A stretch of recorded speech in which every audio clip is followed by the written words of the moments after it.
Upon failing her tribulation and returning to the realm of reality, Qian discovers that she has become the infamous counterfeit daughter in a novel. The plot has progressed to the point where the true daughter is about to reclaim her position, and Qian is on the verge of being expelled from her home. With a broken engagement, widespread defamation, and a fate of misery awaiting her, Qian decisively rejects this wretched script. She refuses to be a victim and instead opts to extinguish the lives of others, enrolling in a survival variety show while others strive to survive. She chooses to indulge in leisure, sipping her cola infused with goji berries from a thermos. Chapter 1. Do you believe in light? Qian, you have gone too far. Knowing that Hua Hua is unwell, you still pushed her. With a forceful shove, Qian awakens from her stupor. She finds herself within the pages of a novel titled The Overbearing Wolf Dog's Unending Affection. In this tale, she is the notorious villainess, the counterfeit daughter rejected by the Gu family due to a mix-up at birth.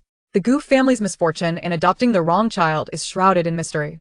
A fortune teller foretold that Gu Hua, if raised within the Gu family, would not survive to adulthood. Only a family with a compatible fate could contain her fortune, ensuring her life would be smooth and untroubled. Thus, the unfortunate Qian was swapped in, her own luck feeding Gu Hua's prosperity. Before her stands a strikingly handsome youth, seething with anger. Qian, her childhood friend and betrothed. As a child, he clung to her like glue, impossible to shake off. But upon the arrival of the radiant heroine, Gu Hua, he swiftly devolves from her devoted companion to a mere sycophant of Gu Hua. Logically, Qian should be mildly indignant.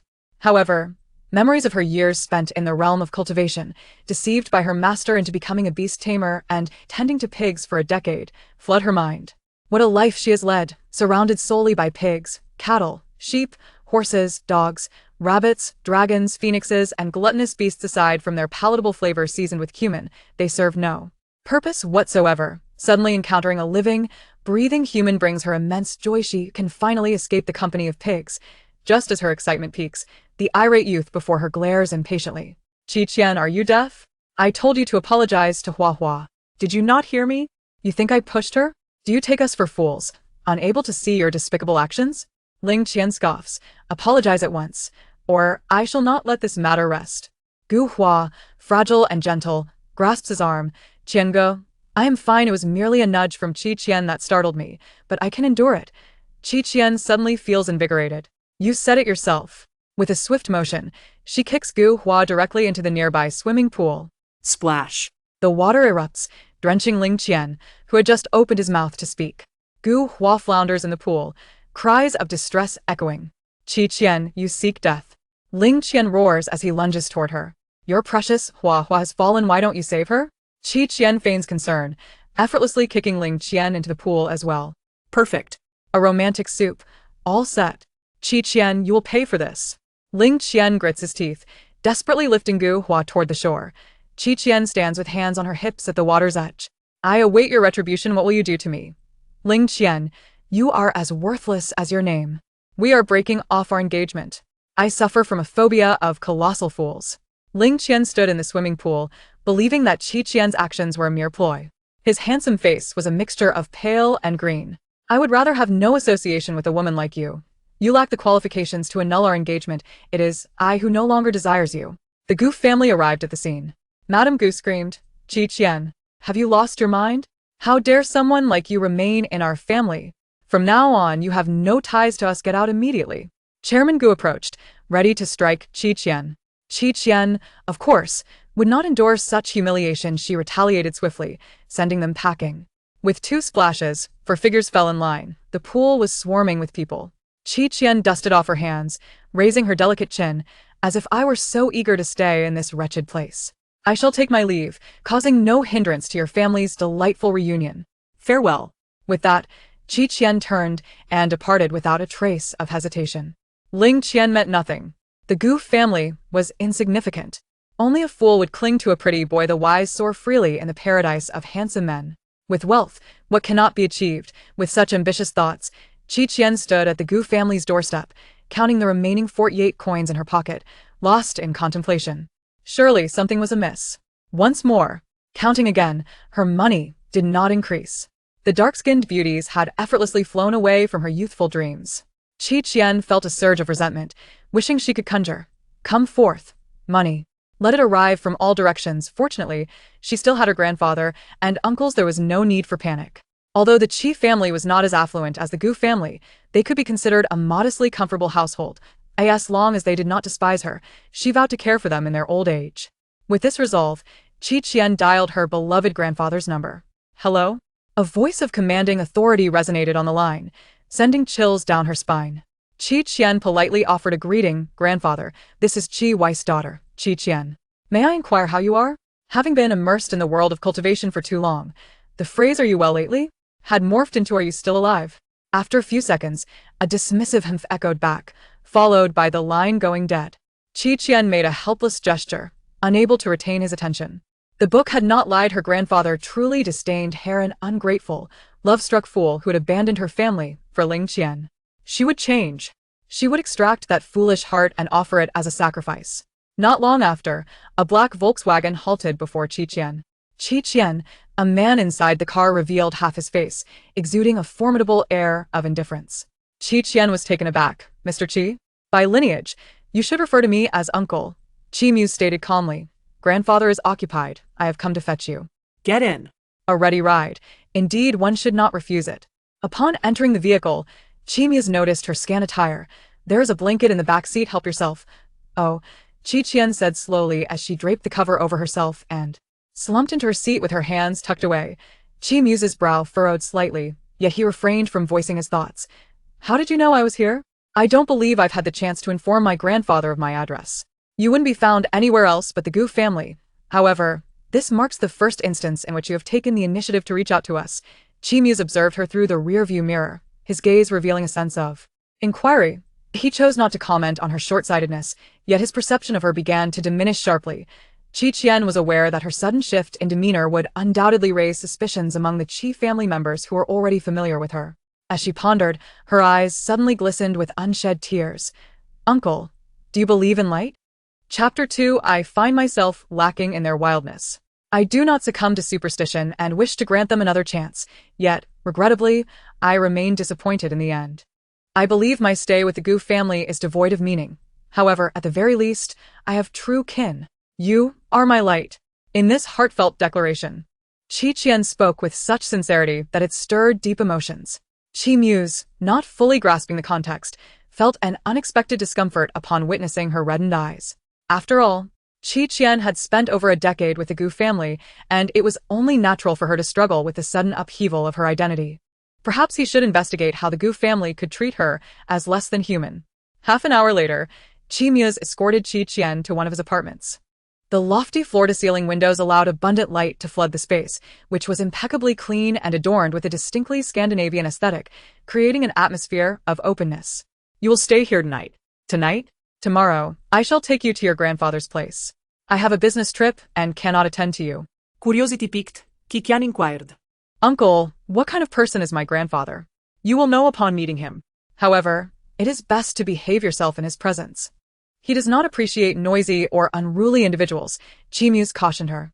In her mind, Qi Qian envisioned a stern old man, retired and unyielding, and she earnestly replied, I promise to be on my best behavior.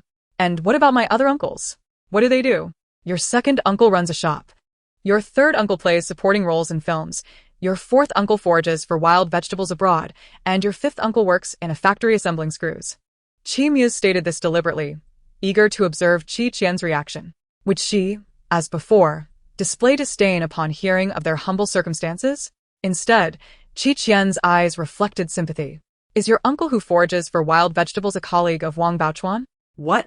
No, that cannot be mentioned. Qi Mu's expression relaxed as he took out his phone. Let us add each other on WeChat for easier communication in the future. However, I am quite busy, so please refrain from disturbing me unless it is of great importance.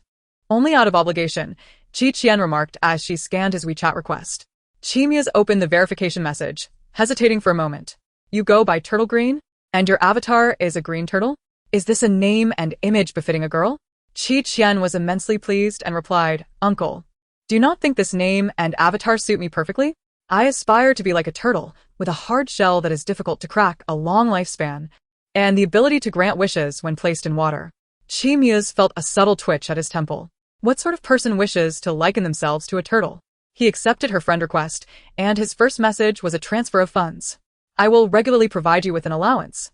If you find it insufficient, do not hesitate to inform me. Upon seeing the amount displayed, Qian was overwhelmed with tears of gratitude. Uncle, from now on, if you direct me east, I shall not go west. If you ask me to raise pigs, I shall not ride cattle. A mother's love is paramount. She was in dire need of money. What a generous uncle. Her reaction was so exaggerated that Qian found himself puzzled. Has the Gu family not provided you with an allowance? I receive a few hundred during the new year, but otherwise, it is virtually non-existent. Qian was momentarily speechless. Gu Hua's monthly allowance far exceeded that amount. Was this the treatment Qian endured within the Gu family?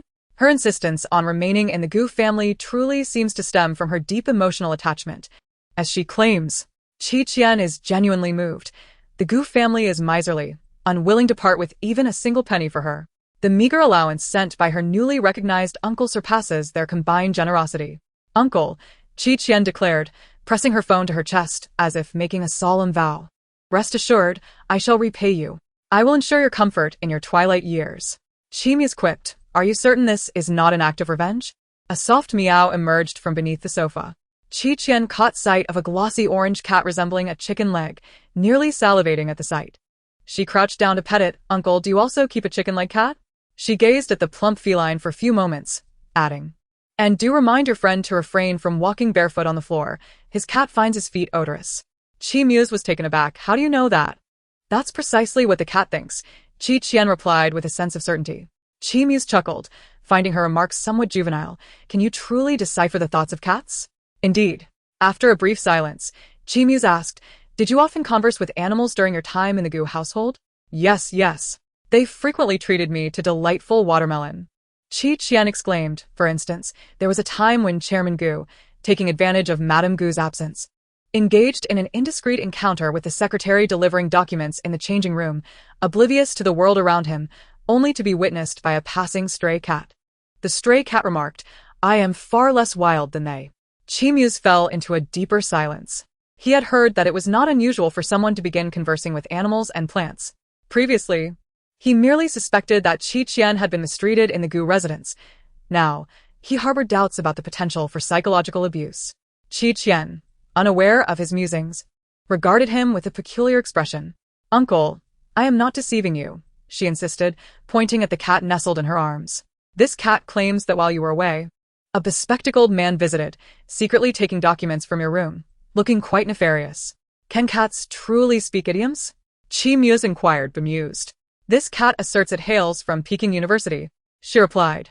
Such a pedigree would be astonishing within the realm of pets. Qian's lips curled in a smirk, deciding against further argument. Her mental state had evidently deteriorated.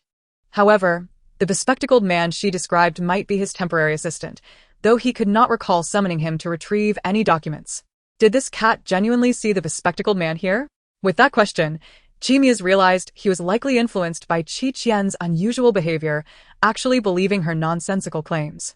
Qian nodded vigorously, cradling the chubby cat. Uncle, you must be cautious of this individual.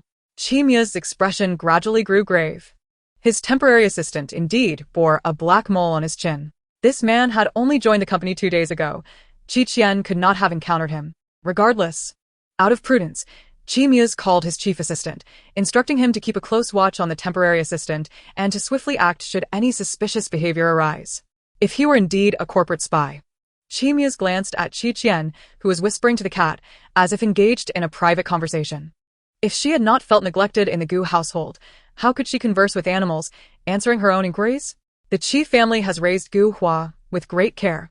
Yet this is how the Gu family treats Qian? A trace of displeasure flickered in Qian's heart. Chapter 3. The Decline of Morality.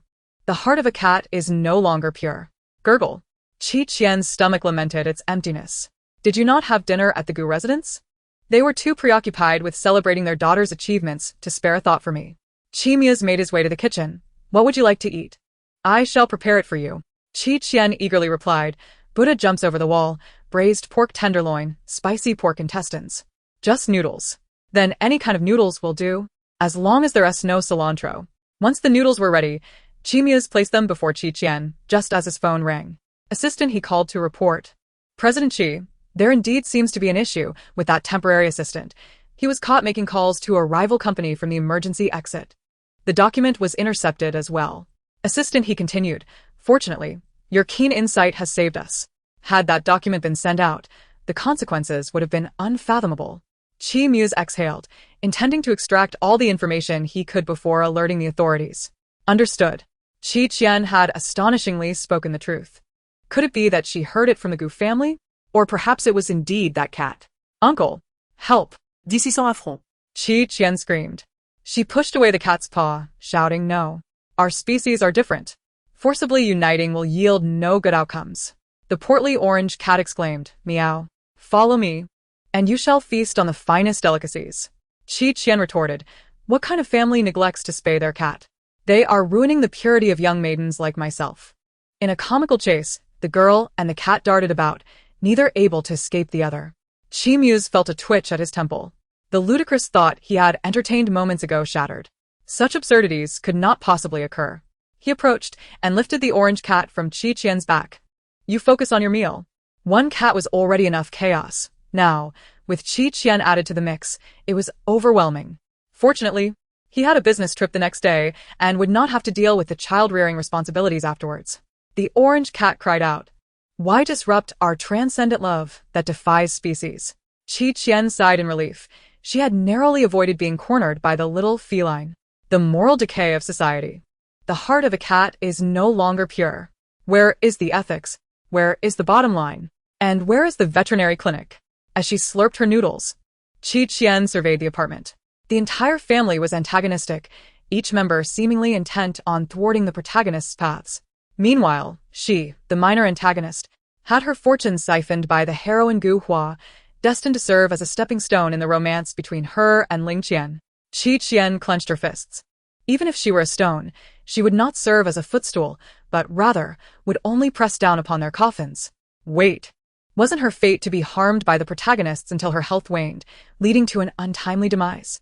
With a sigh, Qi Qian blankly murmured, I no longer wish to strive. 10 years of nurturing a pig farm, 100 years to lay flat. She had tended to her metaphorical pigs for a decade. Did she not deserve to enjoy life? Why should she exert herself? I quit. Qi Muse inquired. What is this commotion about? The next morning, Qi Qian, holding a thermos and wearing an expression of indifference towards worldly affairs, climbed into Qi Muse's car. What is wrong with you? Qi Muse noticed her unusual demeanor and casually asked. I've suddenly seen the light. In her hands, Qi Qian cradled a lotus flower, her face reflecting an emptiness akin to the vastness of the universe. As the saying goes, my fate lies in my own hands, not dictated by heaven. Each day that I live is a day gained. Henceforth, I shall embrace a life of wellness. To extend my days is to enrich my existence. So, why the thermos? Inside it is chilled cola. Is this in line with your health aspirations? I have even added a few goji berries. Qi Muse's lips twitched. Was this an elastic fear of death or a mystical approach to health? Before they reached the Qi estate, Qi Muse cautioned Qi Qian. Qi Qian, once we arrive at your grandfather's home, be sure to present yourself well in hopes of being allowed to stay. Present myself? Yes, your grandfather harbors a dislike for children. Qi Qian's eyes widened in surprise. If so, why are you taking me there? This is for your own good. Qi Muse thought of his authoritarian father, akin to a tyrant, and held little hope for Qi Qian's acceptance. However, Qi Qian shared no deep affection for them. Her best strategy for establishing her place in the Qi household was to remain close to her father. If she could evoke even a hint of pity from him, her standing in the family would undoubtedly change. Qi Muse's expression grew stern as he worried that Qi Qian might not take this seriously. Resorting to intimidation, if you cannot remain at your grandfather's, you might end up homeless. Qi Qian retorted, homeless and starving on the streets, dying prematurely. How dreadful. Uncle, rest assured. I shall handle this. I guarantee a successful outcome. Qi Qian patted her chest in assurance. I mean, you can truly have faith in me. Qi Muse, observing her demeanor, found it hard to be at ease. The vehicle glided onto a long, straight avenue lined with sycamore trees, leading to an expansive green lawn.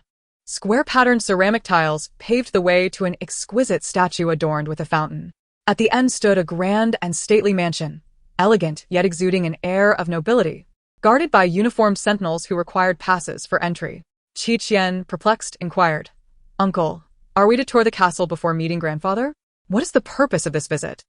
Muse replied nonchalantly. This is your grandfather's residence. Isn't grandfather just a retired old man? How can he possess such wealth? He resides in a luxurious castle. The term retired old man amused Muse. The Qi family preferred to conduct their affairs with grandeur while maintaining a low profile in personal matters. A fortune teller once prophesied that Gu Hua's fate was unfavorable, advising the family to remain discreet. Thus, they concealed their lineage, raising her as an ordinary child. Has Gu Hua never visited here? No, as I mentioned, grandfather does not favor children, and that includes her. Qian felt an immediate affinity for this grandfather she had yet to meet. As long as he wasn't fond of the protagonists, he would surely be her ally. Muse led Qian into the mansion, where they encountered an elder clad in a deep black suit, accompanied by others. His hair was slicked back, revealing a countenance marked by authority and coldness, with gold-rimmed glasses perched on his nose. His gaze was sharp, imbued with an unforgiving intensity. More striking was the scar running along his brow, which gave him a fierce appearance capable of frightening children. Father, I brought Qian to you on my way. I must leave for the airport shortly, Muse stated as he presented Qian. Li's son barely acknowledged her, frowning with displeasure. You brought her to me? When did I express a desire to meet her? Who granted you the authority to act on your own accord, even in the presence of his own son? Li's son has never exhibited the so-called warmth of fatherly affection. What more could be expected for a daughter who has fled the family home for years? Enamored with a fleeting romance? Qian felt that, in comparison to being disregarded, her grandfather simply did not see her at all. Father, Muse explained, Qian has endured considerable grievances while living with the Gu family, and her mental state is rather precarious. I am concerned about her living alone. Li's son retorted. Has the household staff vanished entirely? A mere housekeeper cannot replace the companionship of family. This is a debt we owe her. With a sigh, Muse continued. The misalignment of identities between Qian and Gu Hua is something for which we must bear at least half the responsibility. Li's son maintained his stern demeanor, but relented slightly. Where is she? Qian could never have anticipated that her grandfather's inability to see her stemmed from her diminutive stature. She stood tall and approached, eager to make a favorable impression. However, the diligent cleaning by the estate staff rendered the floor not only visually appealing but also treacherously slippery. As she took a step forward, she lost her balance and landed abruptly on the ground, performing an unintentional split. Chapter 4. Our first meeting. Allow me to perform a split for you. With a thick skin, Qian calmly announced, Hello, grandfather, it is a pleasure to meet you. Allow me to perform a split for you. Li's son was taken aback. Muse face-bombed. Li's son looked down at this astonishing girl, whose youthful face and bright, curious eyes showed no trace of the fear that typically accompanied children in his presence. Instead, they radiated curiosity and warmth. Qian lifted her chin, convinced that her grandfather must be impressed by her boldness. There is no need for such grand gestures. Please rise, Li's son replied. Qian retorted. Your words have shattered much of my tenderness. Suppressing a laugh, Muse helped her to her feet, ensuring she stood properly. Qian understood all too well that this was a signal for her to leave with her money. She was indifferent about where she stayed. But having accepted her uncle's bribe, she had promised to behave well in order to secure her place. Oh, grandfather, please don't send me away, she whimpered, forcing out a couple of tears. I have no parents. You are all the family I have left. If you reject me, I shall truly be an orphan. As she reached the climax of her plea, she even began to sing, Little cabbage, in the field it's yellow, at 2 or 3 years. I've lost my mother. The scene was one that evoked sorrow in listeners and brought tears to onlookers. Even the hardened heart of Li's son, seasoned by years in the business world, trembled at the sound of her voice. It is far from melodious. Muse, unable to bear it, said, Father, if you are busy, I shall enough. Li's son's expression remained rigid. Who said we do not want you? Muse was taken aback. Did his father just consent? Qian quickly seized the moment. Thank you, grandfather. You are truly wonderful. You are the kindest elder I have ever encountered. You certainly know how to flatter. I speak nothing but the truth. Upon seeing you, I felt an immediate bond. It must be our blood connection and telepathic understanding. As the saying goes, one should not strike a smiling face. Qian beamed sweetly. A slight twitch at the corner of Li's son's mouth. He turned to Muse and inquired, Did you teach her this? Chi Muse chuckled. It is her innate talent. I can only tolerate her for a month.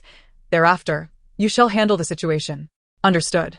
I shall take my leave. With a sigh, Chi Muse contemplated the established threshold he had anticipated. The little wallet was already yearning and empty, in dire need of substantial items to fill it. He paused, surprised that within less than a day's acquaintance, Qian had developed such a fondness for him. Indeed. She cherished her uncle dearly. Once Chi Muse departed, only Qian and Qi Lisan remained, exchanging wide-eyed glances. Sir, breakfast is ready, announced butler Nan, breaking the frozen silence. Qi Lisan glanced at his watch. I must head to the company now. Take her to the dining room and arrange a room for her. Understood. Grandfather. Skipping breakfast is detrimental to one's health.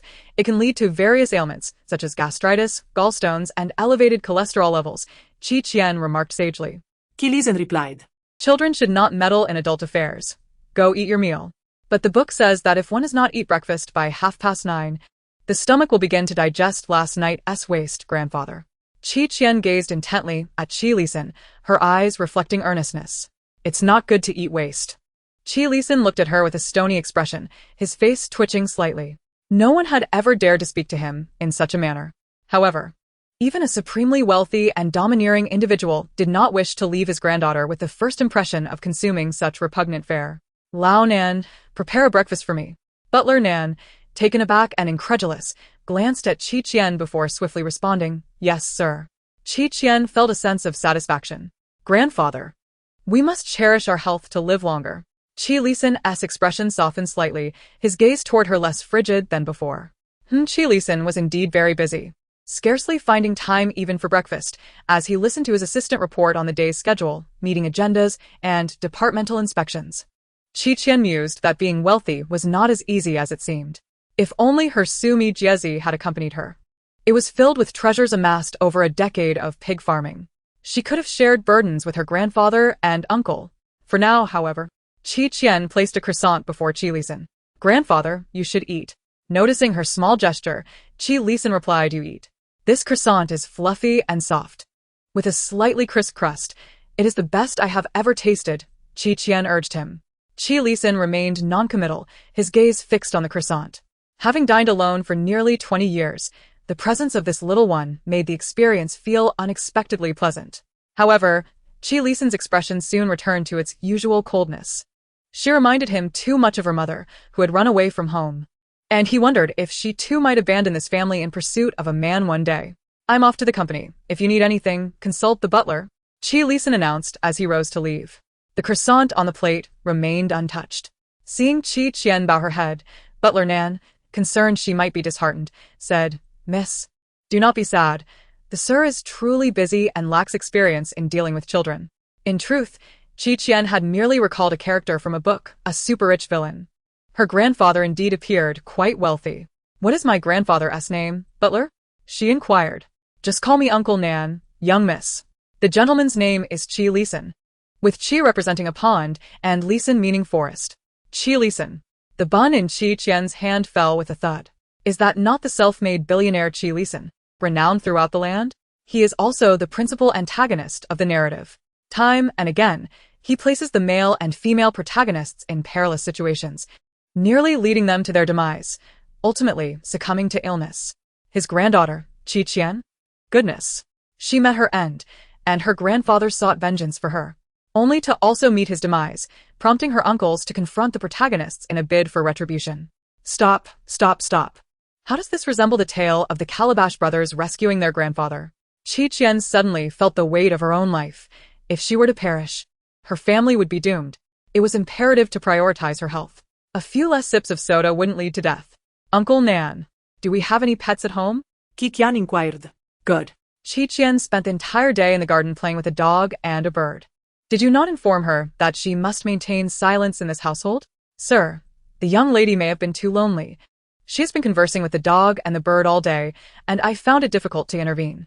Steward, Nan sighed, as the eldest master mentioned that the young lady's mental state seemed concerning. Qi Lisan, she has been talking to animals? Indeed. I overheard her mention something about failing in her ascension to immortality and raising pigs for 10 years with a heart of iron. Qi Lisan fell silent.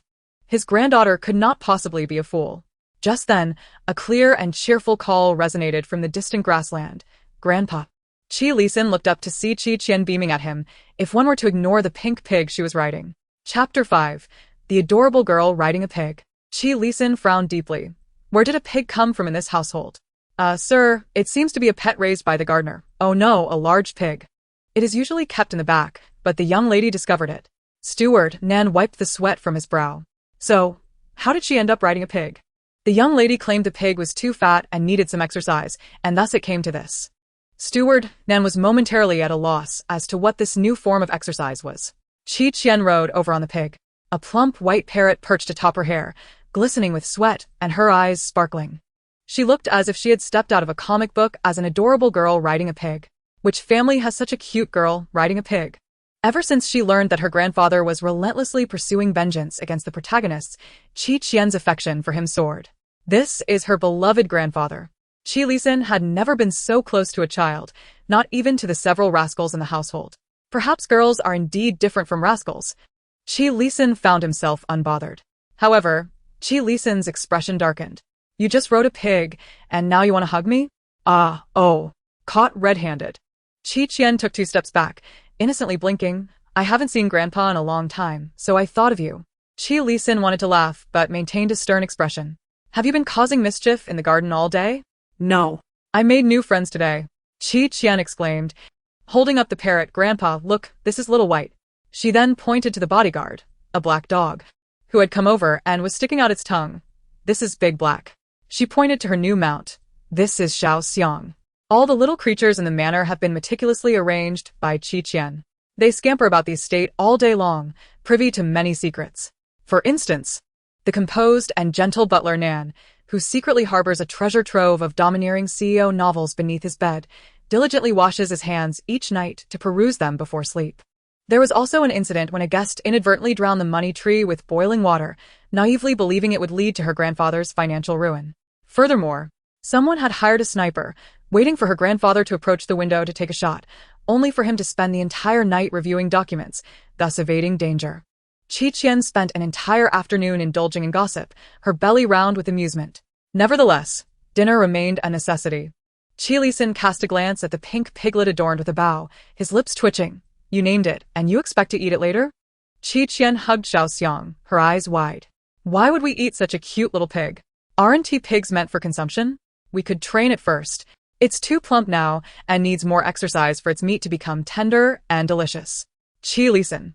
Butler Nan nearly laughed aloud. The oblivious Xiao Xiang continued to nuzzle Qi Qian, entirely unaware of human malice. Since you reside here now, certain rules must be adhered to at all times. Qi Qian blinked.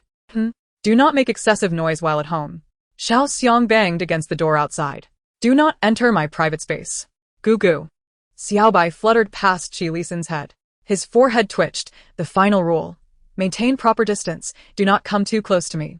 Unable to tolerate any further, Qi Lisan coldly reprimanded Butler Nan. Get them away from here. It's too noisy. Yes. Butler Nan promptly complied. Qi Qian blinked. Grandfather, do you dislike me? And if I do? But I really like you, grandfather.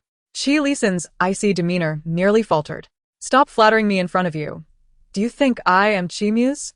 He had never been fond of children, particularly those who might disrupt his established routines. Qi Lisan sought to avoid complications. He placed a bank card on the table. If you follow my instructions, this 10 million in pocket money will be yours. 10 million. Qi Qian's eyes sparkled like gold coins. Yet she restrained herself from temptation. No. I prefer grandfather over money. None of the sons in the family dared to cross Qi Lisan, yet here was Qi Qian, unabashedly expressing her affection. Who could withstand such a thing? 20 million. No. Name your price. Qi Qian extended a single finger. Qi Lisan raised an eyebrow. 100 million? Very well. Then I shall give this 100 million to grandfather, so for this month you can treat me as your granddaughter, rather than just a tenant living here. Is that agreeable? Was she truly indifferent to wealth, or had she already learned to weigh benefits at such a young age, believing this would yield her greater rewards? However, she was indeed more astute than her mother, whose mind was clouded with romantic fantasies. Using my money to buy my favor, you certainly know how to conduct business. Qi Lisan smiled faintly. Qi Qian curved her lips, but it required her grandfather's permission. Qi Lisin said nothing and left the living room with his hands behind his back. Qian was uncertain whether he had agreed, but she needed to hurry to find her new companions. A night passed. The morning light gently enveloped the manor. Where had she gone? Qi Lisin picked up his glasses and casually inquired. The young lady, along with the dogs, Xiao He and Xiao Xiang, were huddled together in the doghouse, having slept through the night. Qi Lisin frowned. What on earth? Downstairs, Qi Lisin stood before the luxurious doghouse of Xiao He. Qian was nestled between Xiao He and Xiao Xiang, appearing to be in a deep slumber. Qi Lisin had never encountered a mischievous child before, as no child dared to misbehave in his presence. But now he was witnessing it firsthand, and it was quite the spectacle. How could anyone forsake the comfort of a grand bed in a villa to sleep in a doghouse? In a stern voice, he called, Qian, get up. Startled, Qian awoke to the sight of her grandfather standing at the entrance of the doghouse, his expression dark enough to frighten a child. Good morning, grandfather, she said, rubbing her eyes. You shall explain why you are sleeping here, he demanded. Qian yawned.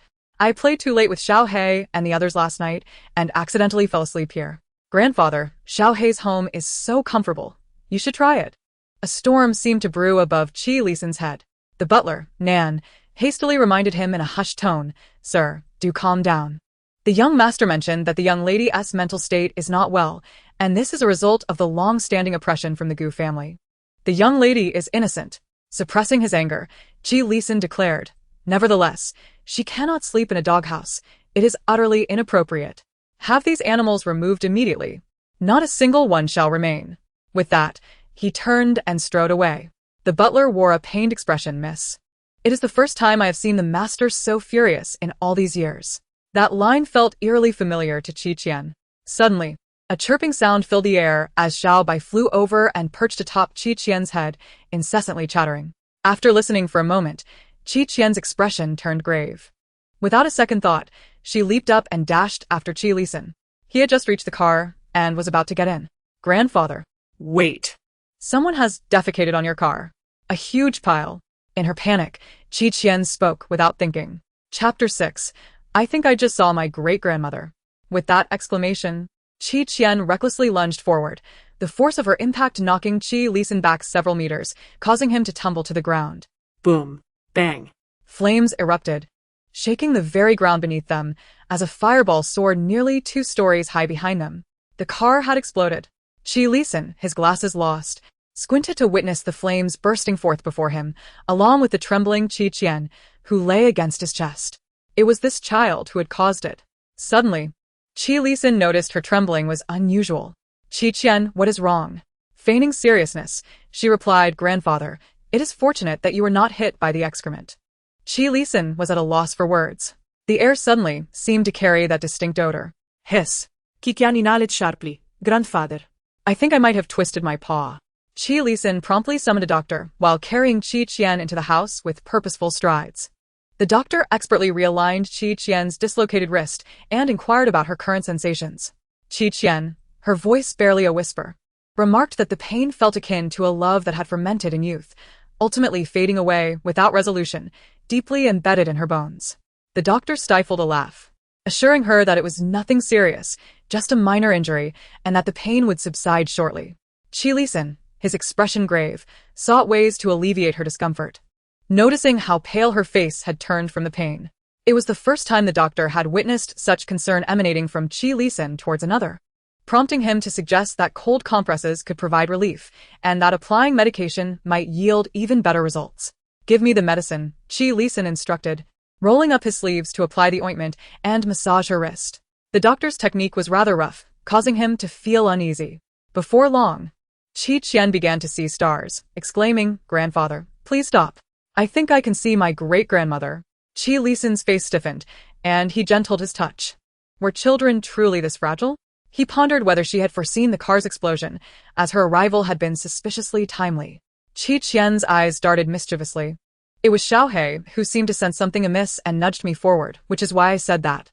Uncertain of how much to believe, Qi Lisin chose to trust her, allowing her to keep the animals she had brought. The estate was vast, providing ample space for her to frolic with them. With this in mind, he gently patted her head, advising her that next time she encountered such a situation, she should flee first and not engage in such foolishness. If she had collided with him without managing to push him aside, she would have been in danger as well. Qian responded with a cheerful, okay, okay, while secretly vowing to act boldly again in the future. After all, if she could evade lightning, how could she fear mere bombs? As the weekend approached, Qian did not have to attend school. Concerned about her swollen hand, Lisan decided against leaving her home alone and took her to his company. He felt uneasy about her impulsive nature and preferred to keep her close. The aura of authority surrounding him was palpable. Following in Lisan's wake, Qian feigned seriousness, declaring, "Grandfather, I feel like a rabbit riding on a tiger's back, flaunting my power." The sensation was quite delightful, although she was not a big shot. She was certainly under the protection of one. Lisan chuckled, asking, "How does that feel?" Qian gave a thumbs up, exclaiming, "It's fantastic. Grandfather works hard for money, and I'll just lay back and win as a fish that doesn't have to move." Lisan dismissed her remark, knowing that every member of the Qi family was exceptional and a slacker was out of the question. Upon reaching his office, he immediately became engrossed in work, entrusting Qian to Secretary Zhong's care. Secretary Zhong, resourceful and adept, attended to Qian's needs promptly. By lunchtime, she had compiled a list of all the best nearby restaurants, categorized for clarity, so Qian could make her selection. Once she decided, Secretary Zhong swiftly placed a reservation, ensuring everything was arranged perfectly. "What about my grandfather?" Qian inquired. "The chairman is still in a meeting and likely won't finish anytime soon," Secretary Zhong replied. "Then I shall wait for grandfather," Qian stated. Secretary Zhong opened her mouth as if to say that even if she waited, Chairman Qi might not join her for a meal, as it was common for him to skip meals when busy. However, Qian appeared diminutive, obediently seated in the office all morning, engrossed in the pig-raising channel, so docile that Secretary Zhong could not bring herself to reprimand her. Lisan was about to instruct Secretary Zhong to bring over the quarterly project report when he glanced at the time. It was nearly time. It mattered not for him, but the child was still growing. When the hour arrived, it was indeed troublesome with a child. Qian had already selected the restaurant, and Secretary Zhong had arranged for the car and private dining room in advance. They could proceed directly. Zhenxiu Mansion stood as the pinnacle of private dining establishments in Fuguang City, with limited access. Those who frequented such a place wielded power or influence, ensuring a high degree of privacy. The general manager personally welcomed Lisan and Qian, escorting them to the finest private room available. Halfway through their meal, Qian excused herself to the restroom and encountered Gu Hua and her entourage in the narrow corridor. Truly, it was a case of enemies crossing paths. "Qian, what brings you here?" Gu Hua asked sweetly, "Running low on funds and seeking work, are we? You dashed off yesterday after causing a scene, leaving without taking anything, correct?" Qian responded, "Oh, you mean that refuse? I've always believed that rubbish belongs in a landfill. You little wretch. How could we have wasted our efforts raising you? Had I known, I would have preferred raising a dog." Mrs. Goose spat, her teeth grinding in anger. "Ah, so you have a fondness for dogs. That explains your uncanny ability to mimic their barks so perfectly. Ha ha ha." Qian laughed heartily, unabashed. "You dare." Chairman Goose seethed, kicking out in fury. At that moment, a waiter wheeled by with a cart, and Qian swiftly dodged to the side. A loud crash ensued as Chairman Goose kick-struck the cart, resulting in a bone fracture and a pained hiss. Mrs. Goose's face paled in alarm. "Darling, are you all right? You cannot sustain any injury to your back." Qian. "You have gone too far," Gu Hua interjected, standing defiantly before her parents. "My parents raised you. How can you be so heartless? If you have the courage, confront me directly." Enduring the pain, Chairman Gu felt a swell of pride. This was indeed his biological daughter, unlike that wild child, Qian. Qian smirked coldly at them, then, with her uninjured hand, lifted a basin of hot soup and splashed it over the Gu family trio. Gu Hua quickly sought refuge behind Mrs. Gu and Chairman Gu. The dark broth drenched them, transforming their haute couture garments into rags. Qian burst into laughter. "I advise you to refrain from being so arrogant in my presence in the future. Otherwise, one by one, I shall deal with you." Chapter 7. I love division. Division loves me. With that, Qian turned on her heel and departed with flair, not forgetting to inform the waiter to seek her out later for compensation for damages. The corridor was a chaotic scene, with Mrs. Gu's curses growing increasingly vile, lamenting that she had not suffocated Qian in her cradle. The general manager arrived with news to assist Qian and took the opportunity to expel the Gu family trio. Standing outside the restaurant, the Gu family felt the stares of onlookers bearing down upon them, their faces burning with humiliation. "We are esteemed guests here. How dare she be so disrespectful?" "Mrs. Gu fumed. Chairman Gu, discerning a hint of intrigue, remarked. Once Qian departed, the general manager was all too eager to assist Hua Hua. Having lingered in the Qi family for so long, does the Qi family possess some formidable backing? Gu Huan hesitated and shook her head, stating that she came from an ordinary working-class family and her several uncles were rather destitute as well. Perhaps it was merely a coincidence. She found it hard to believe, and did not wish to believe that Qian could lead a life better than hers after leaving the Gu family.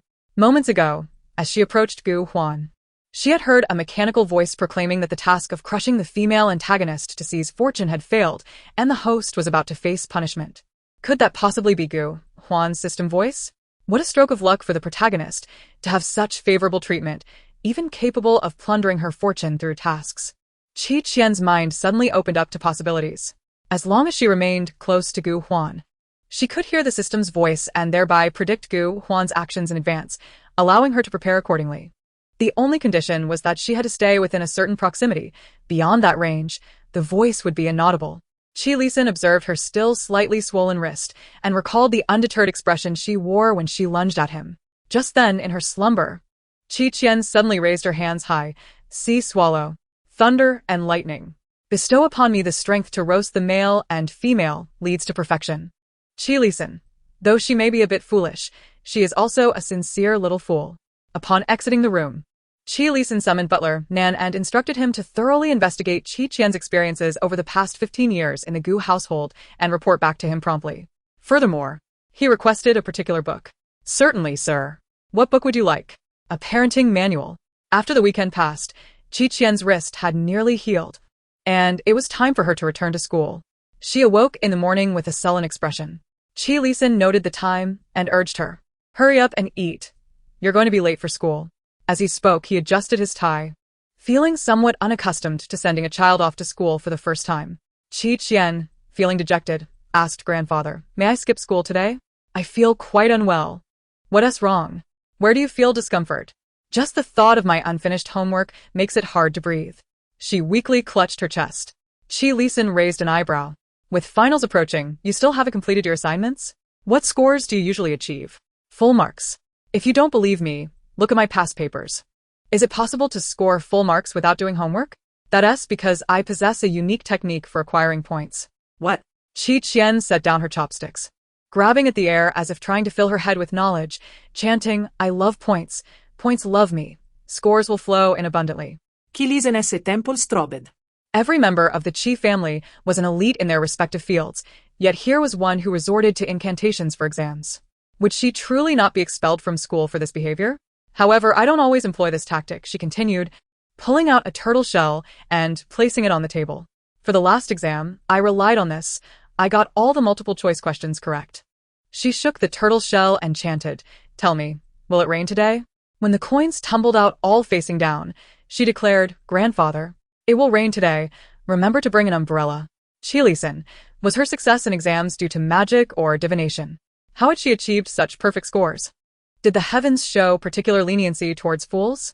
Seeing her still toying with the turtle shell, Qi could no longer contain himself. "If you don't eat, then don't. Now go to school at once." All right. After breakfast, Qi escorted Qian to her current school, Lingshui Middle School. This institution is renowned in Fugui City as an elite private school with exorbitant tuition fees, where most students hail from affluent families. Notably, the Gu, Ling, He, and Su families stand at the forefront. Upon arriving at the school, Qian suddenly remembered that today the school had organized an outdoor excursion for all students, who were to travel together in luxury coaches. As soon as she boarded the bus, the lively chatter of her peers abruptly ceased, and they gazed at her with sympathy. "Qian, are you all right? I heard you were cast out by the Gu family. How cruel of them, showing no regard for past affections," one classmate remarked. Indeed. "After spending so much time together, there should be some sentiment." Another added, "Gu Huan is quite nice, but the Gu family has been excessively harsh towards you. If you have nowhere to stay now, you can come to my house. My room is spacious." They all chimed in, expressing concern for Qian and offering her suggestions. Qian, I saw you arrived in a man's car. Are you in such dire straits that you've resorted to selling yourself? One of her familiar acquaintances joked. Huh? Who would look at someone like her, all scrawny? These hurtful remarks came from those who had grown up with her, friends from the same circle. After meeting Gu Huan, they seemed to have lost their minds, turning against her with knives drawn.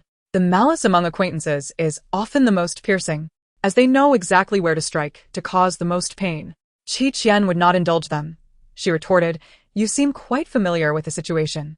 Are you currently employed by some wealthy patron, which is why you know so much about these matters?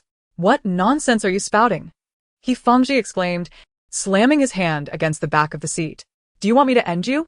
There's a leaf stuck in your teeth, Qian countered. He Fengji's face stiffened, instinctively covering his mouth. Su Jiqing shook his head, looking at Qian with disappointment. Last time, you pushed Huan into the water and still Haven he apologized. How can you speak so confidently? No wonder Qian ignores you now. It's like you sprayed perfume. Yet I can still smell a strong odor of ignorance that assaults my senses. How can you be so uncouth? My civility is reserved for those who understand human language, not for ignorant beasts. Su Jiqing's face turned various shades as he was left speechless by her retort. When did Qian's tongue become so venomous? Was the shock of breaking off her engagement with Ling Qian too great, or had being cast out by the Gu family driven her mad? Regardless, she deserved it. She was no match for even a single finger of Gu Huan. Qian found her seat, and He Fengji immediately stood up, declaring, Anyone who associates with Qian is opposing us. You should weigh your choices carefully. Chapter 8. The Dangers of the Wolf. The He and Su families are prominent aristocrats in Fugue City, wielding considerable influence not only in the class, but throughout the entire school.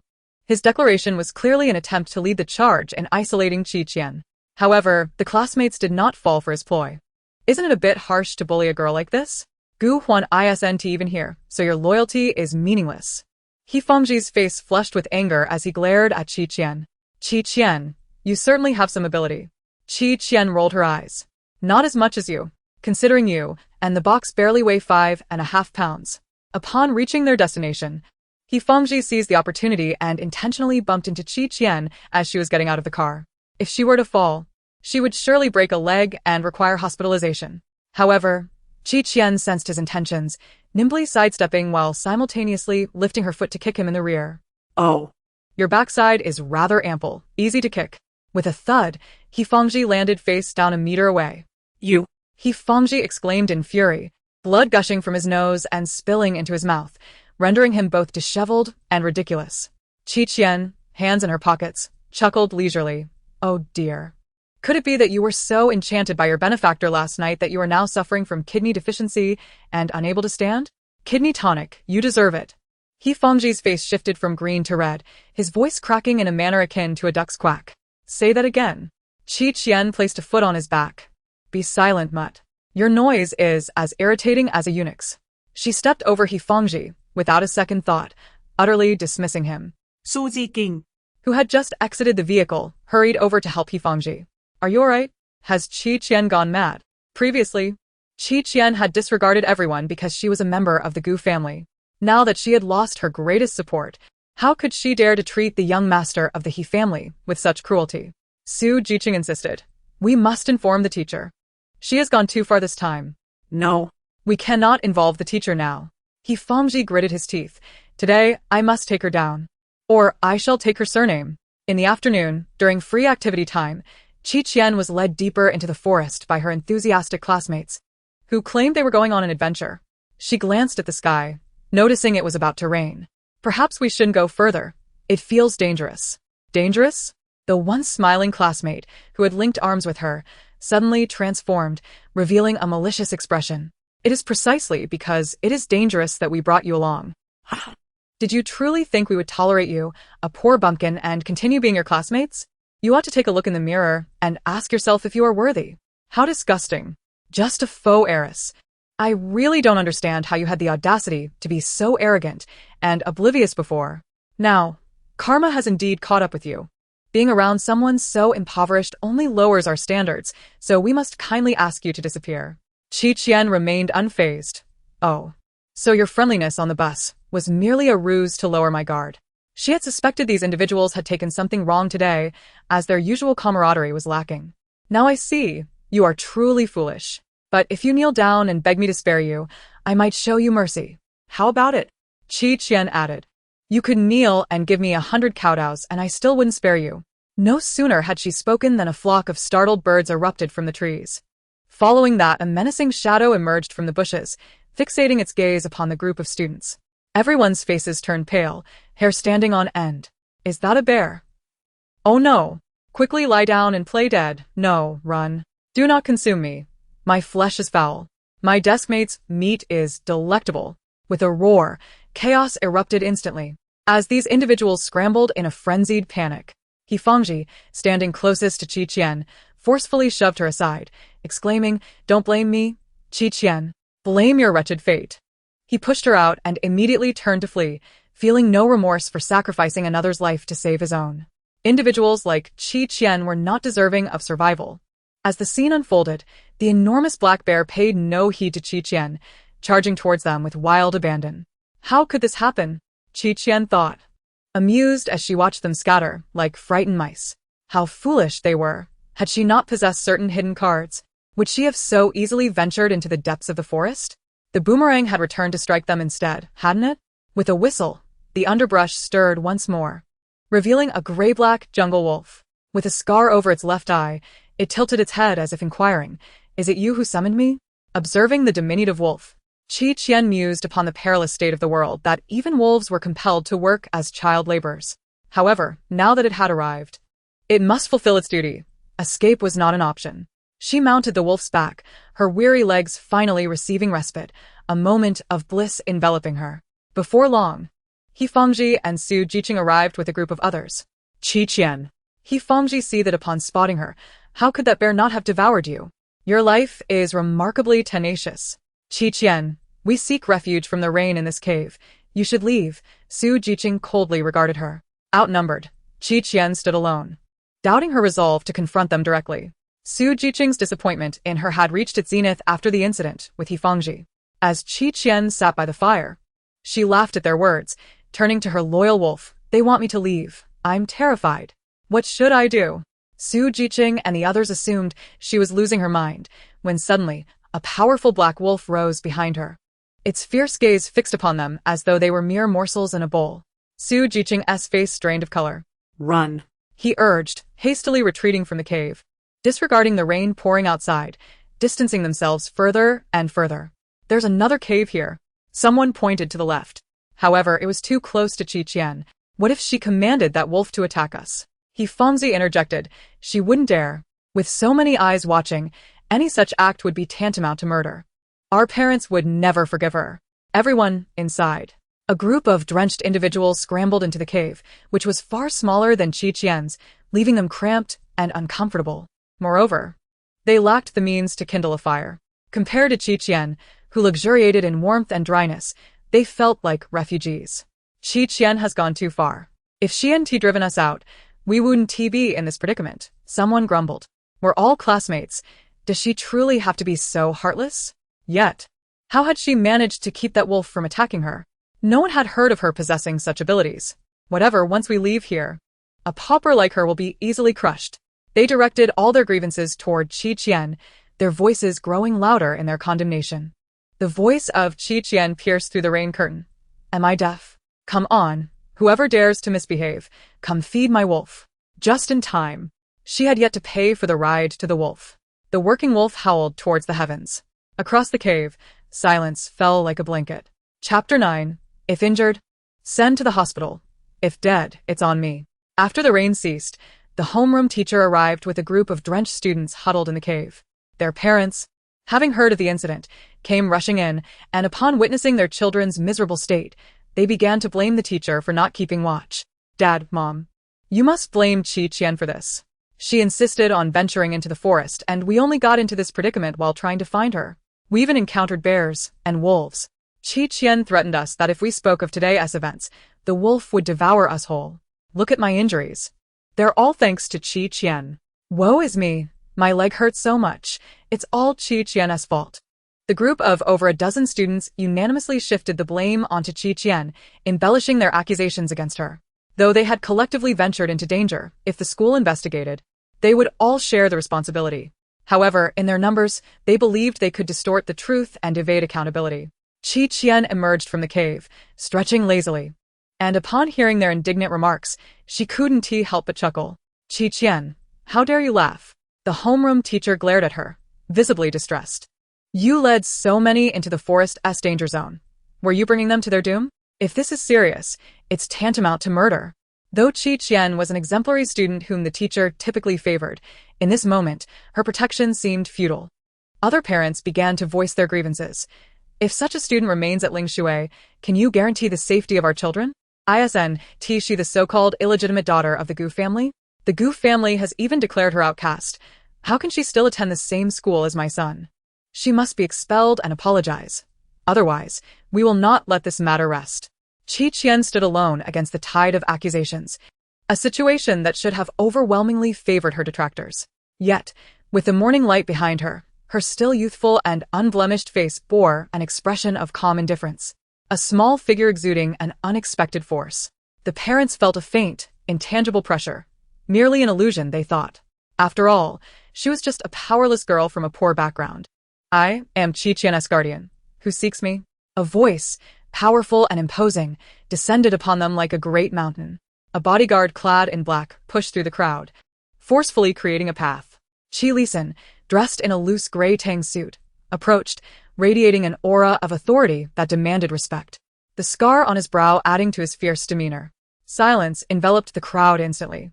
Lisan, the wealthiest man, Lisan, a legendary figure immortalized in university textbooks, a living demon feared in the business world. How could he possibly be here? Grandfather. Qian's eyes widened in disbelief, not expecting her busy grandfather to appear. Upon hearing her call Lisan grandfather, the previously accusatory parents displayed expressions of shock. Director Qi, this student Qian is yours? Qian is my granddaughter. Lisan, unfazed, remarked that upon hearing about the disappearance of my grandchild during an outing, he hastily abandoned his work to come here. Little did he expect to stumble upon such a dramatic scene. The leading parent awkwardly stated, Director Qi. The children claimed that Qian led them into the forest, and they were injured. A dozen individuals were led by one. Did they all lack common sense? Lisan scoffed. Are you suggesting my granddaughter held a knife to each of their throats, compelling them to make such claims? The parents, their faces flushed with embarrassment, struggled to articulate their thoughts. Though they had pondered the absurdity of the situation, the instinct to protect their children overwhelmed their judgment. Dear parents, I believe it would be prudent to hear Qian's account, the homeroom teacher interjected, sensing a shift in the narrative. Lisan then turned to Qian, speak. Qian promptly reported, Grandpa, they brought me here under the pretense of adventure, but upon arrival, they turned hostile, claiming that someone like me, of lesser means, was unworthy to be their classmate, even threatening to make me disappear. When a bear appeared, everyone fled, and Fangji even pushed me towards the bear. Was that not an invitation to my demise? How could I possibly stand against them alone? Her pointed accusations left Fangji pale, astonished that she would dare to expose him publicly. You're lying. Do you have any proof? He shouted in desperation. Of course I do, Qian replied, waving her phone with a bright smile revealing 8 teeth. I didn't mention it, but while you led me into the forest yesterday, I was recording the entire time. Don't assume that being a minor exempts you from legal consequences. A juvenile detention center awaits you. Hee. Those involved felt their hearts race, tears welling up. No. This isn't my fault. Fangji coerced us into this. We merely followed his orders. They pleaded, he threatened that if we didn't comply, our families would sever ties with our company. Normally, I wouldn't dare to crush an ant. And Su Jiqing. He's in cahoots with Fangji. They cried, invoking deities for mercy. I don't want to go to juvenile detention. Just moments ago, they had united to accuse Qian, but now they turned on Fangji and Su Jiqing, eager to distance themselves from the main culprits. They bore some guilt, yet their responsibility paled in comparison to that of the masterminds. When personal interests were at stake, there were no eternal friends. Qian had adeptly exploited this mindset. Do not speak such nonsense. Our Fangji is not the person you describe. The He family protested, their faces flushed with indignation. The Su family added, Are you only saying this because Director Qi is present? My Jiqing is the most sensible child. He could never engage in such behavior. Qi Lisan's cold gaze lingered on the He and Su families. You two families very well. The He patriarch trembled. Director Qi, the children were merely being foolish. Please. Show some leniency. Qi Lisan interrupted coldly. My Qi Qian is also a child, and in fact, she is more precious than all of your children combined. With that, he instructed Qi Qian to follow him as they departed from the scene. Qi Qian gazed at her grandfather's tall and robust figure, suddenly feeling an immense sense of security in clinging to this formidable support. Such matters would not even have crossed the minds of the Gu family. Grandpa, thank you. Qi Lisan turned to glance at this naive girl, affirming, my granddaughter shall not be bullied by outsiders. Chapter 10, A Slight Tendency to Bully the Weak and Fear the Strong. Qi Qian felt a surge of emotion, yet she pondered that in a month's time, she would have to depart from her grandfather and set sail for distant horizons. This golden pillar of support had its time limitations. Nevertheless, she believed that with her exceptional knack for leisure, she could make the most of the limited time to luxuriate in comfort. The mere thought of flying in a helicopter, something she had never experienced before, having only practiced sword flight, left Qi Qian utterly exhilarated. Helicopters could not simply take to the skies. One had to apply for permissions in advance, and navigating the necessary procedures was no straightforward task. Her grandfather could not have anticipated her troubles and applied for the flight permit on her behalf. It must have been through his unique connections. Qi Qian, overwhelmed with gratitude, could only exclaim, Grandpa, you are amazing. Qi Lisan shook his head disapprovingly. Show me the recording you took. Actually, I was just bluffing them. I don't have any recording, Qi Qian innocently blinked. If I hadn't said that, they wouldn't have admitted it so quickly. We would have ended up in a prolonged dispute. Hence, deception and strategy is necessary. Who would think to question if I had a recording, why I wouldn't present it at the outset? Qi Lisan chuckled. You are quite clever. Hee. His assertiveness, besides providing Qi Qian with a sense of vindication, also served to establish her standing. Even after leaving the Gu family, she would not be without support. Qi Qian felt overwhelmed with emotion. Grandpa, you are so kind to me.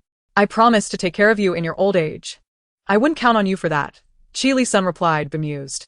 With such a little fool, how could I ever find peace if you were to wander off for even a single day? Raising a child is no different from facing tribulations. Qi Qian, do you wish to transfer schools? Qi Lisan inquired again. This learning environment is not conducive to your development. Qi Qian hesitated briefly before shaking her head. No. Only the weak flee when faced with challenges. I am not weak, nor have I done anything wrong. It should not be I who considers transferring, Qi Qian asserted steadfastly, adding, moreover. Qi Lisan listened intently. Rather than adapting and growing in a new environment, I would prefer to be a thorn, shattering all the soft persimmons around me, relishing in the misery of others while delighting in my own triumph. Qi Qian suddenly exclaimed with enthusiasm. No matter how tough He Fong and the others may be, they cannot withstand the might of my fists. Qi Lisan raised an eyebrow. So you are. Grandpa, I merely possess a slight inclination to bully the weak and fear the strong. Qi Lisan allowed her to indulge in her spirited attitude. At present, she cherished life immensely, which was exemplified by the 2 goji berries floating atop the ice-cold cola in her thermos. Goji berries for health, combined with cola for a joyful wellness. Perfectly reasonable. However, after drinking too much cola, Qi Qian hurried outside to the restroom and, by chance, overheard 2 birds perched by the window chattering. This building is quite tall. One can tell the owner is quite affluent. What good is wealth? Just a moment ago, a man in red came in, hiding several packs of contraband drugs inside a blue vase, and even called the police. Alas, the malevolence of humanity is such that it starkly contrasts with our innocent existence as birds, blissfully unaware of the world's treachery. Sister, shall we rendezvous this evening? Oh, how irritating. Such forbidden matters. The wickedness of mankind? Goodness, could it be? Qi Qian, in a sudden rush, scoured for the blue vase spoken of by the birds. Secretary Zhong approached in curiosity, only to be promptly conscripted by Qi Qian to assist in the search. Meanwhile, Qi Lisan was engaged in a meeting when news arrived. The police had arrived.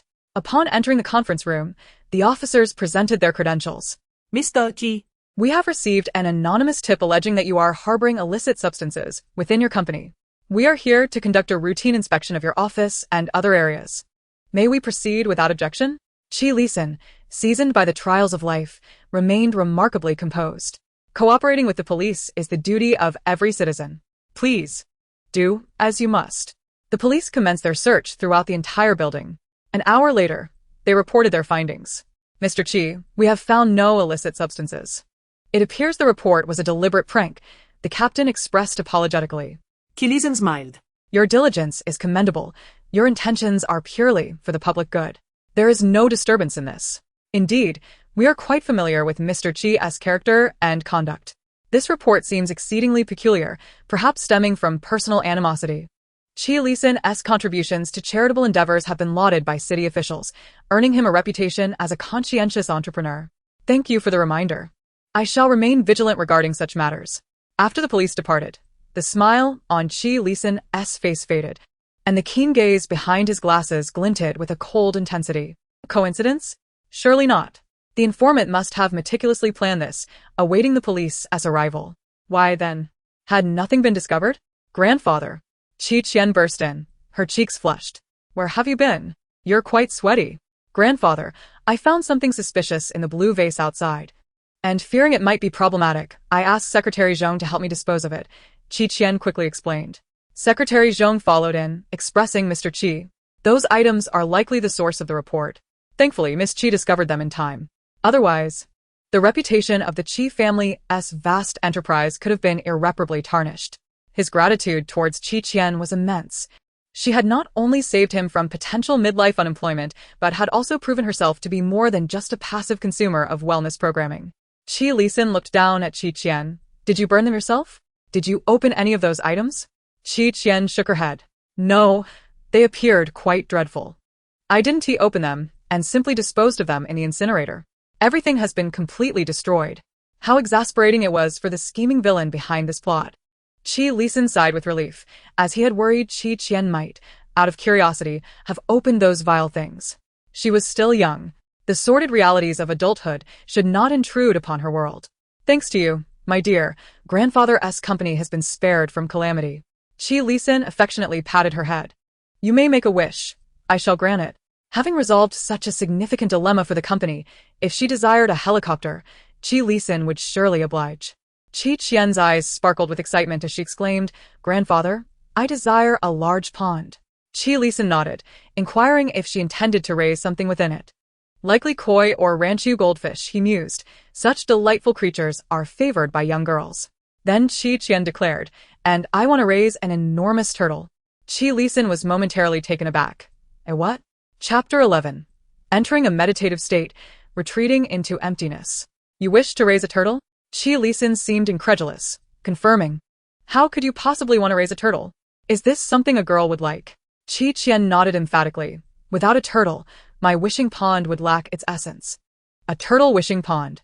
Qi Lisan rubbed his temples, realizing her intentions. Very well, it's your choice. However, one condition. Regardless of how your classmates plead with you, you must not heed them. Qian assumed her grandfather was merely jesting, yet to her surprise, He Fangji and Su Jiqing indeed came to apologize. However, it was evident they were motivated by desperation rather than sincere remorse. Qian could not be bothered to entertain them and chose to ignore their presence. Undeterred, they sent her messages on WeChat. He Fangji wrote, Qian, please tell your grandfather to cease targeting my family's business, I beg you. He continued, if we can move past this, we can remain friends. Have you forgotten how good I was to you in the past? Qian found their words repugnant. Yet she could provoke even greater disgust in them. I might consider sparing you, provided you. She sent the message and swiftly blocked them. He Fangji and Su Jiqing were left bewildered by her incomplete statement. What? What did she mean? They hoped to confront Qian at school for clarification, but she did not show up. The incident stemmed from Qian using a turtle shell to calculate answers, which Qi Lisan discovered.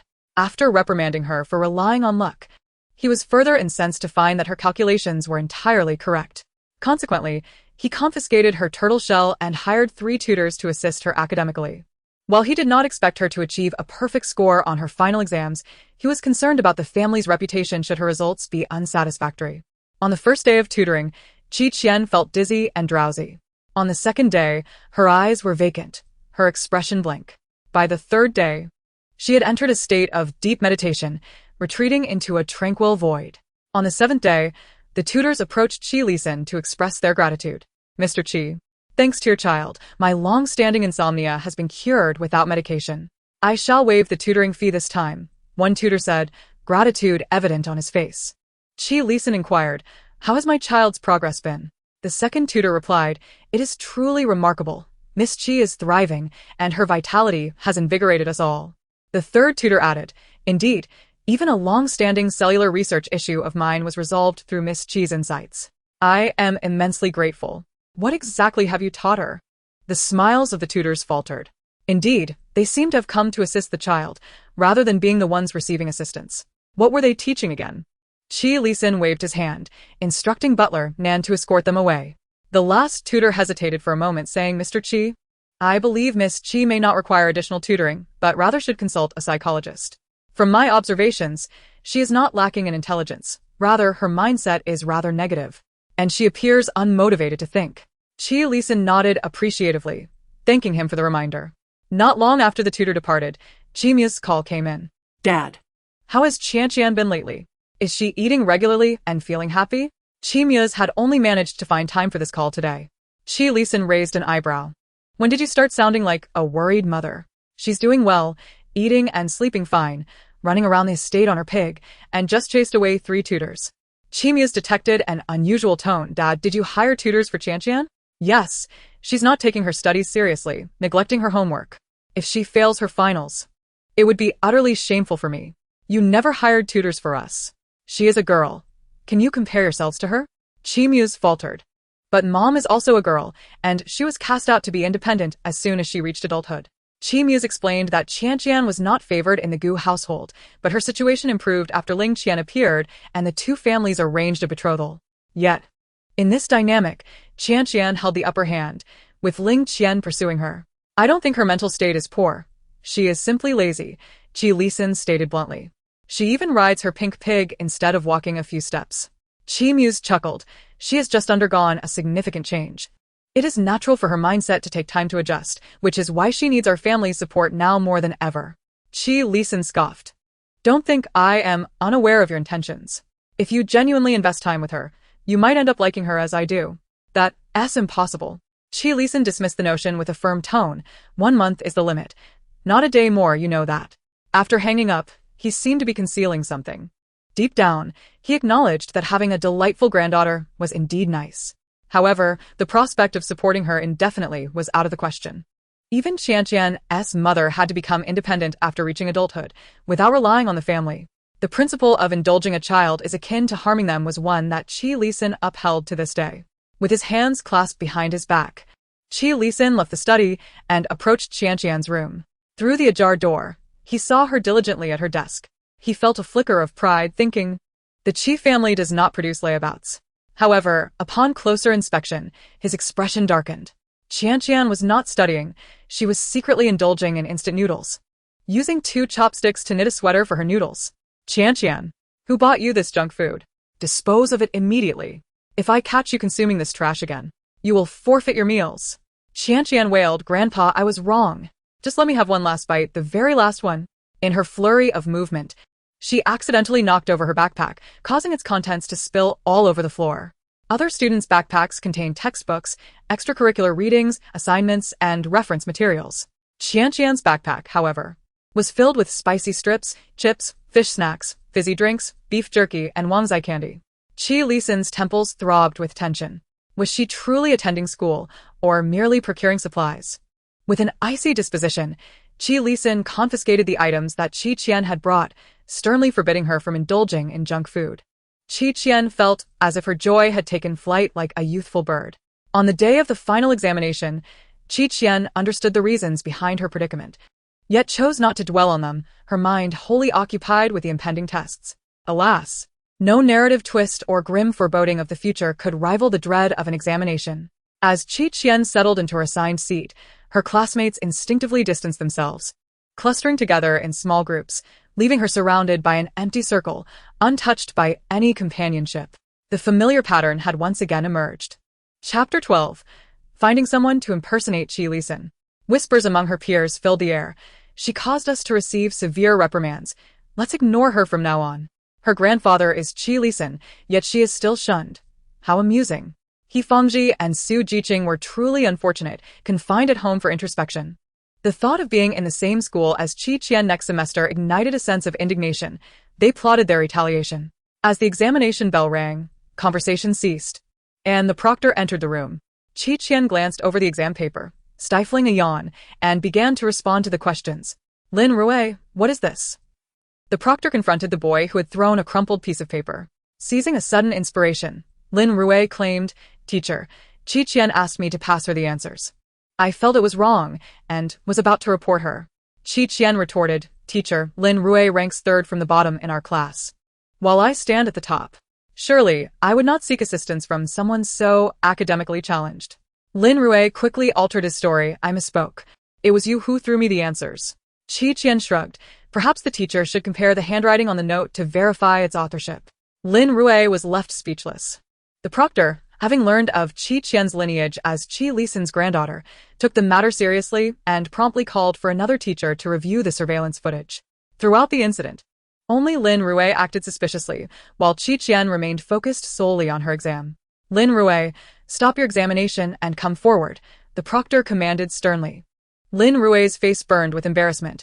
He had never felt so humiliated, casting a venomous glare at Qi Qian before leaving. Qi Qian leisurely raised her hand. Teacher, I would like to submit my paper early. Lin Rui nearly sputtered with frustration. Is writing quickly so commendable? Does speed guarantee a perfect score?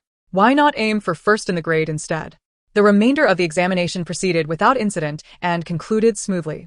Thus, Qi Qian's middle school journey came to an end with the ringing of the bell. The homeroom teacher organized a graduation gathering, and the students assembled immediately after school. The venue was a luxurious, members-only entertainment club in Fugui City.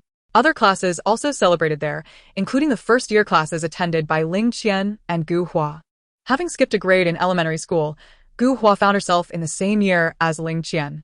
Upon learning that Qi Qian was present, Gu Hua and Ling Qian made a special trip to find her. As Qi Qian stood to fetch some refreshments, Ling Qian, with an irritable expression, obstructed her path. Speaking with impatience, Qi Qian, I implore you not to overstep your bounds. Fang Ji and Ji Qing have treated you with utmost kindness, and yet you have caused them to forgo their final examinations. How dare you show your face at this gathering? Qi Qian, you are suffering from a delusion. It seems your condition is quite severe. Perhaps you should consider purchasing a coffin adorned with Ultraman, as it may provide a source of amusement in your afterlife. You. Gu Hua grasped Ling Qian's arm. Qian, surely Qi Qian did not intend any harm. There must be some misunderstanding. Let us clarify this matter, shall we? Right? Qi Qian? Qi Qian smiled. For the love of your mother, if you continue to prattle, I shall strike you. You cannot pilfer my fortune.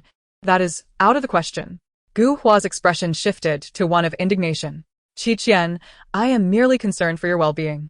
Moreover, her voice suddenly rose. You are not even the granddaughter of Qi Lisan. The individuals present that day were actors you hired, weren't they? After spending over a decade in the Qi household, I know better than anyone what kind of person my grandfather is. She had only encountered grandfather Qi once, and he resembled a middle-aged steward. The notion that Qi Qian could be Qi Lisan's granddaughter was ludicrous. It was nothing short of a dream. Gu Hua felt as if fortune was on her side. This presented a splendid opportunity to completely expunge Qi Qian from her sight. The blaring music in the private room came to an abrupt halt, allowing everyone to hear Gu Hua's proclamation, and they began to turn their gazes toward her. Qi Qian actually hired actors to deceive us into believing her grandfather is Qi Lisan? How vain can one be? I said there was something amiss. If she were truly a privileged heiress, I would gladly remove her head and use it as a ball. Miss Qi, if I were to slap you now, would the Qi group sue me? Woe is me. The Qi group would merely commend the act, exclaiming, well done. Strike down this shameless pretender claiming to be our chairman's granddaughter. Those closer to Qi Qian wasted no time in dousing her with a drink. Qian retaliated. Seizing the assailant's arm and forcefully pressing his face onto a table strewn with wine bottles. Have I shown you any grace? Release me. Let go. The young man cried out in pain. Ling Qian's expression soured. Qi Qian, have you had your fill of this ruckus? Are you enraged because Gu Hua has exposed you? You are attempting to deceive none other than Chairman Qi. Qi Qian, if you possess the courage, call the authorities to apprehend me. What is happening? Qi Li-sun happened to pass by the private room and caught wind of his silly little one's voice, prompting him to enter. Those classmates who had previously encountered Qi Li-sun sneered, "Here comes the actor Qian hired again. To claim this man is Qi Li-sun? What a laugh. I have seen Chairman Qi. He does not resemble this at all." Gu Hua concurred. Grandfather Qi did not look like that. And neither could Qi Li-sun possibly resemble this. The manager of the club accompanying Qi Li-sun could hardly contain himself. "Open your eyes. This gentleman is indeed Chairman Qi of the Qi group. Did your parents not teach you to exercise caution in public?" Ling Qian's expression shifted noticeably. "Manager Kong. He truly is." They may not have had the opportunity to meet Qi Li-sun, but the manager of this establishment, Manager Kong, was well acquainted with him. Manager Kong would not collude with Qian and her grandfather in a charade. The reason was simple. This opulent establishment was a subsidiary of the Qi group. Manager Kong could not possibly mistake his own employer. "Grandfather, what brings you here?" Qian dismissed the troublesome boy, shedding her earlier bravado as she eagerly approached her grandfather. "I have arrived for inspection," she declared. Upon noticing the wine stains adorning her face, Qi Li-sun furrowed his brow and inquired, "Who splashed this on you?" Qian pondered for a moment, unable to recall amidst the chaos of the crowd. Perhaps someone had taken advantage of the confusion to strike. Qi Li-sun nodded. Instructing Manager Kong, "Every individual present, without exception, note their names and add them to the blacklist. Inform their parents to come and collect them." "Why should we?" One of them protested indignantly. "Is it permissible to behave recklessly merely because of wealth and status?" Qi Li-sun lifted his gaze, stating, "It is because you are on my territory that you dared to bully my granddaughter. I shall not seek retribution from you, but rather from your parents. Should you possess any courage, feel free to have them confront me." A pallor swept over the group, as if they had struck a formidable barrier. Their parents had warned them that if they ever harmed Qian and jeopardized the family business, they would be cast out and left to beg. How could they not control their own actions? Chapter 13. The Chosen Pure Primal Wind. Gu Hua was in a daze, for indeed, she had witnessed this person with her own eyes, and he was not the same. In truth, this man was Qi Li-sun. He could not possibly accompany Qian in deceit. Upon hearing Ling Qian's words, Gu Hua's composure began to unravel. If Qian's grandfather was Qi Li-sun, then what had been the purpose of her years of effort to cultivate a relationship with the Gu family? Seeing Qian and Qi Li-sun depart, Gu Hua was jolted from her reverie, immediately pursuing them. "Grandfather." Qian paused, and even the initially indifferent Qi Li-sun came to a halt. Gu Hua approached with a face brimming with joy and excitement. Her cheeks flushed. "Grandfather, it is I, Hua. Grandfather, are you not supposed to have only one granddaughter?" Qian blinked, pondering if she too was a granddaughter. Gu Hua, exasperated by her teasing, exclaimed, "Grandfather, do you not remember me? You once had my uncle give me a red envelope for the new year." Qian remarked, "Oh, so the red envelopes from grandfather were not solely for me. Others received them too." Qi Li-sun shot her a glance. "I do not recall giving her any envelopes. It was likely your uncle's unilateral decision." He then warned Gu Hua, "This classmate, I do not remember having a second granddaughter. Please refrain from falsely claiming kinship." "No, Mr. Qi. I merely became overly excited upon meeting my longtime idol and did not intend to offend you," Gu Hua responded, her admiration evident.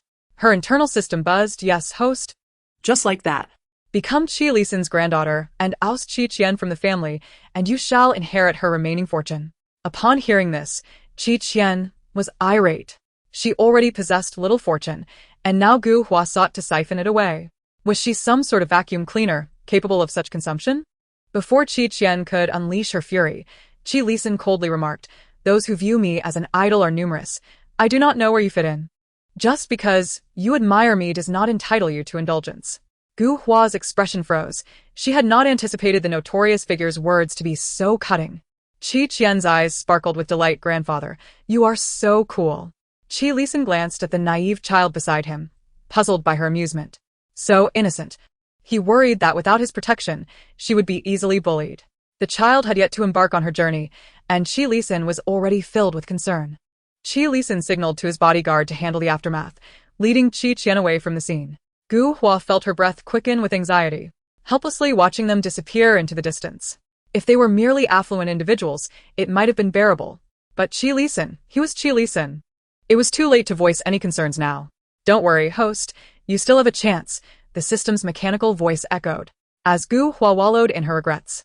Qian was basking in the radiance of her newfound fortune. She increasingly relished the joy of being a small fish basking in the glory of a great whale. The notion of lounging about was truly becoming addictive, save for Gu Hua's rather unpleasant system.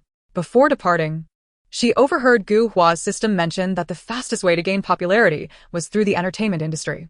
This sparked a recollection of a previously overlooked opportunity. Consequently, She became the control group for Gu Hua, enduring prolonged criticism.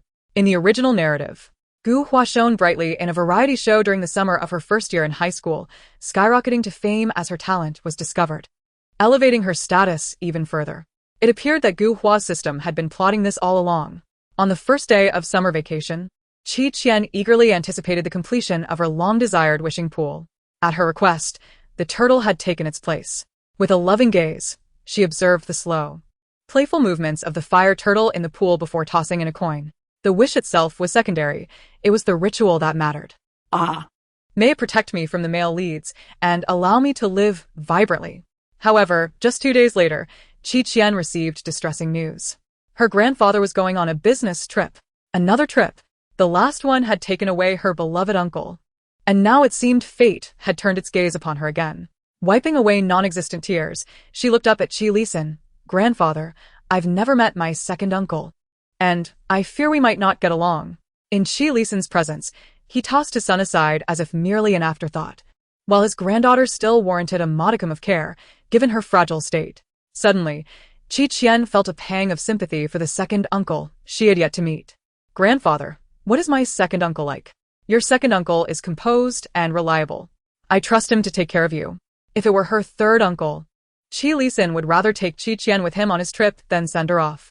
A psychologist had suggested that Qian needed family companionship, and with her grandfather away, only the second and third uncles remained in the Qi family in Floating Light City. Qian mused, wherever I go, I can simply lounge about, like a fish as long as the bamboo rod is suitable and the sun is pleasant. What does it matter where I bask? All right, grandfather. When will my second uncle come to pick me up? He'll be busy until evening, so he will come to fetch you then. By evening, Qian had packed her belongings and stood at the door, waiting for her second uncle. A silver car approached, stopping in front of her as the window rolled down. Are you Qian? The old man sent me to bring you to stay with me for a few days. The tone of voice struck Qian as anything but composed. Moreover, the man in the driver's seat was clad in stark white prison attire, a bloodied rope around his neck, and unruly hair that defied all order. He resembled someone who had just been rescued from an ancient dungeon. The way he regarded Qian was marked by a subtle scrutiny, tinged with a hint of disdain that he believed he had expertly concealed. Qian hesitated, about to inquire about his attire. Isn't it quite handsome? Ah, the chosen style of pure prison chic. Clearly, you've just escaped from death row. The man exited the vehicle and assisted Qian in placing her suitcase into the trunk, urging her to hasten and board. Qian assumed he was pressed for time and thought little of it. As she settled into the car, she waved a bewildered farewell to Butler Nan outside. Wait, miss. He asked not. Before Butler Nan could finish, the man pressed the accelerator, propelling the car several meters away from Nan's words. Qian pondered. It seemed like Uncle Nan wanted to say something. The man interjected. Oh, he was going to clarify that I am not your second uncle. Chapter 14. The Spider-Woman. Then who are you? I am certainly no good person, he replied, his expression shifting to one of chilling malevolence, as if accompanied by an ominous soundtrack. I intend to abduct you for dissection and subsequently sell you for a handsome price. Hehe. Qian replied. Third uncle, is this entertaining?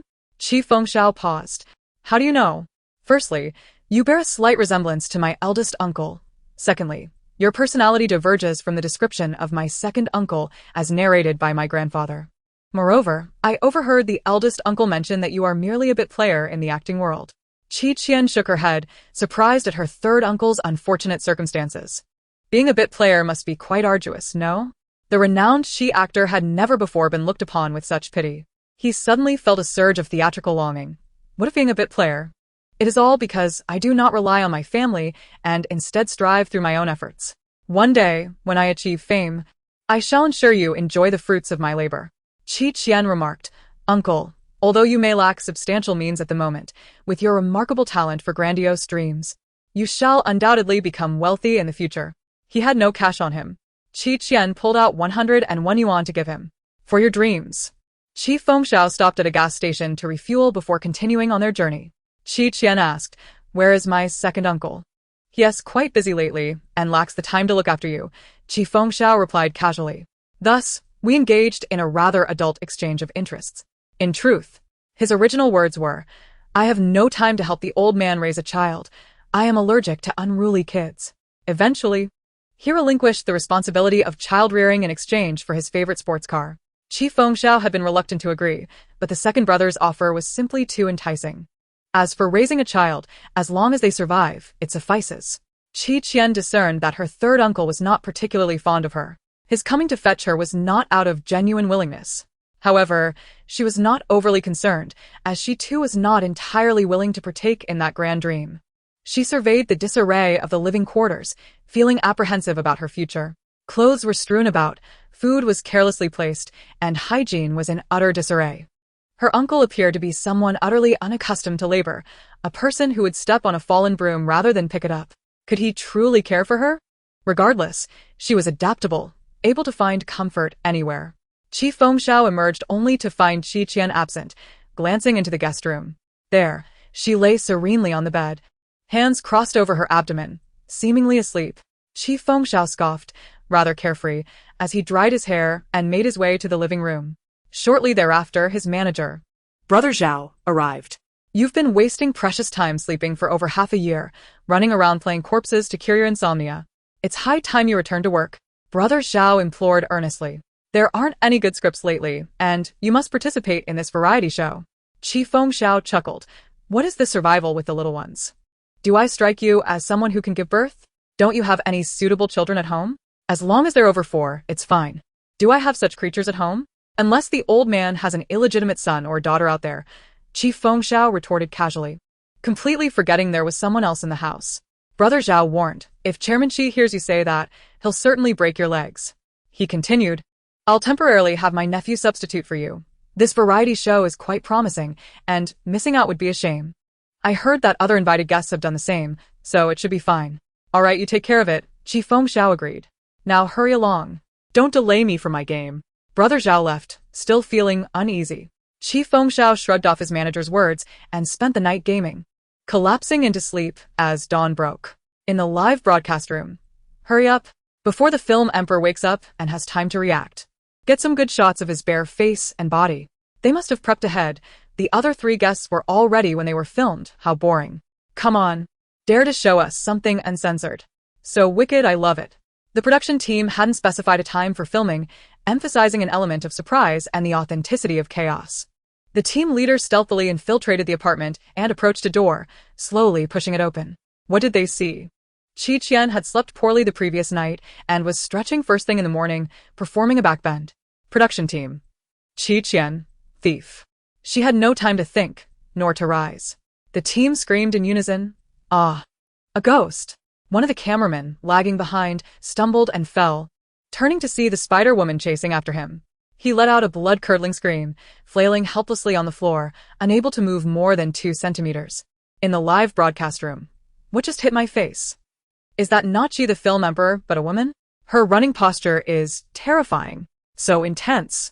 It feels like I saw a spider come to life. Help! My husband hasn't been eaten by her, has he?" The commotion roused Qi Fengxiao from his slumber. He emerged, his strikingly handsome face still intact despite a night of gaming, irritated by the noise. "What on earth is all this ruckus?" he grumbled, only to find himself locking eyes with the Spider-Woman on the floor. However, her eyes were inverted. Qi Fengxiao's mind cleared a bit as he stared at her. "Qi Qian? Is that you?" Qi Qian opened her mouth, and with her current posture, it looked even more terrifying. Chapter 15. My third uncle is a great calamity. The chilling presence of Qi Fengxiao left one feeling unnerved. "Are you trying to send me off to the afterlife? Hurry up and get up," she exclaimed. "Uncle, lend me a hand. I ran too fast just now, and my waist is all wrenched." Qi Fengxiao, both exasperated and amused, helped her up. "Why are you trying to scare me?" Qi Qian, nursing her waist, felt quite aggrieved. "A group of strangers suddenly burst into my room while I was just stretching. I was so startled that I instinctively chased after them." "Is that why you were running in that handstand manner?" "Oh, I thought it would make me faster." "It certainly was rapid. They nearly fled this beautiful world with rockets in tow. The director entered. Qing. Qi Fengxiao shot him a threatening glance. Just call me by my name. During filming, refer to me as such. His down-to-earth persona could not afford to falter. All right, Brother Qi, the director said, perplexed. Is this young lady your partner for the variety show? Could you introduce her to us? He called up Brother Zhao, bombarding him with questions about how to proceed. Where's your nephew? Brother Zhao replied, Ancestor. I forgot to mention, my nephew was chased by a dog for 3 streets last night and broke his leg. We're all at the hospital, so he likely won't be able to make it. You couldn't have told me earlier. What are we to do now? Don't you have a young girl in your family? I'm watching the live stream from the hospital. When did you hide a beauty away? Qi Fengxiao interjected. Hide a beauty? Are you suggesting I break the law and tread on a sewing machine? This is my niece. Brother Zhao chuckled. Well, this is perfect. You have no idea. The moment your niece appeared in the live stream, the viewer count skyrocketed. Her charisma exceeds that of my foolish nephew by far. Just let her take the phone. I'll handle it. Qi Fengxiao glanced at Qi Qian and lowered his voice. She thinks I'm just a background character. Don't ruin my image. Or you'll have to take over this variety show yourself. Brother Zhao retorted, you've played a corpse and a background character. I've tolerated you for long enough. Do you want me to expose you in front of your niece? I'll give you a raise. Fine, boss, I admit I raised my voice a bit. Qi Fengxiao handed the phone to Qi Qian, gesturing for her to take it. Qi Qian, puzzled, accepted it. Hello? He was blubbering and tearful, speaking as if Qi Qian's refusal would result in Qi Fengxiao being evicted and starving on the streets. Qi Qian thought to herself. With not even $100 for gas, my uncle could very well starve. Initially hesitant, Qi Qian pondered. 500,000. Just think of how many spicy snacks and fish candies that could buy. Go. Hesitating for even a second is disrespecting money. All right, I'll accompany my uncle. Qi Qian readily agreed. She could manage a summer job. She felt she had no chance of becoming popular. Brother Zhao urged, for heaven's sake. Even if you lack faith in her, have faith in your family's good genes. Just look at her face. She is naturally suited to dominate the entertainment industry. Qi Fengxiao remained unconvinced, viewing her as merely a young girl without much maturity. Second, be self-reliant. Handle your own affairs and do not expect my assistance. Third, be clever and don't embarrass me. Brother Zhao burst into laughter. And so, the arrangement for the variety show has been settled. The term is undoubtedly understood, so there is no need for elaboration. Meanwhile, Qi Qian listened intently while extracting a tortoise shell for divination. This is not good, he murmured. Zhao Ge, with a warm demeanor, inquired, what seems to be the issue? Qi Fengxiao instinctively touched his well-toned chest, a testament to years of dedication to fitness. Pondering the recent invigorating start that had drawn the highest viewership in the live stream among all guests. To inject some amusement, the organizer suggested they introduce each other's identities. Qi Fengxiao said, this is Qi Qian, my niece. However, Qi Qian hesitated to speak and turned to ask, Uncle, what was your name again? Did that old man not tell you? Qi Fengxiao retorted, feeling a tinge of embarrassment about revealing his name before such a large audience. The organizer, sensing a potential for entertainment, urged, speak up. Do not be afraid. Qian replied, Qisambao. The organizer erupted with laughter, as did the photographer. And soon the entire live stream chat was filled with amusement. The name Qi Sanbao would henceforth be associated with the esteemed Qingdi. Only Qi Fengxiao's expression darkened as he clenched his teeth, demanding, that old man told you this too? Does he think I have no pride left? This is ancient history. Qi Qian innocently waved her hand, stating, after hearing that name from my grandfather, I felt that regardless of what you are called, it seems inconsequential. For whatever the name, it has already been irrevocably tarnished by Qi Sanbao. Qi Fengxiao glared at the camera, ominously threatening, this segment better be edited out. The organizer stifled a laugh, remarking that it was live and thus uneditable. The chat room erupted with comments. Indeed. We all heard it. Both our ears caught Qingdi's nickname, Qi Sanbao. My brother. A rugged and dashing man, has no shame. Ha. The sister is refreshingly sincere. Her revelations are indeed explosive. Doesn't anyone else think it's odd that she doesn't even know her uncle's name? She seems like a faux niece. I feel she must be an actress hired by Qingdi. He doesn't seem keen to introduce her. The fans in the live stream speculated about Qi Qian's identity, secretly hoping she would keep her distance from her brother and not encroach upon him. Chapter 16. Those unaware might assume she was driving a Ferrari. After the interview concluded, Qian and Qi Fengxiao prepared to depart for the filming location. Qi Fengxiao carried 2 large suitcases, while Qian appeared with nothing but a backpack. Is that all you are bringing? Qi Fengxiao asked, surprised, as it is customary for women to carry multiple bags. This is sufficient, Qian replied, observing his cumbersome bags. She advised, Uncle, I suggest you take less, or you will tire yourself out. What's there to fear with a car? 2 hours later, Qi Fengxiao's assumptions were swiftly contradicted. The program's vehicle broke down mid-journey, compelling them to carry their luggage to the destination. Beneath the blazing sun, with a long road ahead, Qi Fengxiao's silence was deafening.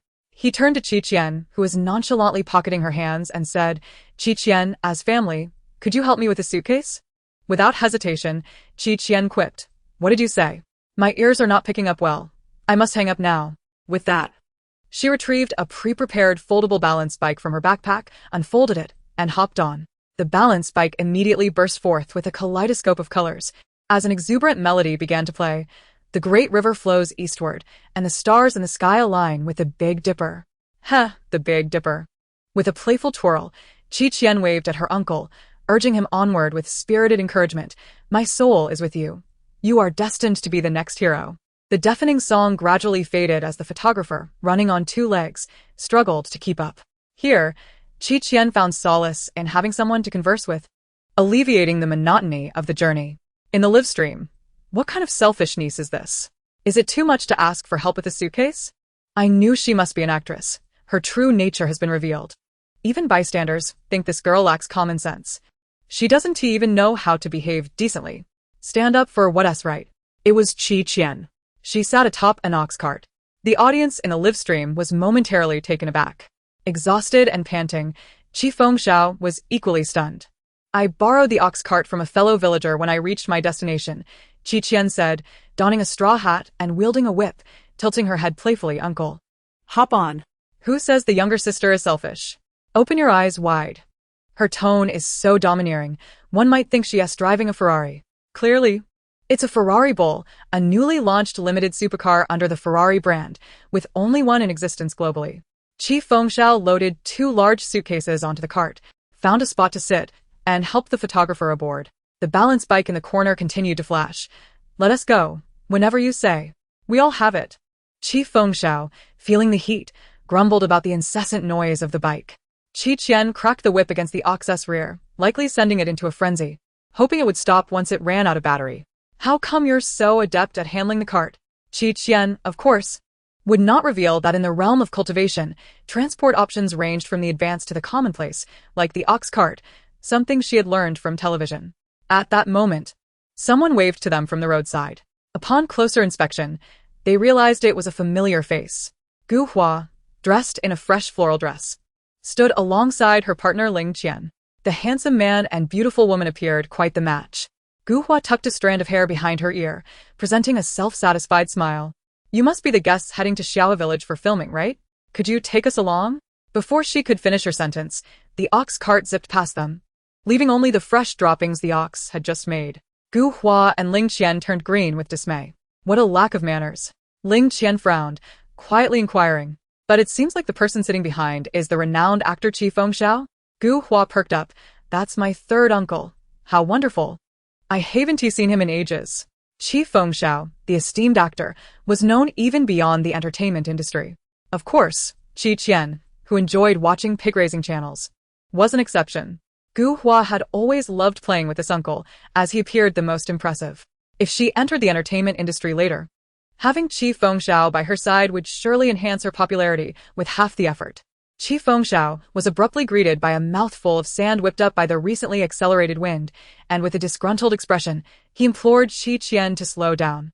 Qian, of course, was intentionally distancing herself from the 2 individuals, cheerfully asserting, Uncle, the weather is sweltering. You've just traversed such a long distance. If we don't hasten to a cooler place, I fear you may succumb to heat stroke. Qi Fengxiao paused in surprise. Was Qian genuinely concerned for him? This uncle found himself unexpectedly reliant on the assistance of his niece. A hint of discomfort washed over him as he lowered his voice. You've worked hard as well. Qian smiled brightly, choosing to remain silent. Upon reaching their destination, guests and photographers were already awaiting their arrival. All had journeyed on foot, And upon seeing the guests arriving comfortably on a bullock cart, there was a palpable sense of discontent among them. Yet, The moment they laid eyes on Qi Fengxiao's striking visage, their grievances dissipated. "Brother Qi," greetings. they exclaimed. However, Qi Fengxiao did not reciprocate their enthusiasm.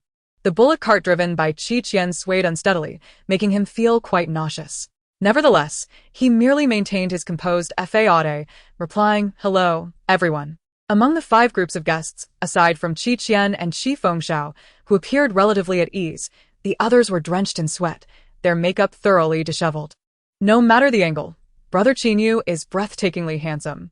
"Yuan Yaya, I adore your figure. I long to lean against you and take a nap." Shen Jing is so warm-hearted, constantly wiping sweat off his son without a care for himself. Sister Gu Hua is stunning. Is that charming young man beside her brother? The genes of this beautiful family are undeniably strong. Why is Emperor Qi and Qi Qian not interacting at all? Even if they're playing relatives, shouldn't they at least pretend a bit better? The director interjected, "All right, from left to right, please introduce yourselves." Xinjing spoke steadily. "Hello everyone, I am Xinjing. And this is my son Xinjiashu. I hope you will all take care of him in the coming time." Xinjiashu shyly hid behind his father, unable to meet anyone's gaze. Qin huffed, remaining silent. The popular young flower, Yuan Yaya, chimed in. "Hello, I am Yuan Yaya, and this is my sister Yuan Yuer." Yuan Yuer retorted, "Why did you put me in the back for the introduction? Do you have no manners?" Yuan Yaya immediately looked embarrassed. "I'm sorry, Yuer. I didn't consider your feelings. Such a rude child. How can she accuse her sister of being impolite? My heart aches for the beautiful sister." When it was Gu Hua's group's turn, she paused deliberately while introducing Ling Qian, her smile sweet. "This is my neighborly brother, Ling Qian. My family is quite busy." So, he specially accompanied me. Though Ling Qian was not part of the entertainment circle, he was well known, being the young master of Starlight Entertainment Company. Having made headlines a few times, the comments erupted with excitement, declaring, "I'm shipping this. A husband should be nurtured from a young age." Finally, it was Qi Qian's turn. Qi Fengxiao, exuding an air of coolness and arrogance, simply stated, "I am Qi Fengxiao," and fell silent. He debuted at the age of 18, garnering numerous accolades, his name recognized throughout the industry, indeed possessing the capital for such pride. The camera then shifted to the girl beside him. Qian remarked. "I am Qi Qian, the infamous one." Chapter 17. Speed and Passion. What an innovative method of self-introduction this is, especially as she stands there, expressionless. With her hands tucked away, as if oblivious to any anomaly, it utterly cracks me up. The illustrious actor Qi wears a look that seems to question, "Could you repeat that?" Ha ha ha. Gu Hua, however, finds no amusement in it. She initially thought the girl merely resembled Qi Qian, but it turns out this young lady is indeed her. In the past, when she sought his assistance, he would never oblige. Why then does he shower such care upon Qi Qian? A mere ploy for attention. The director raises a megaphone. "Dear guests, time is of the essence. You will be staying in Xiaohe Village tonight, and the official recording of this survival-themed episode will commence tomorrow after ascending the mountain." Yuan Yaya gently inquires, "Where shall we be staying?" Naturally, Xiaohe Village is underdeveloped, possessing only 2 brick houses. The rest are either tiled homes or thatched cottages. A sense of trepidation grips the guests. They cannot afford to falter. He is tethered to a long fuse, sprinting towards the table to swiftly assemble the scattered components. Upon successful assembly, the fuse would extinguish immediately. Failure, however, would result in a disastrous explosion. The essence of this game lies in speed and fervor. Yuan Yaya and Gu Hua turn pale. The director proclaims, "Demonstration concluded. Who will step up first?" "Director, we could hardly see anything just now." Qinyu raises a hand in protest. "That is your predicament. We shall only demonstrate once." The malevolent intent of the production team becomes apparent at this juncture. Qi Fengxiao turns to Qi Qian and states, "Assembling firearms? I haven't engaged in such trivialities since middle school." Qi Qian retorts, "You had better be right." The first to take the plunge is Qinyu. As soon as he secures the fuse, he darts forward. Yet, when he reaches for the components, the fuse detonates with a resounding bang behind him. Qinyu gasps, his composure shattered. This challenge is indeed no small feat. Yuan Yaya's complexion pales as Yuan Yuer pushes her forward. "Hurry. I want to stay in the most beautiful house." Gritting her teeth, Yuan Yaya mutters, "That wretched child." Predictably, Yuan Yaya too meets failure. One by one, they all succumb. Qi Fengxiao, who had earlier dismissed it as trivial, finds himself covered in soot, while Qi Qian can hardly bear to watch. Just as the director contemplates whether to switch to a less difficult game, Qi Qian steps to the starting point. Qi Qian, you can't do it, Gu Hua warns her. Even Uncle Qi struggles with such speed. How could you possibly manage? Gu Hua's expression reveals her distress, but Ling Qian offers her support. Ignore her. Let her make a fool of herself. Ah. Qi Qian has secured the fuse. What does she intend to do? Does she fancy herself a savior? It's absurd. So many adults have failed, yet she puts on such airs. I wonder what gives her the right to claim that Hua Hua cannot succeed. Is it envy? What on earth just flew by? It was Qi Qian. Qi Qian races forward with such swiftness that she leaves a fleeting shadow in her wake. In a mere 5 seconds, she reaches the table, glancing at the components before beginning her assembly. The timer halts at 15 seconds, and the fuse is extinguished with a significant length remaining. Silence envelopes the room. What others could not accomplish, Qi Qian has achieved, and she did it in merely half the time. Others were equally curious about how she managed it. Qi Qian contemplated for a moment. Running swiftly could save half the time.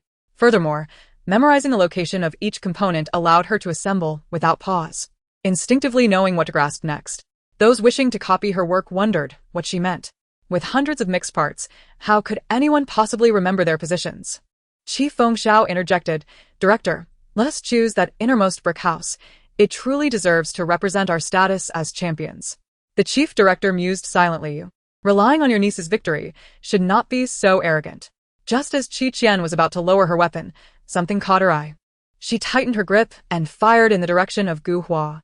The sharp crack of the shot stunned everyone. Gu Hua paled in terror, her face as white as a ghost, trembling under the cold glare of Qi Qian's almond-shaped eyes. Ling Qian immediately shielded her, demanding sharply, Qi Qian, have you lost your mind? Do you wish to kill Hua Hua? This is attempted murder. I could sue you. Wait, everyone look at what's on the ground. Xin Jing pointed to a tree behind Gu Hua, revealing a venomous snake that had just fallen from the branches. They stood near the large tree for its shade. The snake had been poised for an ambush, only to be spotted by Qi Qian. Had she not fired, Gu Hua would have been rushed to the hospital for emergency care. Realizing the danger, the others hastily moved away from beneath the tree. How could there be a snake? How terrifying. The bullet from Qi Qian struck precisely at the snake's vital point, ensuring its instantaneous demise. A snake is also a life. Why not just drive it away instead of being so cruel? Yuan Yayao's eyes reddened. The others expressed their astonishment. What a bunch of self-righteous individuals. Qi Fengxiao found it amusing. With your kind heart, why not perform a blessing on it right here and build a temple to honor it? I simply have a fondness for small creatures and I couldn't bear to see it harmed, Yuan Yayao replied weakly. How did someone like you emerge from Daunting Lake? Qi Qian lowered her gun and, with bare hands, picked up the lifeless snake, tossing it directly at Yuan Yayao. Ah! Yuan Yayao shrieked, performing a frantic dance to evade the thrown snake, even jumping onto the back of the nearest cameraman. It was quite awkward. Yuan Yayao's fondness and compassion. How much could that sell for? She even stepped on the dead snake. Her evasion skills were more entertaining than my 70-year-old grandmother's square dancing. Qi Qian fired indiscriminately, like a Gatling gun, regardless of the consequences. In countless words, Sister Qian is astonishing. Gu Hua finally realized that Qi Qian had saved her. Qi Qian, who had always opposed her, how could she suddenly act with such kindness? Surely it was a ploy to garner attention, desperate for fame. In truth, Qi Qian didn't need to strategize. She was already in the spotlight. Her name dominated 2 trending topics, one for her extraordinary skills, and the other for the recent online discussions dubbing her as the markswoman come to life. In the entertainment industry, it is a rarity to find a newcomer who, without having debuted or a fanbase, manages to trend twice in succession. The videos featuring her have left netizens in fits of laughter, while others have been left in awe after witnessing her audacious performances. An increasing number of viewers have been drawn into her live stream, unable to tear themselves away. Unbeknownst to the guests present, upon receiving the keys to their new abode, Qi Qian and Qi Fengxiao departed immediately. The remaining guests were left to confront their embarrassing predicament, each feeling despondent. If no one succeeded, the director would undoubtedly alter the game to reduce its difficulty. However, with a younger contestant having triumphed, how could these adults admit defeat? Consequently, certain guests harbored considerable resentment towards Qian. Chapter 18. Moral Coercion. The privileges afforded to the first-place winner were indeed commendable. Residing in a pristine brick house complete with a yard. If provisions were available, one could even cook outdoors. The group of Yuan Yayao, who received the thatched cottage, did not enjoy such ease. Yuan Yuer's piercing cries echoed down the street, incessantly urging Yuan Yayao to find a way to exchange their accommodations. She refused to live in a latrine. Avoiding the camera, Yuan Yayao quickly altered her expression. If you cry again, I will inform Dad. Go ahead. My dad will surely side with me. Try it if you dare. Yuan Yuer was unfazed. Frustrated and unable to manage her sister, Yuan Yayao sought out Qian. Qian, my sister has been frail since childhood and is accustomed to being pampered. Could you speak to your uncle about swapping houses? I would be immensely grateful. Qian leisurely crunched the lollipop in her mouth, shaking her head slowly. No exchange. I do not covet your gratitude. Yuan Yayao retorted. My sister is 2 years younger than you and requires this place more than you do. If anything happens to her, you surely wouldn't want to witness that, would you? Is this moral coercion? Qian replied, as an elder sister, if you cannot meet your sister's needs, perhaps you should reflect on your qualifications to be her sister. Severing ties may be a cure-all. Gu Hua, overhearing the conversation, approached Qian. How can you say such things? Sister Yayao is merely concerned for her sister. Switching with her wouldn't be a problem. My choice to exchange or not is my prerogative. Who are you to meddle? Qian shot back. Gu Hua, recalling the 2 unpleasant encounters earlier, felt nauseated. Yuan Yayao's face flushed with anger. Qian, it's surprising that you, being the niece of Qi Ge, lack any compassion. Aren't you afraid of embarrassing your uncle? What of my niece? Qi Fengxiao, holding a bucket of water behind Yuan Yayao, with a sharp gaze, interjected, whereas my niece lacking in compassion. Speak. Yuan Yayao's expression stiffened. No, that's not it. Qi Ge, I was merely imparting some life lessons to Qian. Qi Fengxiao's face remained cold. Who do you think you are? I was just... Qi Fengxiao splashed the water from the bucket at Yuan Yayao's feet, his handsome visage marred by a prickly ire. I ask you, who do you think you are? My uncle is still alive. Who gives you the right to speak ill of my niece? Gu Hua, frightened, fell silent. Yuan Yayao, pale-faced, stepped back a few paces, slipping on the wet ground and landing unceremoniously. Apologies, as the image of the still-operating camera flashed through Yuan Ye's mind. Tears cascaded down her cheeks. In her sorrow, she forgot about the house-switching matter and dashed outside, weeping. Qi Fengxiao glanced at Gu Huan, who stood beside him, and asked, Do you still have something to attend to? He didn't even bother to call her by name. Gu Huan bit her lip, sensing that it was not the moment for nostalgia, and departed as well. The courtyard fell into a profound silence. Qi Fengxiao clicked his tongue and inquired of Qian. Why didn't you call me earlier? Did you allow her to morally manipulate you? Qian blinked innocently, replying, She can't manipulate my morals, for I possess none. Qi Fengxiao remarked, I almost forgot how infuriating this girl can be with her tongue. In the live broadcast room, Yaya is solely devoted to her sister. Why is Qi Fengxiao so harsh towards a girl? Qian's manner of speaking lacks decorum. Gu Huan kindly advised her, but was scolded instead. Your Gu Huan was just saved by Qian. Why haven't you shown her any gratitude? A zombie approached the brains of Yuan fans and Gu fans lying on the ground, opened it, and left in disappointment. The nearby dung beetle's eyes sparkled. Upstairs, leave some food for the panda, huh? The ingredients for dinner must be obtained through work for the villagers, or else one should not expect a meal. The production team had discussed with the villagers, and the tasks assigned were all quite challenging. Qi Fengxiao suggested that Qian accompany him to receive the tasks, but she declined. He did not press the matter further, and allowed her to do as she pleased. Qian's attempts to shirk work are too obvious. It pains me to see my brother toil, while she drags him down. Gu Huan is far more diligent than her. She has already fetched 2 buckets of water for the villagers. Let us not speak too soon. Must we not allow Sister Qian to have other plans? Lying on the cool mat of the Kong, she slept soundly. In the live broadcast room, viewers commented, procrastination is confirmed. Qian only managed to doze for 2 hours before awakening due to hunger. She climbed up to the back mountain. The viewers had already lost hope in her. Upon waking, she rushed outside without any thought for the families still laboring in the fields. What is Qian doing? They barely grasped how she had launched herself out when the scene froze again, revealing 2 gray wild rabbits in her hands. What just happened? Let me describe it. Qian did this and that, and thus caught the rabbits. Your description is splendid, but do not attempt to describe it again next time. These rabbits are too foolish to run. They cannot be eaten. I suggest sending them over for me to test for poison. She washed her hands and then reclined on a lounge chair in the courtyard. The photographer inquired, Qian, aren't you going to prepare the ingredients? I'm tired, she replied, placing her hands on her abdomen, her expression serene as she closed her eyes.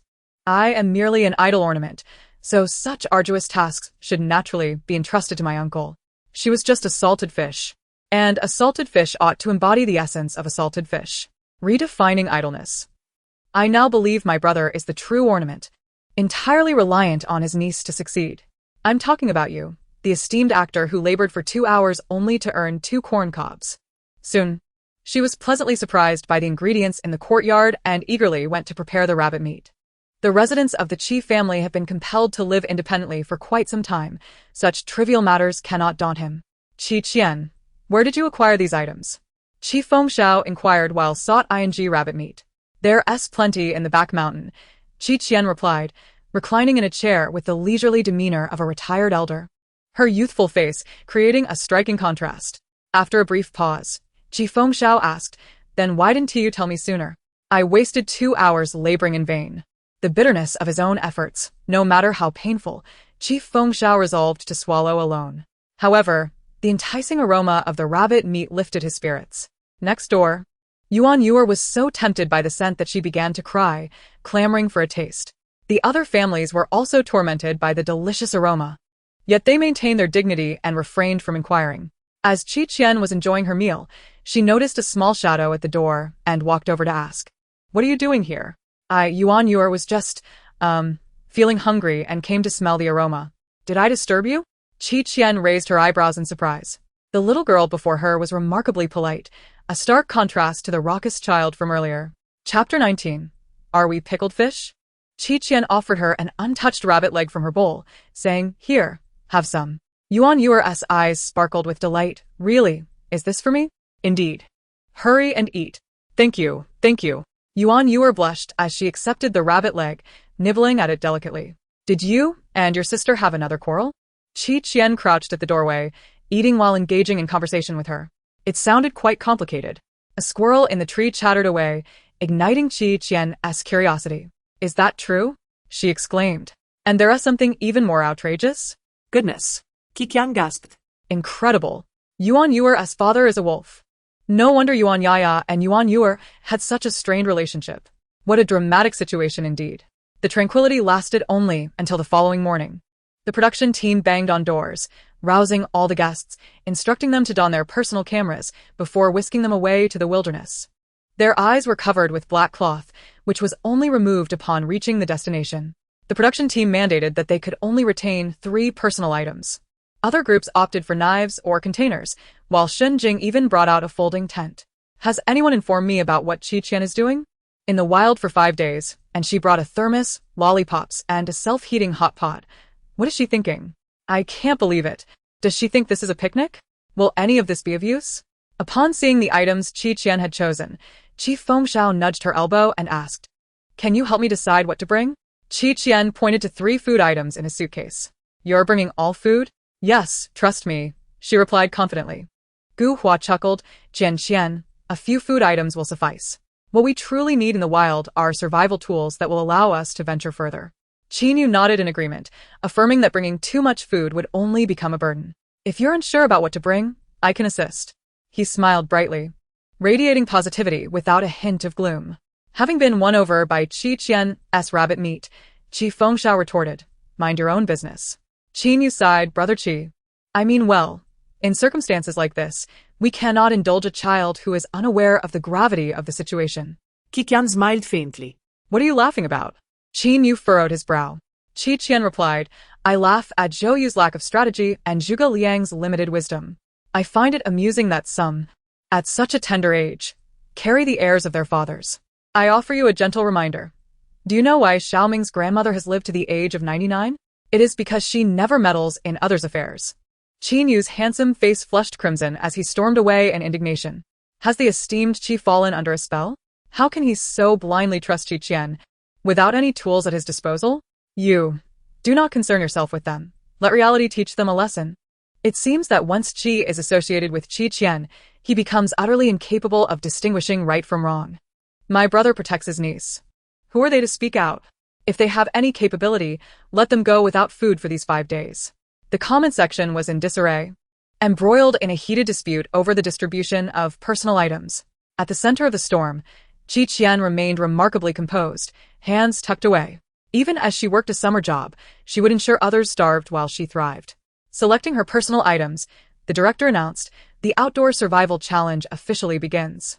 All guests must utilize their skills to survive here for over 5 days and locate a safe house to call for help. Of course, please do not forget your image.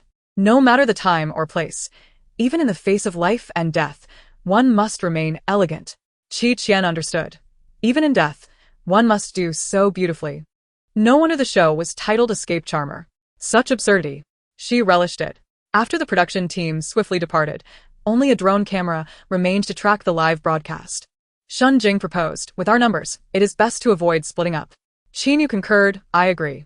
First, we must locate a water source to establish our camp. Then seek food. Gu Hua volunteered, I know how to find a water source quickly. Leave this to me. Ling Qian gazed at her with admiration, his eyes so gentle they could drown a person.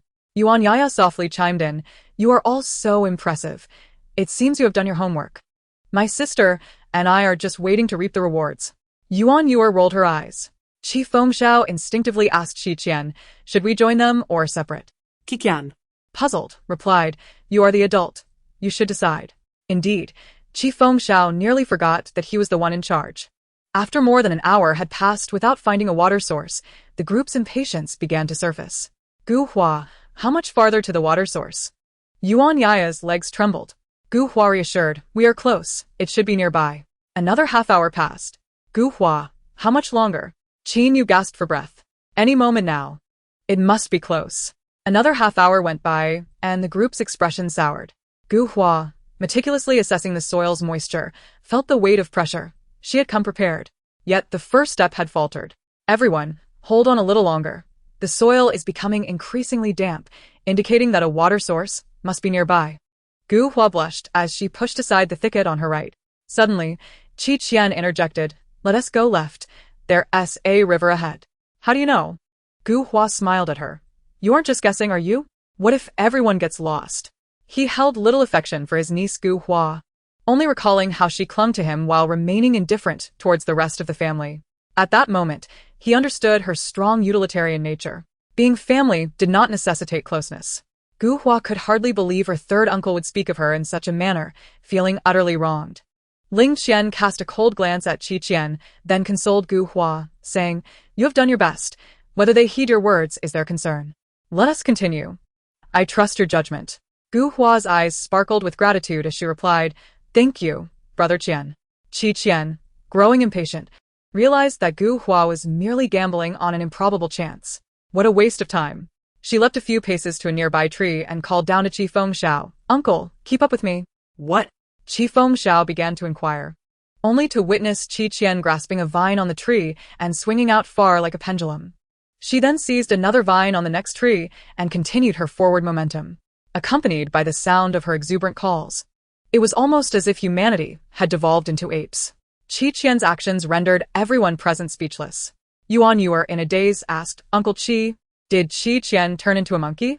Qi Fengxiao replied, you are mistaken. That is not Qian. That is the Monkey King. Shun Jing kindly reminded him. Little Qi, aren't you going to chase after her? Qi Fengxiao suddenly snapped to attention, exclaiming, oh no. Where did that monkey go? Chapter 20. The Monkey's Takeout. Is everyone a Tarzan?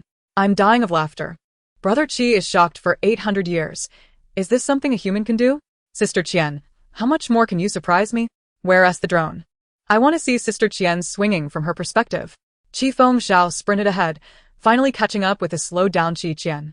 The Shun family, following closely behind, were astonished to discover a river nearby. The banks were flat and open, perfect for setting up camp. They found themselves grateful for not having followed Gu Hua further down the wrong path. After more than 2 hours, 3 other groups, having endured bee stings, fallen into mud pits, and narrowly avoided entering a black bear's territory, also found the river, right across from where Qian and the others were. Exhausted, they gazed towards the opposite bank, where tents had already been pitched, and the delightful aroma of self-heating hot pot wafted over to them.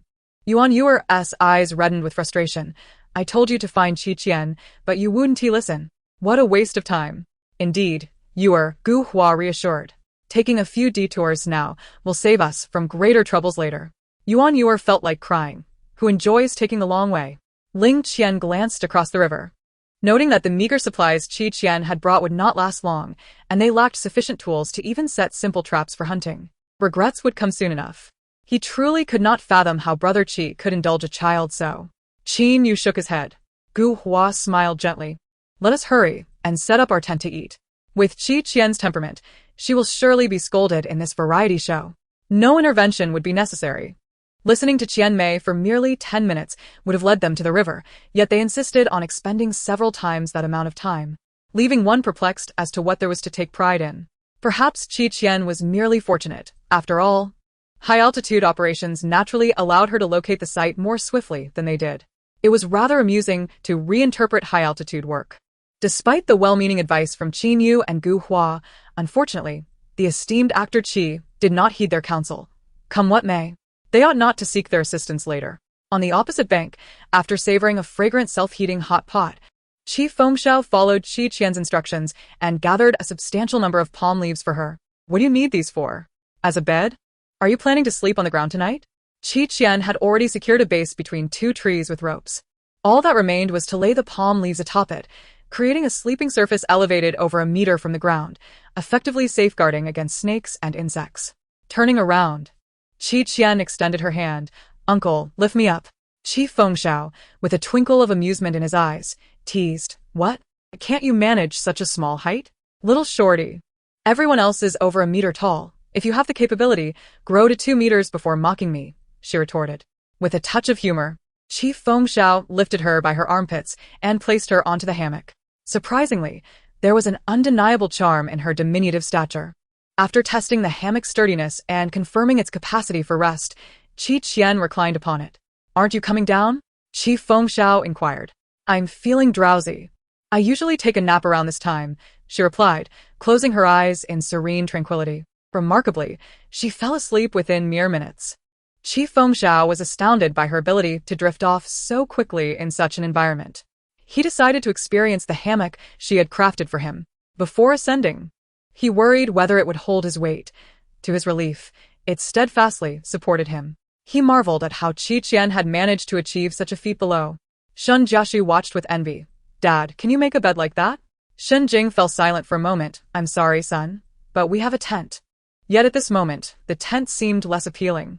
Qi Fengxiao and Shen Jing departed to survey the terrain, leaving Shen Jiaxu behind to keep an eye on the slumbering Qian, lest she be whisked away by a wild beast in her dreams. On the other shore, Gu Hua chuckled at the sight of Qian doing nothing but sleeping soundly. Who can endure such a delicate person? An hour later, Qian awoke with a stretch, her stomach growling with hunger. It was time for afternoon tea. She lay there, whistling, her hands crossed behind her head. Before long, a shadow appeared in the trees. A monkey dangled from a branch with one hand, cradling a bunch of bananas and chattering away. Is this the delightful monkey delivery you mentioned? Qian said, unabashedly extending her hands. Thank you. 5-star review. The monkey tossed the bananas into her embrace before swinging away from the branch. Why did that monkey deliver bananas to Qian? Was it really a delivery, or was it merely a case of the monkey accidentally dropping them? Monkeys are notoriously protective of their food. Last time I went to the mountains, a troop of monkeys snatched my chicken leg and ran off, leaving behind not even a plastic bag. I was even assaulted by monkeys on my way down the mountain. The milk I had tucked away in my back pocket was pierced by a monkey, which proceeded to lick its way along. I nearly lost my dignity. Crouched beneath the tree, Shen Jiaxu was utterly astonished. Why on earth would a monkey give you a banana? Qian replied, I'm not particularly fond of bananas. If only it were a peach instead. Despite the bananas being quite delightful, Shen Jiaxu was still baffled. But why would a monkey give you a banana? His worldview seemed to be crumbling. Qian nonchalantly divided 2 bananas and said with utmost seriousness, in truth, I have another identity. I am Princess Angelina Dreamy Midacrysasha of the forest, wrongfully cast away to this place. If you treat me to KFC for 50 yuan right now, I will immediately divulge my revenge plan. 10-year-old Shinjiashi was taken aback. Just 50 yuan to hear it? Your Highness, may I perhaps owe you the amount? Ha ha ha. Qian, how can you deceive him like that? Doesn't to your conscience ache? Who would actually believe her nonsense? Brother Jiashu, I'll give you 100 if you teach me how to swing on branches right away. How infuriating. Another KFC scam. Is there no one to intervene? Then they noticed an entire cluster of bananas beneath the tree. Where did these come from? The monkey brought them. Shun Jiashu replied gravely. They were given to Princess Qian. Qian calmly munched on her bananas, showing no signs of embarrassment at being called a princess. Why don't you just say you ordered takeout? And why do you call her Princess Qian? Shun Jiashu repeated Qian's earlier words, adding that he had surrendered a sausage to hear her revenge plan. The two adults struggled to contain their laughter. You've been fooled, child. She's merely after your sausage. Suddenly, a shrill scream echoed from across the river. A distant bear growl resonated through the woods, making the trees tremble. Gu Hua and her group had unknowingly provoked a black bear, which they could not shake off, and had even led it back to their camp. They barely had time to dismantle their tents, hastily grabbing their backpacks and fleeing across the river. The water wasn't deep. Even children could wade through it. After a challenging ascent to the bank, the group sat down in disarray, utterly disregarding their appearance. The black bear reached the edge of the river, seemingly intent on crossing. Chief Fengshao's expression darkened, his brow furrowing fiercely. It's one thing for you to provoke the bear, but dragging us into this is unacceptable. Brother Qi, we can't just wait here to die. Qin Yu gasped. That bear surely won't come. We have more people. Before he could finish, the bear was already upon them. Yuan Yayao felt her legs turn to jelly and, in a moment of instinct, pushed Yuan Yuer, who was beside her. Out of the way. Chapter 21. Hang him up to dry. Ah! Yuan Yuer screamed. Just then, a fierce gust of wind swept through. Qian, having inexplicably dashed to the front, stood protectively in front of the fallen Yuan Yuer, grasping the furry paw of the bear. As the bear's paw was poised to descend, Qi Fengshao's face paled, and without a second thought, he sprinted forward. Ah! Qian.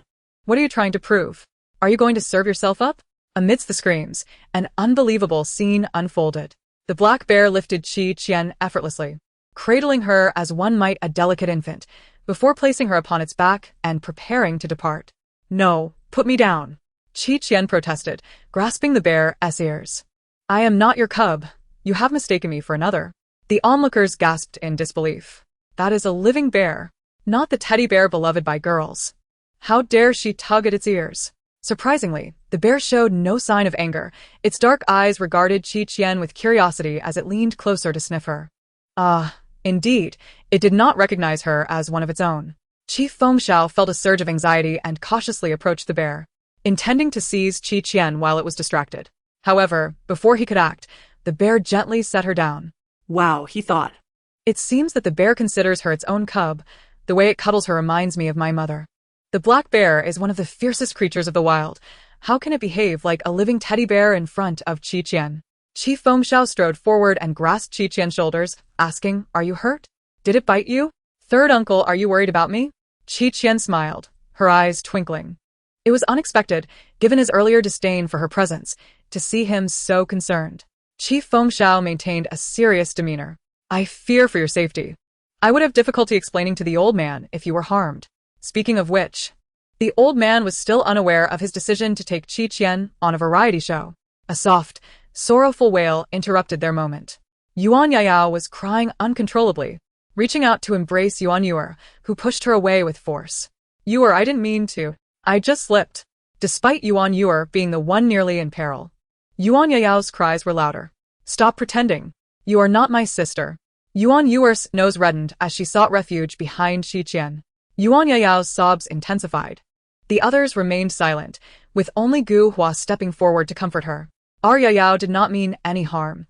She merely slipped. How could someone who cherishes her sister intentionally cause her pain? Please do not cast her in such a negative light. Yuan Yuer is the one being unreasonable. Since filming began, she has continually tormented Yayao, throwing tantrums like a princess. Yayao is unfortunate to have such a sister. Yuan fans, don't you miss home while you're in the mortal realm? Perhaps due to Qian's earlier intervention, Yuan Yuer had become quite attached to her. following her wherever she went. Meanwhile, Yuan Yayao, anxious that the earlier incident would tarnish her reputation, sat nervously apart, neglecting her tea ceremony. "What are you doing? You cannot waste food like this," came a sudden rebuke from Xinjing. Qian had ripped all the bananas from the monkey's offering to Qian, consuming them himself while carelessly dropping the remnants everywhere. If the remaining bananas were not consumed promptly, they would spoil. Qian felt a pang of heartbreak. Those were her post-meal fruits. She hurried over to collect them, only for Qian to deliberately make a face at her. In a swift motion, Qian seized the back of Qian's collar and, with a few quick strides, brought him up to the tallest tree, threading his jacket through the branches. There it hung, fluttering in the wind. Qian, in a state of panic, dropped the banana from his mouth, his hands immobilized, while his feet flailed helplessly. His round face as pale as a ghost. "Help, brother! Hurry, and save me. I have a fear of heights." Qian rushed over, visibly displeased. Qian. "Why are you competing with a child? Quickly put my brother down. It's our first time being human. Why should I yield to him?" Qian replied. "You may release him, but first, you must compensate me for the banana he wasted. Those who waste food deserve to be hung up to dry." Qian glanced at the mess on the ground, recognizing their lack of justification, and could only acquiesce. "I don't have a banana. Can I offer something else instead?" "That depends on your sincerity." Qian gritted his teeth, producing the only item in his backpack, a self-heating hot pot. "I only have this. Will it suffice?" Qian smirked. "A single hot pot for an entire bunch of bananas? Are you a master calculator?" "What do you want then?" "One hot pot, plus a knife, and 2 containers. You're asking for too much. Do you have no sense of morality?" Qian replied nonchalantly. "What is morality? I only possess a lack of it." Qian's face turned ashen, but with the hostage in Qian's grasp, he could only endure the pain of surrendering his belongings. As she accepted the items, she remarked, Teacher Qian, you are indeed correct. Bringing an excess of food is of little use aside from filling one's stomach, but tools are different. They will surely become someone else's possession sooner or later." Qian nearly choked on his frustration. How could someone be so shameless? All the effort he exerted to carry those items had been for Qian's benefit. He even suspected she had been waiting for a chance to seize their belongings, only now finding an excuse. Taking a deep breath to manage his expression, he smiled. Qian, I've given you the items. Can you now release Qian? I apologize on his behalf for his misdeeds. I hope you won't take offense." "I bear no offense." Qian leaned against the tree. "You're free to act as you wish." "What? "Why not climb up and bring him down yourself?" I'm not stopping you." Qian maintained his composure, thinking, Stay calm, stay calm. His fans will surely help him reprimand her. Haha, this is the correct way to deal with unruly children. I've often wished to hang my brother from the ceiling fan but hesitated. He is so infuriating. What the? There's movement in the bushes behind Qian. Qian climbed the tree, handing Qian to Xinjing, who was waiting below, before slowly descending. Just then, a rustling sound emerged from the bushes. A massive bear's head peeked through, the same black bear from earlier. The other guests quickly retreated, leaving only Yuan Yuer to pull Qian away to run. Qian remained motionless, staring at the black bear. The bear approached, presenting a honey-dripping beehive alongside 2 freshly caught salmon, placing them before Qian. Chapter 22. Your skin is thicker than that of a cow. These fish are quite delectable, rich in fats and proteins, capable of rapidly replenishing energy. The black bear relished this type of fish, but typically only consumed the roe from female salmon. It gazed at Qian, seemingly conveying, take it. If it's not enough, I have more. As the negative emotions of Qian, devastated by the destruction of her banana, began to dissipate, she expressed her gratitude. It was out of concern for Qian, who was suspected to be a little bear cub starving outside, that the generous creature came to deliver her vegetables. The animals seemed to be quite fond of showering her with affection. Please refer to her as the forest princess, they insisted, instead of calling her by the casual name of Sister Qian. Was there no one to feel pity for Qian, who had slipped down a tree in exhaustion? Watching him seemed painful, and one could only hope it wouldn't affect his future happiness. Qian and Qian sat on one side, their expressions grim. Qian paid them no mind, sitting with Yuan Yuer, indulging in sweet honeycomb. Feng Xiao approached Qian, inquiring about the source of the honey in her hands. It was given by a bear, she replied, licking her lips with delight. Would you like a piece? Could it be that the bear truly harbored affection for Qian? Feng Xiao clapped his hands and sat down beside her, mimicking her actions as he tore off a chunk of the golden honeycomb. The honey, favored by bears, was simply exquisite, pure, natural, and wild. Its mere presence was intoxicating. Qian, unable to contain himself, began to sob while pounding his chest. I want honey. I also want honey. Give me honey. Qian pretended to be preoccupied with organizing his belongings, feigning ignorance. Qian, deliberately in front of Qian, took a large bite of honey, exclaiming, "It's sweet and not overly rich. It's truly delicious. It's enough to make the neighbor's child envious." The neighbor's child, Qian, wailed in despair. Observing the honeycomb and salmon on the ground, Gu Hua felt a surge of joy. Whose bounty is this? It seems so abundant. It was delivered to Qian by that bear.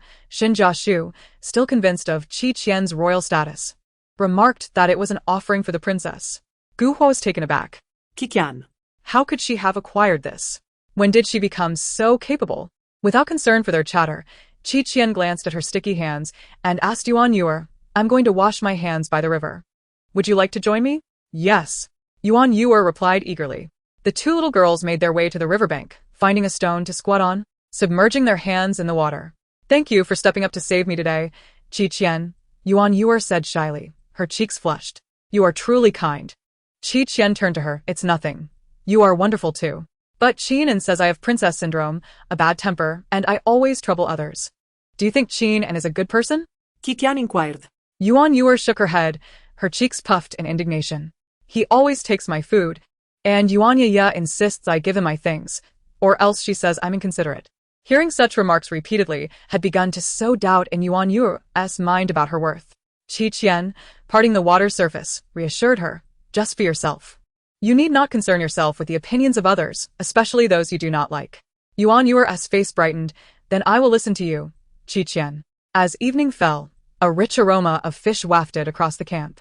The food provided by the black bear was prepared by Qi Fengxiao, who boiled one fish for soup and grilled another, sharing half with Xin Jing and his son, as well as Yuan Yuer. Not only was there a proper meal, but there were also desserts to follow. In stark contrast, those gnawing on overly sour wild fruits found their meal somewhat lacking. After dinner, everyone gathered around the campfire, engaging in lively conversation. Without a mobile phone or a computer, this was the sole form of entertainment to pass the time. When the topic of romance arose, Gu Hua and Ling Qian exchanged a quick glance. It seemed that 24 hours in a day were insufficient for her exhaustion. One wondered if she truly no longer cared about the Ling family's pretty boy. Qian, with a serious demeanor, remarked, "For someone like Ling Qian, once you come of age, your uncle could easily find you a dozen or 20 suitors far more handsome than him.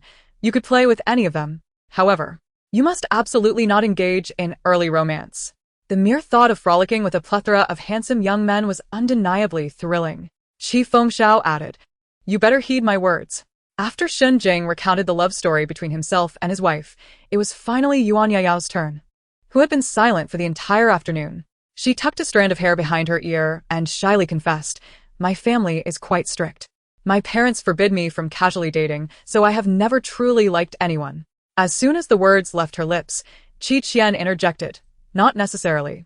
One cannot conceal their affections. Even if hidden away in a closet, it will eventually be discovered by their spouse." Yuan Yayao's smile faltered. What did Qian mean by that? Was it directed at her? No, that was impossible. Ling Qian frowned in her direction. At such a young age, how could one be so misguided? Qian. Propping her chin on her hand, cheerfully dropped a bombshell. "No wonder you would engage in an affair with a married older man and get caught by the original spouse." The revelation sent shockwaves through the group. Yuan Yuer's eyes widened in disbelief. Yuan Yayao protested, "You're talking nonsense. The original spouse must still be searching for you. Yet, you nonchalantly appear on a variety show. Surely that's not without consequence?" "I haven't done anything," Qian retorted, raising her thermos towards the moonlight. Unable to resist the poetic inspiration, "Beyond the mountain stands a tower. Your audacity rivals that of a bull." Qi Fengxiao was the first to crack, bursting into laughter. "What a splendid poem." Yuan Yayao, blushing, stood up. "Qian, stop slandering me. What have I done to deserve this? Why must you tarnish my reputation?" Qian replied, "Why is it only permissible for you to morally bind and disgust me while I cannot speak the truth to infuriate you? One must not be so hypocritical." "You." Qian, refrain from making baseless accusations. I believe Sister Yao is not that kind of person, Gu Hua interjected with a frown. From which poorly covered sewer did you just crawl out of, spewing such rubbish at me? Qian retorted, digging into her ear. Gu Hua was so exasperated she felt pain in her chest. Qian dares to speak so boldly. Is she not afraid of Yuan Yao's agency suing her? After all, there's no cost to slander. She relies on being the niece of the esteemed Qi actor and fears no repercussions. What is Qian even worth? All she does is slander my sister. Is Yuan your mute? She won't even defend her sister. Chapter 23. It's crucial to teach her a lesson. Just then, Yuan Yu chimed in. No wonder you often come to my house to play. Once, I even saw you leaving my father's room. The atmosphere in the live stream room erupted with fervor. Yuan Yaya stared at Yuan Yu, in sheer terror. You, please don't. Without my mother, you wouldn't even be able to attend university. How can you betray me like this? Tears streamed down Yuan Yaya's face as she insisted. I didn't do it. I'm not guilty. I'm just an innocent little flower. Others are slandering me. Yuan Yu's eyes reddened. I found your earring at home, and at that moment, I began to suspect you. But I had no evidence, so I didn't tell Mom. She's surely watching my live stream right now. Just wait. She'll know if the earring is yours once she checks the purchase records. The audience, both present and online, was left in astonishment. It turned out that Yuan Yaya and Yuan Yu were not biological sisters, but rather the daughter of the legitimate wife and the mistress. The audience was left speechless. Which unfaithful man would be so audacious as to bring his legitimate daughter and his mistress together on a variety show? Don't cry. We'll remind your mother on Weibo right away. I always thought Yuan Yu was the difficult princess, and that Yuan Yaya was the one suffering in silence. I've been deceived so thoroughly. Yuan Yaya is the older sister of Jenny Mart, isn't. I am Yuan Yu's mother. I thank Miss Qian for protecting my daughter at a critical moment and for your advice. I shall repay you in due time. Moreover, I will not let this pair of scoundrels go unpunished. Bold, golden comments floated across the top of the live stream, lingering for quite some time. Netizens expressed their exhilaration. However, what did Qian's advice entail? Did it refer to her exposing Yuan Yaya? In fact, yesterday in Xiaohe village, Qian had called Yuan Yu's mother to warn her about her husband's attempts to hide assets and sabotage her within her company. Yuan Yu's mother was unaware of Qian's identity until she recognized her voice during the live stream. Yuan Yaya collapsed helplessly to the ground, feeling utterly defeated. It was all over for her. This was all Qian's fault. Why did she have to meddle? Consumed by rage, Yuan Yaya picked up a heated branch from the campfire and hurled it at Qian. The turn of events was too abrupt. No one anticipated Yuan Yaya would act so desperately, leaving everyone stunned and unable to react. Qian remained seated, unfazed, merely tilting her head slightly to avoid the incoming branch. She then leisurely sipped from her now flat cola. After finishing her drink, she stood up and approached Yuan Yaya, flashing her a smile. Yuan Yaya was taken aback. Suddenly, a powerful force struck her, sending her sprawling to the ground. An ambush? Qian, with an innocuous smile, uttered, I'll take you down. Qi Fengxiao was even more ruthless, seizing the branch from the ground and pointing it menacingly at Yuan Yaya's face. Ah! Yuan Yaya's face drained of color as she stumbled backward in panic. The branch was mere inches from her face, with Qi Fengxiao's grim visage looming above. When he smiled, it often gave the impression of amiability, but now, it revealed his darker intentions.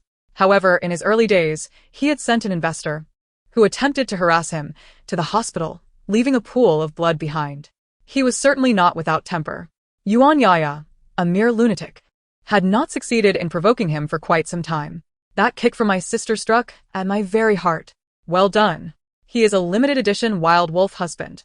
So handsome, it makes my heart race. Anyone who claims that my brother and Qian are not blood relatives shall feel the sting of my palm, awakening them in the mortuary. Yuan Yaya, should you dare to lay a hand on my niece, it seems you no longer wish to remain in this realm. Qi Fengxiao's harsh words rendered Yuan Yaya trembling, tears streaming down her face. No one showed her pity. Gu Hua realized the extent of Qi Fengxiao's protection over Qian, a wave of bitterness rising within her. This protection was rightfully hers. Qi Fengxiao then turned his cold gaze toward the drone's camera overhead, stating grimly, have someone remove her. Otherwise, I cannot guarantee that my hands will remain bloodless tonight. The production team, intimidated by his threat, felt their hearts quiver. The decision to allow Yuan Yaya to finish recording this episode was promptly abandoned in favor of ensuring safety. Before departing, Yuan Yuer bashfully approached Qi Qian, asking, "Shall I hug you?" Qi Qian blinked and nodded. Yuan Yuer leaped forward, firmly embracing Qi Qian's waist. "Thank you. Wishing you all the best. I will watch your live stream from outside, cheering you on." "And you as well," Qi Qian replied, returning the embrace warmly. "You can do it." The sight of the two girls wrapped in each other's arms was captured by the viewers in the live stream. "Oh my wealth. It's all Yuan Yaya's fault." The bond between girls is truly beautiful, like the softest and most sincere flowers blooming in the darkest corners. "Yuer, go for it. We stand with you, and Qian." With Yuan Yuer and the others gone, the live stream continued. However, this incident stirred quite a commotion. Secretary Zhang, while taking a break in the restroom, happened upon the trending topic and hurried to find Shi Lisan. It was the variety show titled Escape Charmer, where the young lady was currently paired with a third young master. Secretary Zhang presented his tablet. "The third?" Shi Lisan inquired, watching as the video showcased several of Qi Qian's standout moments, running upside down like a spider, the Farah Bull carrying the Best Actor, and Extreme Gun Assembly, among others. Qi Lisan scoffed.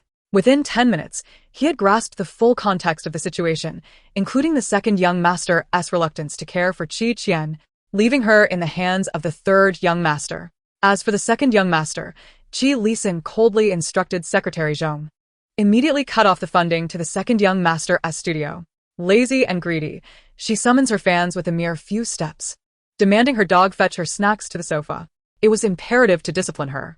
Secretary Zhang felt a sense of foreboding at these words, wondering if the chairman might be upset with the young lady. With a heavy heart, he exited, but before closing the door, he heard Qi Qian's excited voice from the live stream. "The gunpowder is ready. Let us go blow up some snakes. By the way, is python meat delicious?" Secretary Zhang. Qi Lisan. Chapter 24. Things escalated. The flower of the bud felt nauseous. The genius awoke with the dawn's first light. Qi Fengxiao, ruffling his hair, descended from the hammock only to find his hands drenched. Had it rained last night? Puzzled, he suddenly felt droplets falling on his head. Looking up, he was met with the leering visage of a serpentine creature resembling a lecherous old man, its maw gaping wide, saliva dripping. "Oh no! A snake!" "Run!" Qi Fengxiao's shout startled everyone awake. He leapt off the hammock and dashed to Qi Qian's side, scooping her up and bolting away. The others, nearly succumbing to cardiac arrest at the sight, screamed and fled in panic. Qi Fengxiao's pace was unrelenting, his long legs carrying him swiftly as he ran with Qi Qian in his arms, barely breaking a sweat after 10 minutes. Glancing down, he noted that Qi Qian remained undisturbed in his embrace, her eyelids not fluttering. He couldn't help but admire her remarkable ability to sleep soundly, indifferent to the chaos around her. If not for their perilous escape, he would have praised her steadiness. The cacophony of screams echoed behind them, but fortunately, no one had fallen behind. "Uncle, run that way," Qi Qian instructed, awakening slightly in his grasp. Finally awake, Qi Fengxiao grunted, veering in the direction she indicated. "I've carried you for miles." Qi Qian yawned. "The hammock was too small. I didn't sleep well last night." "What's wrong with resting in my uncle's arms?" Qi Fengxiao retorted. "I see you consider me a free bed." A thunderous roar reverberated from the woods. Upon emerging from the forest into the open ground, they finally eluded the great serpent. "Where are we?" Qi Fengxiao panted. "I don't know, we were too busy fleeing." They collapsed onto the ground, breathless from their harrowing escape. Qi Fengxiao, who had carried Qi Qian the entire way, appeared slightly pale. She slid down, producing a lollipop and placing it in his mouth. "Here, suck on this."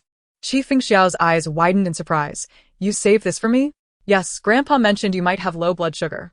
The sweetness of the candy flooded his mouth, and he realized she had chosen the lollipop specifically for him. While others often saw Qi Qian as reckless and heedless of consequences, those who received her genuine care could appreciate the nuances of her thoughtfulness. Truly, she was a remarkable niece. "Uncle, are you feeling better? If so, it's time to get to work." Qi Qian shattered his reverie. Qi Fengxiao replied, "So this candy is merely an advance on my wages? What do you want me to do?" "The python is highly sensitive to scent, so it will likely pursue us again." The moment those words left her lips, Qi Fengxiao and the others turned pale. Qi Qian continued, moreover, that beast may have already consumed a human. How do you know? Because one cannot communicate with creatures that have fed on human flesh. Such beings, even if slain, evoke no sorrow. Is there a volcano ahead? Gu Hua suddenly interjected. I think I smell rotten eggs. Qin Yu grimaced in distaste. Ling Qian suggested, let us move toward it for cover. Surely the snake won't follow us up there. Shen Jing and his son instinctively looked to Qi Qian shallow. Do you have any thoughts? Qi Qian waved her hand dismissively. Escape is impossible. We can only concoct gunpowder and confront the beast head-on, blowing it to bits. Ling Qian scoffed. Do you think it's that simple? Do you even know how to make gunpowder? Be cautious not to overreach and entangle yourself. Qi Qian, before I even begin, you presume I cannot succeed. If I do manage to accomplish it, will you not be compelled to kneel and pay me homage, calling me father? Gu Hua interjected promptly. Qian, Brother Qian is merely concerned for you. If your mouth is idle, perhaps you should clean the toilet instead of babbling here. Ling Qian, struggling to breathe, seized Gu Hua's hand and declared, let us depart. Let her march towards her doom. Qin Yu and Qinan, sharing no affection for Qi Qian, also turned on their heels to leave. Once the bothersome individuals had vacated the scene, Qi Qian remarked, ahead lies a volcano. Here we shall undoubtedly discover saltpeter and sulfur. We also require charcoal, as these are the principal components for crafting gunpowder. You all go in search of materials. I shall handle the remaining processes. She was aware of the high-powered ratios but could not disclose them, lest the live stream be shut down. Qi Fengxiao, astonished, asked, are you truly going to handcraft gunpowder? He had assumed she was jesting. Qi Qian nodded earnestly. Engaging in hand-to-hand combat was excessively taxing, while a fiery confrontation would be far more time-efficient. Let us swiftly eliminate that serpent, so we may seek refuge. Shen Jing chimed in. Qi Qian responded, no, we shall finally enjoy breakfast. I am quite famished. Qi Fengxiao said, you truly are remarkable. As anticipated by Qi Qian, the python followed the scent they had left behind. It bore deep gashes from bare claws, its tail in tatters, indicating severe injury, which only intensified its resolve to capture Qi Qian and her companions. As Qi Fengxiao lured it in, it took the bait, unaware that these humans had no scruples. It plunged into the trap they had deliberately set, and Shen Jing, concealed nearby, immediately ignited the fuse. The moment the fuse ignited the gunpowder at the pit's bottom, a thunderous explosion stunned the serpent. Boom, boom. The pit echoed with a series of deafening roars, shaking the earth beneath. When Qi Qian deemed the time was right to emerge, she found the python charred and battered from the relentless assault. Alarmingly, it still writhed, its gaping maw quivering incessantly. Seizing the opportunity, Qi Qian hurled a sharpened bamboo spear at it. The spear pierced the serpent's head, pinning it firmly to the ground. Not only was it utterly vanquished, but the air was now infused with the scent of charred flesh. Qi Qian inhaled deeply, pondering whether python meat was delectable. Shen Jing and his son shuddered. Even in death, they harbored no desire to consume such a creature. Qi Fengxiao decisively covered Qi Qian's mouth, exclaiming, no, you mustn't. Your uncle forbids you from eating such things. What a thrill! A python as thick as a tree trunk, the four of us combined do not match its size. And yet our collective effort proved so effective. Qi Qian, your strategy was impeccable, luring the python, pinpointing the trap, calculating the gunpowder's potency. Any misstep would have led to failure. Qi Qian, are you a devil? The serpent has been reduced to a lump of char, crispy and blackened. And you still wish to consume it. How outrageous. Delicious morsels await above, full of flavor. Emperor Qi, do not restrain her. Let her eat. If she does not endure some hardships, she will not learn next time. Qi Fengxiao swiftly dragged Qi Qian away, apprehensive that a moment's distraction could lead her to leap into the pit and take a bite of that grotesque creature. It was indeed a possibility she might entertain. At the base of the volcano, they stumbled upon a hot spring, albeit with scalding temperatures that could render a person 7/10 cooked upon immersion. Utilizing the local water, they hastily prepared a combat breakfast, resting in place as four. Qi Qian sat cross-legged upon a stone, employing Shen Jing's knife to slice and refine several pieces of wood. Resembling a child engrossed in a building block game. Once they had rejuvenated, they ascended the volcano. The location of the safe house was exceedingly concealed. Perhaps a vantage point from above would yield some clues. Just as they reached the mid-slope, Qi Qian halted her steps, urging them not to proceed further. What's wrong? The volcano is about to erupt. Shun Jing expressed astonishment. This volcano was reputed to be dormant, having not erupted for many years, and thus should remain inactive. However, before he could finish speaking, they all felt a foreboding tremor beneath their feet. Without hesitation, Chief Fengxiao commanded, "Run." A scream echoed from above. It was Gu Hua and her companions. They, undeterred by danger, had climbed to the volcano's mouth for sightseeing, guiding their livestream audience through the perilous yet enchanting natural scenery. And then, the volcano unleashed its fury with an ominous eruption. Chapter 25. The Return of Fortune. Amidst the earth-shaking chaos, the crater belched forth thick, black smoke. "We don't have time. Get in the car," she shouted. Chief Fengxiao was the first to react, taking a seat behind her, followed by Xin Jing and his son. Qian clutched the front handle of her skateboard, pushing off with her foot as the wheels emitted a creaking sound, hurtling down the sloped incline of the volcano with unyielding momentum. "Wahoo!" Qian spread her arms wide against the wind, in a moment of exuberance exclaiming, "It feels like flying." Chief Fengxiao grasped her collar from behind, admonishing, "Stop flying. The volcano is erupting." Shun Jing urged, Qian, steer towards the downward slope perpendicular to the lava flow. Yet, Gu Hua and her group remained oblivious to this crucial detail. The specter of death loomed ominously over them. "I thought Qian was merely playing with wood, but she was crafting skateboard components. How did she manage to create such smooth wooden wheels? I'm on the verge of panic. Facing such a massive natural disaster for the first time is overwhelming." Gu Hua and her crew are in dire straits. Foolishly ascending to the volcano's mouth, now they cannot even escape. Does your home in Dunhuang boast so many murals? Does Qian owe them something? The skateboard surged forward effortlessly, until it reached its limit with a crash. The force of inertia catapulted all 4 occupants 2 meters into the air. Qian had anticipated this, executing a backflip in midair and landing gracefully on her feet. That was close. Almost faced a disastrous fall. The other 3 lay piled in a heap. "You're so lofty, so proud, with your ability to blink away for self-preservation." Ah, That was thrilling. Yet seeing them play like that is exhilarating. I want to try it. Trying it could be fatal. The person in front might misjudge the angle, sending those behind tumbling to their demise. Exciting it may be, but it is genuinely life-threatening. Just as Qian had foreseen, the eruption of the volcano ceased in less than half an hour. Chief Fengxiao brushed away the dust before him, lamenting that he should have worn a mask to avoid choking. Qian remarked, "The amount of magma released during such a minor eruption is negligible, and the impact of airborne particulates and soil impurities on humans and the environment is minimal. We should maintain a safe distance."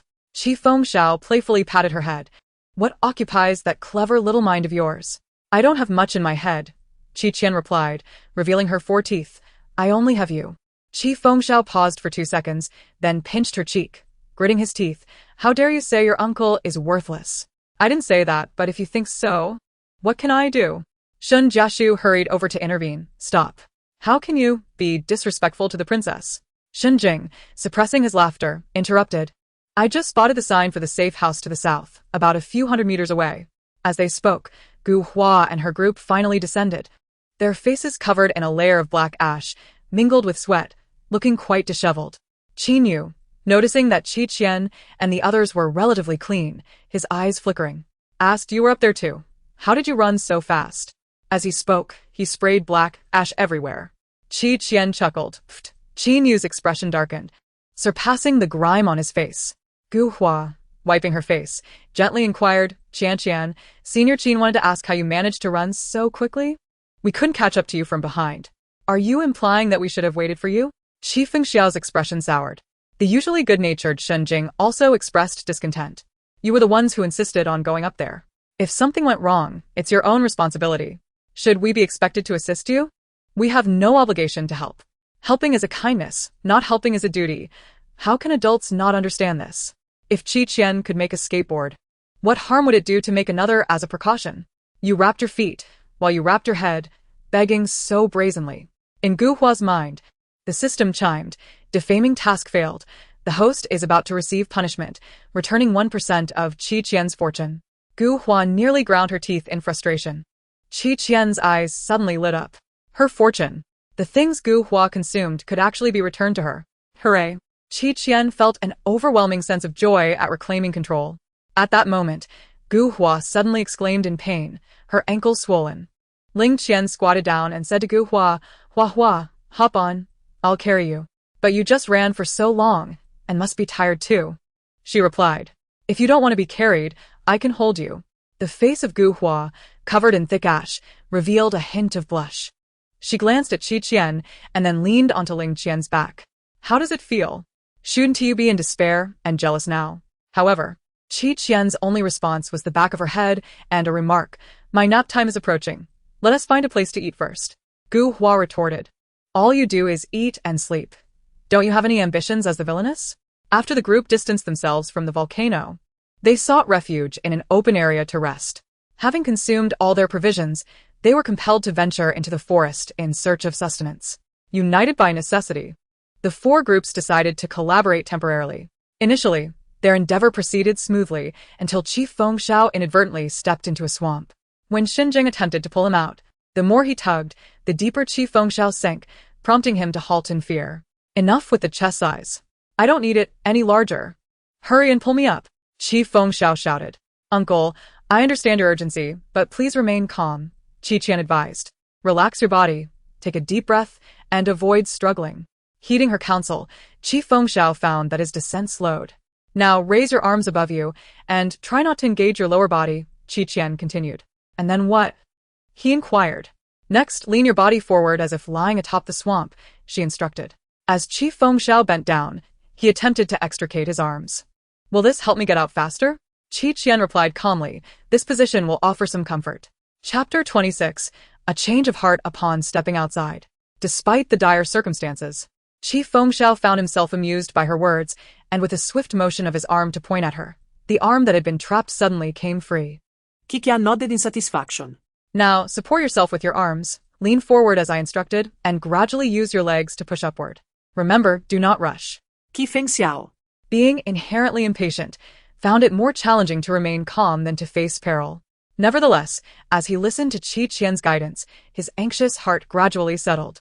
After considerable effort, Chief Fengxiao finally emerged from the swamp, assisted by Qian and Xinjing, who pulled him up with vines. He was caked in mud, resembling a muddy creature rather than a celebrated actor, save for his face. Haha, though it's quite the disaster. I can't help but laugh. I get it. I understand your chest is ample. But how would I know if it's genuine without a little touch? Sisters, how about this? You take Qi the actor away, and I'll seize the opportunity to snatch Qian. We'll work in tandem. Hey, you up there. I'm calling the authorities. Fortunately, a nearby water source allowed them to refill their supplies, and Chief Fengxiao took the chance to wash off. As his well-defined abs came into view, the camera promptly went dark. The live stream erupted in lamentations. Is this not a game we can afford? In his hands, he held something wrapped in palm leaves that resembled food. Upon unveiling it, Shun Jiashu's face turned pale as he hid behind his father. It was a worm, still alive and wriggling. Finding wild fruits proved difficult, and the only edible items available were these creatures. Gu Huai remarked gently, though they seem repulsive. We must adapt to the survival methods of the wilderness. Ling Qian nodded in agreement. Worms are high in protein. They may be unpalatable, but they are not inedible. Stop talking and start eating, he urged. Gu Huai and Ling Qian hesitated at once. Chief Fengxiao scoffed. The only thing you all have is a tough tongue. How can one who dares not partake in sustenance presume to dispense wisdom? Gu Hua's eyes were glistening with unshed tears, and Ling Qian, unable to bear her distress, resolutely seized a wriggling insect and swallowed it whole, eyes tightly shut. I have consumed it. Is that sufficient?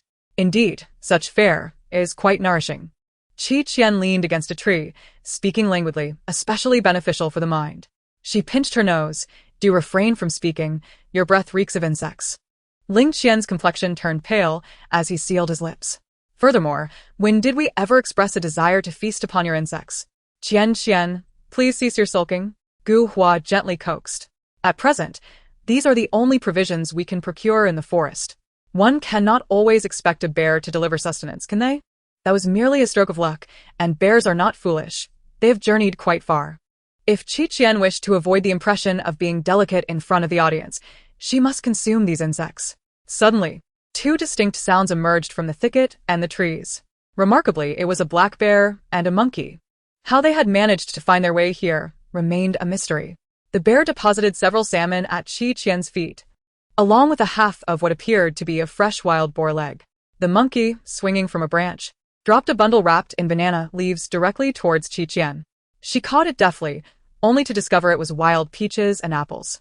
She had casually mentioned her fondness for peaches before, and it seemed this monkey had taken note.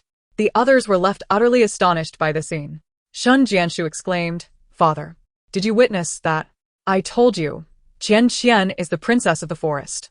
Shinjing replied, "My child, I too did not anticipate that you were speaking truthfully when you said the monkey delivered takeout to Qian." Gu Hua stared in disbelief. What was the matter with these creatures?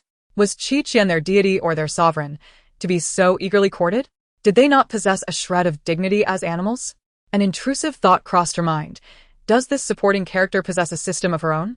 How else could she command such loyalty? Gu Hua retorted, "If you inquire of me, to whom should I turn for answers? A mere supporting character. Did Qian truly merit such treatment?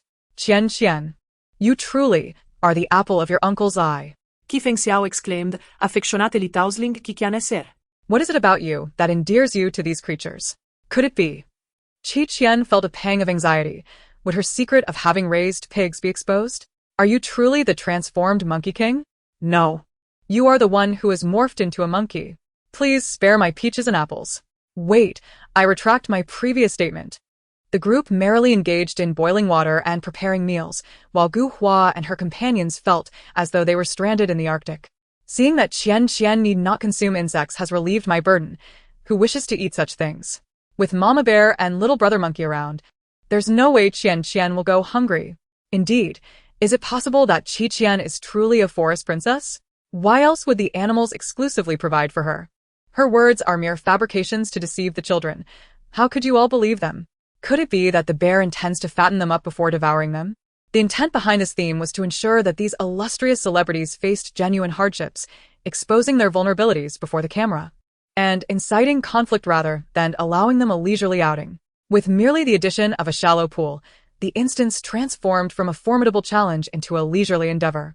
They could hardly believe that the forthcoming challenges would still be manageable for Qian. Meanwhile, after attending to his official duties, Qi Lisan casually opened the live stream, only to find Qian indulging in food and drink, living more lavishly than at home. While she enjoyed her fish, Qi Fengxiao meticulously removed the bones before offering it to her. Qi Lisan thought to himself, this is yet another instance of being unable to restrain Qian. However, when did she and Qi Fengxiao become so close? Just previously, she had professed her fondness for him as her grandfather. Had she so easily shifted her affections after a brief outing? The words of children are hardly to be taken seriously. After a while, Qi Muse called, "Dad." "I saw Fengxiao taking Qian onto a survival variety show. Did you approve of this?"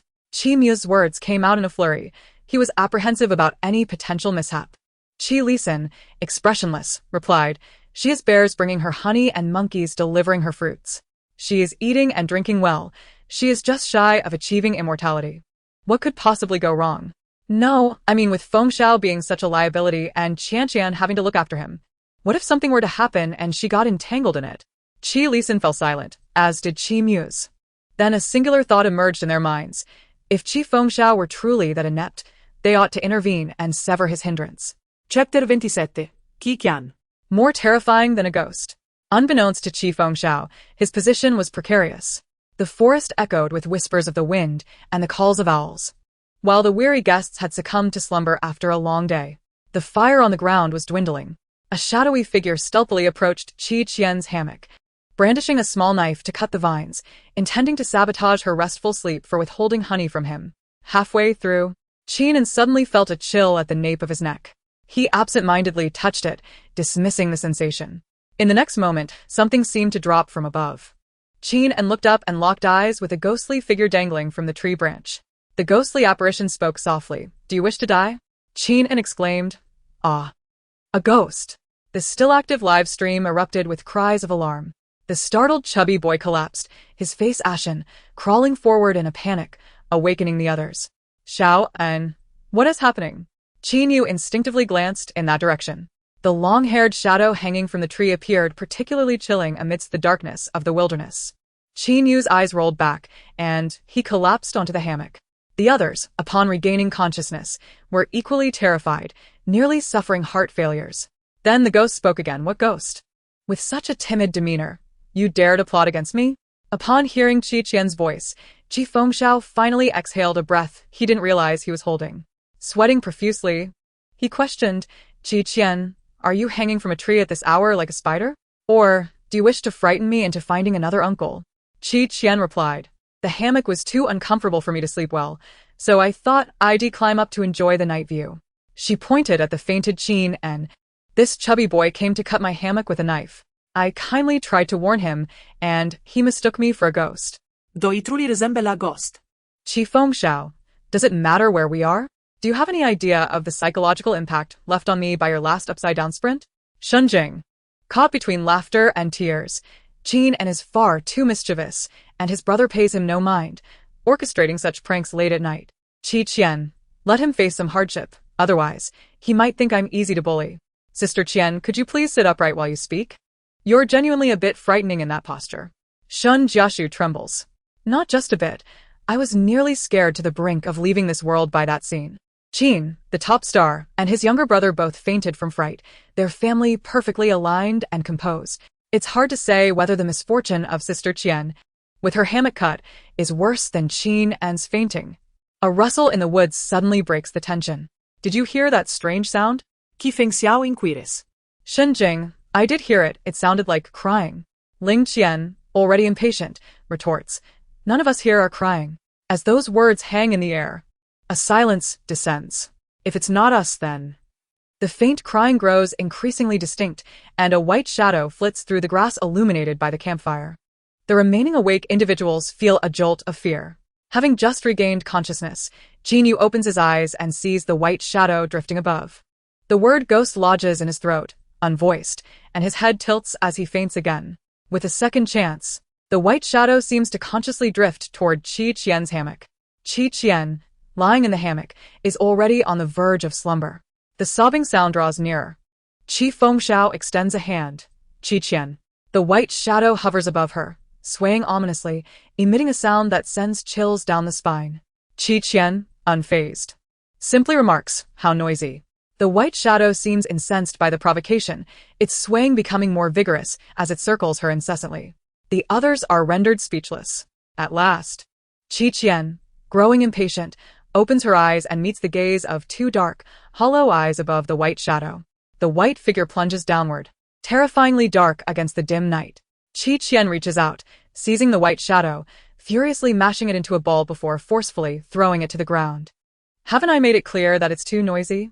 Can't you understand? Oh, you wretched ghost. Just because you're a ghost, can you frighten people at will? Have you no decorum? Be quiet. In the wake of her explosive outburst, a profound silence envelopes the scene. Everyone, the white shadow, crumpled into a ball and discarded like refuse. Truly, does no one care about the bullying of a ghost? How could anyone treat a ghost this way? It lets out a cry of despair. The white shadow trembles as it rises, as if it has suffered some unspeakable abuse and torment, drifting away with a forlorn silhouette. Suddenly, everyone feels a pang of sympathy for this ghost, encountering someone even more terrifying than itself, Qi Qian. Such is its fate. So, it turns out that the sleep-deprived Qi Qian is this fierce. I adore her. I'm laughing so hard.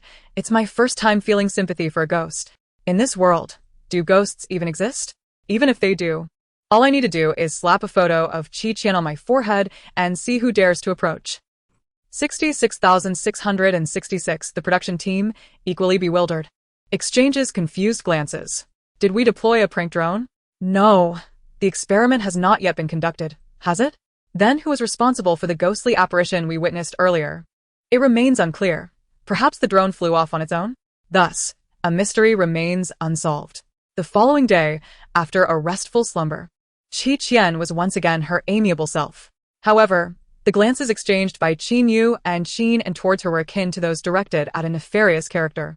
They had heard that the previous night, Qi Qian single-handedly managed to confine the ghost. Without Qi Fengxiao, the starlet, she was rendered inconsequential. Qianbao, could you spare me another peach? I haven't had my fill yet. Qi Fengxiao, having devoured a wild peach, shamelessly approached Qian for more. It must be said, the peaches brought by the monkey were far more delectable than any Hermes peach he had previously tasted. Qian handed him two, advising, "Do indulge. But do take care not to choke." Oh. A familiar sound echoed from the tree above. Qian looked up to find the adorable monkey once again. This time, it presented her with a generous bunch of purple grapes. "Thank you," Qian exclaimed, reaching up on tiptoe to pat its head. Oh. The monkey leaned in, chattering animatedly. Qian, with her keen sense for gossip, leaned closer to listen. "Did you hear that? My goodness. How thrilling. What else? Oh. Tsk. You're quite young, yet you seem to be lacking in certain areas. It's truly inconceivable." With such fresh and fragrant gossip at her disposal early in the morning, Qian's eyes sparkled with satisfaction, her spirit soaring. As they prepared to catch fish, it was essential that their sunbathing was even, and they could not do without their share of gossip. Meanwhile, Qi Fengxiao observed the curious exchange between Qian and the monkey with a sense of bewilderment. Could it be that something was amiss with his child? How could one engage so enthusiastically in conversation with a monkey? Chapter 28. Forced to perform. Qian, what were you just discussing with the monkey? Qi Fengxiao inquired, his expression a mix of concern and curiosity. Oh, just some light gossip. I'll fill you in another day, Qian replied casually. The look in Qi Fengxiao's eyes darkened further. What if the child had become too immersed in her role, truly believing herself to be a forest princess? If she could converse with monkeys now, what might happen next? Absolutely unacceptable. After breakfast, the group prepared to embark on their journey to the safe house. The route arranged by the production team was treacherous, including a perilous cliff face towering hundreds of meters above the ground, devoid of any suspension bridge. How are we to traverse this? Fear not. We have cables among our supplies, and Brother Qian knows how to operate them to get us across, Gu Hua reassured the group. Ling Qian nodded, retrieving the cable, spreading his arms wide, and flinging the clawed end toward the opposite cliff. Once failed, then again. On the third attempt it finally succeeded, the claw securely wedged in the crevice of the stone. Once this is secured to you, even if you should slip, you will not fall, Ling Qian explained as he attached the active clip to his belt. Qin observed for a moment before deliberately asking Qian beside him, Qian, as a girl, might you be too frightened to ascend? You are foolish.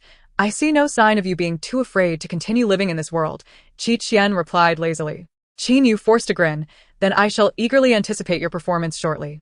Qi Fengxiao stood beneath a tree at the edge of a cliff, calling out to Qian. Qianbao, come and take a look. Uncle, silence is golden when it comes to significant matters, Qian replied. She approached and tested the resilience of the vines hanging from the tree. They were long and sturdy enough for them to swing across to the opposite side. Xinjing expressed some concern. I have no issues, but Jiashu's arm strength may not be sufficient to hold on. Jiashu, still somewhat bashful, had gained considerable boldness over the past 2 days. Dad, it's all right. I can do it, he declared. Qian glanced at the tree and smiled reassuringly. Don't worry. With my friend watching, even if the vine breaks, we will be safe. A monkey perched on a branch, puffing out its chest upon hearing her words. Indeed, it's incredibly capable.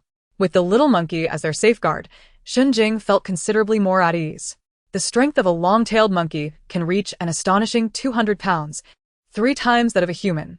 If the vine were to snap, it could pull them up effortlessly. Moreover, since it was Qian's friend, they placed their trust in it as well. Qi Fengxiao was to be the first to swing across, demonstrating for Qian and Xinjing. Brother Qi, isn't this a bit too perilous? What if someone falls? Gu Hua expressed her concern. Perhaps we should use a safety cable instead? Indeed. There are safer ways to seek attention. Qin feigned sympathy. Ignoring their apprehensive chatter, Qi Fengxiao grasped the vine, took a few steps back, and leaped forward. The vine swung him to the edge of the opposite cliff, where he landed firmly, his tall figure steady and unwavering.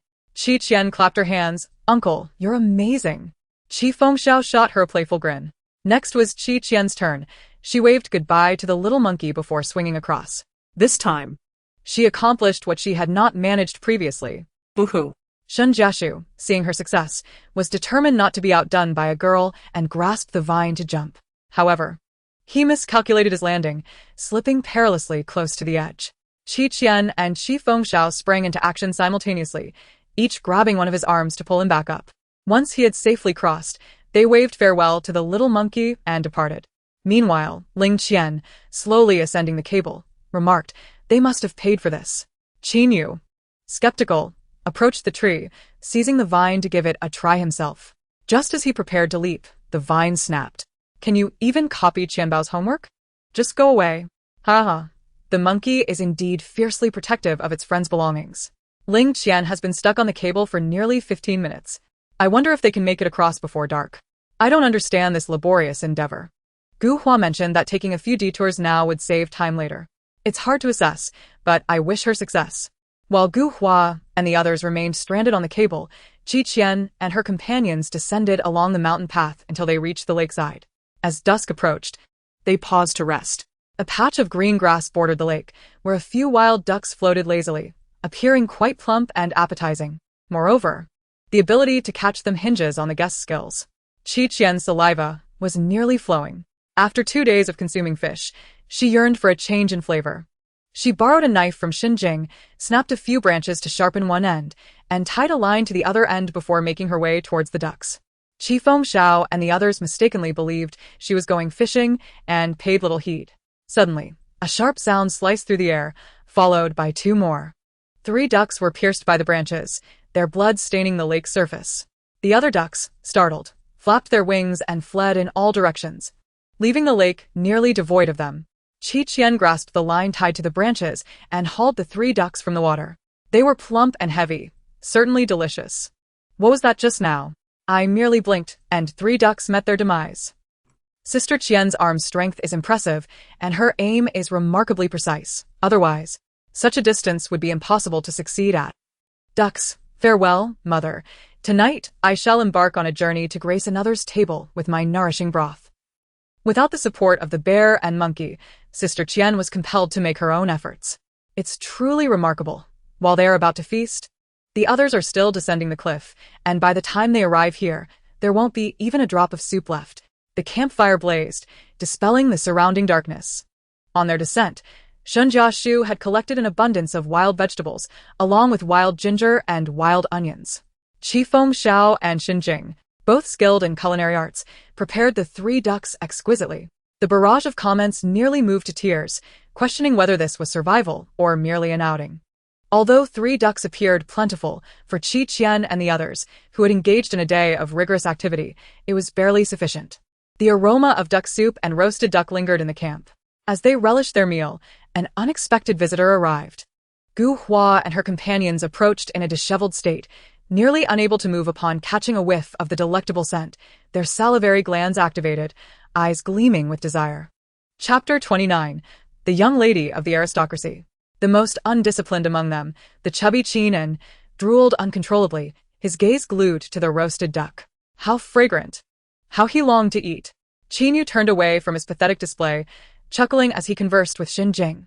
Brother Shin, you all work swiftly. We have fallen significantly behind. May we shamelessly partake in this dinner? After explaining that they did not intend to freeload, they adopted a pleading demeanor that left no room for reproach. Xinjing shook his head, stating, "These ducks were caught by Qian. You must ask her." Qian. Qin Yu's eyes widened in disbelief. Did she possess such skill? Surely, it wasn't he her uncle who provided them, merely claiming she had caught them to boost her popularity. Qi Qian discerned the disdain in Qin Yu's gaze, realizing he was not genuinely seeking assistance. Unconcerned, she had no intention of allowing them to mooch off her. No. We do not have enough to spare. Please, we have been climbing all day, and are nearly starving, Qin Yu implored, flashing his trademark smile. My little one is so famished that his stomach is touching his back. Qi Qian replied, if you're hungry, shouldn't you seek out food? Are we in the wilderness surviving or at a buffet? Am I your father or mother to indulge you? Qin Yu ground his teeth in anger, questioning how one could be so heartless. Ling Qian could no longer contain himself, asking how many of the 3 ducks they could possibly consume among themselves, emphasizing that they were not merely taking advantage of their hospitality. Qi Fengxiao coldly retorted, suggesting that their intentions were indeed to indulge for free. Gu Hua, with a pitiful demeanor, pleaded with Qi Qian, shallow, if you still harbor resentment towards me, I shall refrain from eating, but please do not make things difficult for them. Her words immediately filled Qi Qian with a heightened sense of animosity. Ling Qian looked on with a knowing expression, disdainfully regarding Qi Qian. Qi Fengxiao, turning the roasted ducks, Remarked coolly, some individuals should not be so presumptuous. Harbor resentment towards you? Qian laughed. Gu Hua, do you truly believe that if I do not clarify, you will misunderstand human speech? What have you done to merit my resentment? Is it the discarded trash beside you, or your so-called prestigious background? It appears neither holds any weight.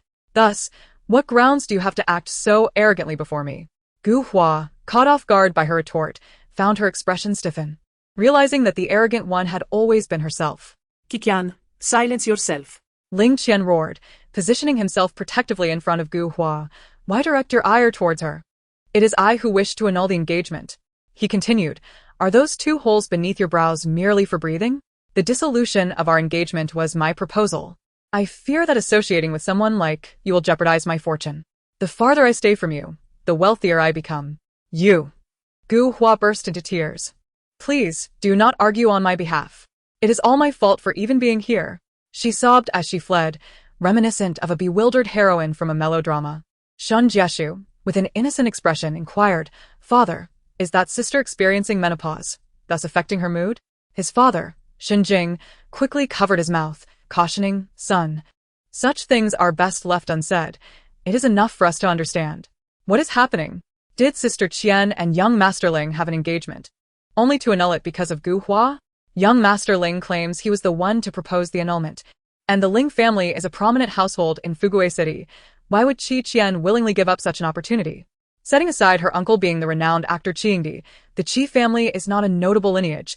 Qingdi has made his way solely through his own efforts. Gu Hua intentionally fled to create the illusion of having been wronged, fully aware that her carefully orchestrated drama was about to unfold.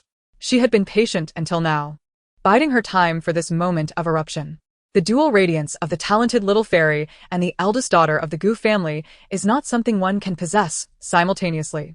She firmly believed that Qi Lisan, who insisted on fostering independence in his sons, would not permit the Qi children to exploit the family's influence. As Qi Qian, being the granddaughter of Qi Lisan, could not be publicly acknowledged. The following day, Secretary Zhong detected the turmoil trending online and promptly relayed the information to Qi Lisan, who was still on a business trip in Nanshui City. Qi Lisan did not immediately investigate the trending topics, opting instead to finalize the documents at hand and complete a work-related phone call. Once he had a moment to spare, he picked up his tablet. Secretary Zhong succinctly recounted the events, explaining that Gu Hua had garnered attention due to the exposure of her dual identity. She captured everyone's attention. Yet the engagement between Qi Qian and Ling Qian was repeatedly mentioned. Many believed that the ordinary-born Qi Qian had previously climbed the social ladder by associating with the Ling family, while Gu Hua and Ling Qian were deemed a more suitable match. Online, some skeptics speculated that Qi Qian's remarkable performance during the live stream was orchestrated by her uncle, an award-winning actor, suggesting she was not as talented as she appeared. Upon hearing Secretary Zhong's account, Qi Lisan's expression darkened, subtle lines at the corners of his eyes revealing a chilling intensity. Those familiar with him recognized his anger. After a video concluded on the tablet before him, it automatically transitioned to another. This one showcased a whimsical act by Qi Qian after she had descended a cliff, where she carved a line of words into a boulder. Qi Qian, Qi Fengxiao, Qi Muse, Qi Lisan visited here. Upon seeing this, Qi Fengxiao chuckled and asked, Why did you carve their names? Grandpa and your brother weren't even here. At the time, her action was fleeting, and the viewers in the live stream hardly paid it any mind. Qi Muse is the general manager of the Qi Group, a rising star in the business world, though some friends might be unfamiliar with him. However, Qi Lisan, the wealthiest individual, a paragon of success, is a name known to all. Reflect on how Qi Qian addresses her grandfather and uncle, friends. Ponder this carefully. Comments below read, They all share the surname Qi. Could it be a coincidence? Most likely a coincidence.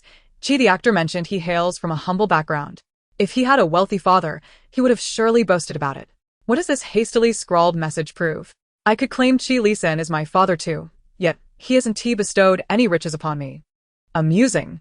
The moment Gu Hua's true identity was revealed, Qi Qian couldn't restrain herself, attempting to fabricate a wealthy persona.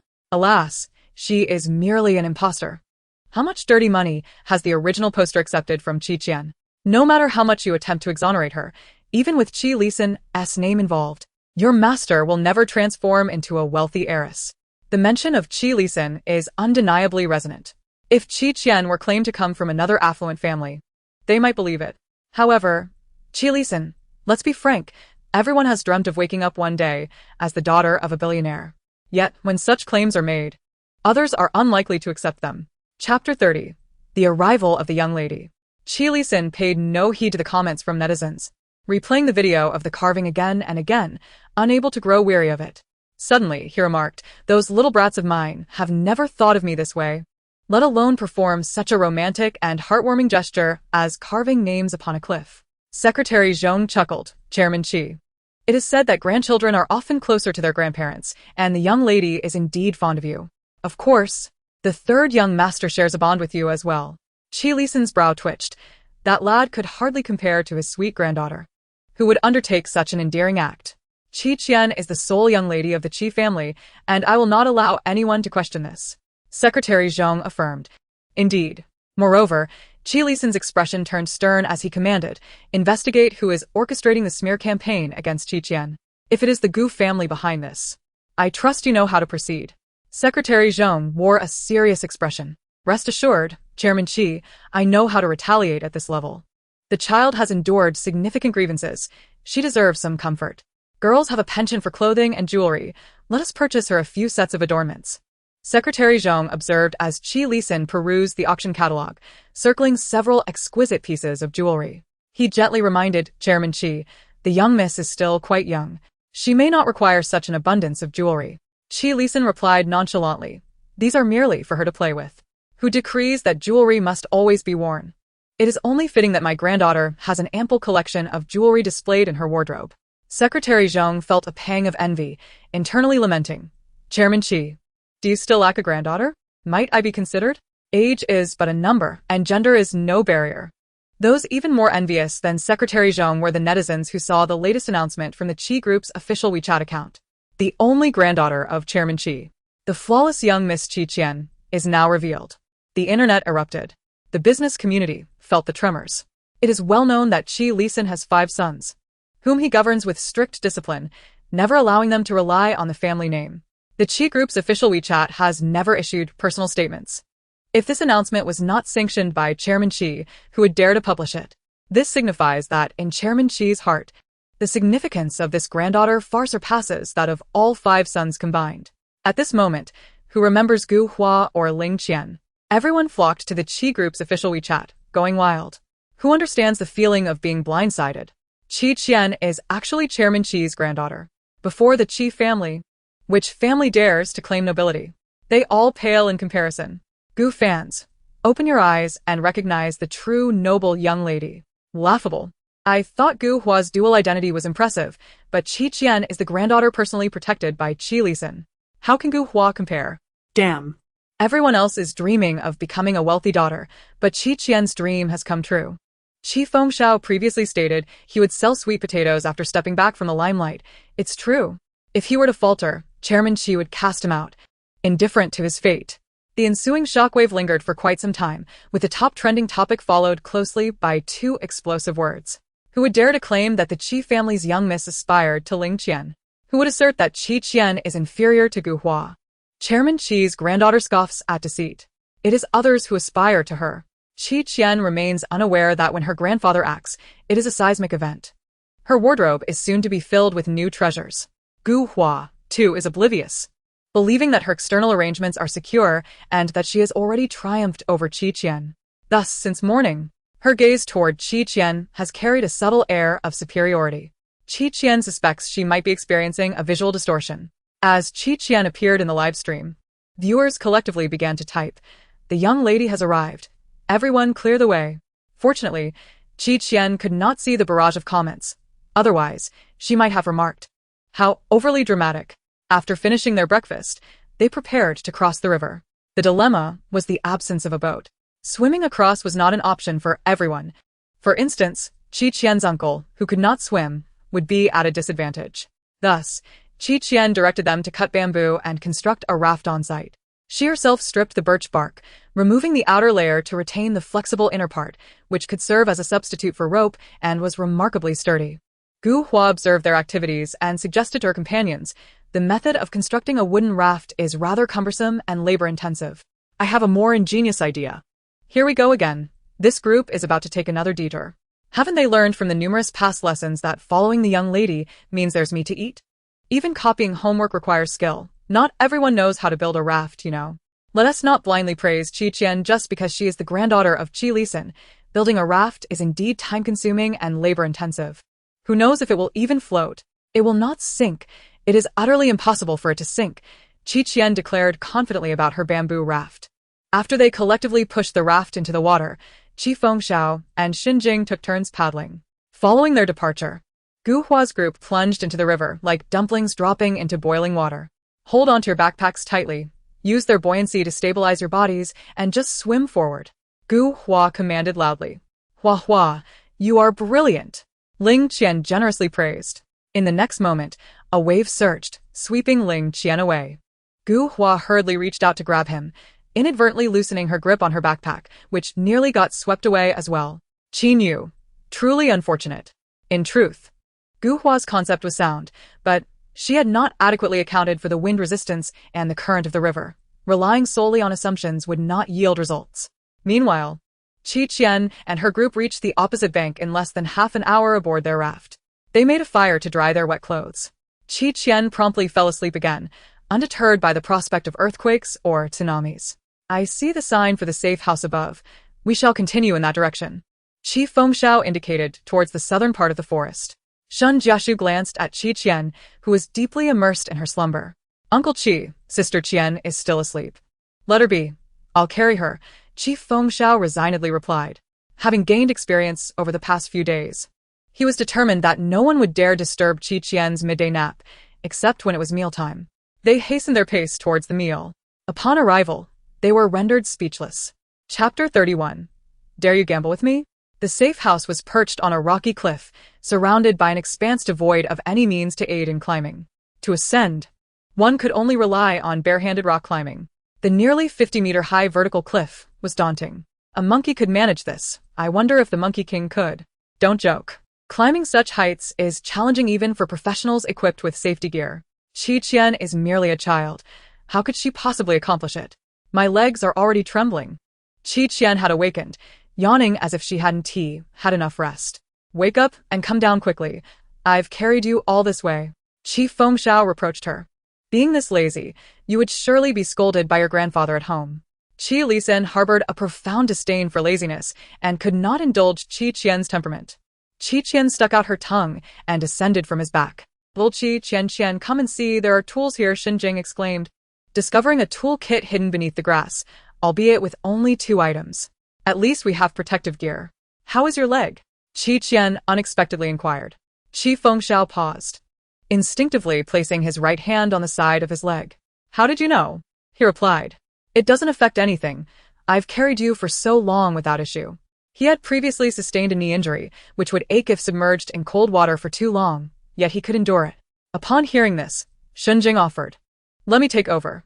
Though I lack experience, I am the most suitable for the task. Qian, do you dare to wager with me? Came the breathless voice of Ling Qian from behind.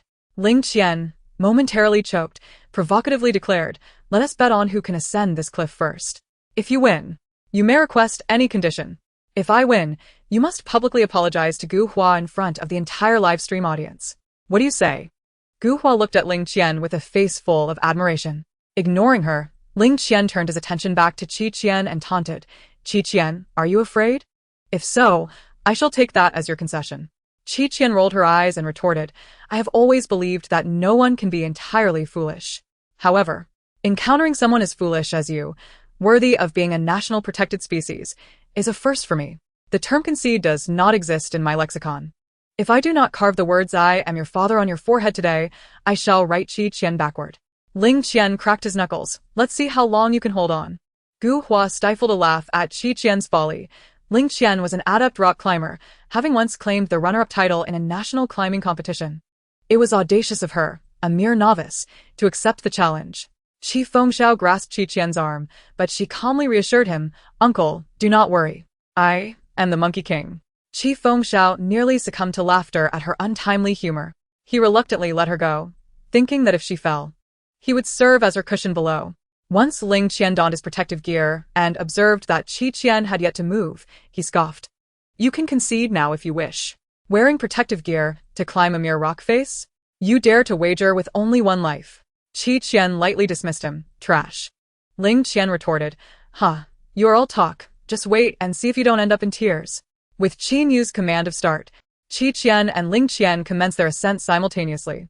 Initially, they maintained equal speed, but gradually, Ling Qian surpassed Qian, leaping significantly ahead, leaving her trailing behind. A gust of wind swept through, adding an intangible challenge to this extreme sport. I can't bear to watch. Qian Mei is going to lose. Just apologize if you must. It's fine if Qian Mei gives up now. Safety is paramount. Qian Mei has finally acknowledged defeat. She was just so enthusiastic moments ago. Is your young lady really so inept? Young Master Ling is formidable. Go, defeat Qian, and avenge Gu Hua. With a bold smile gracing her face. Qian suddenly accelerated. Her hands were steady, gripping the crevices of the rocks for leverage, and each foothold was meticulously calculated. In the blink of an eye, she surpassed Ling Qian, ascending ever higher as if she had deliberately allowed him to revel in his momentary triumph.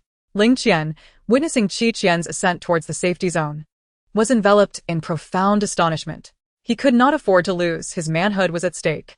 With a fierce roar, he exerted himself to climb higher. To his surprise, Qian suddenly halted, gripping a crevice with one hand, her almond-shaped eyes gazing down at him with disdain. You have lost.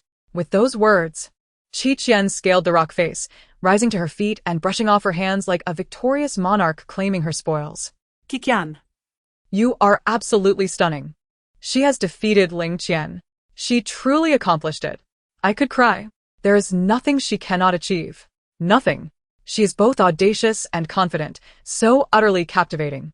Qian retrieved the communication device from the safety house and spotted a megaphone on the ground, picking it up as she stepped outside. Ling Qian had also made his way up, sitting on the ground, gasping for breath, his complexion markedly different from before. To be defeated in his area of expertise by someone he once despised was a bitter pill to swallow. Moreover, he had been wearing protective gear, while Qian had ascended barehanded. Ignoring the defeated Ling Qian, Qian approached the cliff's edge, megaphone in hand, and shouted, testing, 1, 2, 3. The crowd below took notice. Ling Qian has lost. Ling Qian has lost. Ling Qian has lost. In a state of despondency, Ling Qian nearly leaped up, glaring at her with incredulity. Was there anyone more humiliating than her? Once was not enough. She repeated it thrice. The announcement echoed down the cliff, initially unclear to the crowd until, at last, she proclaimed, Dear friends, I have exceptional news. Ling Qian has lost. Ling Qian has lost. The crowd comprehended fully, and Qi Fengxiao and Xin Jing were overjoyed, their grins stretching from ear to ear. Gu Hua's group exclaimed, Is Qian out of her mind? The exuberant scene atop the cliff was captured in the golden hues of the setting sun. Extreme sports challenge the nerves. The essence of humanity is to admire strength. The reigning champion of the previous national climbing competition commented on Weibo, Incredible. You accomplished what I dared not attempt. I hope to compete alongside you in the future. Qian's fanbase surged past 5 million, making her the most followed among the current cohort of guests. Her fans celebrated en masse. Upon returning to Xiaohe village, there was a brief respite before a heartwarming moment before the episode concluded. However, the tension between the two groups rendered any warmth impossible. Everyone gathered around a round table to share their experiences and insights from the recording process, unsure whether they were discussing dignity or something else entirely. Qian turned to Qi Fengxiao and remarked, Some cannot bear to lose. Their debts remain unpaid. Ling Qian glared at her, his eyes blazing with intensity. What do you want? If it's me, I would rather die than comply. Chapter 32. Treading 6 boats. Gu Hua felt a pang of anxiety. Could Qian be attempting to use this opportunity to drive Ling Qian away from her as a form of revenge? How utterly shameless of her. Uncle, do you have any good ideas? Qian intentionally tormented Ling Qian and turned to ask Qi Fengxiao. After a moment of contemplation, Qi Fengxiao sincerely replied, I am curious about the taste of cow dung, but I don't wish to taste it myself. Could you satisfy my curiosity? Ling Qian's face shifted from blue to red, then to purple, a splendid spectacle. Shan Jiashu raised a hand. Let him sing the heroic song, but with the gestures of the drunken concubine. Ha ha, you devils. What kind of demons are you all? If there were a pill for regret, young Master Ling would have gone bankrupt by now. I really want to see how Qianmei's punishment unfolds. It might just kill him. Gu Hua chimed in. Qian, don't go too far. It's just one loss. Sigh. Qian extended a finger, stating that losing once meant losing forever. No excuses, or else one simply cannot afford to play. Ling Qian grasped Gu Hua's arm, his voice strained. A bet is a bet. Just tell me what you want me to do. Qian and Qifeng Xiao whispered conspiratorially, their eyes revealing mischief. You will now record a video of yourself cleaning glass while declaring yourself a grandson, and pin it to your Weibo for a month. Qian displayed a wicked smile. Ling Qian's eyes widened, his palm pressing down so forcefully it threatened to splinter the table. This was truly a matter of heart and soul. Such trivial punishments paled in comparison to the prospect of social death online, a crushing blow to his self-esteem. How dare Qian treat him this way?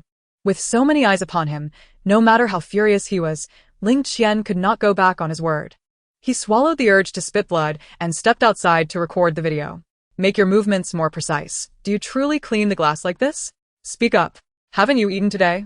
TSK, that physique is nothing to boast about. It's even worse than a little monkey. Ling Qian nearly choked on his own blood. Comparing him to a monkey? What madness is this? Tonight's glass cleaning would be at young master Ling's expense. Perhaps due to a series of blows to his pride, Ling Qian sat on the side, lost in thought. Qin laughed. Qian, your meticulousness toward Ling Qian and your desire for retribution make one suspect your feelings for him are not pure. With someone who has 6 girlfriends at once as the bottom, I see myself as the most innocent one, Qian replied with a meaningful glance. Qin Yu's expression stiffened momentarily before he quickly composed himself. It was now Qifeng Zhao's turn to share his thoughts. I have nothing else to say. This episode, I relied entirely on Qian Bao to carry me through. What a delight. Xin Jing and his son paid him respect with hearty laughter. Qian remarked. This is my first time on a variety show, and I may have faltered in some areas. Everyone anticipated a moment of sentiment, but she swiftly turned her words. If you can't stand me, feel free to insult my uncle. I'm in the state. How good could he possibly be? If you insult him, you must not dare insult me again.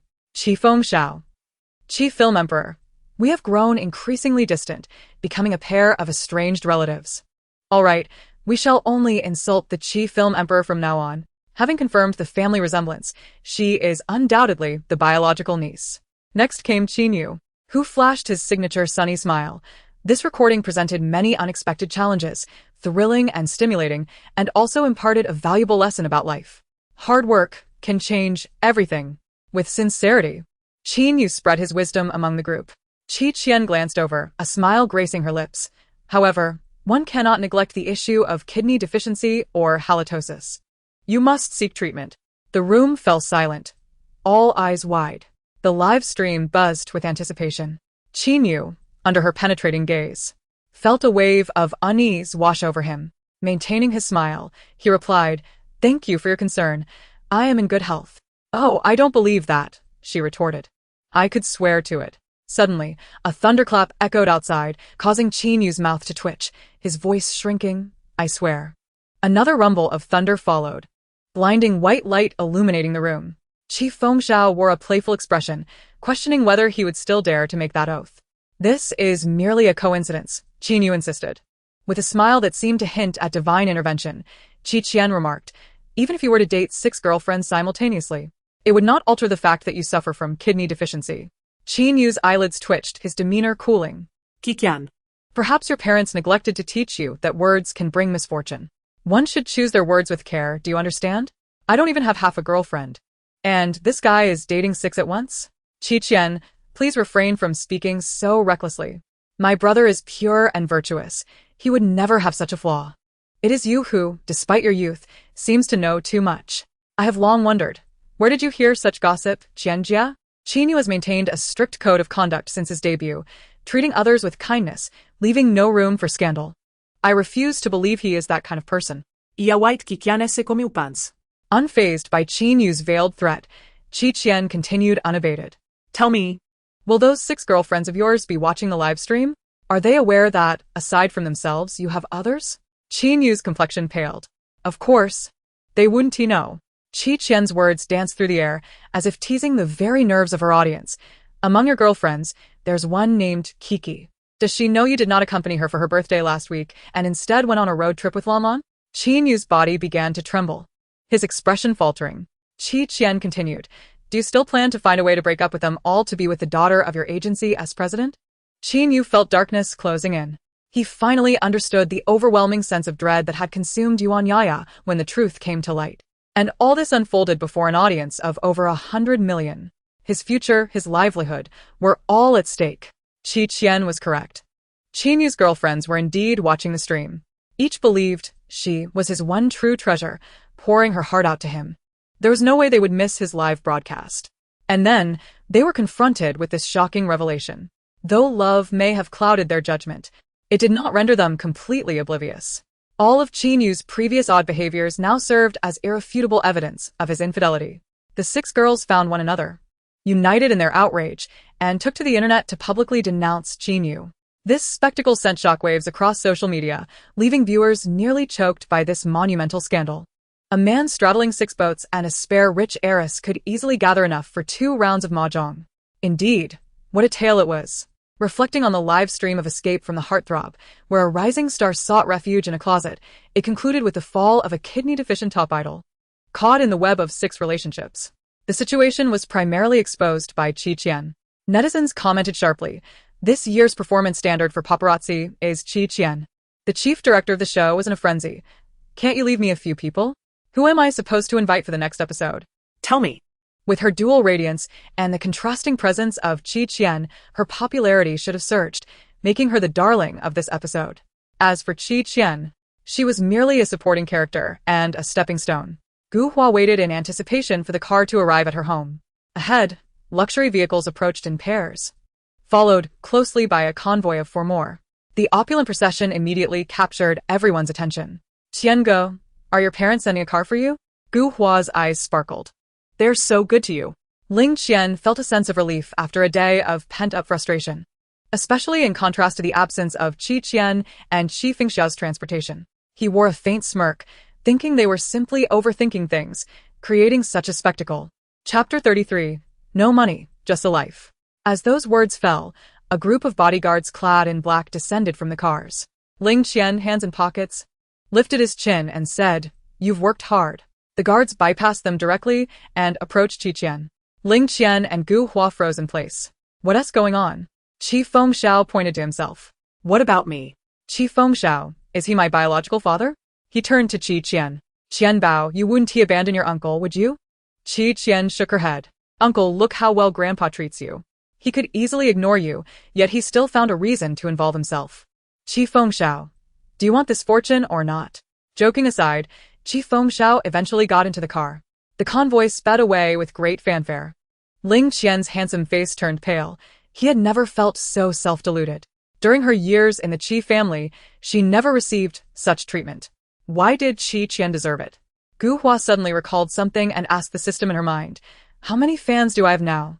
Shouldn't it be around 10 million as per the original plot? System. Still over 200,000, half of which were bought by your agent. What? Why is it so low? System. The Qi Group's official Weibo revealed Qian's identity. Her performance in the live broadcast was exceptional, and her popularity has skyrocketed. Even the film emperor is overshadowed by her, let alone you. Gu Hua gritted her teeth in frustration. Are you mocking me? System. I am merely stating the facts. However, the host need not worry. The more glorious Qian appears now, the more tragic her future will be. There can only be one heroine in the story. Gu Hua felt somewhat reassured. No matter how high Qian jumped, it wouldn't change the fact that she was merely a supporting character. In another vehicle, taking advantage of the old man's business trip, Qi Fengxiao thought to himself that he must let her know that he, as her uncle, was better than Grandpa. Qian, how did you know about Qin Yu's kidney deficiency? Qi Fengxiao casually asked, surprised by her detailed knowledge. Qian leaned back in her seat, yawning. Uncle, do you know the Pythagorean theorem? Yes, it's a basic geometric theorem. After reciting it, Qi Fengxiao paused. But what does Qin Yu's kidney deficiency have to do with this? What I meant to say is, this matter has nothing to do with the Pythagorean theorem. Qi Fengxiao's hands itched with curiosity. Do you know Ohm's law? Qian inquired. Qi Fengxiao, grinding his teeth, replied, of course. But what does that have to do with anything? Qian innocently blinked. It has nothing to do with anything. I was just testing your awareness to keep you alert. Don't forget to buy me a late-night snack later. You're asking for a beating. Fengxiao playfully swatted her head. Before returning to their apartment, Fengxiao took Qian to the mall, as he suddenly recalled that he had prepared nothing for her on the day she arrived. The toiletries had all been disposable. Feeling guilty, he noticed Qian looking exhausted and asked if she wanted to rest in a shopping cart as he pushed her along. How could I, an introverted person, do such a thing in public? She retorted, yet moments later, she settled into the cart. Fengxiao's lips twitched. Had she hesitated for even a second? Not long after, a trending topic emerged online about encountering the illustrious Qi actor and his little companion at the mall, accompanied by a photo of Fengxiao earnestly selecting items in front of a shelf, while Qian lounged in the shopping cart, her slender legs swinging in the air. Ha! Look at this brother taking his child shopping. Report. Little Qian has stolen spicy strips from the nearby shelf. Children shouldn't eat that. The cart is filled with pink items. They must be for little Qian. How thoughtful of the brother. Who remembers when this uncle and niece first recorded together? They were as awkward as strangers? Fengxiao caught Qian in the act of pilfering spicy strips and swatted her hand away. No more. You've already taken 2 bags. Fine, then get me 2 bags as well. Having not indulged in fast food for a long time, Fengxiao conceded in an instant. After completing their purchases, they exited the mall with several large bags in hand. Fengxiao received a call from his older brother and stepped aside to answer. What's up, second brother? A cool, jade-like voice came through the phone. How is Qian doing these days? Is she still alive? Fengxiao felt a surge of irritation. Did his brother think so little of him that he couldn't care for a child? It's just been raising a pet. One dies and you move on. You're in traffic. Are you not home? After a brief silence, his brother replied, Qianbao? When did you two become so close? Didn't you see us on the survival variety show we participated in together? I've never been interested in such things. Fengxiao scoffed. So, why are you calling me? His brother replied, Dad has suspended the funds for my studio. That simple statement carried a weight of confusion. Fengxiao chuckled. So, the old man knows about Qianbao being with me. Otherwise, he wouldn't punish you. His older brother, while earning a decent living, squandered it all on extravagant hobbies, forcing him to store part of his funds with their father, who managed a monthly allowance for the studio to prevent bankruptcy. Dad suspended my funds for Qianbao's sake? But doesn't he loathe children? His brother questioned, recalling how their father had often shown disdain for them during their childhood. Who can decipher the old man's thoughts? Perhaps he suddenly found you displeasing? Fengxiao replied. Auhicht, do me a favor. Important matters cannot be assisted, and trivial ones are undesired. There is no money to lend. Only a life at stake. I shall repay you next month. Fengxiao resolutely refused, declaring that your trove of antiques is but an insatiable abyss, yielding nothing in return. After a moment's contemplation, Chaos Hen suggested, then send Qian to me. I can take care of her for a few days. Before he could finish his sentence, Fengxiao abruptly hung up the phone. Chaos Hen was taken aback. He had previously referred to Qian as a little brat, and now, the true annoyance was this third brother. Now that he was willing to exchange Qian, why was he still displeased? What kind of sorcery had Qian cast upon him? Chapter 34. Truly not treating Rusu as an outsider. Qian, holding a bag of chips, inquired, Uncle, was that a call from grandfather? No, it was from your second uncle. Fengxiao paused, shamelessly speaking ill of others before Qian. He is in debt. The bank denied his loan application, and he came to me for a loan. Qian blinked in surprise. Is second uncle that unfortunate? Indeed. Who told him to dabble in antiques? Those things are a financial black hole. If you encounter your second uncle again, keep your distance, or he might just kidnap you to extort a ransom from the old man. We are family. Surely that cannot be. Not necessarily. Your second uncle might feast on children. Fengxiao widened his eyes in mock terror. Qian, slightly exasperated, retorted, Uncle, do I look like a fool? Fengxiao cleared his throat. Just be aware of what you're doing. If he tries to take you away, run immediately. Do you understand? Qian nodded confidently, assuring. I will definitely not go with him. Fengxiao was immensely pleased. Does the second brother intend to snatch her away? Impossible, absolutely impossible. On the first day following the conclusion of the live broadcast of Escape from the Charismatic, voting commenced. Only viewers who participated in the live stream were eligible to vote, with each allowed a single vote to determine the most popular contestant of the episode. Qi Fengxiao's popularity was unquestionable, and the veteran actor Xin Jing, renowned for his numerous classic works, was also a strong contender. Gu Hua and Ling Qian's fanbases had also grown formidable and should not be underestimated.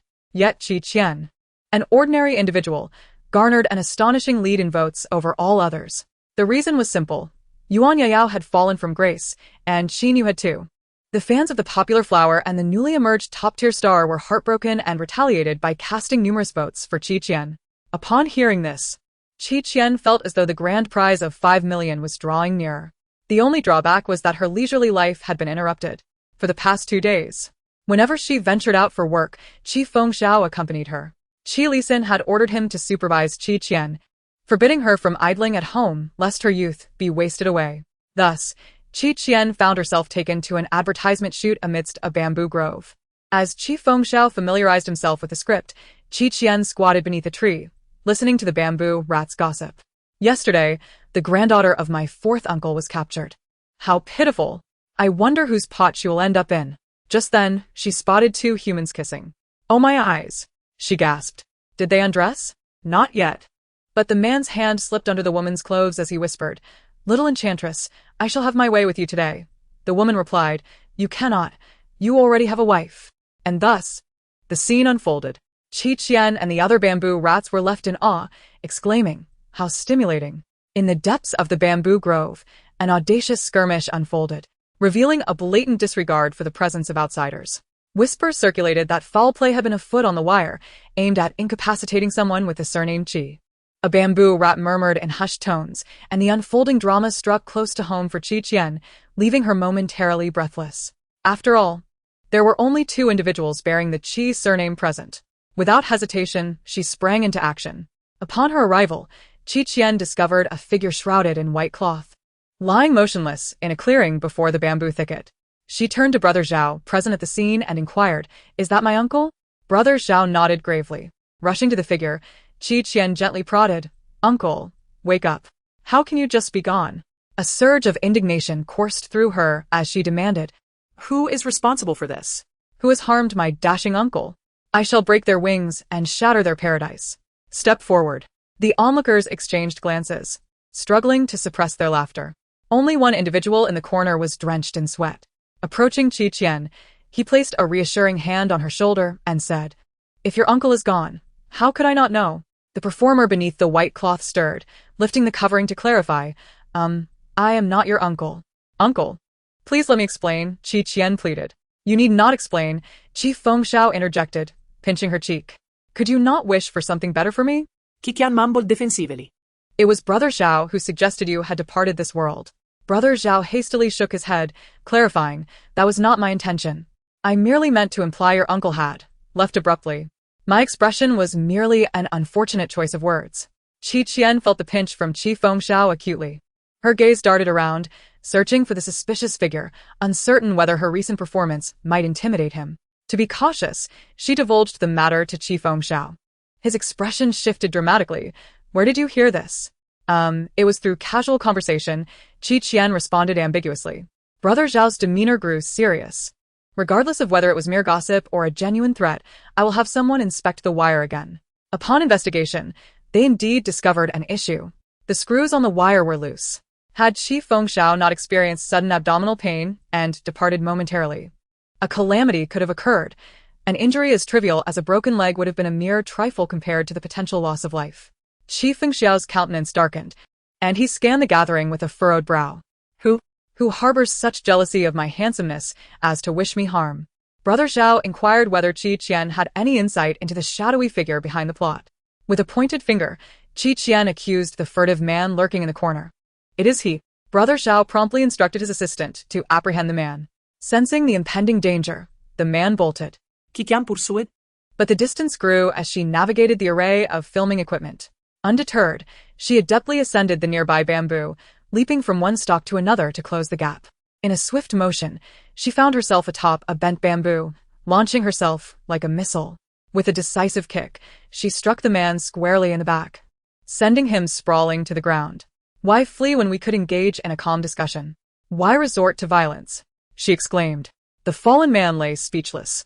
resembling a stubborn duck, while the surrounding crew erupted in applause, marveling at her remarkable agility and prowess that seemed straight from the pages of a martial arts film. Indeed. She is the niece of Qi, displaying such remarkable skills. This man must be from the props department. What trouble has he stirred?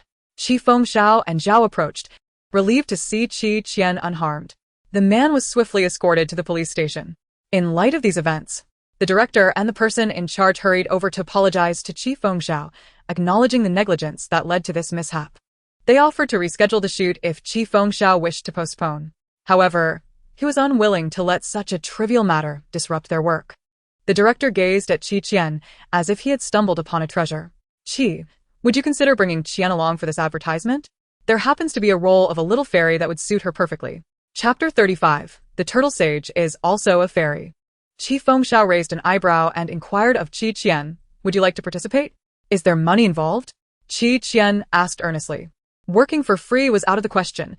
It was impossible to do so for a lifetime. The director replied, absolutely, I will prepare a generous red envelope for you. Qi Qian readily accepted. The director further informed her that the role was not particularly demanding, as long as she embodied a fairy's essence. The rest could be left to her creativity. Understood. Just being a fairy is sufficient. 15 minutes later, Qi Qian appeared before everyone, fully adorned. The collective response was one of shock, silence, and bewilderment. She wore a soft green gauzy skirt, layers of delicate fabric flowing gracefully. However, she also carried an enormous turtle shell on her back. Qi Fengxiao's eyes twitched. Qi Qian, what on earth is that on your back? It's a turtle shell, she replied. Have you forgotten your character is a little fairy? Which fairy would carry a turtle shell? I haven't forgotten, Qi Qian insisted, stepping forward with conviction. The turtle sage is still a fairy, isn't it? And turtles are symbols of longevity. Qi Fengxiao covered his face in exasperation.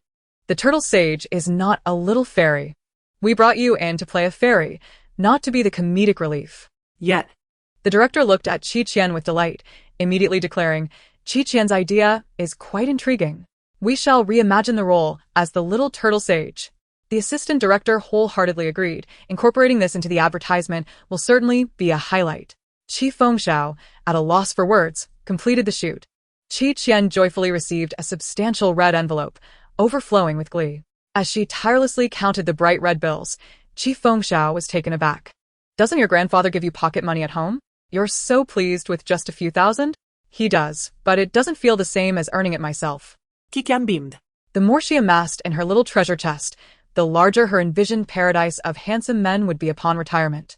Even if the Qi family were to face ruin, she would still have a backup plan. After all, the protagonist has the halo of fortune, while the antagonist does not. Opportunities must be seized with determination. Seeing her avaricious demeanor, Qi Fengxiao generously transferred her some pocket money, quite magnanimously stating, spend it as you wish. Qi Qian opened it to find 100 yuan. Qi Fengxiao replied earnestly, you are still young. Having too much money can lead you astray. Be prudent.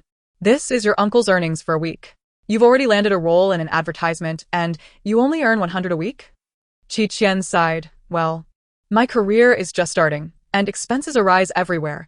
Saving wherever possible is wise. One cannot help but acknowledge the tenacity of a film emperor. Once he is committed to a persona, he does not waver. Qi Qian reflected on his past as an extra, a truly arduous endeavor, and thus sent him a red envelope. Qi Fengxiao opened it, only to find a mere 888. Qi Qian patted his shoulder and mimicked his earlier tone, spend wisely. Accumulating money is not an easy feat, Zhao Go, the driver, nearly succumbed to laughter. Here was a film emperor, whose fees for a single appearance could easily exceed 10 million, alongside Qi Qian, the most favored granddaughter of Chairman Qi, both feigning poverty. After dinner, Qi Qian waited by the roadside for Qi Fengxiao and the others to bring the car. A vehicle halted before her. Qi Qian, get in, commanded the man within the car succinctly. I am your second uncle. What a handsome face. How could someone so striking possibly be a villain? Qi Qian thought whimsically, yet hesitated for a moment. No, I cannot go with you. Why? Qi Kao Sheng inquired. Third uncle claims you eat children. I do not eat children. Just get in. We cannot park here. In an instant, Qi Qian was persuaded and decisively entered the vehicle. Inside, she sat in the passenger seat, curiously observing the man behind the wheel. The chief family undeniably boasted an unblemished lineage of beauty, each possessing a distinctive charm. The man before her, resembling a cold beauty, exuded an aura that deterred one from approaching easily, akin to a block of solid ice. "Why are you staring at me?" Qi Chaosheng's voice was cool. "Are you afraid I might devour you?" It was unclear what peculiar notions Qi Fengxiao had instilled in her. Qi Qian shook her head. "Second uncle, you are truly handsome. If you entered the entertainment industry, on second thought, my third uncle's supreme looks would only land him a role as an extra. Perhaps her second uncle could at least play a supporting character. With such striking features, whatever you say must be heeded." Qi Chaosheng glanced at her before retrieving his phone to make a call. "What is it?" came the authoritative voice of Qi Li's senator father. "Qi Qian is with me," Qi Chaosheng stated. "Yes, I believe you understand my meaning," he articulated delicately. Beside him, Qi Qian was taken aback. Third uncle truly did not deceive her. Second uncle, burdened by debts, intended to kidnap her for ransom from grandfather? This is a black car. Qi Li's son sounded somewhat exasperated. "Let her speak to me. I shall give her the phone now." Qi Chaosheng passed the device to Qi Qian, gesturing for her to converse. Startled by the situation and having overeaten, Qi Qian inadvertently released a resounding burp, echoing through the air. "Qi Qian?" Qi Lisan called. As she let out the sound, the thought of the earlier kidnapping incident surged through her mind. Instinctively, she exclaimed, "Grandfather, save me. I do not wish to die." Qi Lisen. Qi Kaosheng. Suddenly, the phone lost power, the screen darkening. Qi Qian gazed at Qi Chaosheng, who met her gaze. "I did not abduct you. You willingly got into the car, correct?" Qi Kaosheng sought confirmation. Qi Qian reassured him, "Do not worry, second uncle. Grandfather will surely bring the ransom to rescue me. Then you can use the money to repay your debts." If one were not driven to desperation, who would engage in such perilous endeavors? The plight of the second uncle is indeed tragic. A question mark materialized above Qi Chaosheng's head, perplexing him. Qi Qian's mind was racing with calculations. Thus, this sum shall be considered a loan from me to you. Repay me once you find fortune in the future. Qi Chaosheng replied, "You overthink. Really, dear uncle, there is no need for formality between us. We are practically family. I comprehend the hardships of adulthood," Qi Qian asserted with earnest sincerity. Qi Chaosheng had never felt so speechless. "So, you intend to assist me in deceiving your grandfather out of his money?" "It's not deception if it concerns family matters." Qi Qian blinked innocently. "This is merely a benevolent fib." Qi Chaosheng fell silent, contemplating that had this not been their first meeting, he might have believed they were longtime comrades. Meanwhile, outside the restaurant, Qi Fengxiao, unable to locate Qi Qian. Dialect Qi Lisen. Dad. "This is bad. It seems my dear Qian has encountered a classic incident of aristocratic misfortune. She has been kidnapped." Chapter 36. Immediately apprehend her uncle. Qi Lisan responded, "She is with your second brother. Do not panic. If you're not in your right mind, perhaps you should drink some water." Qi Fengxiao stood bewildered by the roadside, her thoughts in disarray. Qian kidnapped by her second brother. At Jingshui Yuan, Qi Chaosheng backed the car into the garage and beckoned Qi Qian to follow him into an upscale apartment. This was a single-unit residence. After swiping a card, the elevator ascended directly to the 15th floor. Compared to Qi Fengxiao's chaotic abode, Qi Chaosheng clearly exhibited traits of cleanliness and obsessive-compulsiveness, with everything meticulously arranged. The interior decor was starkly minimalistic. "What would you like to drink?" Qi Chaosheng inquired as he approached the refrigerator. Qi Qian, seated on the sofa with her hands tucked under her arms, displayed no awareness of her status as a hostage. "Coke with a straw, please." "No Coke? Would milk suffice?" "Only children drink milk. We adults prefer Coke." "Is milk unacceptable?" "I can manage sweet milk, but not the unsweetened kind. Children are so troublesome." However, the studio's funds had yet to be deposited. A friend had mentioned a promising batch of Qing Dynasty antiques. He would reserve them for him. Presently, he had just over 10 billion on hand, insufficient for his needs, and could only wait for his father to relent. Qi Chaosheng pinched the bridge of his nose, charged his phone, and opened a food delivery app to order Coke and her toiletries. He then asked Qi Qian if she desired anything else. Qi Qian immediately sat up straight. Spicy strips, potato chips, dried fish, sour plum slices, beef jerky, and pickled chicken feet, with specific brands and flavors.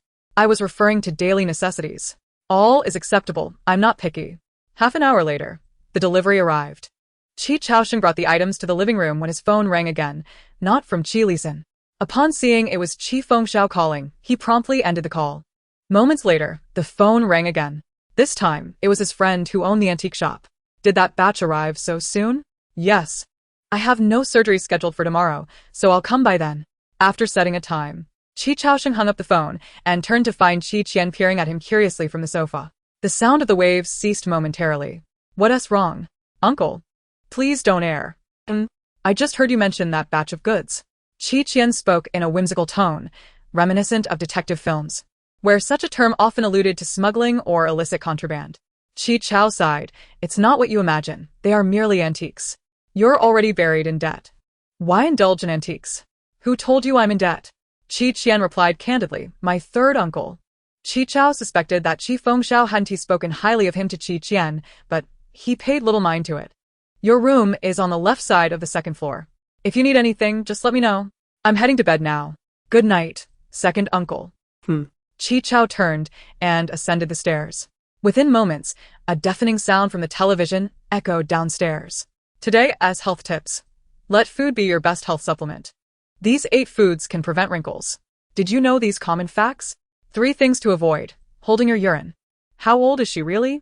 Surely 15, not 50? The following morning, Qi Qian awoke to find Qi Chao absent. He must have left without leaving her any food. She noticed a utility bill affixed to the refrigerator, adorned with a flamboyant signature, Qi Chao. Qi Qian was taken aback. Wasn't this the name of the individual who had been arrested for involvement in an antique smuggling case, only to be vindicated later?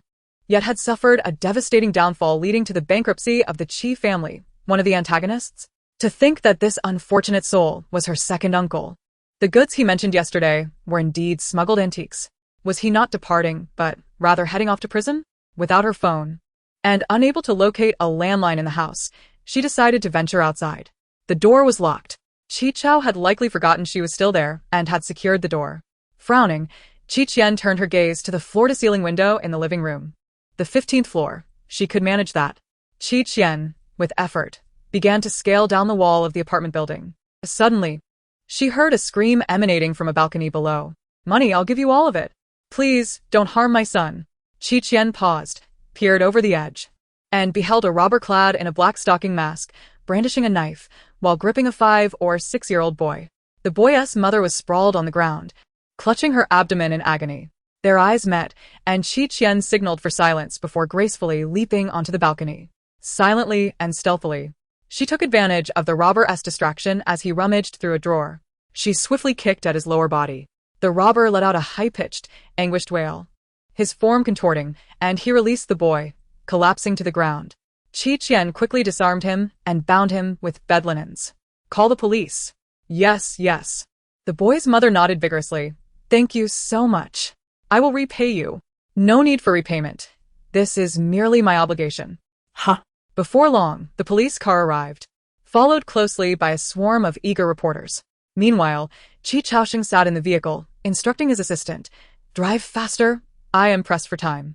Yes, the assistant replied, casually switching on the news channel. The voiceover began. A young girl, witnessing injustice, intervened to rescue a mother and her child from a brutal home invasion. But the truth behind the incident is truly astonishing. A reporter inquired, how did you manage to thwart the robber? I merely delivered a decisive kick. And he lost the ability to resist. Perhaps he was simply too weak, Qi Qian modestly responded. Hearing Qi Qian's voice, Qi Chaosheng was momentarily taken aback. The reporter continued. It is said that you witnessed the incident from outside a balcony. What were you doing there? Qi Qian sighed. My uncle locked me in the house. And with no food available, I was too hungry to resist the urge to climb out the window in search of something to eat. Qi Chaosheng straightened, seemingly forgetting that she was still in his home. The reporter pressed on. Why did your uncle confine you? Qi Qian replied earnestly, I don't know. But I trust my uncle didn't mean to starve me. The reporter's expression changed. Officer, this young girl appears to be a victim of familial abuse. You must apprehend her uncle immediately. Qi Chaosheng was left speechless. 2 hours later, after undergoing police questioning and admonishment, Qi Chaosheng emerged from the police station with Qi Qian. He was silent for a considerable time. It was the first occasion in his life that he had been summoned to the police station, accused of child abuse. While the minor in question had, just an hour prior, delivered a fatal blow to a robber, potentially condemning him to a life devoid of dignity. Truly, this day was surreal. Qi Chaoxing rubbed his temples and said to Qi Qian, "I had no intention of letting you starve. I simply forgot you were home." Having lived alone for so long, he found it difficult to adjust instantly. Qi Qian waved her hand dismissively. "It's fine. Thanks to my uncle, I was confined. Otherwise, I wouldn't have been in the perfect position to prevent a crime." The robber had confessed that he intended to kill after the robbery to eliminate witnesses. Hearing this, Qi Chaoxing finally remembered to ask, "Are you hurt?" "No, I'm perfectly fine," Qi Qian replied, tucking her hands into her pockets. "But uncle, where did you come from?" "I was preparing to meet a friend before I arrived here." "Ah, that explains it. Good thing you were delayed. Otherwise, you would have arrived sooner." Qi Chaoxing pondered. "Are you mocking me?" Qi Qian then asked. "Uncle, do you still intend to meet your friend later?" Initially, that was his plan, but he replied, "No. I will take you out for a meal first, lest your hunger lead us back to the police station." Qi Qian flashed a peace sign, realizing that if her uncle skipped meeting his friend, he would avoid being ensnared in an antique smuggling plot, thus preventing subsequent events from unraveling. However, what if he sought out his friend tomorrow? She needed to devise a method to make him aware that his friend was not a good person. Upon arriving at the restaurant, the dishes were promptly served. Qi Chaoxing's phone scarcely ceased ringing, with Qi Lisan and Qi Fengxiao taking turns calling to inquire about the situation. "Qi Lisan, how can you, as an uncle, lock Qi Qianxua at home and deny her food? Qi Chaoxing, you are becoming increasingly outrageous." Just after the meeting, Qi Muzha remarked, "Chaoxing, you are usually composed. How could you act so absurdly this time? You should take Qianxu out for a meal now. I will call later to check in." Under collective scrutiny, Qi Chaoxing thought to himself, how ridiculous. In such a short time, why do they all treat Qi Qianxua like a treasure? He couldn't discern anything particularly special about the young girl, aside from her sweet tongue. He glanced at the stack of 7 or 8 plates piled before Qi Qianxua and thought, oh, she also has quite an appetite. This incident had garnered significant media attention. Qi Qianxua's fans were utterly astonished to see their beloved idol featured in such sensational social news. Ha ha ha, climbing down from the 15th floor. Does she really think she is Spider-Man? What is the esteemed Qi actor doing, locking Qianxua at home and denying her food? The fans vehemently condemn this. Note: Qianxua referred to her second uncle. Qi Lisan has 5 sons.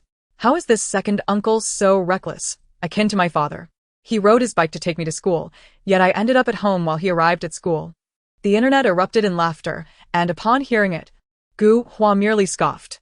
Second uncle Qi Chaoxing? In the original narrative, he was a pitiful figure, infamous for being caught smuggling antiques. During her time in the Qi household, she had made a point to avoid him to prevent being dragged down by his misfortunes. With Qi Qianxua now living in his house, it was impossible to remain unscathed. There would undoubtedly be a spectacle to witness. After their meal, Qi Chaoxing took Qi Qianxua to a mall to buy clothes, considering it a form of atonement. Qi Qianxua insisted on trying them on herself and asked him to fetch her a milk tea.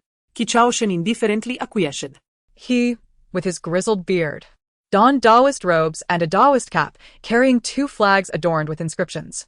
The left read, "The immortal points the way," while the right stated, "The mysterious cannot save the unsavable," with a horizontal inscription proclaiming, "One fortune for 100. As Qi Chaoxing was about to leave with his eyes downcast, he was halted by a Taoist with a bushy beard. "My good sir, I perceive a dark cloud overshadowing your appearance. You may soon face imprisonment." Qi Chaoxing remained silent. The Taoist stroked his long beard, exuding an otherworldly aura, claiming that for just 100, he could dispel the misfortunes surrounding him and protect him from malevolent forces. Qi Chaoxing smirked slightly. "I do not believe in such nonsense." The Taoist paused for a moment, rummaging through his pockets to produce tarot cards, crystal balls, and various talismans. "Which do you believe in?" "I have them all," he inquired amiably. "What do you wish to calculate?" Qi Chaoxing, for once feeling somewhat cornered, simply stated, "I do not wish to calculate anything. Please step aside." "Ah, very well then. Allow me to gift you a fate charm," the Taoist said. "Your forehead appears dark. Recently, you are prone to encountering petty misfortunes, particularly related to recently unearthed items. Remember this well." After his proclamation, the Taoist departed without collecting any payment. Qi Chaoxing stood there, his brow furrowed. Recently unearthed items. Could that not refer to antiques? Was there a connection to the shipment his friend had mentioned? No. Can the words of a charlatan be taken seriously? After the Taoist departed, he slyly removed the white beard from his face, revealing a cunning smile. Huh? This ought to serve as a wake-up call for my second uncle, right? Hey, fortune teller, is your prediction accurate for 100? Tell me my fortune. A passerby, noticing the flags on Qian's back, approached with inquiries. Qian quickly slipped away. She hadn't even brought her tortoiseshell. How could she tell fortunes? She was no charlatan. 2 days later, the studio's funds were deposited. Qian let out a slight sigh of relief after finishing a call with a friend, arranging to meet shortly. Turning around, he caught sight of Qian sneaking behind the curtains. Qian called her. Please tidy up your things. Qian was still pondering how to prevent her second uncle from meeting that friend when she heard him say this, feeling somewhat puzzled. Qian continued. Your grandfather will be here to pick you up soon. I'll take you downstairs. Qian exclaimed, what a heartless second uncle. After just 2 days of care, he is already abandoning me. Qian's demeanor was resolute, leaving no room for her to dally. He was not adept at dealing with children, and tolerating her presence for a few days was already his limit. While escorting Qian downstairs, Qian handed her a card. Here, $1 million. Consider it a small gift from your uncle. Just as Qian was about to feel elated, he added, if your grandfather asks you to stay with me again, I hope you can refuse. He truly found it challenging to manage a child, and had little desire to do so. Chapter 38. I gave you an opportunity. Qian seemed somewhat hurt, gazing down at the card. Qian, inexplicably feeling a pang of compassion, noticed Qi Lisen's exclusive vehicle approaching and, with a curt farewell, left her behind. Qian didn't notice his departure, her eyes sparkling with excitement as she beheld the bank card. $1 million for just a few days' stay. Could such fortune exist in this world? Her second uncle was indeed generous. Yet he didn't even say goodbye before abandoning her. Truly a misplaced sentiment. Upon returning to the manor, Qian swiftly cast aside her feelings of being forsaken by her second uncle. Xiao Bai. Xiao Xiang. Da Hei. She exclaimed, ready to dash off, only to have her collar yanked by Qi Senator after being outside for so long. I see your heart has run wild. Come inside with me. He feigned sternness. Qian, head drooping, followed her grandfather into the living room. Before Qi Lisun could utter a word, she pulled something from her backpack, presenting it to him like a treasure. Grandpa, look. This is a gift I brought for you from the variety show I recorded. Isn't it adorable? Upon seeing the wooden turtle in her palm, Qi Lisun's brow twitched, his serious demeanor beginning to crack. Why did you carve me a turtle? Because turtles symbolize longevity. I wish for your health and a long life. Qian poured out her sweet words like water. Do you like it, Grandpa? Qi Lisun took the clumsy wooden turtle, reluctantly nodding. It's acceptable. It's kind of you to think of me and bring a gift. I have another gift, too. Qian exclaimed. Another one? Qi Lisun raised an eyebrow, intrigued. Qian then lunged forward, wrapping him in a big hug. Grandpa. I missed you so much. With her soft embrace, Qi Lisun instantly lost his stern demeanor, a smile deepening the creases at the corners of his eyes. He then feigned dissatisfaction, suggesting that she was merely yearning for the gift he had brought. Qian's eyes sparkled with delight as she exclaimed, I have a gift too. Thank you, grandfather. You are truly wonderful. Qi Lisun found himself utterly at a loss against her charm. Butler Nan, observing the scene with a beaming smile, finally uttered the line he had long yearned to express. It has been a long time since I have seen the master smile so joyfully. Recalling the 2 large boxes of domineering literature tucked beneath her bed, Qian mused about Butler Nan's tenacity. She then presented him with a carved wooden parrot, to which he responded with astonishment. I have a gift as well? Thank you, young miss. Soon. Qian laid her eyes upon her own presents, a wardrobe brimming with the latest seasonal fashions, drawers overflowing with exquisite jewelry and accessories, and a wall left bare, awaiting the designer's arrival to tailor her preferences. Ecstatic, she twirled within the space, dazzled by the brilliance surrounding her. What girl could possibly resist an entire room filled with such sparkling treasures? Grandfather is simply the best. Just then, Butler Nan approached, reminding her, Miss, do remember to complete your summer homework. The master will be checking shortly. Qian exclaimed in disbelief. Huh? Summer what? What homework? The assignments the master instructed your tutor to assign during the school break, he clarified. He said that, even during vacation, you must not neglect your studies. Panic surged through her. She hadn't touched a single page. With tears brimming in her eyes, she lamented, "Butler Nan, must you awaken me from my blissful reverie in this manner?" With a gentle smile, Butler Nan replied, "Dear miss, the gifts fate bestows upon you always come with a price tag, like your summer homework." Qian sighed in resignation. "Fine, I will write it. Is that not sufficient?" On her first day back at the manor, she begrudgingly began to tackle the first week of her summer assignments. Meanwhile, Qi Chaosheng had already arrived at the antique shop.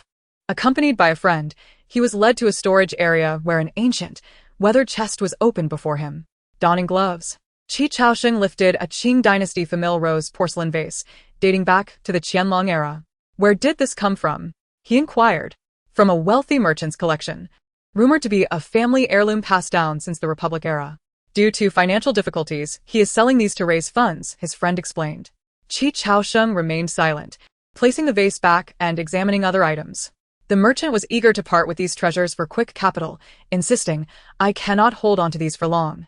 Other customers are also interested. Choose what you like, or they might be gone." Noticing a slight layer of dirt on the bottom of a vase, his expression darkened. "Tell me honestly, where did these items truly come from?" "Just from a wealthy merchant's collection. Would I lie to you?" His friend feigned ignorance. Qi Chaosheng's gaze turned icy, devoid of warmth. "I gave you a chance." Before long, the wail of police sirens echoed through the air. His friend, along with the mysterious box of antiques, was taken away in handcuffs. "Qian, I bought fried chicken, just as you mentioned wanting yesterday." Yet, before he could finish his sentence, Qi Chaosheng found himself frozen in place, met only by the emptiness of the room. It was merely the advertisement she had seen on the wellness channel last night that had her incessantly clamoring for fried chicken, declaring that she could not survive without it. That's why he remembered. Qi Chaosheng placed the bag of fried chicken on the table, sighed, and began to tidy up the disordered surface. A paper bag fell from beside the sofa. Upon picking it up, he discovered Taoist robes, a Taoist hat, and familiar characters on the flag. Qi Chaosheng's expression shifted slightly. The Taoist from that day was Qian? Had she known all along, deliberately masquerading in such a way to alert him? Smuggling antiques, betrayal from friends. Had he not reported it in advance, he would have fallen into his friend's trap, becoming a cog in their smuggling and money laundering scheme. At that point, extricating himself would be impossible. All of this stemmed from Qian's painstaking reminder. She must have feared that he would disregard the words of a mere child, compelling her to don the guise of a Taoist. She was entirely concerned for her uncle, and yet he had driven her away. Qi Chaosheng pressed his fingers to his forehead, feeling a sudden sense of helplessness. He was not adept at comforting children. Recalling the variety show mentioned by Qi Fengxiao, he turned on the television. In the manor study, Qi Lisin had finished reviewing Qian's summer homework and casually picked up a wooden turtle from the table, rolling it in his hands. There were hardly any mistakes in her assignments. However, some of the questions pertained to high school material, and she had managed to answer them all correctly. It seemed she had indeed been lazy in the past. Qi Lisin huffed, setting her work aside and moving to the window to look down. On the lawn, Qian was riding her pink pig, while Xiaobai was perched atop the large black dog, engaging in a game of bumper cars. How childish. Qi Lisin thought the assignments were still too few. The large black dog, in its exuberance, accidentally knocked Qian off the pig's back. She had only been gone for a few days, and Xiaoxiang had already gained weight. If this continued, she would surely be taken to the kitchen by someone. Xiaoxiang, roar. "I want the pink one. Big black. Woof woof woof." A proud black dog shall never lose to a pink pig. As Qi Chaosheng approached the lawn, he chanced upon the entire scene. "What is she doing?" Butler Nan cleared his throat. "Young master, the young lady is engaging in some friendly, physical interaction with her pets?" Qi Chaosheng's lips twitched. It was nothing more than riding a pig and colliding with a dog. It seemed their father truly indulged Qian, allowing her to act in such a manner. Upon hearing the familiar voice, Qian turned her head, then huffed, turning away and presenting her back to Qi Chaosheng, clearly still holding a grudge about being abandoned. Xiaoxiang, upon seeing him, had her eyes transform into two pink hearts, sticking out her tongue and sprinting towards him. Qian hurriedly jumped down, only to see Xiaoxiang already lunging at Qi Chaosheng. Qi Chaosheng staggered back 2 steps, his hands hanging limply at his sides, looking bewildered at the pink pig clinging to his leg. Xiaoxiang. Humph. What is she doing? Qian, blushing with embarrassment, stammered, Xiaoxiang says it wants to mate with you. Qichaoshen. Butler Nan Xiaoxiang's wish remained unfulfilled. Under the gaze of Qi Chaosen, which seemed ready to annihilate her, Butler Nan forcibly pulled her away. Qian stood silently beside the Qi Chaosheng awkwardly broke the silence, saying, Qi Qian, please do not take to heart what I said the other day. I am simply not adept at interacting with children. Qi Qian, gazing at her fingers, feigned indifference. He then shook the paper bag in his hand, saying, you mentioned wanting to eat the fried chicken from Ji last time, so I brought it for you today. Qi Qian stole a glance, swallowing hard. Qi Chaosheng followed up by producing a small box, stating, I also bought you a turtle ornament. He paused, adding, it's pure gold. Qi Qian exclaimed in astonishment. Who could resist this? She swiftly ran over and embraced Qi Chaosheng, exclaiming, Uncle, you are my beloved uncle.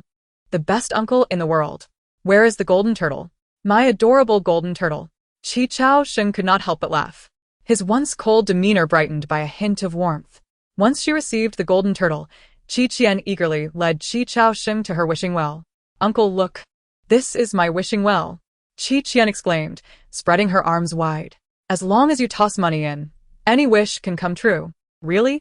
Qi Chaosheng recalled her pretending to be a fortune teller and asked, how much does it cost to make a wish? Qi Qian, with a mischievous glint, replied, 1,000 for each wish. Having no cash on hand, Qi Chaosheng tossed in a coin. Qi Qian's keen eyes caught the glimmer of the golden coin as it sank into the water. It must be worth more than 1,000. She tightened her grip on the golden turtle, suppressing the urge to fight for the money. She could retrieve it later when the well was filled. It was all hers. After amusing herself with the turtle for a while, Qi Chaosheng headed to the study. Upon seeing him, Qi Li-sun was not surprised and asked, regretting your decision? How did you know? Qi Li-sun replied, I saw you playing with Qi Qian and the turtle below. He raised a hand to adjust his glasses. A smirk playing on his lips. You used to despise children. You would immediately avoid them if they came near. Qi Chaosheng fell silent for a moment, then retorted. You were the same. You wouldn't allow us to keep pets in the estate, yet now you permit Qi Qian to raise pigs here. Qi Li-sun chuckled lightly, dismissing it as mere jest.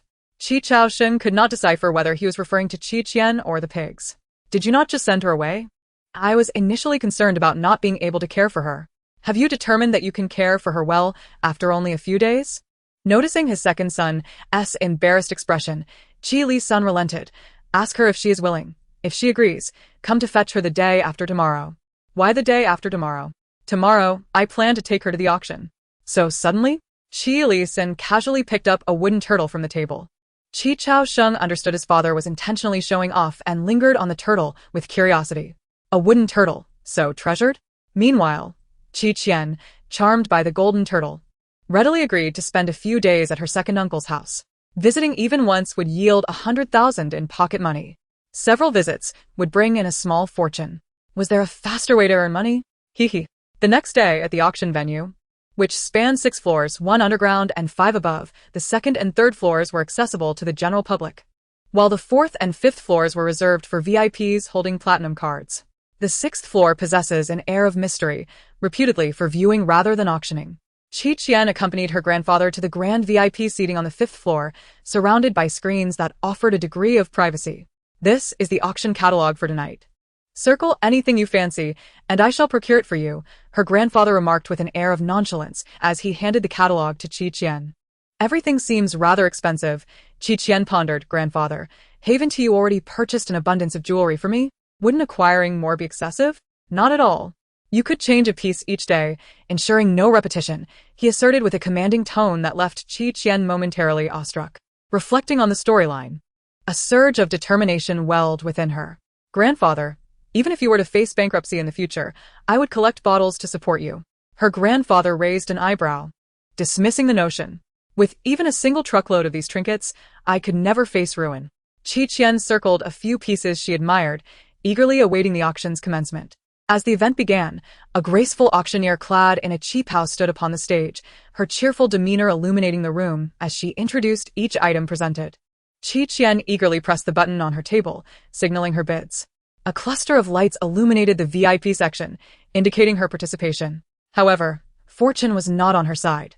A rival in the lower VIP area contended for a set of sapphire jewelry. Squinting, Qi Qian recognized familiar faces: He Fangji, Su Jiqing, and Gu Hua. Oh. Look who else gathered here, she mused, noting the presence of the lovesick male lead and the female protagonist, with only the unfortunate male lead absent. While others might shy away from competition, Qian was different. Weighing only 80 pounds, her spirit was unyielding, relishing in the challenge. The sapphire jewelry began at 15 million, with Hifengji raising the bid to 20 million and Qian swiftly countering with 25 million. Hifengji, having boasted he would win the set for Gu Hua, felt compelled to persist despite the embarrassment looming. 30 million. 35 million. He gritted his teeth, deciding that if the bid exceeded 50 million, he would withdraw for the sake of his pride. Yet, as he reached 50 million, his opponent suddenly ceased bidding, leaving the bid suspended in an awkward limbo. Hifengji nearly choked in disbelief. Is this person unwell? They were so eager to compete, and now they back off. It must be intentional.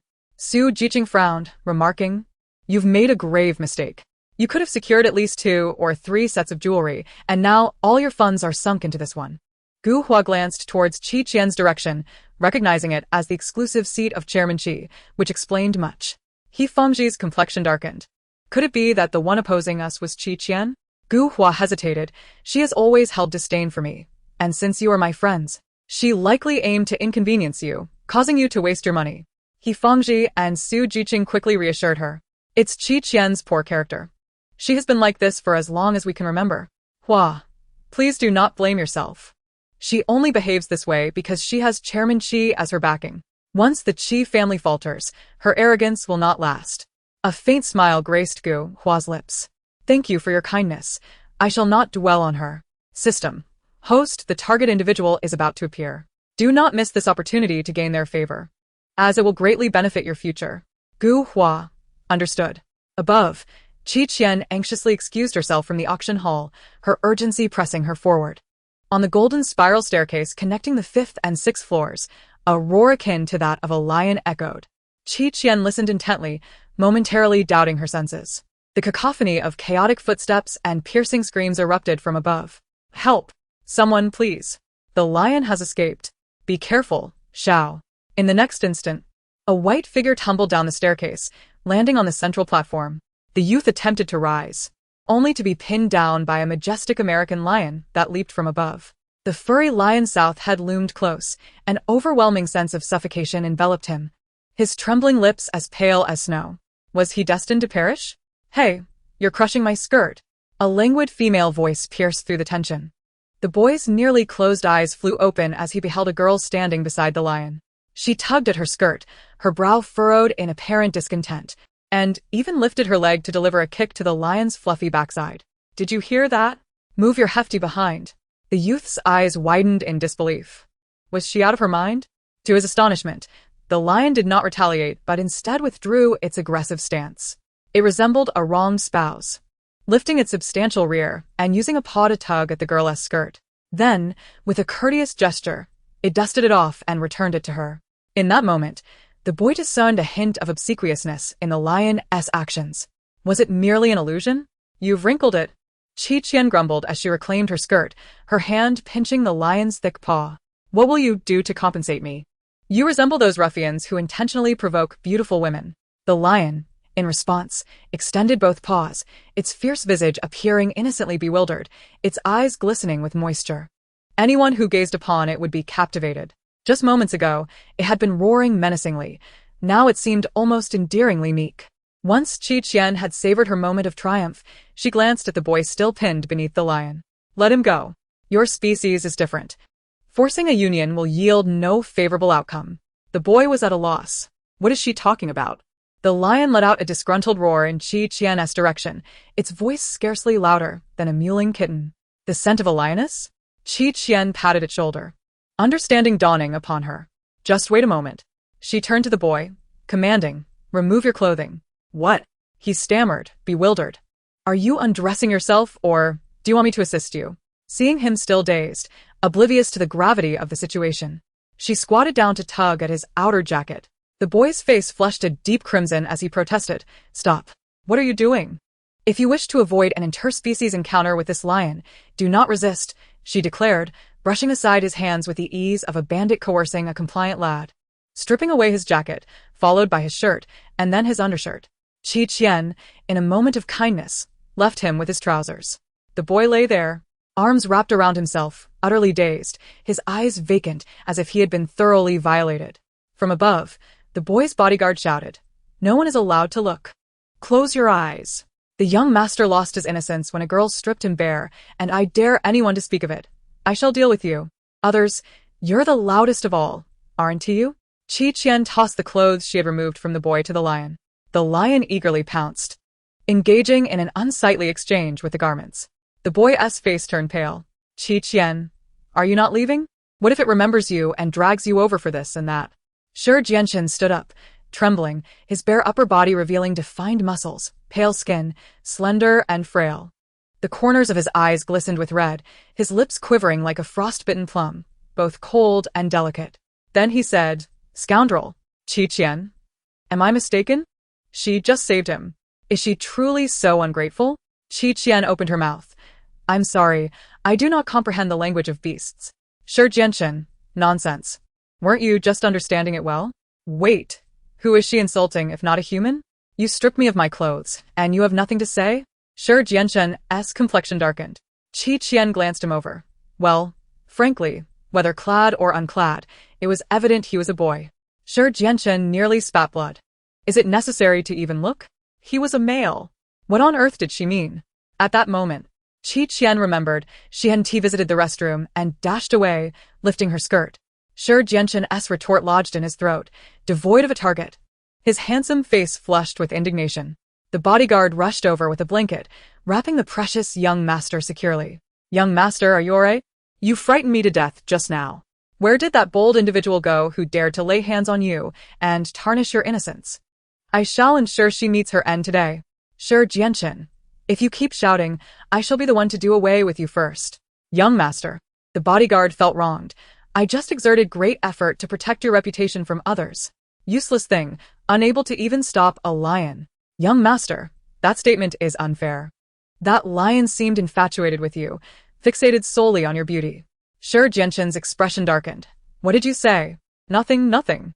Thankfully, you are unharmed, otherwise. The master would surely flay my skin to make sausages." The bodyguard exaggerated. Jianchen's temples throbbed. He quickly ordered someone to remove the lion, ensuring he would not see it again. Also, investigate what I was sullied with on my clothing. The sixth-floor exhibition was established by a wealthy individual who kept many dangerous pets. The cougar was his beloved, the star of the night. All other animals behaved. Yet the cougar suddenly erupted, charging solely at him. Initially, he thought it intended to devour him. However, it turned out to be something else entirely. Reflecting on this, Jianchen's face darkened as if ink had been spilled upon it. And that girl who stripped him. She had the audacity to say there was no difference whether he was clothed or not. Such a profound humiliation. Chapter 41. Except for being a bit psychologically twisted. "You, go find that girl from earlier." Jianchen ground his teeth, determined to unearth her, even if he had to dig 3 feet into the ground.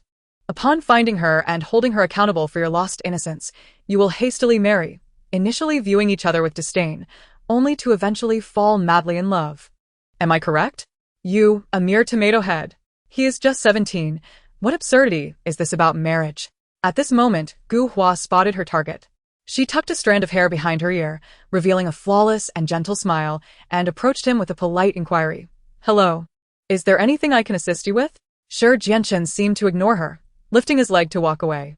In a moment of urgency, Gu Hua exclaimed and leaned toward him. Having just experienced a disrobing incident with Qian, Jianchen swiftly evaded her approach. Gu Hua ended up falling onto the bodyguard. The bodyguard raised his hands, declaring, "Young master, please confirm." She initiated the contact. "Leave," Jianchen coldly commanded, departing without hesitation. The bodyguard, taken aback, quickly pushed Gu Hua aside and followed him. Gu Hua was left in a state of frustration, feeling utterly stifled. "Am I supposed to knock him out right now?" She fumed. The system replied, "Host, please remain calm. If you break the law and get apprehended, you will have to rely on sewing machines to advance the plot." In the storyline, Jianchen has already been bitten by a lion, and when you courageously stand before him, he remembers your face as a benefactor. But the plot takes another wrong turn. Again? This time, the narrative has collapsed, and the system requires assessment, estimating a repair time of 3 days. Please be patient. Qi Qian remains oblivious that her careless action has disrupted Gu Hua's system. After the auction concluded, Qi Lisin took Qi Qian to the reception room to greet his old friends. Present were influential figures from various industries, the Crme de la Crme. Knowing that Qi Lisin had intentionally brought Qi Qian for introduction so that they might look out for her in the future, it was evident that there were only a couple of juniors in the Qi family whom he cared for so deeply. Hence, after making her rounds, Qi Qian's bag was nearly bursting with red envelopes. She was on the verge of ecstasy. The substantial reality of cash was far more satisfying than the ephemeral balance in her bank account. How gratifying! Old friend, why haven't I seen your young lad? Qi Lisin casually inquired of a companion amidst the gathering. Chairman Shi replied, he went to the 6th floor to play. Unfortunately, he encountered a lion that went berserk. But thankfully, he was rescued. A riot? Was it orchestrated or merely coincidental? I suspect it is not a coincidence, however. Xiao Chun is aware and has already dispatched someone to investigate, Chairman Shi explained. The one who saved him was a girl. She should not be underestimated. Qi Lisin remarked. To be able to confront a lion is indeed impressive.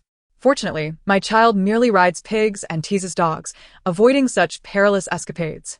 Chairman Shi glanced toward Qi Qian. Old Qi, your daughter and my Xiao Chun are of similar age, aren't they? Qi Lisin's eyes squinted behind his glasses. Should our families consider a closer bond? Chairman Shi chuckled. I believe Qi Qian and my Xiao Chun make quite the pair. Moreover, Chairman Shi added, regardless of whether Qi Qian marries or not, I will support her. If she wishes to marry, I shall present her with a multitude of talented young suitors from which to choose. Should she prefer not to wed, I would gladly support her for a lifetime. Chairman Shi, upon hearing this, stared blankly, concerned that such indulgence might spoil the child. Humph! The subject of this discourse. Qi Qian had no thoughts of matrimony. Her mind was consumed solely with, this cake is delightful. That cookie is too sweet. The chocolate fountain is splendid. Wow. This is delicious too. Her thoughts were completely filled with food, devoid of any consideration for men. Meanwhile, Shi Jianchen continued his search through the auction hall for a girl to clear his name, having overlooked the reception area entirely.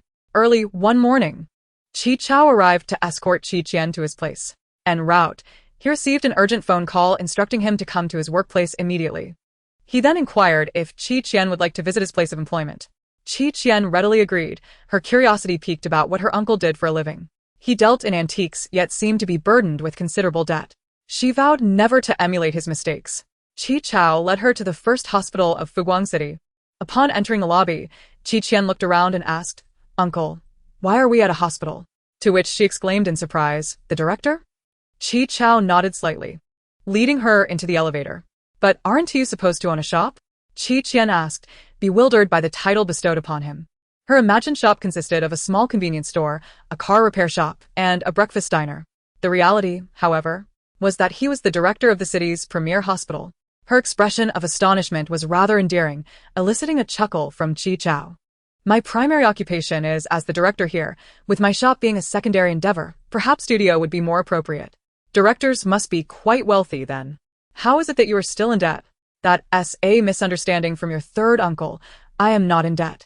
The reason I brought you to my home that day was that a portion of my funds is held by your grandfather, and I cannot access it without his consent. Qi Qian understood. Her uncle, despite his age, still relied on family to manage his finances, unlike her, who maintained her own little treasure trove. She also had a whimsical wishing well that occasionally dispensed coins to support her. Qi Chao, feeling slightly embarrassed about his inability to hold onto money, reassured himself that it was merely a precaution.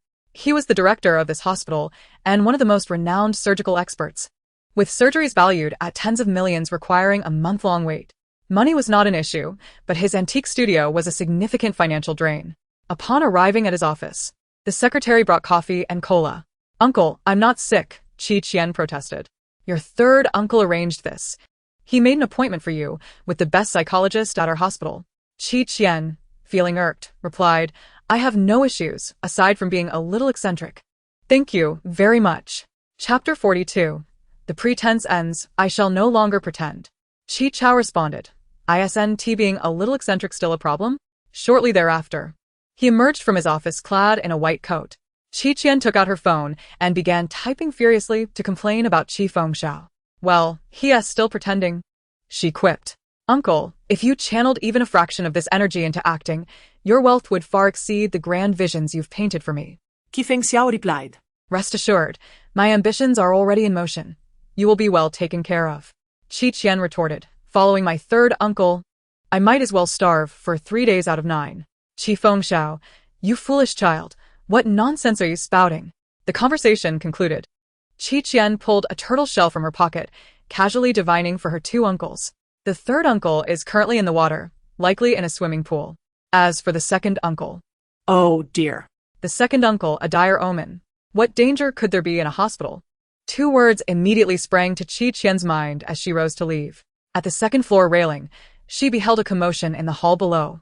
A middle-aged man brandishing a blood-red sign shouted, "Heartless hospital. Heartless doctors. My daughter's illness has not improved after so long. You exploit the funds of us poor families in every conceivable way. Return my daughter's health." At that moment, Chaos-Hen stepped forward from the path created by the surrounding doctors, standing before the middle-aged man. Given your daughter's current condition, the probability of a successful surgery is 85%. However, you voluntarily chose to forego surgery and rely solely on medication, which will only provide temporary relief, he explained calmly. The middle-aged man retorted, "You lie. My daughter was perfectly fine until she entered your hospital. Her condition has deteriorated steadily since. You claim surgery will heal her, but I believe she will surely die." Chaos-Hen replied, "The efficacy of the medication is limited. Our doctors have warned you about this multiple times. I do not care about that. You must compensate me for all my daughter's losses." The middle-aged man's eyes reddened, revealing his true intentions. Chaoshen's gaze grew colder as he continued, "If your daughter leaves the intensive care unit, her condition will worsen more rapidly. If the hospital is willing to cover her upcoming surgery and medical expenses, as her parents, would you agree to proceed with the surgery immediately?" The middle-aged man blurted out. No. "You must give me that money." Chaos-Hen narrowed his eyes. "Give you? If I recall correctly, sir, you have a penchant for gambling, and have mortgaged all your property due to debt. Surely, you do not intend to use your daughter's life savings to fill that void." The crowd around them began to murmur. "What a person. I thought he genuinely sought justice for his daughter, but it turns out he is merely trying to extort money. How shameless." One by one, the onlookers spat their contempt, leaving the middle-aged man crimson with shame. He glared fiercely at Chaos-Hen and, with a low growl, charged at him. A fruit knife glinted coldly from his sleeve. Whoosh! A sound echoed from above. A pebble struck the middle-aged man's head with precision, and after a moment of dizziness, he collapsed to the ground with a thud. Security swiftly apprehended him. Chaos-Hen, sensing something amiss, glanced up at the second floor. Qian stood there, waving at him with a smile that revealed her white teeth. The hair tie she had used was still in her hand, clenched alongside several pebbles. A hidden talent revealed. Chaos-Hen chuckled softly and turned to the doctor beside him. "Prepare for surgery. Director, does the hospital really have to bear the costs of that girl's surgery and medical expenses? That is no small sum. If she consents to the surgery, she wishes to survive." Chaoshen's expression remained tranquil. "Charge it to my private account. A life should not be paid for due to the negligence of its parents. There are many unfortunate souls. I cannot assist them all, or I would surely exhaust myself." Simply the thought of Qian being here evokes an involuntary sense that her uncle could perhaps do a better job. At worst, he could refrain from purchasing yet another antique. The girl consented to undergo surgery, writing an IOU, assuring that upon graduation, she would secure employment and gradually repay the debt. She is a student in the journalism department at Tsinghua University, managing several accounts with considerable traffic. An inspiration struck her. She decided to pen this incident into an article and publish it online. To her astonishment, the blog post went viral, garnering significant attention for the first hospital and its young director. Henceforth, no one would ever associate Chaoshen with the crime of smuggling antiques. Qian received a message from her second uncle, instructing her to wait for him at the psychologist's office. He would arrive shortly. In a corner, a girl was crouched down, sobbing uncontrollably. Qian approached her, hands tucked in her pockets, reminding her that they were in a hospital and could seek a doctor if she felt unwell. The girl, her eyes red, replied, "I am not sick. I'm just too sad."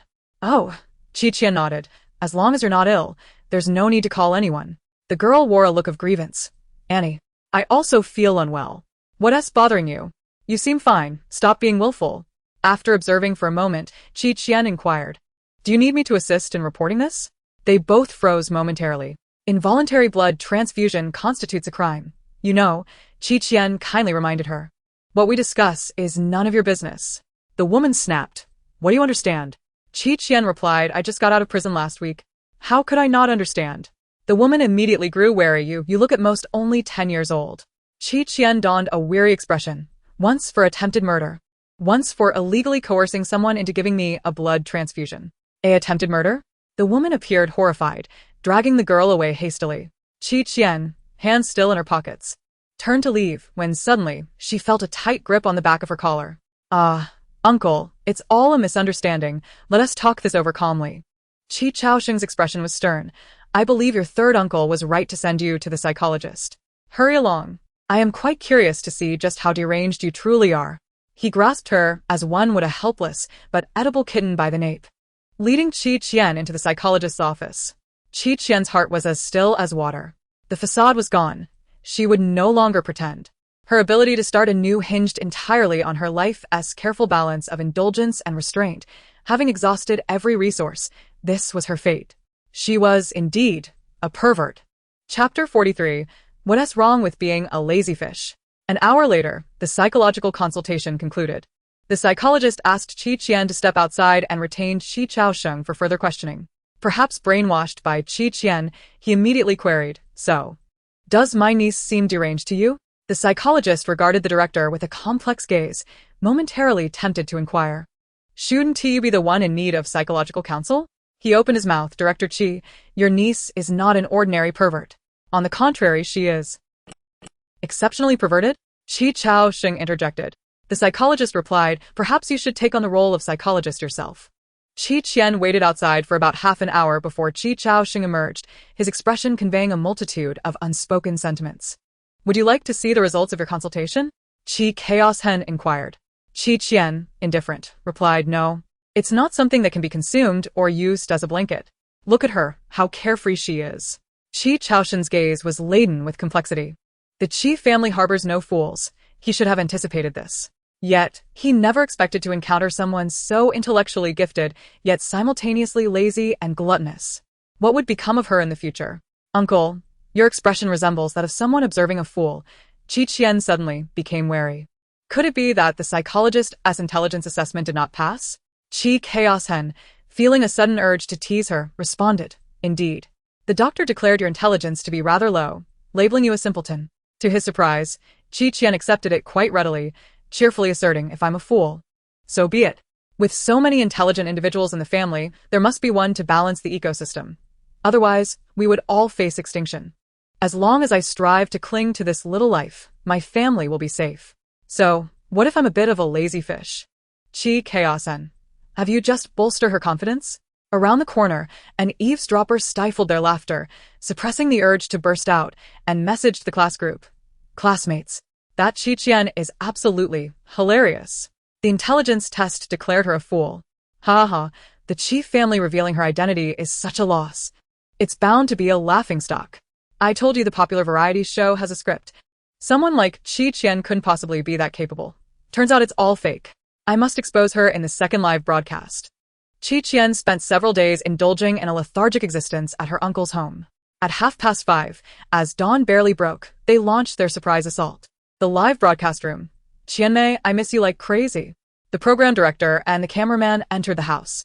It was eerily quiet, and they skillfully made their way to Qian's room, intending to frighten the younger one before dealing with the older. This time, they were well prepared and determined not to be caught off guard again. With confidence, the director pushed open Qian's door, and the circular rope laid on the floor suddenly tightened as the door swung open, hoisting the director into the air. The cameraman, attempting to assist, inadvertently stepped into the trap, joining the director in a comical predicament.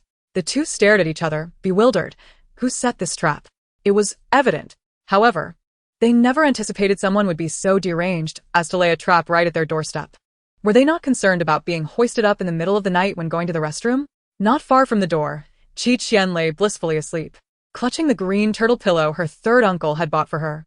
The director called her name several times, yet she remained undisturbed, sleeping soundly, oblivious to the chaos around her. It's hilarious. The two of them hanging there looked like two sausages that haven't dried yet. Qian, you thought to preemptively seal my movements? No worries, I had already anticipated your anticipation. Thus, the director and cameraman remained suspended until 8:30.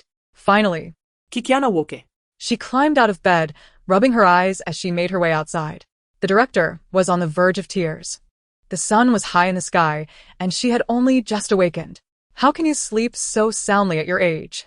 Amid their eager gazes, Qian's eyes, clouded with a sense of detachment, drifted past them, as if gliding towards the restroom. Her body awakened, yet her spirit lingered in a state of slumber. The person in charge remarked, "Am I really that inconspicuous in my wait?" The photographer, wiping away tears, replied, "It's the first time I've been caught by a girl, even if it's just hanging at the doorway." Qi Fengxiao, yawning as he stepped outside, was taken aback by the scene before him. "What on earth?" he exclaimed, stepping back. The person in charge, maintaining his bravado, retorted, "Brother Qi, we are merely enjoying the view here. Those who hang high see far." Qi Fengxiao responded with an "oh," realizing he hadn't fallen into the trap set by Qian. "Well, take your time then." Don't. The person in charge lamented, "We've been hanging here for hours. Could you please let us down?" "Patience," Qi Fengxiao reassured them. "Everything has its destined timing. When the moment arrives, you shall descend." "Thank you," the person in charge replied, but that did little to comfort us. "Are you truly not planning to act like human beings?" After the impromptu shooting concluded, they prepared to embark for a new filming location by the seaside. Qian and Qi Fengxiao, arriving last due to their distant lodging, found the other 4 groups of guests already waiting. Qian stretched lazily and ambled into the line, catching the eye of the chief director.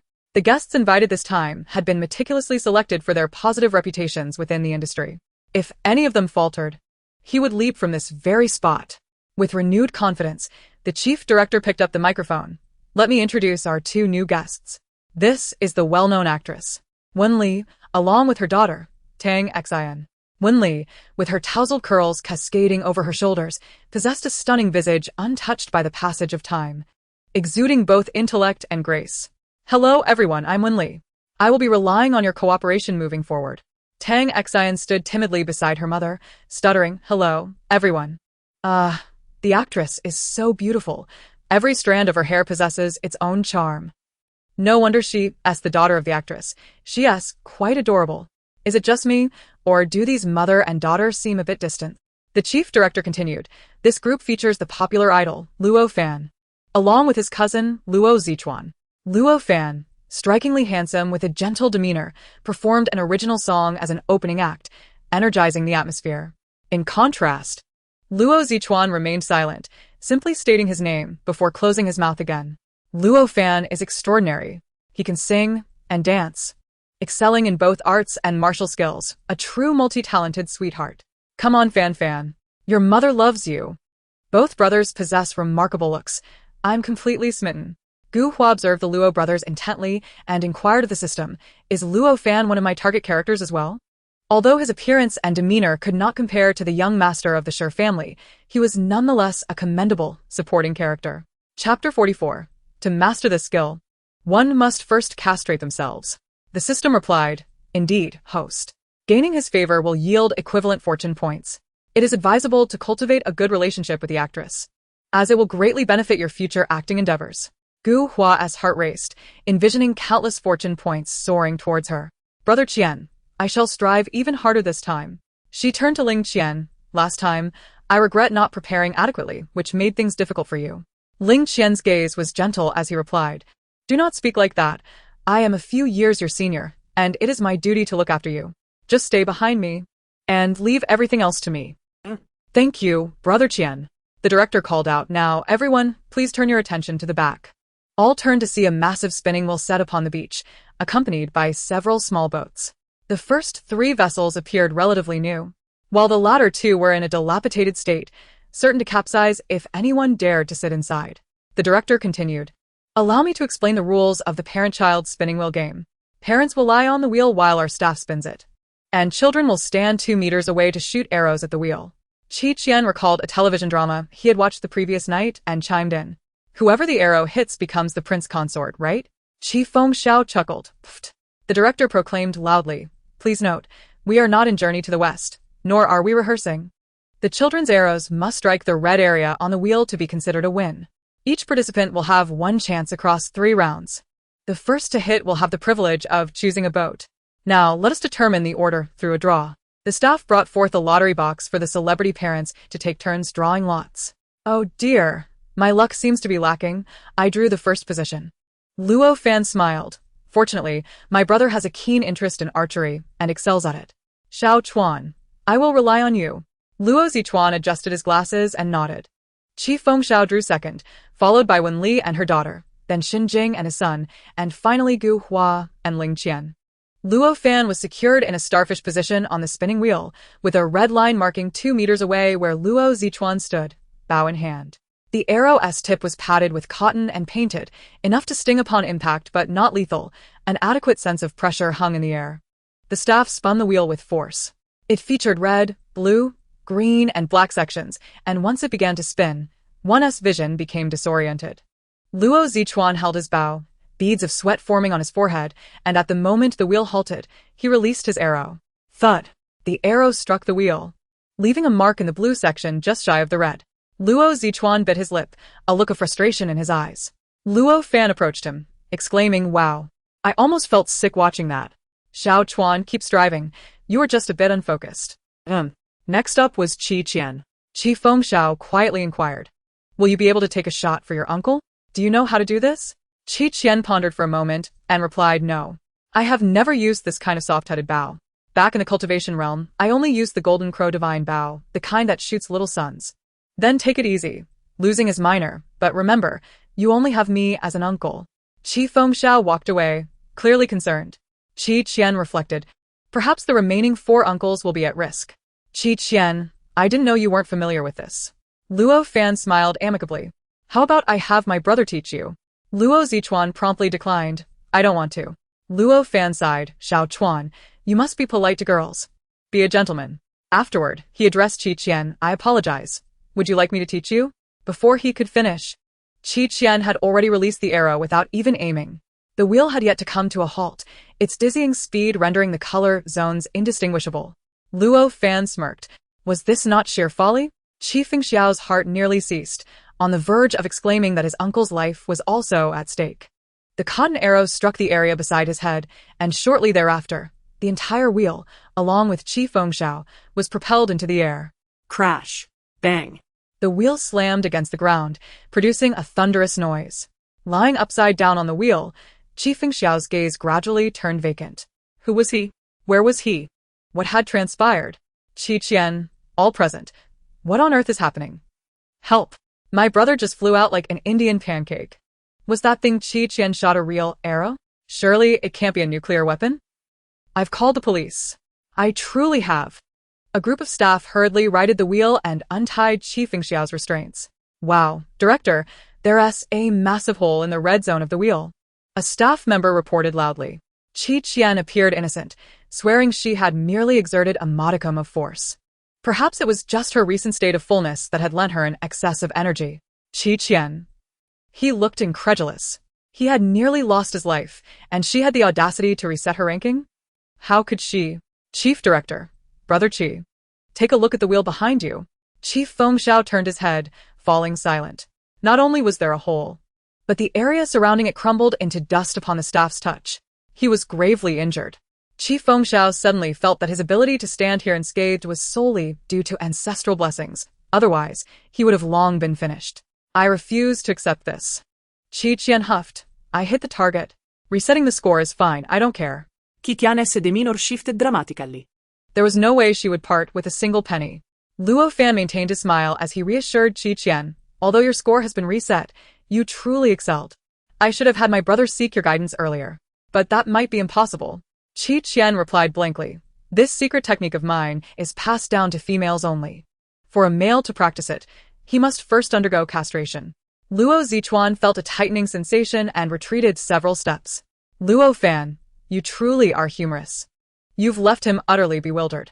Qi Qian set down her bow and prepared to leave, only to see Tang Xian, her face flushed with anxiety.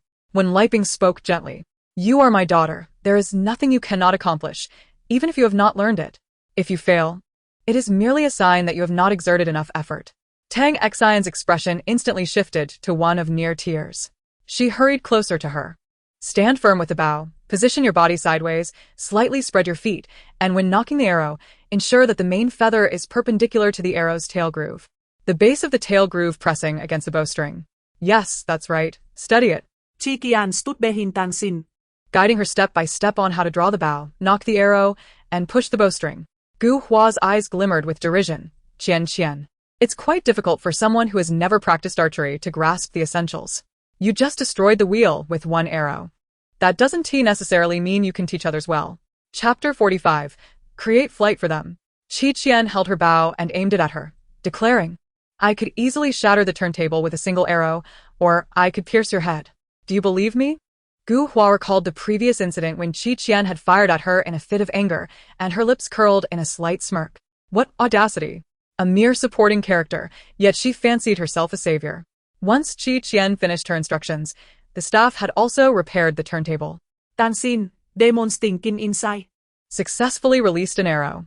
The tip struck precisely at Wen Li's side on the turntable, right along the dividing line of the red and black zones. Ecstatic. Tang Xian nearly burst into tears. I hit it. She had not disgraced Qian. Qian inquired of the chief director. What does it mean to hit the center? Surely you won't reset the scores again? The chief director's lips twitched. The red zone had a greater proportion of paint. So she was declared the winner. Tang Xian leaped with joy, her eyes sparkling as she turned to Qian, exclaiming, Thank you. Qian waved her hand dismissively and went to comfort her uncle, whose feelings were hurt. The final results were announced. Wen Li's group took first place. Gu Hua's group secured second, and Xin Jing's group came in third, granting them the choice of a good boat. The others were left with subpar vessels, including the banned Qian, who had damaged property. Qi Fengxiao tapped her on the head, saying, Tell me, who is your enemy? The turntable or me? You exert yourself so much. In a fit of rage from her disqualification, Qian retorted, I shall turn them into bean paste. Qi Fengxiao replied, You need to regain your composure first. What good is it to remain calm and restrained all day? It would be better to go a bit mad. Alas, the child had been pushed too far. It was evident that the ban had dealt a blow to her, leaving her in a childish state. The Qi family ought to reflect on whether they had given her too little pocket money. Meanwhile, Qi Chaosheng, watching the live broadcast, fell into deep contemplation. Just the day before, he had transferred 100,000 yuan to Qian. Could it be that it was insufficient? An hour later, the cruise ship reached the open seas off the coast of Zililai, where a small black appeared on the horizon. The chief director spoke again. Do you all see that island ahead? The theme of survival on the island is about to commence. Strive to survive for over 7 days until rescue arrives.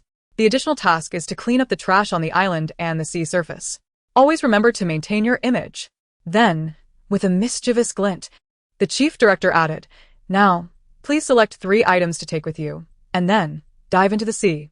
A stir swept through the cruise ship. They were still quite far from the island, and the director wanted them to jump in. Apparently, the small boat they had won was their current means of transport. You have 10 minutes to prepare, so please make haste. Upon hearing the limited time, Qi Fengxiao hastily grabbed 3 food items and ran off with Qian. He first lowered her down with a rope, and once she was on the small boat, he followed suit. They moved quickly, but unfortunately, the small boat was lacking in power. While others had already paddled far away, they had barely managed to move a few meters. Take your time. Qi Ge and Qian. No need to rush. Gu Hua and Ling Qian paddled over, beaming as they spoke before swiftly departing, as if to flaunt their progress. Luo Fan and Luo Zichuan were also in a substandard boat, but fortune favored them, allowing them to sail slightly faster than Qian and her companion. Luo Fan, Qian, Brother Qi, we rarely have such an opportunity for a delightful experience. We must cherish it this time. Luo Zichuan, let us go. We're leaving now. Qi Fengxiao felt a twitch at his temples. Did these people have a screw loose? He glanced at Qian, who was staring at the ground in silence, and thought she was upset. He comforted her, It's all right. Just take a rest. Uncle will row, after all. I have all this strength with nowhere to expend it. Qian lifted her head with a hint of melancholy. Uncle, do you know? The boat ahead is approximately 14 meters away from us. No matter how I look at it, that number feels like a mockery directed at us. A whole crew wishing for our demise. Can you tolerate this? It's unacceptable. If they dare mock us with death now, They might very well attempt it later. We cannot sit idly by. Qian exclaimed passionately, I shall confront them and avenge the souls we have lost. Fengxiao replied, I understand your anger, but please, do not let it overwhelm you. Firstly, our shabby boat, even if we confront them, will only lead to our own demise. The vessel is severely damaged, and we lack the power to launch a significant attack. It's truly a case of inflicting 100 points of damage on the enemy while suffering 8,000 ourselves. Qian whistled a bright, clear note, then dipped her hand into the deep blue sea. Moments later, she felt the cold touch of a fish fin. I'm in a hurry. Let us speed up, she urged. Fengxiao, holding the paddle, noticed that the little boat seemed to be moving faster. No. It wasn't he just faster, it was flying. Fengxiao stood there, a question mark hovering above his head. Qianbao, do you feel that? Our boat seems off. I don't need your feelings, I need my own, Qian retorted, already spotting Luo Fan's small boat obstructing their path. Taking a deep breath, she commanded, let us charge through. The little boat surged forward, leaving a white trail on the water surface. Fengxiao was bewildered. He hadn't even paddled. How was the boat moving? Uncle, hold on tight. Qian warned. Fengxiao instinctively grasped both sides of the boat. In the next moment, the bow crashed directly into the stern of Luo Fan's boat, flipping them over and sending them splashing into the water. First kill. Qian shouted, keep going. What reason? What clarity? Living in this world, who remains sane? If not mad by noon, one will surely go mad eventually. The rickety little boat, with astonishing speed, propelled across the sea as if it were a Maserati, heedlessly sending the obstructing boats flying. None of you shall survive. Second kill. Even Xinjing and his son could not escape, their boat capsizing directly. Third kill. Ha ha ha. Everyone perish. The surface of the sea echoed with a boisterous and slightly unstable laughter, gradually fading into the distance. Shen Jieshu clung to the edge of the boat, bewildered. Dad. What just passed by? Xinjing replied, perhaps it was some fish that disregards traffic rules, giving me a fright. But I think I heard Sister Qian's laughter. You must have misheard, silly child. Qian isn't ta fish. What the heck? Why is Qian's rickety boat moving so fast? This is unreasonable. In the serene waters, I surmise that Qian Mei has installed a rocket propulsion device at the stern of the boat, enabling it to reach a velocity of 1,000 meters per second. Alas, I find myself unable to continue. Chapter 46, Treasure Amongst Trash. The Bias of Disqualification. Do you wish for it? Emperor Qi's demeanor turned rigid. It seemed the child had suddenly gone mad, and I could not restrain her. When Li and Tang Xian, who had arrived early at the island, watched helplessly as several boats suffered calamity in succession. The second group to arrive was unexpectedly Qian and Fengxiao. The others? Well, they managed to swim quite well. At least they all made it ashore. Gu Hua's expression darkened as she confronted Qian upon landing. Qian. That was utterly excessive. Why did you suddenly collide with us? Do you not realize how dangerous that is? Although there were no explicit rules. Gu Hua's complexion flushed with indignation. If she had meant to collide, she would have done so sooner. Ling Qian sought to console her. Hua, let us not stoop to the level of such uncouth individuals. Qian retorted, I have dedicated my life to virtuous deeds, even if I lack refinement. I do not vocalize it like some. Unlike certain individuals who incessantly declare their undergarments, as if afraid others might not realize they possess them. Ling Qian's face turned ashen, rendered momentarily speechless.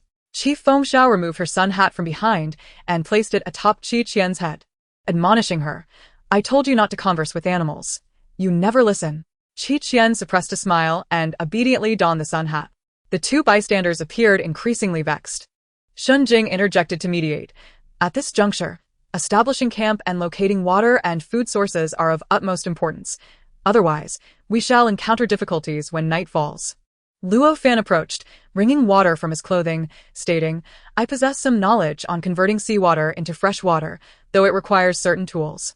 There is an abundance of trash on the island. Perhaps we might discover something useful. Gu Hua suggested. Let's divide into groups, one team for water, another for food, and a third to search through the refuse for useful items, while the remaining two teams stay here to set up camp. With a subtle smile, Gu Hua proposed a draw to determine the groups. Simultaneously, she called upon the system. System, leave it to me. Ultimately, the groups remaining at the campsite were Gu Hua's and Wen Li's. Aware of Wen Li's secret, Gu Hua aligned with her intentions, swiftly forging a connection.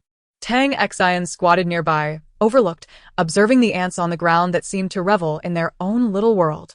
The other three groups ventured into the forest. Luo Fan, seemingly casually, approached Qi Qian, his damp clothing clinging to his chest, his muscular physique enticing. Qi Qian, your assigned task is to collect trash, correct? That is rather filthy. How can I permit a girl like you to undertake such a task? Would you like to switch with us? Qi Qian yawned and replied, what is wrong with picking up trash? Who knows, this experience might prove useful in the future. This fellow dared to covet her task. How outrageous. Luo Fan chuckled slightly. You are quite unlike the other girls I have encountered. Though petite, you carry an air of aloofness, which is quite unique. Yet, if you were a touch more gentle, you would be even more endearing. Qi Qian found his words peculiar, but chose not to engage further, directly stating, aloofness is merely my protective guise. It is my lethal skill that is my true essence. Do you wish to perish? I think not. Then refrain from pointing fingers at me. I owe you no allegiance, nor do I require your judgment on my character. Qi Qian rolled her eyes and walked away. Qi Fengxiao glanced at Luo Fan with a dismissive snort and followed her. Luo Fan couldn't help but twitch her lips. This was troublesome. The young lady certainly had a fiery temper. Perhaps it would be best for Luo Zichuan, her peer, to handle her. Unbeknownst to Qi Qian, she had become an object of admiration.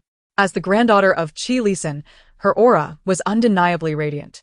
So much so that even the supporting characters were disregarding the female lead to focus on her. The island was truly littered with debris, but fortunately, there were also numerous treasures to be found. She even managed to uncover pots and stoves. Uncle, Qi Qian suddenly called out, come take a look. What happened? Qi Fengxiao kicked aside some trash and approached, squatting down to take a closer look, his eyes widening in astonishment. This is... Qi Qian held up the object. Wow, it's a gold ingot. A fist-sized gold ingot. The thrill of treasure hunting amidst the rubbish was exhilarating. Qi Fengxiao, filled with joy, exclaimed, it doesn't have a name on it. Round it up, it's unclaimed property. Whoever finds it, it belongs to them. Perhaps there are more nearby. Let's keep searching. All right. Without a moment's hesitation, they began to act, and the pile of garbage before them transformed into a mountain of wealth. Quickly tell me the location of this island. Gold or not, I merely wish to contribute to the ecological preservation of the island. Ah. Even Emperor Qi has found some. I'm so excited. While others scavenge for survival, they gather riches. Who would dare feel envious? Unfortunately, there was only that one substantial gold ingot. The rest were merely half the size of a fist, but even combined, they amounted to a significant treasure. Qi Fengxiao remarked, Jianbao, do you think this island could be a gold mine? How else could there be so much gold? Qi Qian shook her head. These ingots were buried too shallowly, making it more likely that someone else had dropped them here. How many have we dug up in total? How should we divide them? Let me see. Qi Qian placed the gold ingots into the bucket she had found and began to count. One for grandfather, one for me. One for uncle, one for me. One for second uncle, one for me. One for third uncle, one for me. Qi Fengxiao playfully grabbed her head. Hey, looks like you've got the division figured out. Qi Qian squealed in protest. Uncle, actually I have a theory. Speak. When we arrived this morning, wasn't there fog near the island? I suspect that a ship may have crashed here in the past, leaving these items, which later sank into the sea. Are you suggesting? Qi Qian lowered her voice. It should be a treasure ship. The gold is scattered too close to the sea, buried in the mud not too deep, and logically, it shouldn't be more than 50 years old. That's a fair point. Delighted, Qi Qian lifted the bucket, feeling that this was more than enough. They returned home laden with a bucket of gold ingots, and soon topped the trending charts. I collect trash and you collect gold? Before clicking in, what nonsense is this marketing account spouting? After clicking in, I'm about to lose my mind. A bucket of gold. I wish I could dive in and help Emperor Qi carry it. The way Sister Qian divides the spoils is hilarious. Grandfather, uncle, second uncle, third uncle. Aren't you being polite? What's the meaning of Gu Hua's statement? What does she mean by saying that the items found by Qi Qian are communal property to be shared among everyone? Is there no sense of shame? Chapter 47. The Consequence of Recklessness. Not only were the comments bewildered, but Qi Qian and Qi Fengxiao were equally perplexed. What had instilled in Gu Hua the mistaken belief that they could communicate amiably? Perhaps it was her waterlogged brain? Qi Qian Chico, we are a team. All resources must be shared, such as water, food, and shelter, Gu Hua said with a beaming smile. If you find gold nuggets, you cannot keep them to yourselves. Ling Qian furrowed his brow. The gold on this island does not belong to you. It's to be shared among those who discover it. When Li interjected, Feng Xiao. Gu Hua is correct. None of us are hoarding anything, and your behavior is rather inappropriate. The items you found are not of equal value to the gold that Xiao Qi and the others discovered, Xinjing stated. Moreover, those treasures were unearthed by them. Whether they choose to share them is entirely their prerogative. There is no obligation to yield. Qi Qian and Qi Feng Xiao owed them nothing. Luo Fan stood quietly to the side, refraining from comment. He had also glimpsed those gold nuggets and, to be frank, felt a twinge of envy. After all their toil that afternoon, only Qi Qian's group had found gold. It was only natural for everyone to feel a sense of inequity. However, would Qi Qian truly relinquish the gold? Is this what you seek? Qi Qian inquired, retrieving a gold nugget from the barrel and tossing it lightly in her hand. Gu Hua exclaimed, Qi Qian, this belongs to everyone. Everyone? Qi Qian smirked, then, with sudden force, hurled the gold nugget into the sea. With a splash, it vanished from sight. Gu Hua's eyes widened. What are you doing? Qi Qian, with her hands in her pockets, nonchalantly replied, Did you not want it? Go fetch it yourself. What's the matter? Do you not have arms and legs? Oh, and I see you lack even a shelter. That barrel of gold was hers to claim. Tang Xian weakly protested. This is unfair. Wenli cast her a dispassionate glance. Xian, do not meddle. Tang Xian anxiously looked toward Qi Qian, wishing to assist but feeling powerless. Qi Qian remained unfazed. Uncle, grab your gear. We are leaving. Ling Qian attempted to intervene but was brushed aside by Qi Feng Xiao. Do you really think we care to be with you? Qi Feng Xiao's nird. You can entertain yourselves. After they departed, Xinjing and Xin Jiashu quietly gathered their belongings and followed suit. Only 3 groups remained. In truth, did they truly need the gold? Luo Fan remarked lazily, they've left. Now we appear to be in an awkward position. Oh? They have no tent, no water, nor food. They won't last long. Ling Qian agreed. Qi Qian's madness is one thing, but Qi Feng Xiao is following her into insanity. It is merely a barrel of gold. Would relinquishing it lead to death? Now they stand against us. Let us see what they can accomplish. Gu Hua smiled confidently, remaining silent thereafter. They had secured the prime location on the island for their camp, sheltered from the wind and boasting a fine view. Qi Qian and her group would have to establish their camp at the windswept edge, where a single wave could sweep them away. Qi Qian is rather stingy, isn't she? It's just a barrel of gold. Gu Hua and the others aren't taking anything for free. The gold discovered on the island does not belong solely to her. Such selfishness warrants abandonment by the group. The brilliance of the saintly light from above is blinding. It's utterly amusing to see Qi Qian's hurried steps, as if she were to etch the words "Don't bother me" onto Mo's forehead. If it were me, I wouldn't cherish being among this group either.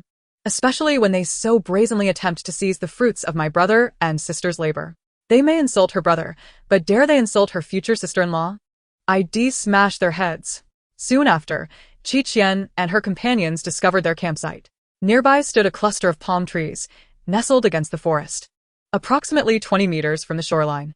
What was termed a tent was actually a structure crafted from palm fronds and bamboo, just large enough for one person to sleep comfortably. Is there a reason for the tent being so elevated from the ground? Qi Feng Xiao inquired as he transported bamboo. Qi Qian replied, the tide may rise tonight. You wouldn't want to awaken adrift at sea, would you? How do you know that? Qi Qian produced a turtle shell from her pocket, stating confidently, the turtle shell informed me. Qi Feng Xiao touched his nose, having grown accustomed to her eccentric manner of speaking. As they continued to erect the tent, Qi Qian led Xin Jiashu to the beach, where they intended to gather shells. Having reached the shore, it was only natural to collect treasures from the sea. Besides shellfish, the tidal flats were teeming with resources. She stood idly, preferring to use her words rather than her hands, adhering to the principle of letting the salty fish do the work. Xin Jiashu's bucket grew increasingly heavy, nearly beyond his capacity to carry. The tent was now complete, and Qi Feng Xiao was laboriously climbing a coconut tree, having been stuck halfway for quite some time. Who is the Monkey King here? Qi Qian chided. Do not speak nonsense and tarnish my reputation. I'm far too introverted to even dare to kiss a relative in public. How could I be the Monkey King? Qi Fengxiao, clinging to the tree trunk, laughed heartily. I'm so shy that I only dare to sleep under the bed. Don't compare your introversion with mine. Come help me. Qi Qian instructed him to descend. You all should stand back. The three complied immediately. With a deep breath, she lifted her leg and delivered a powerful kick to the coconut tree. Thud! She swiftly retreated several steps as green coconuts plummeted to the ground, creating a small crater in the sand. Qi Qian counted, finding 8 coconuts. Is this sufficient? More than enough, my treasure. Today, you are my deity. Qi Fengxiao blew her a kiss. My brother truly cannot bear to see. Without Qi Bao, he is like a fish out of water, utterly lifeless. Qi Bao, free from him, is at peace. Do not be so harsh. My brother is at least a competent appendage. Our Shun Ge is much the same. Before the group disbanded, he was bustling about. Now he has entered retirement mode. I've come to realize that this family, without Qi Mei, is bound to fall apart sooner or later. Chapter 48. What will you exchange? On the other side of the island, 6 individuals gathered around a fire, sharing a meager dinner and water. Barely enough to satisfy their hunger. Tomorrow will be better. I've crafted a fish trap by the sea. Perhaps we'll catch a few large fish. Gu Hua reassured everyone. Wenli smiled gently. You're quite clever. You possess such a rare skill. Gu Hua humbly remarked, Oh. It's merely that I have a wide array of interests and dabble in various subjects, so I possess a bit of knowledge in many areas. Wenli nudged Tang Xian beside her, saying, You should learn from Hua Hua and engage in something. Don't just sit there lost in thought. Tang Xian bit her lip and reluctantly nodded. I wonder how Qi Qian and the others are faring, Luo Fan sighed. They might still be sulking over the issue with the gold. She certainly has quite the temper. Gu Hua's smile deepened. Indeed. Qian has been like that for quite some time, frank and innocent in nature. The underlying implication being that she is reckless and thoughtless. Luo Fan suggested. Why don't we bring them a few items? After all, we came together, and it wouldn't be good for things to remain too strained. Gu Hua and Ling Qian were already eager to witness the aftermath of Qi Qian's departure and promptly stood up. In the end, all 6 of them ventured forth together. Upon their arrival, they found Qi Qian engaged in a barbecue.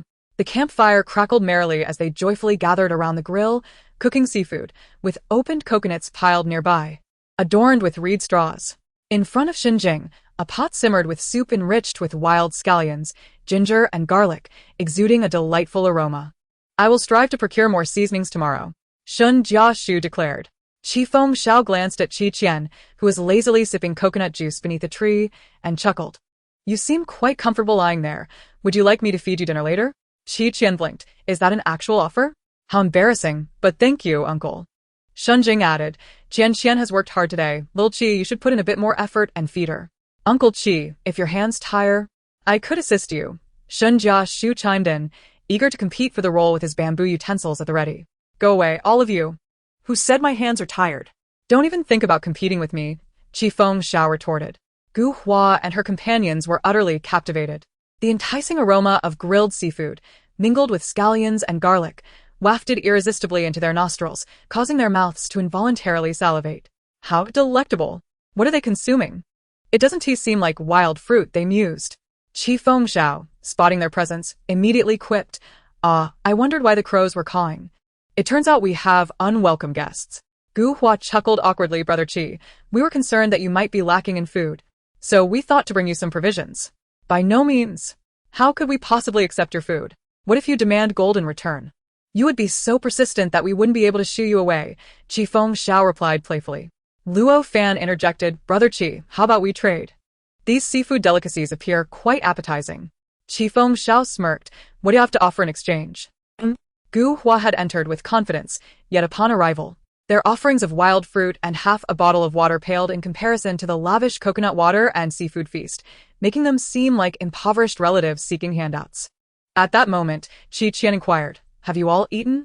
Luo Fan, sensing a potential shift, smiled broadly, Not yet. We merely had a light snack earlier. Are you inviting us to dine? If you haven't eaten, then savor the barbecue flavors of the sea breeze here. It's a local specialty not easily found elsewhere.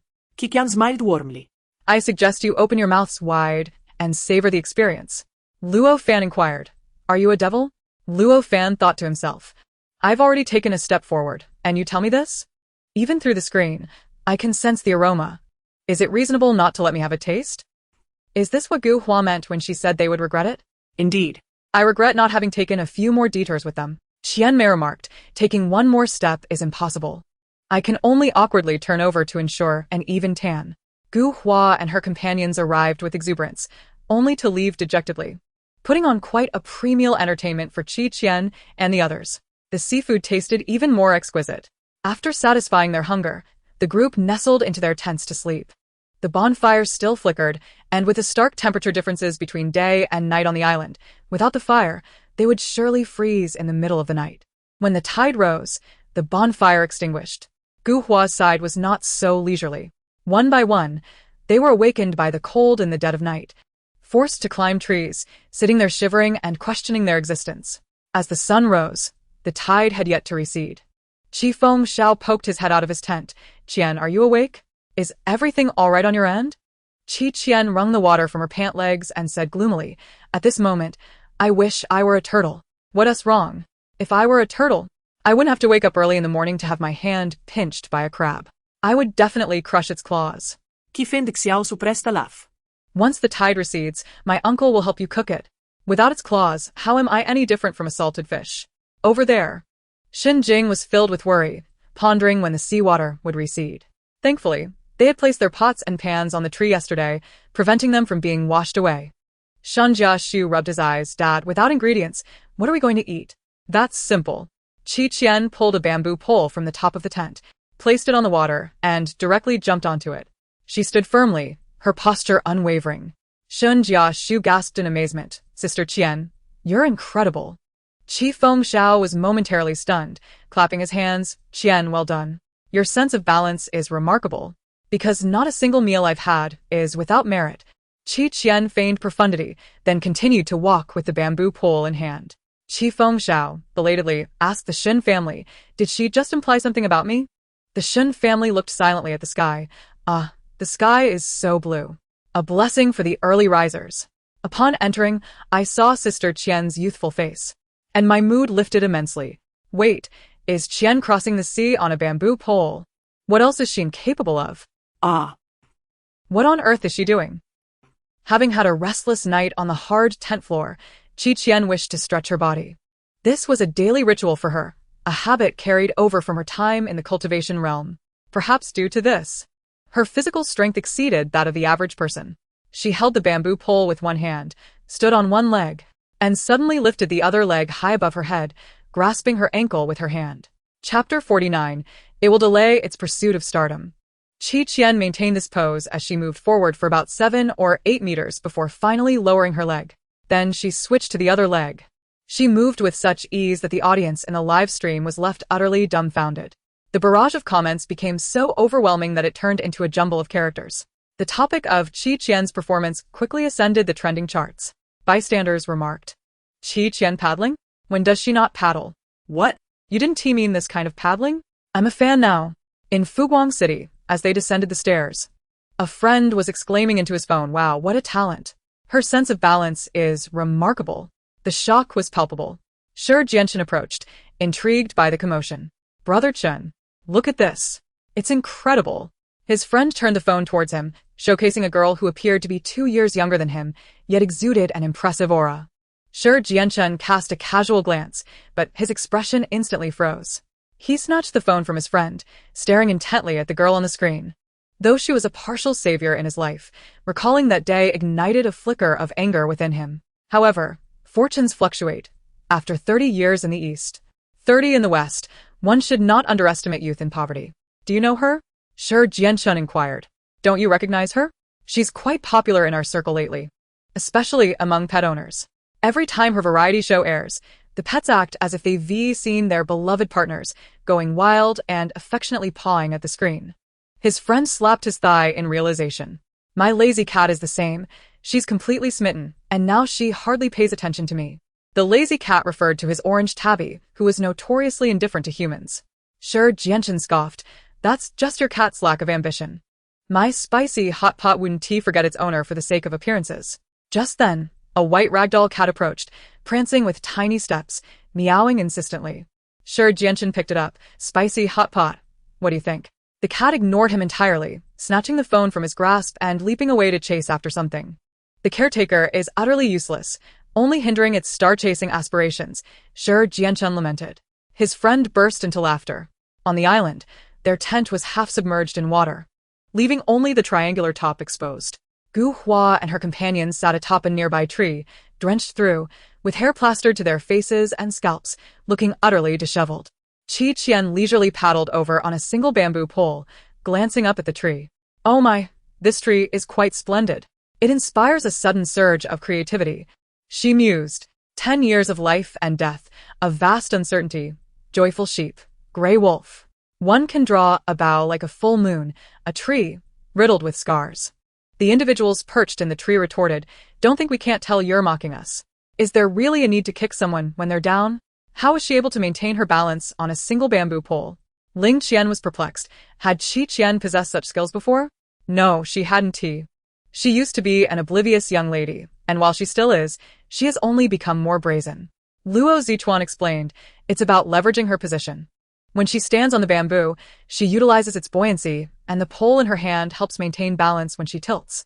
Moreover, moving forward and backward requires harnessing the reactive force generated by the pole. But understanding the principle alone isn't sufficient. It demands exceptional skill and practice technique. She's rather impressive. Lo Fan's lips twitched slightly, and he decided against adding any further remarks. Praising the opponent would only serve to dampen the spirits of his own team. Luo Zichuan shrugged indifferently, choosing to remain silent. After the tide receded, Qi Fengxiao and Xin Jing quickly set up the boiler in preparation for breakfast.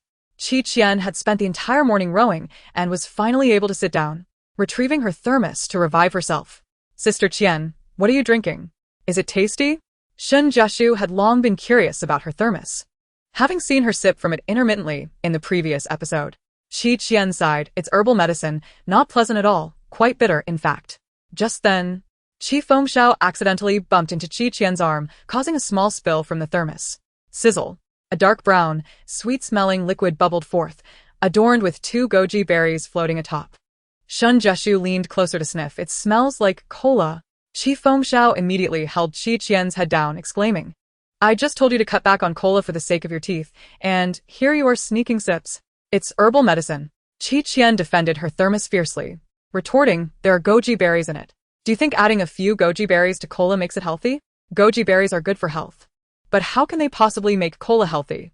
Qi Fengxiao tugged at her collar. If you can eat 3 meals a day, can you not just combine them into one? Qian hugged her head, refusing to listen. I can't hear you, uncle. You're just reciting a mantra. To think I actually believed her thermos contained herbal medicine for health. My sympathy lasted barely a second before it turned to a slap in the face. How amusing. Who taught her to do this? It's a classic case of burying one's head in the sand, isn't it? Why did Qingdi confiscate the child's sugary drinks? In my view, they should be disposed of to prevent her from sneaking a sip when you're not looking. You are truly heartless. Do you even care about Sister Qian? I report that she has hidden chocolates and lollipops in her pockets. With her thermos confiscated, Qian fell into a sulk. Qi Fengxiao was not indulging her. Carbonated drinks were the quickest route to cavities, and if he didn't keep an eye on her now, she would surely face the consequences later. After breakfast, Qi Fengxiao turned to Xin Jing. Brother Shen, I recall that you used to work in construction. Can you assemble a simple wooden cabin? It's not for me. Qianbao mentioned her back hurts. She might not be accustomed to sleeping in a tent. Upon hearing this, Xin Jing's demeanor shifted to a serious one. Qian is a girl. She definitely shouldn't be sleeping in such rough conditions. I'll gather materials shortly and construct a wooden cabin during the day. I'll even make her a bed. Xin Jishu chimed in eagerly. Daddy, I want to sleep on a bed too. You're a boy. You can endure it for now. Xin Jiashu was taken aback, pondering whether it was too late for him to become a girl. If Xin Jing were aware of his thoughts, he would likely whip up a hearty dish of stir-fried bamboo shoots and pork out of love. They split into 2 groups. The adults remained at the campsite to construct the cabin, while the children set out to collect litter. Shan Jiashu had developed the self-discipline of a little brother, adeptly carrying all the tools without letting Qian lift a finger. Qian, with her hands tucked away, led her little brother on their quest. They arrived at the site where they had discovered gold the previous day, only to find that Gu Hua and her companions had already beaten them to it. Chapter 50. Who is the fool? Shall we go over and drive them away? Xin Jiashu asked, fuming. Qian remained remarkably composed, suggesting they let them be. Did they truly believe that the assignment was so easy to copy? For the underperformers, even the answers laid before them could be miscopied. She and her uncle had thoroughly searched the area the day before, not a trace of gold, nor even a bird's droppings remained. If these individuals were eager to snatch, let them flounder in their futile endeavors. Gu Hua, upon seeing Qian come and go, inwardly questioned the system. Cannot you detect if there is gold nearby? The system replied, I am a strategy-based system, not a treasure-finding one. This is beyond my capabilities. Then how does Qian know there is gold here? She is simply fortunate. Gu Hua pondered, just how much luck does she possess? Have I not absorbed the majority of it already? The system reminded her, do not forget, you have recently returned a significant amount of luck points to her. The implication being, how many times have you failed your tasks? Gu Hua gritted her teeth. She could not allow the situation to spiral further out of control. She needed to take the initiative. By afternoon, all the guests were prepared to set sail. However, the small boat belonging to Qian and her group had vanished, as had Shun Jing's. Qian, where has your boat disappeared to? Luo Fan feigned concern. Gu Hua smirked slightly. Perhaps it was washed away last night due to the high tide. It may not have been secured properly. I suspect one among you, oblivious to the consequences, might have orchestrated this. Qian stated flatly, if you cannot control your hands and feet, perhaps they should be severed. Luo Fan raised his hands defensively. Hey, it wasn't me. I had nothing to do with it. Ling Qian, with a stern expression, advised, do not speak carelessly without evidence. As if we would even covet your dilapidated boat. Who can say for certain? What one has not tasted may seem appealing. Who knows if someone among you finds our misfortune delectable and swoops in when we least expect it? Qi Fengxiao retorted coldly. Wen Li's expression was somewhat difficult to describe. Feng Xiao, your words are rather unrestrained. Such remarks would be deemed uncouth coming from others, marking them with a significant blemish. Yet, Qi Fengxiao's standing and prowess in the entertainment industry allowed him the liberty to speak freely, without concern for others' opinions. Qi Fengxiao ignored Wen Li, which left her feeling quite unsettled. Tang Xian whispered to Wen Li, Mom, we can only secure a good boat with Qian's assistance, can we not? No. Wen Li replied curtly, we are not part of the same group. What benefit would helping her provide? But she has helped me. If you hold her in such high regard, you might as well join her. Tang Xian looked at her, bewildered. Gu Hua smiled gently, attempting to ease the tension. Xin, Qian is quite proud. Even if we were to rush to assist her, she would likely refuse our help. She might even think we are merely pitying her. Wen Li's expression softened somewhat. Gu Hua's analysis was not without merit. Xin, perhaps you should learn from her. Tang Xian nodded hesitantly, unsure of what to say. Was it because she had declined to donate blood to Yanran that her mother remained upset with her? What could she do to earn her mother's forgiveness? She felt utterly lost. With the boat missing, Qian had effectively lost the most crucial tool to complete their task. Those who had long awaited an opportunity in the live stream room were instantly exhilarated. They were the same students who had previously ostracized Qian at school, spreading malicious gossip about her. In reality, they could not confront Qian directly, so they resorted to voicing their disdain online, believing that disparaging someone was not a crime. I am curious to see how Qian will manage to maintain her facade. Now that she has deviated from the script, she is nothing without it. Qi Chaosheng received a phone call from Qi Muzhe inquiring about the situation. Qi Chaosheng promptly forwarded Qian's psychological evaluation report to him, explaining that he was merely joking with her that day, unaware that a rat was eavesdropping. Qi Muzhe responded, someone is inciting public opinion. Do not react immediately. Let us identify those involved and compile a list to settle scores later. When the time is ripe, you can release the evidence.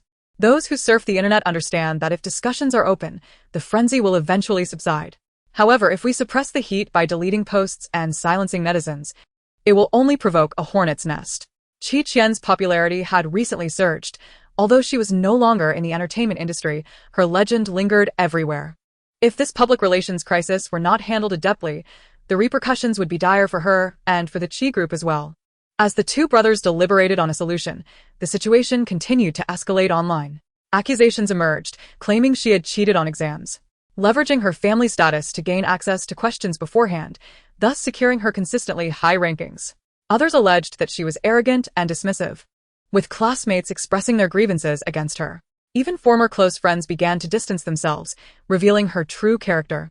Amidst the mingling of truth and falsehoods, The tide of public opinion threatened to engulf Qian's reputation. Seeing the moment had arrived, Qian finally took action. He instructed the Qi Group's official Weibo account to publish Qian's report card from middle school, showcasing that she had never fallen out of the top 3 in her grade, along with trophies and certificates earned from local and provincial youth competitions. The accolades she had worked tirelessly to achieve in order to please her family adorned an entire wall. While school exams could be subject to cheating, what about provincial competitions? Those who deemed Qian a fool, does that not make me a level 10 imbecile? How clever are those who spread the rumors? Let us see their own report cards. Qian is isolated? I believe it is she who has single-handedly distanced herself from that group of foolish classmates. Do those who enter provincial competitions require cheating? Ordinary individuals, do not measure Qian's boundless brilliance with your narrow-mindedness. Even if Qian is genuinely intelligent, that does not imply her live stream lacks a script. What about the swift ships and gold? Indeed, if so many people at school despised her, isn't that indicative of her own flaws? How can such a person possess over 10 million fans? Have they all lost their sight?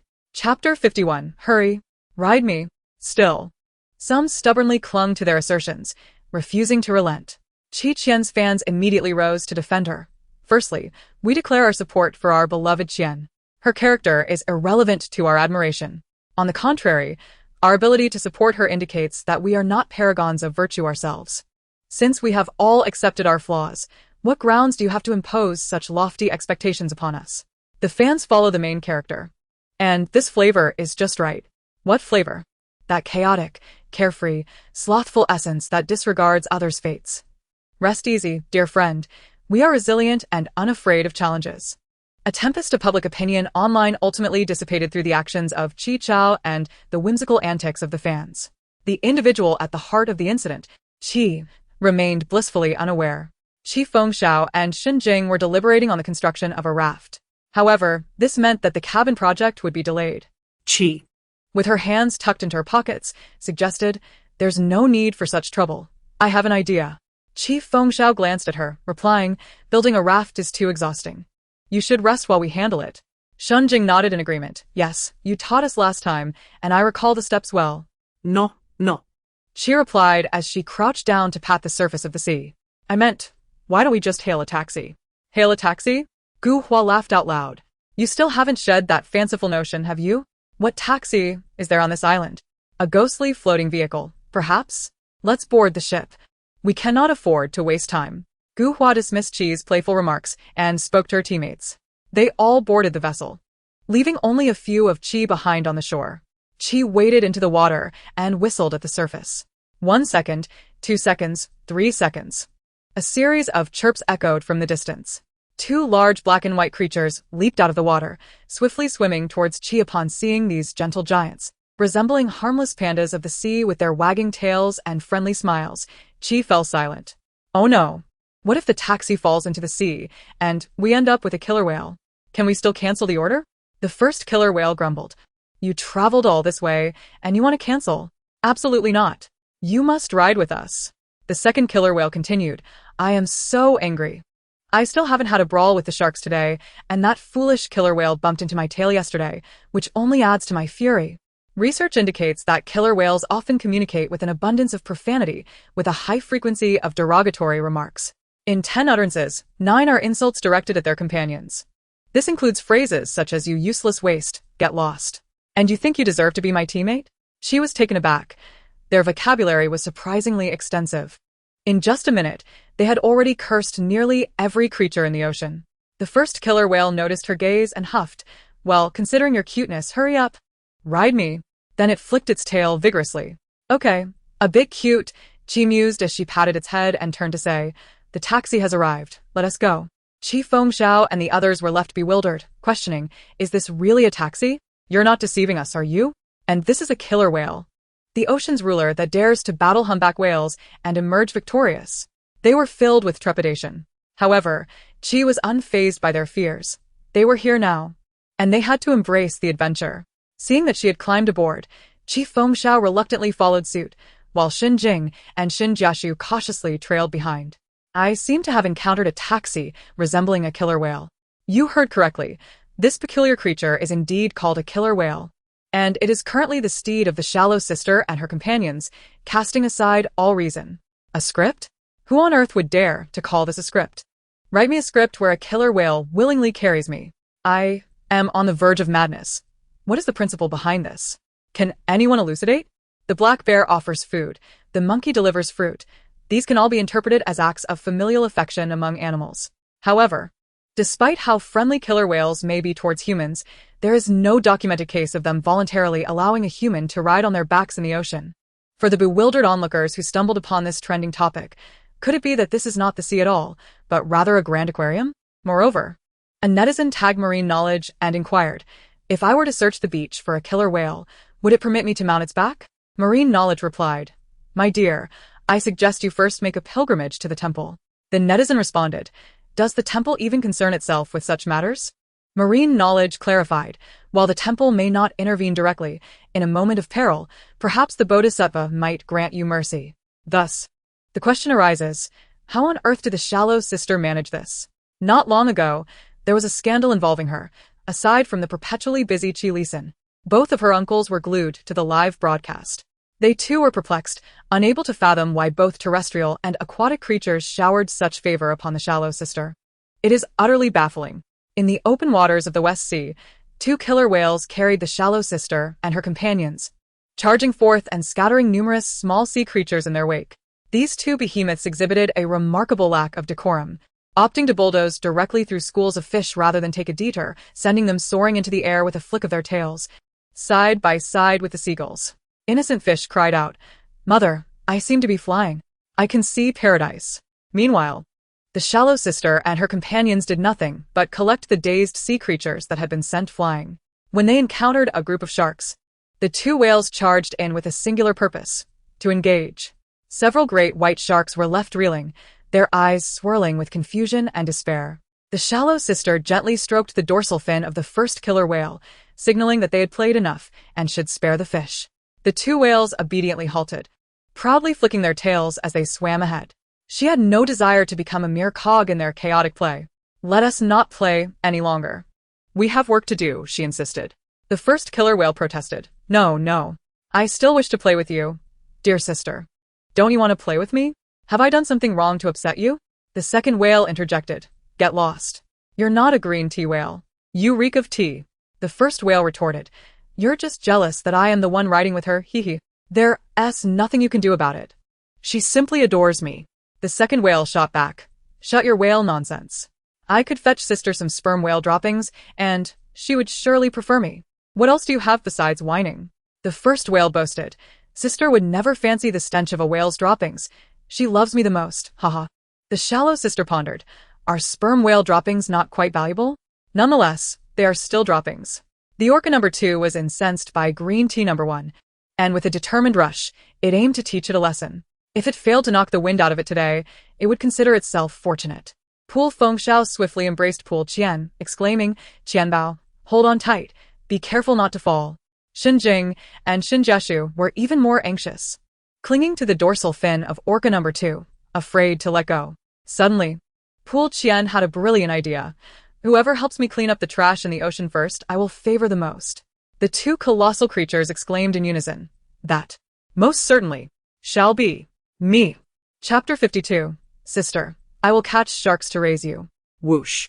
They darted away like arrows, each gripping a fishing net in their mouths, charging towards the areas littered with refuse. There was no need for Pool Qian and the others to lift a finger. The waste in that expanse of ocean was swiftly collected. After the task was completed, the 2 orcas began to bicker once more. Even Pool Fengxiao, who could not comprehend their conversation, sensed that they were quarreling. As they swam, they encountered Gu Hua and her party's small boat. Luo Fan, bored, was picking up debris from the sea when a glimpse caught his eye, causing him to freeze in disbelief. What is that? Look quickly. How can Pool Qian and the others be floating on the water? Gu Hua turned her head, her smile frozen in place. Internally, she screamed, System. Do you see this? Is this even remotely reasonable? Riding horses, bikes, cows, or pigs is one thing, but have you ever seen anyone riding an orca? This ISNTA movie. The system responded with silence. The current storyline task has collapsed and will soon restart for repairs. Please be patient, host. I cannot wait. Just knock me out instead. This pooled Qian is utterly bizarre. Gu Hua was frantic.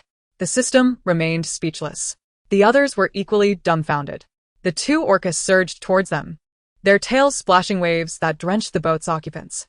The sound of water was deafening, and those on the three small boats were soaked to the skin. Left gasping for breath, Luo Zichuan exclaimed, "How is this even possible? Why can they ride on the back of an orca? This defies all logic." With a slap, Orca number one's tail struck the rear of their boat. The three small vessels spun in circles, as if caught in the strongest of fans. Screams of terror pierced the air, accompanied by bouts of nausea. Orca number one emitted a sound akin to laughter, reminiscent of a mischievous child who had successfully pulled off a prank. "This is what you get for bullying my sister, ha ha ha." Pool Qian laughed heartily. The two giants chirped in agreement, but harmony lasted but a moment before they resumed their quarrel. "Sister is praising me. You shameless one. Go away." "Who is more shameless?" "I clearly contributed more. Stealing your glory, you green tea." Before entering, what grand scenes have I not witnessed? Upon entering, this I have truly never seen. I am in awe. How frustrating. In which direction must I bow to nurture such a pair of treasures? With a single tail, they can send sharks flying and chase down a few tons of humpback whales? Even 10 of you would not suffice against their might. I am in stitches over these two chubby creatures, so plump yet insufferably adorable. Be they a film queen or an idol, they show no mercy. The two orcas did not merely play pranks on Gu Hua and the others, they also diligently collected all the refuse from the surrounding waters, leaving nothing behind. Each group of guests was required to gather a certain amount of trash daily, and failing to meet this quota would result in punishment. The orcas, however, bore no malice. Their sole intention was to delight their beloved sister. Upon returning to the shore, the two orcas, seizing the opportunity while others had disembarked, attempted to whisk Qian away. Alas, their plan was thwarted when Qian spotted them and hastily leapt into the water. Orca 1 exclaimed, "Sister, come with me. I will catch sharks to keep you." Orca 2 chimed in, "I can fetch a baby humpback whale for you to kick around. Just come with me." Qian responded, "Spare them. What wrong have the sharks and baby humpbacks done?" Despite their reluctance, the two orcas swam away, only to reappear moments later, playfully spraying water towards Qian. "Sister, sister, look at me. I can spout water the highest. I will return to find you tomorrow." With a splash, Qian grasped their fins, playfully squeezing them. They were slippery, their texture unlike that of furry creatures, yet they possessed a peculiar charm. Orca 1, blushing and covering its face, thought, "She truly likes me." Orca 2, attempting to maintain composure, declared, "I will return shortly with a bride price to propose."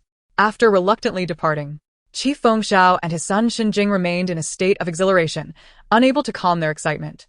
"Dad, did I really ride an orca just now? This isn't a dream, is it?" Little brother Xin Jiashu's cheeks flushed with enthusiasm. Xinjing ruffled his hair, assuring him it was real and not a figment of imagination. He too found the experience astounding. To have such an encounter in one's lifetime was truly remarkable. Whether it was riding on the back of an orca, witnessing the breathtaking marine scenery, or observing the sharks being reprimanded, these were sights that could not be fully appreciated from the confines of a boat. Qi Fengxiao, feeling a surge of emotion, suddenly had a thought and gently pulled Qian closer. Lowering his voice, he inquired, "How did you summon the orcas?" He had previously found it curious how that rickety vessel had moved so swiftly, as though something beneath the surface was propelling them. Now, with the appearance of orcas, he had to wonder. He was no fool to believe it was mere coincidence. Qian mirrored his lowered tone. "Uncle, given the circumstances, I shall not conceal the truth from you any longer. In fact, I am." Qi Fengxiao held his breath in anticipation. Qian continued, "I am a witch residing in the deep sea, having sold counterfeit goods in a transaction with a mermaid without offering any aftercare. Consequently, the Dragon King banished me, forcing me to come ashore in search of an opportunity for revenge." Qi Fengxiao quipped, "Do I need to pay you 50 first to hear your revenge plan?" No. "Grandfather Ken has raised the price. It's now 60. Qi Fengxiao chuckled as he playfully tugged at her ear. "Even your uncle is being deceived. It seems you are feeling rather mischievous." In light of this, it was clear that Qian's character for this episode was that of a deep-sea witch. Is the identity of the forest princess, Crickshaw, no longer of interest? Grandfather Ken has hiked the prices on Crazy Thursday. What a shock. Kime. Let us join the ranks of the Mai Men and achieve immortality. Such burdensome tasks, Qi Fengxiao would never allow Qi Qian to undertake. He tossed her a coconut, sending her off to play elsewhere. Qi Qian leaned against a tree, indulging in a peaceful slumber, when suddenly the distinctive call of Orca number 2 pierced the tranquility. Rising to her feet, she cradled a coconut and made her way towards the shore. Emerging from the water was a rusted iron box tethered to a chain. Elder sister, I have just salvaged this treasure from the depths of the sea. It seems humans have a fondness for it. I shall present it to you, and when I grow up, will you be my bride? Orca number 2 shyly inquired. Qi Qian responded, How old are you? I am 10 years old this year. Came the enthusiastic reply. That's unacceptable. You are 5 years my junior. Relationships between siblings rarely yield favorable outcomes. Orca number 2 appeared crestfallen. But I will grow up. Sighing. Qi Qian remarked, In your ocean, perhaps early romance is not frowned upon, but here, it invites the ire of parents and teachers. How unfortunate for you. I have an 8-year-old brother who embraces multiple relationships daily, swapping girlfriends without a care. Can his girlfriends truly tolerate that? She queried. Chuckling, Orca number 2 replied, Indeed. He manages his affairs quite adeptly, unlike the neighboring great white shark, who, despite having a wife, strays and was chased for miles by her yesterday, nearly losing his composure. Qian grimaced, what a scandalous style. Chapter 53. A True Treasure Chest. Is it merely an illusion, or is Sister Qian truly conversing with this whale? You are not mistaken. I overheard her mention something about not being biologically related and helping to raise children. The ocean world is truly chaotic. Am I the only one curious about what lies within that box? Hurry and open it. The box was indeed left for Qi Qian, who was informed that it paled in comparison to the excitement of hunting sharks, and they should strike before nightfall completely enveloped them. The rust covering the box was excessive, and she would need gloves to avoid injury. As she approached, she declared, Why are you all gathered around my possession? Step aside. Yours? Don't be ridiculous. We were the ones who discovered it first.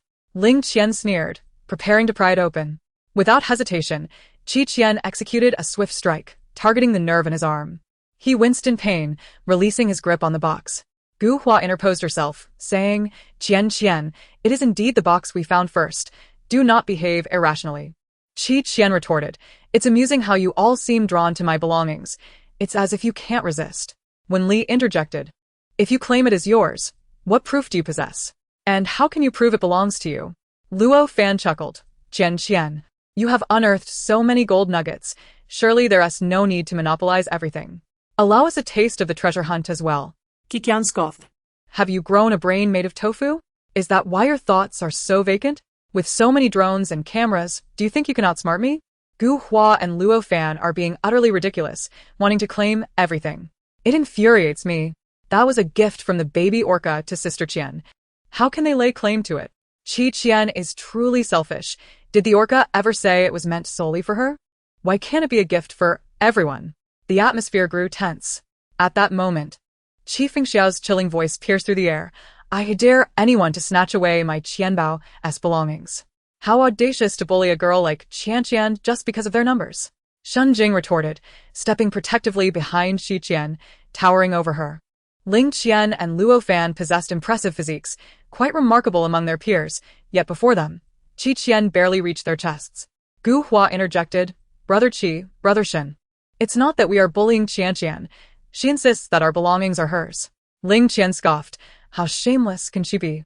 When Li shot her a warning glance. The implication unmistakable. Tang Xian silently sealed her lips. Lo Zichuan, who had been quiet until now, spoke up. This box shows clear signs of being corroded by seawater, indicating it had been submerged for a considerable time. The remaining 99 of the likelihood lay solely with the 2 orcas that Qi Qian and the others had just ridden, possessing the strength to haul the box from the ocean depths. His analysis was astute, leaving Luo Fan perplexed. Whose side are you on exactly? Lo Zichuan adjusted his glasses and replied, I stand on the side of truth. Qi Fengxiao disdainfully remarked, Look at this. A group of adults who are less reasonable than 2 children. Gu Hua and her companions felt a sting of embarrassment, not anticipating a betrayal from their ally. With Qi Fengxiao and Shun Jing present, their ambitions to claim the box were dwindling. Just then, driven by curiosity, when Li opened the box, the lock, corroded and ineffective, yielded easily. A dazzling light emanated from within, revealing a treasure trove brimming with gold, silver, and jewels, igniting fervent desire in the eyes of those present. Heavens! It truly is a treasure chest. This immense haul must be worth several hundred million. Oh my! So many gold bars, pearls, agates, and jade. These orca babies are indeed remarkable. They truly deliver treasure. Don't stop me. I want to go to this island and collect riches. Faced with such enticing prospects, there was no room for compromise. Gu Hua swiftly proposed, since we cannot provide evidence of who discovered it first, how about we divide it evenly? It would be fair for everyone. Nonsense, Chief Fengxiao retorted, seeing through her intentions. You think you deserve a share? Even if I tossed it aside, I wouldn't let you lay a finger on it. Qian mused that her third uncle was quite dependable today. In the next moment, Chief Fengxiao declared, if you wish to take this box, you must first step over my Qianbao's corpse. Qian thought to herself that such reliability was merely an illusion. A fierce confrontation was imminent. No one wished to let such a fortune slip through their fingers, and thus, they were left with no choice but to confront one another head-on. The moral standards of survival live broadcasts are notoriously low, often resulting in internal strife and disputes over resources. They were unconcerned that this might alienate their audience. In the harsh reality of survival, those who do not seize the opportunity are deemed foolish and inept. Gu Hua was tasked with dealing with Qian and Xin Jieshu, while Ling Qian and Luo Fan occupied Qi Fengxiao and Xin Jing. Wen Li and Tang Xian aimed to seize the moment and transport the box away. However, they found themselves utterly incapable of moving it.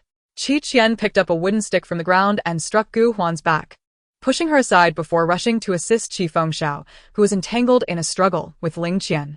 The stick in her hand was initially aimed at Ling Qian's back. To her surprise, as Qi Fengxiao landed a punch to Ling Qian's abdomen, he doubled over in pain, causing Qian's stick to jab sharply into his back. With a loud yelp, Ling Qian leapt away, twisting in agony, his usually handsome face turning as pale as a ghost. Gu Huan, in a state of panic, exclaimed, "Brother Qian, are you all right?" The atmosphere was thick with tension and concern. Qian, unfazed, discarded the stick and retorted, what kind of martial arts technique would cause such suffering? Meanwhile, Qi Fengxiao laughed heartily. Xiao Qian, that move was quite effective. It deserves a place among the martial arts legends. Chapter 54. Our Qi family is now affluent. This battle concluded with Ling Qian sustaining grievous injuries. Luo Fan shuddered as he glanced at Ling Qian, who lay on the ground, drenched in cold sweat. The thought of the wooden stick's brutality was chilling. Fortunately, he had not faced Qian directly, otherwise, the consequences could have been dire. Shouldn't we be curious about what treasures lie within that chest? Luo Fan pondered, contemplating the possibility of rare artifacts hidden among the gold and silver. Qian closed the treasure chest and calmly countered, if you are so eager to meddle, do you rush towards every foul-smelling cart you encounter? Oh dear. Your concern is truly chilling, replied Luo Fan, exasperated.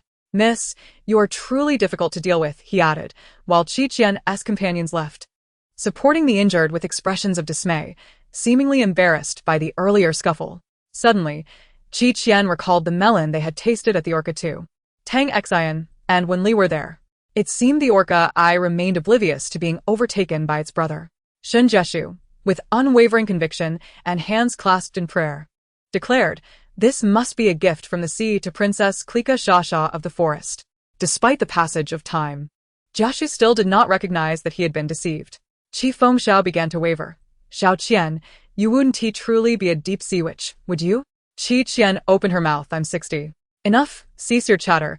Qi Fengxiao interrupted, covering her mouth. Children shouldn't ask for money. They should eat more pancakes to grow strong. Qian mumbled in protest, while the treasure chest proved too heavy for Qi Fengxiao and Xin Jing to move. Qian, donning a pair of latex gloves she had found, effortlessly lifted the chest and walked away. Xin Jieshu's eyes sparkled with admiration. The princess is amazing. Wait for me. Dear princess. Xin Jing responded in disbelief. Could you repeat that? What do you mean by old servant? You're only 10. The atmosphere here is harmonious.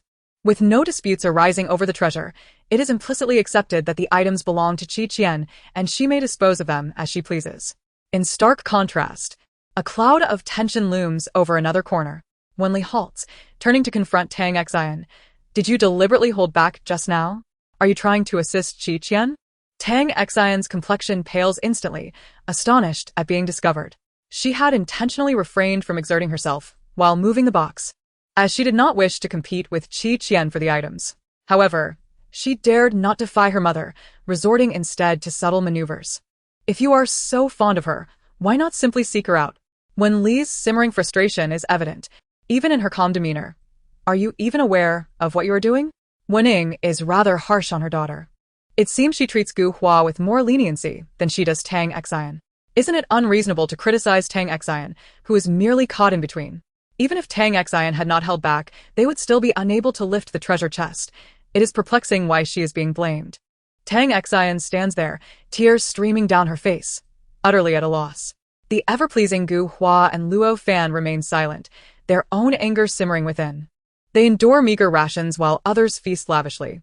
They are impoverished while others strike it rich overnight. Nothing stirs the heart's imbalance more than such disparities. As Tang Xian absorbs the reprimand, the image of Qian striking decisively earlier flashes in her mind, so swift and unhesitant. She truly envies her. The treasure has become a trending topic. Netizens are abuzz with speculation over whether the treasure chest contains artifacts. Affluent families with ties to the Qi family are flocking to Qi Li Sr. One individual's wife desires a box of exquisite black pearls from the chest to fashion into a necklace. Another sister longs for a ruby the size of a pigeon egg to create an entire jewelry set. Yet another sister-in-law covets the bloodstone agate within the chest. They are willing to pay handsomely or offer other benefits in exchange for these treasures. For the first time, Qi Li Sen's phone is incessantly buzzing, all for personal matters. The items belong to Qian, and how she chooses to handle them is her prerogative.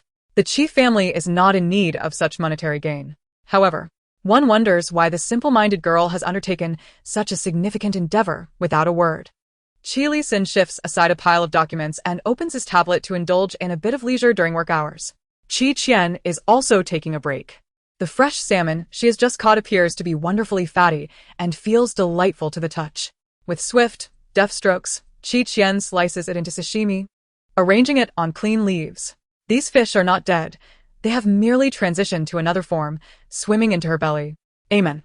After savoring a dinner of sashimi and grilled oysters, Qian finally finds the time to inventory the contents of the treasure chest. She examines each item carefully. Oh. There are indeed many fine treasures.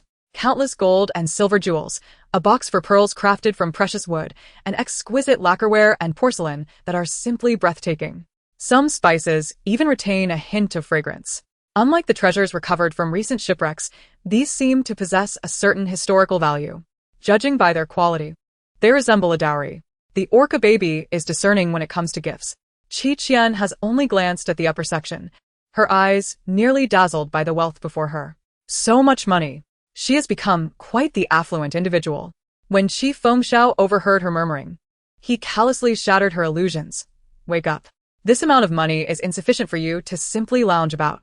Consider your expenses at home, the premium fruits and ingredients airlifted from abroad, the luxurious snacks, not to mention the crystal figurines in your cabinet. With each calculation, Qian's heart shattered a little more. She was astounded to realize that her daily sustenance cost such an exorbitant sum. Was she consuming food? Or was it gold and diamonds? Observing her despondence, Qi Fengxiao chuckled. Now you understand how hard it is to earn money and how challenging life can be, right? You think you can just relax and enjoy with this little fortune? Qianbao, you have much more effort ahead of you. Qian appeared thoroughly disheartened, contemplating that if she began to strive from this moment, she could retire comfortably by the age of 65. Why should I take the long route when the short one is available? Chapter 55. Begging for alms. Her reasoning was quite sound, nearly convincing Qi Fengxiao. What will you do when your money runs out? He inquired. Uncle, I still have you, Qian winked. If we run out of money, I will take you to the overpass. Qi Fengxiao responded. To earn money by rapping people's phones? Qian retorted. No, we will beg. I will hold the bowl, and you will kneel and shout, begging for alms, begging for alms. Why should it be me shouting? He asked. I have already planned your lines, Qian said with great foresight. You just need to say that your niece at home has a problem and needs money for treatment. Please, aunts and uncles, have mercy. Meanwhile, Qi Lisan, who was watching the live stream, pondered, why has our Qi family produced a person who would rather beg on the overpass than put in the effort? During the summer break, she wouldn't write a single word without prodding. Yet when it came to begging, she spoke eloquently and with experience. Had his education truly failed? The next morning, Qi Fengxiao was considerably alarmed by Qi Qian's remarks about begging and firmly prohibited her from being idle. He pulled her from her warm bed early and sent her out to collect garbage to meet her daily task quota. He even assigned Shen Jieshu to supervise her, ensuring she remained occupied. Inactivity breeds trouble, and if she were to be idle, she might truly believe she had marinated in laziness. As noon approached, Qi Fengxiao and Shen Jing finally completed the bamboo hut. Shen Jing used the remaining materials to craft a simple bamboo bed for Qi Qian. Qi Fengxiao remarked that the bed need not be overly comfortable, as Qi Qian wouldn't be sleeping there for long. Indulging her would only make her lazier. After saying this, he turned and ventured into the forest. Upon his return, he carried a bundle of reeds and palm leaves, managing to make the rigid bamboo bed soft and inviting, rivaling even a mattress in comfort if only in appearance. Witnessing all of this, Shen Jing thought, I truly do not wish to say who is spoiling Qian. Meanwhile, Qi Qian was yawning with fatigue. Shen Jieshu diligently collected garbage, striving to do more himself and let Sister Qian do less, ideally not at all. It was evident that he had adapted well to his self-proclaimed role as the chief steward of Qi Qian. Qi Qian idly played with fish before using tongs to pick up trash from the grass. Suddenly, she heard a wailing sound. As she approached, she recognized a familiar face. Tang Xian concealed herself to weep quietly, only to be discovered, her eyes reddened with embarrassment. I'm sorry, did I disturb you? Qi Qian shook her head. This isn't my territory. There's no need for apologies. Tang Xian assumed she must have been disliked, awkwardly rising to her feet. I truly apologize for yesterday. We shouldn't have taken your things. It's fine. After all, you couldn't take anything away. The atmosphere grew tense. Qi Qian was not adept at offering comfort, and given their unfamiliarity, she turned to leave. However, she soon heard the sound of soft footsteps trailing behind her. Turning around, she saw Tang Xian retreating behind a tree, resembling a startled rabbit. Why are you following me? Tang Xian hesitantly stepped out, clutching the hem of her garment. I wanted to give you this. Yet upon seeing Qi Qian, she hesitated again. Thank you. Tang Xian's anxious heart eased considerably as she followed Qi Qian at a respectful distance. Sister Qian, I've finished picking up the garbage here. Shen Jieshu approached with a cheerful smile, but upon noticing Tang Xian behind Qi Qian, her demeanor shifted to one of caution. Tang Xian pursed her lips and softly greeted her hello. Shen Jieshu ignored her, leaning in to whisper to Qi Qian, Sister Qian, why are you with her? She belongs to the opposing faction. We happen to cross paths. Qi Qian replied, hands tucked in her pockets, I'm hungry. Her gaze swept across the woods. Let us catch a chicken to eat. A little over 10 minutes later, the three had roasted wild chicken on the spot, the aroma wafting far and wide. Shen Jieshu was well-versed in herbs and excelled at gathering seasonings. If only we had lemon juice, Qi Qian remarked as they cooked. Tang Xian timidly produced 2 green lemons from her pocket.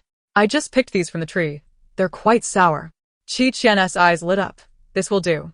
She squeezed a few drops of lemon juice onto the roasted chicken, which turned a golden brown and glistened, the fragrance intensifying. The three of them shared 2 roasted chickens, just enough to satisfy their hunger. Initially a bit reserved, Tang Xian gradually relaxed as she observed Qi Qian enjoying the meal. Once they were full, the trio leaned against a tree to rest. Just as Qi Qian was about to take a nap, she suddenly heard Wen Li's loud voice calling for Tang Xian. Tang Xian's complexion paled, and she quickly stood up to rush over. Mom, I'm here. Smack. Wen Li raised her hand and struck Tang Xian, causing her cheek to swell immediately. Have I not told you not to run off? Why don't you listen? Wen Li's eyes were filled with urgency, her voice trembling. Tang Xian's eyes also reddened as she stared blankly at Wen Li. Goodness. If she hadn't scolded Tang Xian, would Tang Xian have hidden away to cry alone? Tang Xian has been gone for quite some time, but that doesn't mean Wen Ho is without fault, does it? What do you know? Li is simply too worried about her child. Can't you see she was almost in tears looking for her? But that doesn't justify hitting the child. Mom. Tang Xian held back her tears, wanting to explain. After speaking, Wen Li turned and walked away. Tang Xian chased after her, only to be harshly pushed aside by Wen Li. Shen Jieshu was left stunned. Sister Qian, Wen Ho is quite fierce. Luckily, her father is very gentle. Qi Qian walked over to help Tang Xian up, brushing the dirt off her clothes. Tang Xian looked at her, tears streaming down her face. Qian recounted the events that had just transpired. Why was Wenli so harsh with her own child? She was not known for such temperament in public. Could it be that she was not her biological mother? Qian replied earnestly, she is indeed her biological mother, though she may be unaware. Qi Fengxiao, not grasping the situation, wondered what this was all about. However, he cared little for others' affairs and took Qian to see the bamboo house and her new bed. How is it? Qian lay down and rolled around, exclaiming, so comfortable. Uncle is truly wonderful. She playfully called out to him, expressing her affection, while Qi Fengxiao poked her forehead, reminding her that he had made her the bed and that she should begin to put in some effort. Qian, with a solemn expression, replied, Uncle, success is born from diligent effort, which is why I plan to rest for the next couple of days. Qi Fengxiao retorted. In simpler terms, you intend to be lazy, right? Chapter 56. Indeed, competing for affection. The sudden arrival of Tang Xian was well received by everyone. The adults were confused, but the children remained innocent. Only Shun Jiashu had objections. With Tang Xian's presence, she had usurped his position as the chief steward. The tasks of peeling shrimp and sprinkling sauce on sashimi, which were originally his, were now all taken over by Tang Xian. She must be seeking to claim his title. Shun Jiashu thought to himself, Sister Qian will not be so easily swayed by her. Thank you. Qian bit into the sashimi that Tang Xian had offered. Her cheeks slightly puffed. Tang Xian blushed, smiling with satisfaction. Shun Jiashu was infuriated. It was clear she was competing for his affection. After lunch, Qian went to bed for a nap. Shortly after, Qi Fengxiao called from outside, Qianbao, your friends have come to visit. Qian remained still, peacefully lying there, pondering. What friends? The two rotund figures, resembling orcas, appeared. With the last remnants of her waking thoughts, she recalled his words. Oh, it's those two orcas. She got up and walked outside, where indeed, Orca 1 and Orca 2 awaited her. However, Orca 2 was missing a piece from its dorsal fin, as if it had been nibbled on.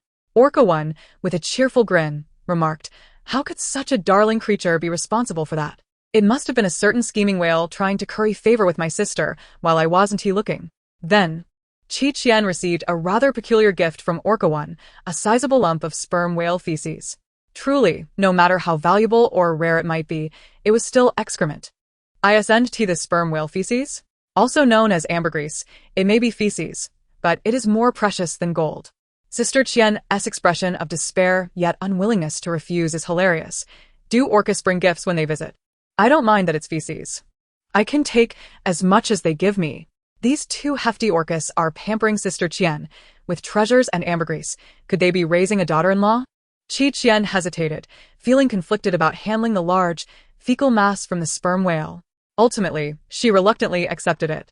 Upon contemplating the matter at hand, it is conceivable that the orca, designated as Orca 1, along with its companions, pursued the sperm whale across the vast ocean at the break of dawn, resulting in an unfortunate incident that might have led to the release of excrement. Consequently, Qian found it increasingly difficult to refuse the call of compassion for the unfortunate whale. Concerned for her well-being, Qi Fengxiao insisted on accompanying her. Meanwhile, Shen Jing and his son felt it prudent to remain behind to safeguard the campsite and the treasure, thus refraining from joining the expedition. Tang Xian, observing the unfolding events with eager anticipation, caught Qian's attention. Would you like to join us? Qian inquired. Tang Xian's eyes sparkled with excitement at the invitation. As they ventured onto the sea, the refreshing ocean breeze struck them like a slap, invigorating yet startling. The orca's remarkable speed caused Qian's hair to whip across her face, obscuring her vision entirely. Suddenly, a fish collided with her forehead before sliding down her brow. I shall certainly file a complaint, which ride-sharing service operates without a windshield. Meanwhile, the live stream erupted with fervor as distressing news broke of a cruise ship in peril on the open sea, with rescue efforts hindered by various obstacles. The urgency of the situation was palpable. Every passing second could yield incalculable consequences. A dull yet piercing siren echoed from a distance, prompting Qian to perk up her ears. Did you hear that alarm? She asked. Tang Xian nodded affirmatively, while Qi Fengxiao's expression grew serious. That is a distress signal from the sea. It may indicate that a vessel is in trouble. Should we go investigate? Qian proposed. Indeed, Qi Fengxiao agreed. The viewers in the live stream were on the verge of tears, realizing the gravity of their discovery. However, a moment of clarity struck. Even if they found the ship, what assistance could they possibly render? They might even find themselves in peril. With this thought in mind, it seemed they would have been better off remaining oblivious. From a distance, Qian spotted the distressed cruise ship, which had run aground and was sinking, surrounded by frantic figures in the water. Tang Xian covered her mouth in horror. Oh my goodness! The ship is on the verge of capsizing. Qi Fengxiao's brow furrowed with concern. If the situation continued to escalate, these individuals would not survive until help arrived. Yet, what could be done? The orca's size could not accommodate so many passengers. Determined to act, Qian clenched her fists.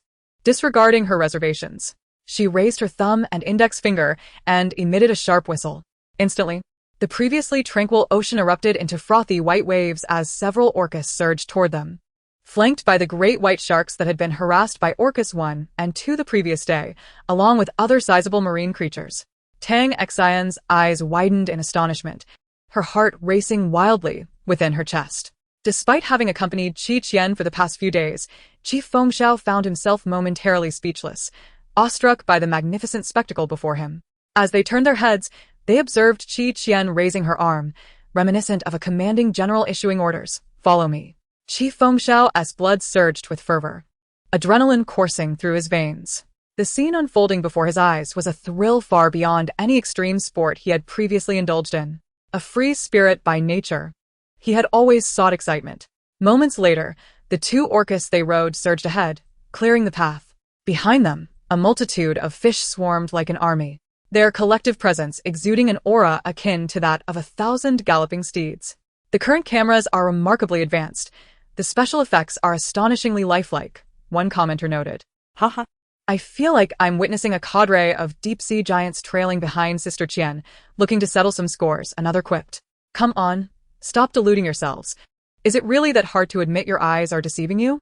There was a brief lull in the barrage of comments before an explosion of excitement ensued. Marine knowledge was inundated with countless mentions, as one user lamented, if I knew how Qian achieved this, I wouldn't be here. I would have long since ridden an orca out to sea for a joyride. Spare me. Coincidentally, Qi Muse, who was also watching the live stream, suddenly had an epiphany. On the day of their first encounter, Qian had mentioned her ability to understand animal languages. He had been skeptical until today. She was not merely comprehending, she could command these colossal sea creatures. A legion of towering beings followed her like obedient minions of a gang leader. Chapter 57. I simply lack a heart. Qian did not perceive them as obedient. She feared their sheer strength might lead them to inadvertently swallow a person whole, as she skillfully maneuvered Orca number 2. Fortunately, this school of fish was quite considerate, refraining from any sneaky antics amidst the chaos. However, the individuals who had fallen into the water were another story. As the large fish approached, those struggling in the sea feared they were being targeted for a meal, screaming in terror. Qian picked up a horn from the water. Everyone, please remain calm. We are here to rescue you. Do not thrash about violently. Orderly climb onto the nearest fish's back. Sir in the upper right, please step out of the whale's mouth for a moment. I fear you may be too small for it to swallow whole. The man who was singled out responded, what? The others were left bewildered. Did this little girl think they were filming a movie? Asking them to climb onto the backs of these massive fish felt like an invitation to disaster. How could she assure them that these great fish would not harm them? Then they discovered something astonishing. Indeed, the creatures posed no threat. They even demonstrated the ability to grasp their clothing gently, hoisting them onto their backs. Those who had been floundering in the water, on the verge of cramping, breathed a sigh of relief, joy flooding their eyes as they realized they had escaped peril. It soon dawned on them that they were atop a great white shark. No. They dared not move. The shark, noticing their gaze, recalled Qian's repeated instructions to be friendly towards humans. Thus, it offered a toothy grin to the tiny beings on its back. The shark's formidable teeth gleamed ominously, instilling a sense of trepidation in any onlooker. The individuals were rendered pale with fear. Help! The shark is going to eat us. Mommy, save me. I do not wish to perish. The great white shark, bewildered and somewhat indignant, remained silent until its attorney arrived. Meanwhile, Qian and the others busied themselves, swimming about to rescue those in peril. Qian hoisted 2 children, around 5 or 6 years of age, and placed them securely in front of her before proceeding to assist others. Tang Xian, though slender, demonstrated remarkable resolve and tenacity in her actions. Qi Fengxiao, with a boat full of people surrounding him, astonishingly bore individuals on both arms, showcasing incredible strength. The audience in the live broadcast was left utterly speechless.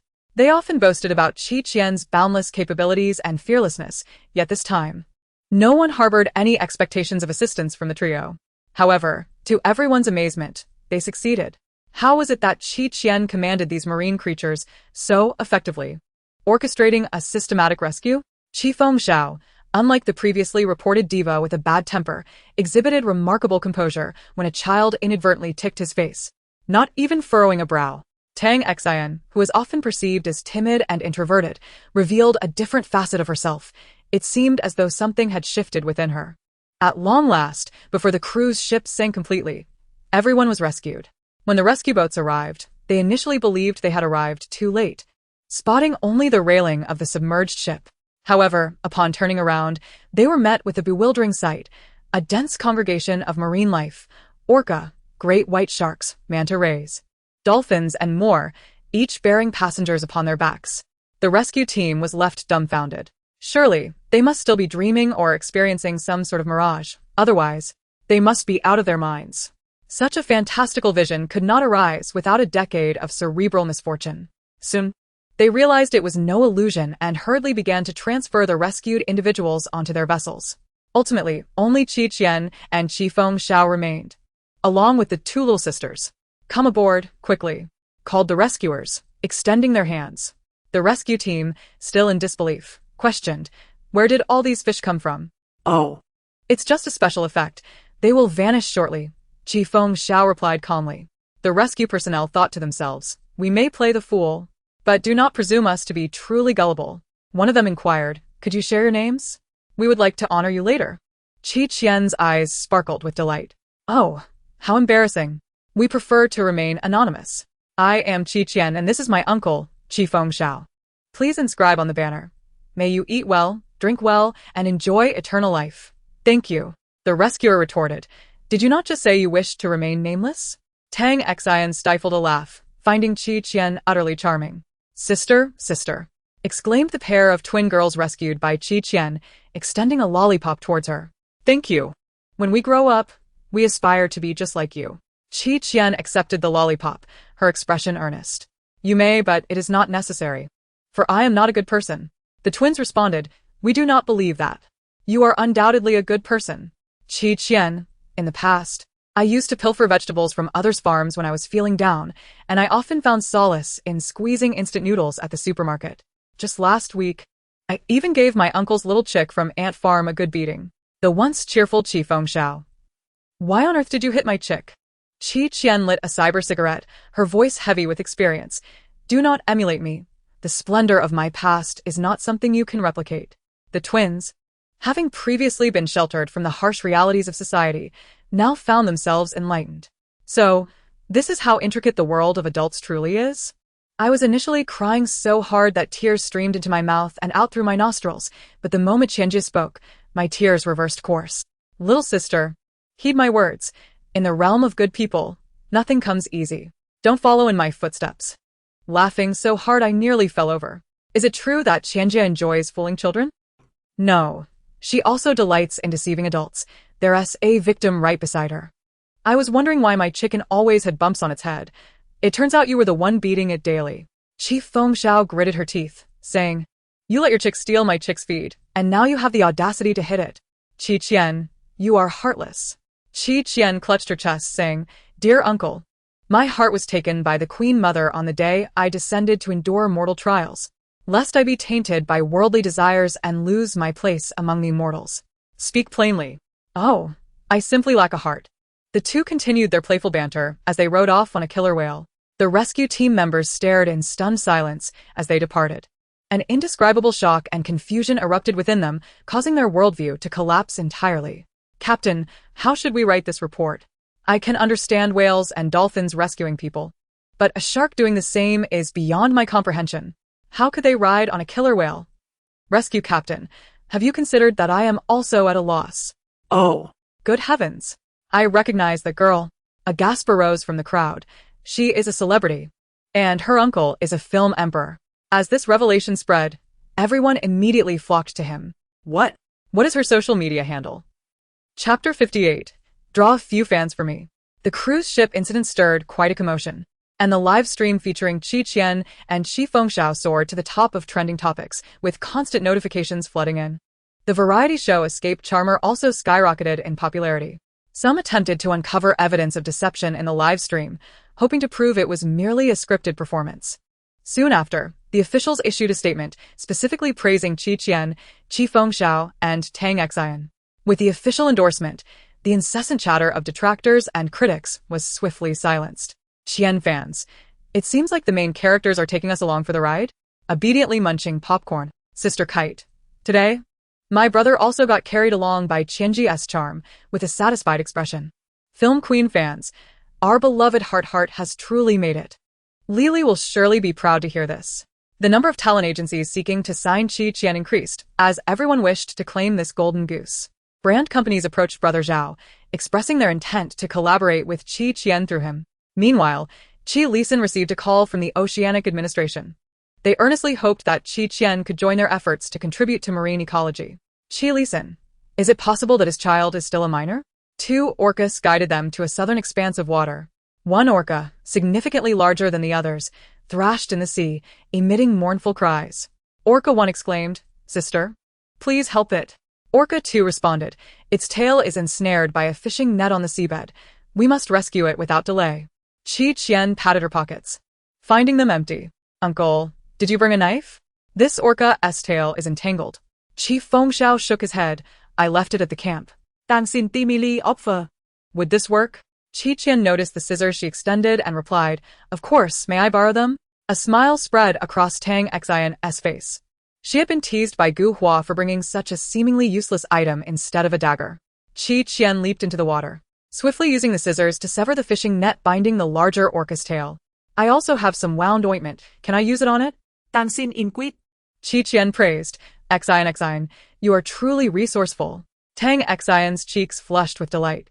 After applying the ointment to the larger orca, it affectionately nudged her with its head, pressing against her insistently. Taken by surprise, Qian felt the weight of the orca against her midsection. Do these colossal creatures have no sense of their own weight? What a display of affection.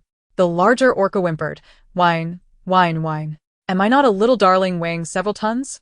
After bidding farewell to the larger orca, the 2 orcas led them to a small island, about the size of half a football field. "What are these 2 bringing us here for?" Fengxiao inquired. "They want us to wait here for a moment," Qian replied. "Very well." The 3 of them circled the tiny island, which was indeed small enough to traverse in under 10 minutes. Suddenly, Qian halted. "What's wrong?" Fengxiao turned to look. "I haven't taken a nap today. I'm feeling sleepy." Fengxiao's lips twitched. It was amusing how, even while out in the wild, her essence remained unchanged. Nothing could deter her from her afternoon slumber.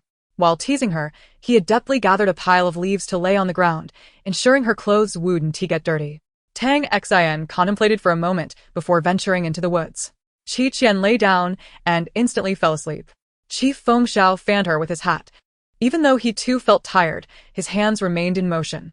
Who would have thought that my brother, the epitome of a blunt and straightforward man, could possess such a gentle side? Wasn't Qian always gentle? The word gentle does not align with him. He is known for his brashness, be it with nature or air. Previously, a female actress had deliberately flirted with him, claiming to feel hot, only for him to douse her with a cup of ice water, asking if that felt cooler. Qian must be the tether keeping the wild dog at bay. As long as she is present, my brother will not go mad. Fengxiao had initially thought that laying down leaves for Qian was quite an extravagant gesture. However, Tang Xian surpassed him. He mused that if this continued, Qian would surely become a spoiled little brat. Suddenly, he turned and froze at the sight on the surface of the sea. Qian was jolted awake. "Qianbao, there's trouble. We are surrounded by sharks." The surface of the sea was adorned with the dorsal fins of sharks, a sight so startling that it could cause one's heart to skip a beat. Upon closer inspection, it was revealed that the finned creatures were a swarm of great white sharks. The leading shark flung a devil ray onto the shore, followed by a sea turtle, a ribbonfish, a king crab, and a mantis shrimp. Soon, the beach was piled high with freshly caught seafood, boasting a variety surpassing even that of a seafood buffet. Most importantly, it was all remarkably fresh. The alpha great white shark said, "You may eat." Qian blinked her eyes in gratitude. The alpha shark continued, "If you find it insufficient, just call out to my brethren. In this sea, I hold dominion." Suddenly, a theft was discovered. Orca 1 shouted, "Could you repeat that?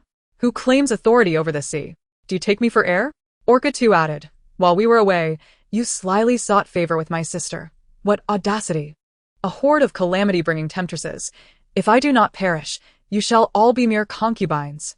Let us deal with them, exclaimed Orca 1.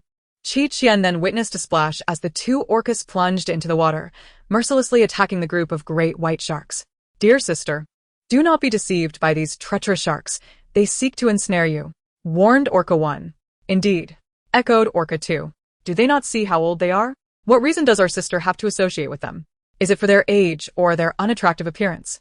Qian decided it best to remain silent, having already accepted the seafood. The 2 orcas proposed to take her to collect shells, leading the trio to a beach.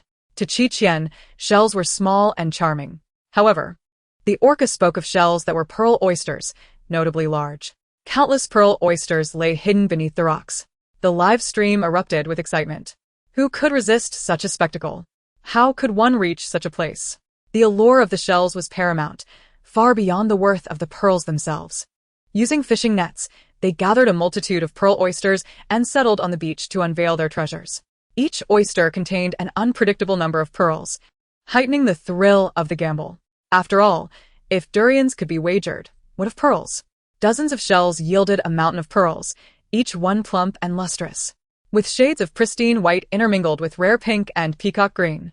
Fengxiao mused, "With so many pearls, our viewers must be envious. Uncle, you must have amassed quite the following now, given your advertisements." "Not many, still fewer than yours," Fengxiao replied, eyes wide with exaggeration. Qian was astonished. "I have followers too?" Tang Xian shyly interjected, "Yes, many.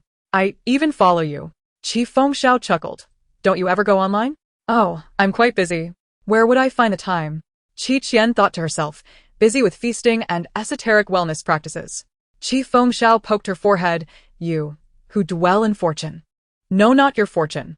Your Weibo account boasts 10 million followers, and they are affectionately called Qian fans." "I actually prefer yellow and green," Qian replied earnestly. "Yellow in the literal sense, and green like the color of a turtle shell." Fengxiao remarked, "With 10 million followers, shouldn't you consider some fan benefits?" Qian contemplated. "How about a lottery? What do you intend to raffle off? Free to draw a few fans for me?" Chapter 59. Does Sister Qian still need a dog? In the live stream, Qian's fans expressed their admiration. "Excellent. Truly the main character. She hasn't disappointed us at all," wiping tears. "Just joking." Qian grabbed a handful of pearls, saying, "Then I'll take some of these pearls for a giveaway to my fans, shall I? I've been watching your live stream since I was young. I've always liked you. Please be sure to draw me." A fortune teller said my 5 elements lack water. I pondered on Qian, and isn't she all water? It indicates that I lack Qian in my life. "Sister Qian, marry me. I stand at 187 meters tall, a doctorate, and when it rains, I run home on my own." Does Sister Qian still need a dog? "Sister Qian, draw me. Whip me hard with a little whip." Pfft. The above calculations are hitting me in the face. Qian's mention of a giveaway triggered a seismic reaction in the live stream. The abundance of exquisite natural pearls she possessed was a rarity in the market, valued exorbitantly. Yet, Qian nonchalantly offered them, showing no remorse. After all, she was a frugal girl who hesitated even to pay the penalty for the big spinning wheel. How touching! If this isn't mutual devotion, what is? At that moment, Fengxiao voiced the sentiments of the fans. "Hey, why the sudden generosity?" Qian replied earnestly, "Given my current state, how well can those who support me be doing? A little compassion is in order." Fans. Ultimately, it was a misplaced affection. Back on the island, Qian and her companions, brimming with vitality, approached the camp carrying pearls, their appearance radiant as if nourished by wealth. Their bucket was astonishingly filled with pearls. Where did these come from? Ling Qian, upon seeing Qian, felt an acute pain, memories of his past haunting him. "Tang Xian, where have you been all afternoon?" Wenli frowned, calling out to Tang Xian. "You actually mingled with them? How could this child be so thoughtless?"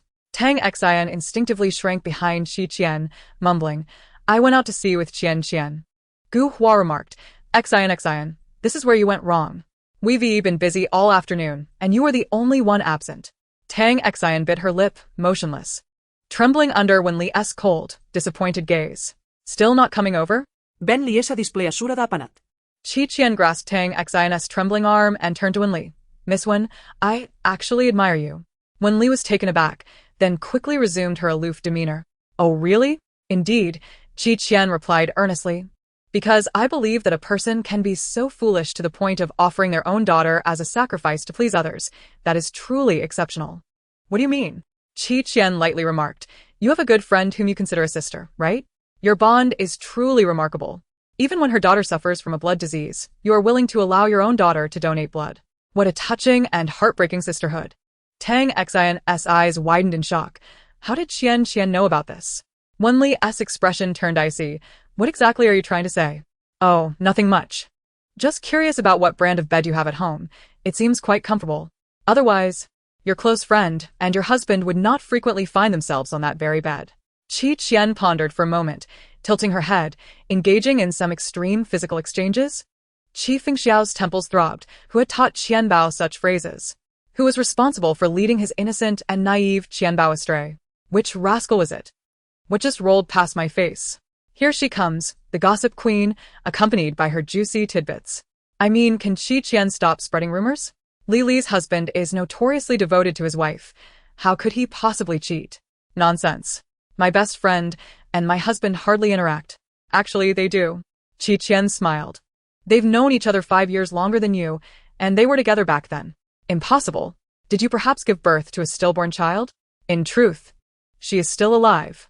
Qian's final remark shattered Wen Li's composure.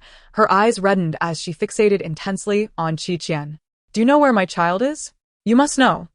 Qian shrugged, I'm angry. Unintentionally blocking Wen Li's impulse to confront Qian, she called out, Qian, wait.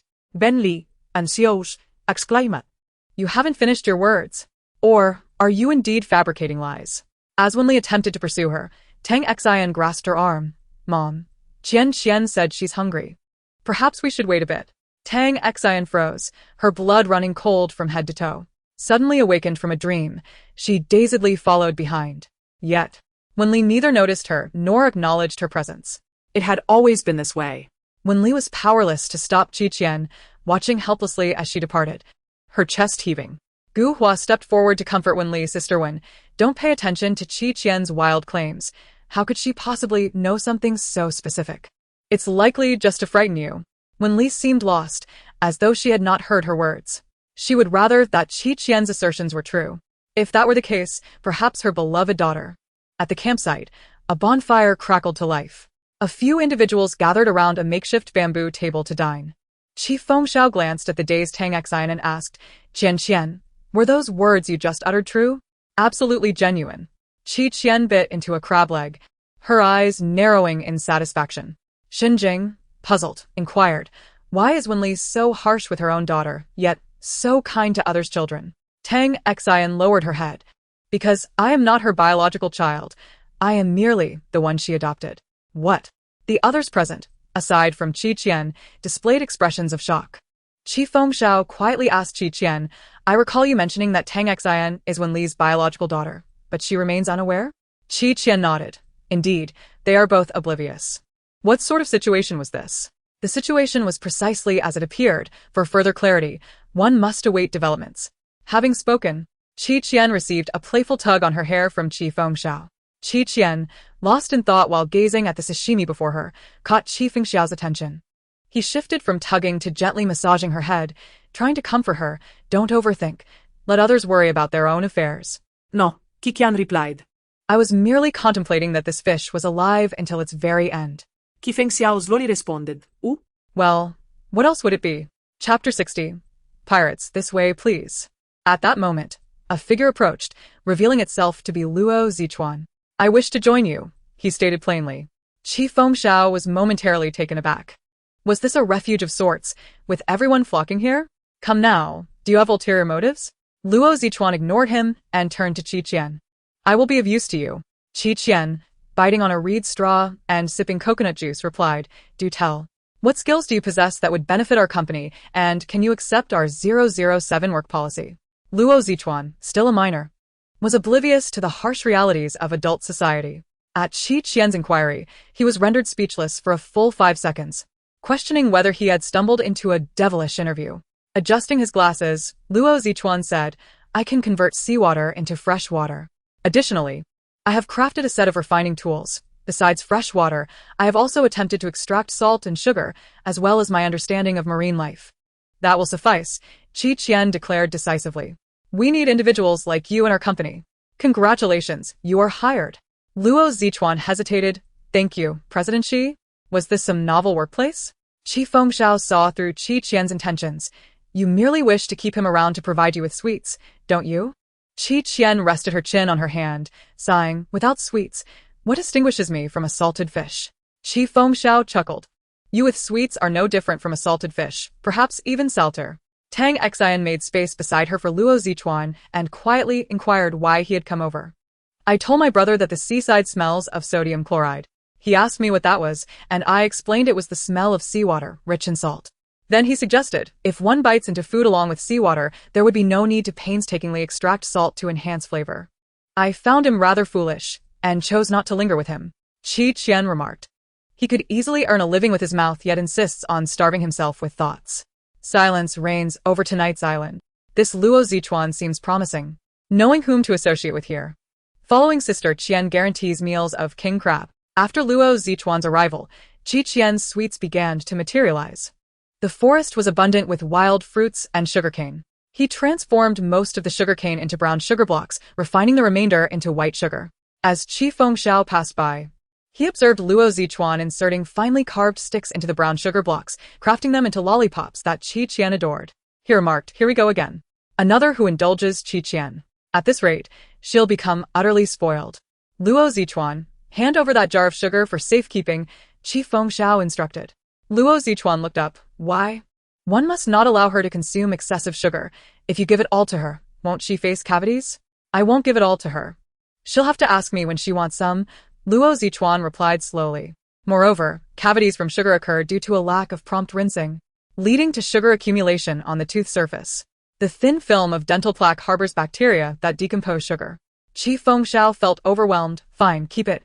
But do not let her have too much." "Understood." When did Luo Zichuan and Qian Mei become so close? He even made lollipops for her. Qiangdi looked on with a sardonic expression, wondering why someone so skilled at reciting sutras didn't he embark on a pilgrimage to the West. "I understand the reasoning. Are they here to survive? Or are they on holiday?" Luo Fan felt a pang of jealousy as he witnessed Luo Zichuan presenting candy to Qi Qian. When he was told to curry favor with the young lady, he refused, but when he was forbidden, he willingly offered himself. It was utterly absurd. An ominous atmosphere began to envelop them. A pirate ship emerged from the sea, anchoring at the shore. On board, a pirate wearing an eye patch brandished a weapon, commanding Gu Hua and her companions to raise their hands and remain still. Gu Hua and the others exchanged glances and complied, lifting their hands in unison. This was far more entertaining than scavenging. Luo Fan mused, "Ah, Mr. Pirate, we possess no valuables. However, we are aware of someone who has acquired a treasure from the depths of the sea, concealed within her camp." The pirates exchanged glances, their avarice unmistakable. "Hurry and lead us there, or you shall face dire consequences." A gunshot rang out, echoing in the air. Goodness. Luo Fan's complexion paled. "This way, please." In the forest, Qi Qian, Qi Fengxiao, and Luo Zichuan had completed their garbage collection for the day. Upon returning to the camp, they discovered chaos. Shun Jing and his son, along with Tang Xian, were bound and kneeling on the sand. The pirates were ransacking the bamboo hut with brutish abandon, but yielded nothing. The pirate captain kicked Shun Jing, demanding, "Where is the treasure? Surrender it at once, or none of you shall live." Shun Jing, gritting his teeth, remained silent, protecting Shun Jiashu and Tang Xian behind him. The pirates then turned their ire towards Luo Fan, slapping him and demanding, "Where is the treasure you spoke of?" Luo Fan was nearly in tears. "I saw it with my own eyes. It must be there." Hearing this, Qi Fengxiao's expression darkened. "What a fool. What is happening? Is this a script? How could a script allow actors to carry real weapons? They might be genuine pirates." Wait. Qian Mei and Qiangdi haven't been captured yet. There may still be hope. Can Qian Mei summon Orcus to the shore? If not, she should remain silent. Without them, she is nothing. Have they truly waited this long? Qi Fengxiao then noticed that Qian Mei had been silent, assuming she was frightened. Qian Mei, don't be afraid. Qian Mei, with a stoic expression, fixated on the pirates. They have destroyed my bamboo hut. And my bed, they dared to touch my bed. They are finished. Qi Fengxiao gasped, you need to stay calm, they are armed. What is there to fear? Everyone has their own skills. Qian Mei tightened her grip on the bow and arrow she had crafted for convenience during her outdoor excursions, now proving to be most fortuitous. Chapter 61. A Skill to Shake the World. Luo Zichuan was skeptical of her bow and arrow. There are 13 of them. And more than half are armed. We may not survive a direct confrontation. Confrontation? Don't you think this forest makes for an excellent hunting ground?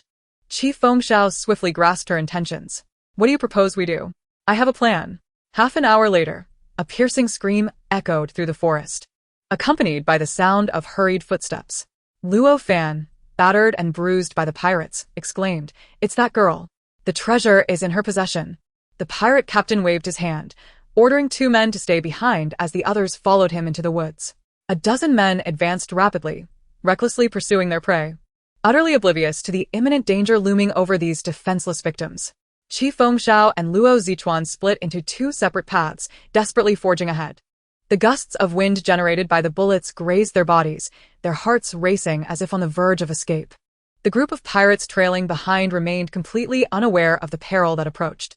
A wooden arrow struck the neck of the last pirate in line, rendering him unconscious instantly. Qi Qian clutched the vines of a tree, swinging from one branch to another, swiftly and silently changing her vantage point. One by one, the pirates behind the captain fell. What the hell?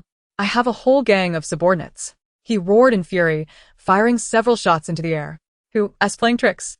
A haunting voice echoed from above. It's your grandpa Qi here. As the pirate captain looked up, a shadow suddenly swung down from the tree, delivering a swift kick to his face, sending him tumbling to the ground. Ah! The Monkey King has arrived. Qian Mei, I've finally awaited your arrival.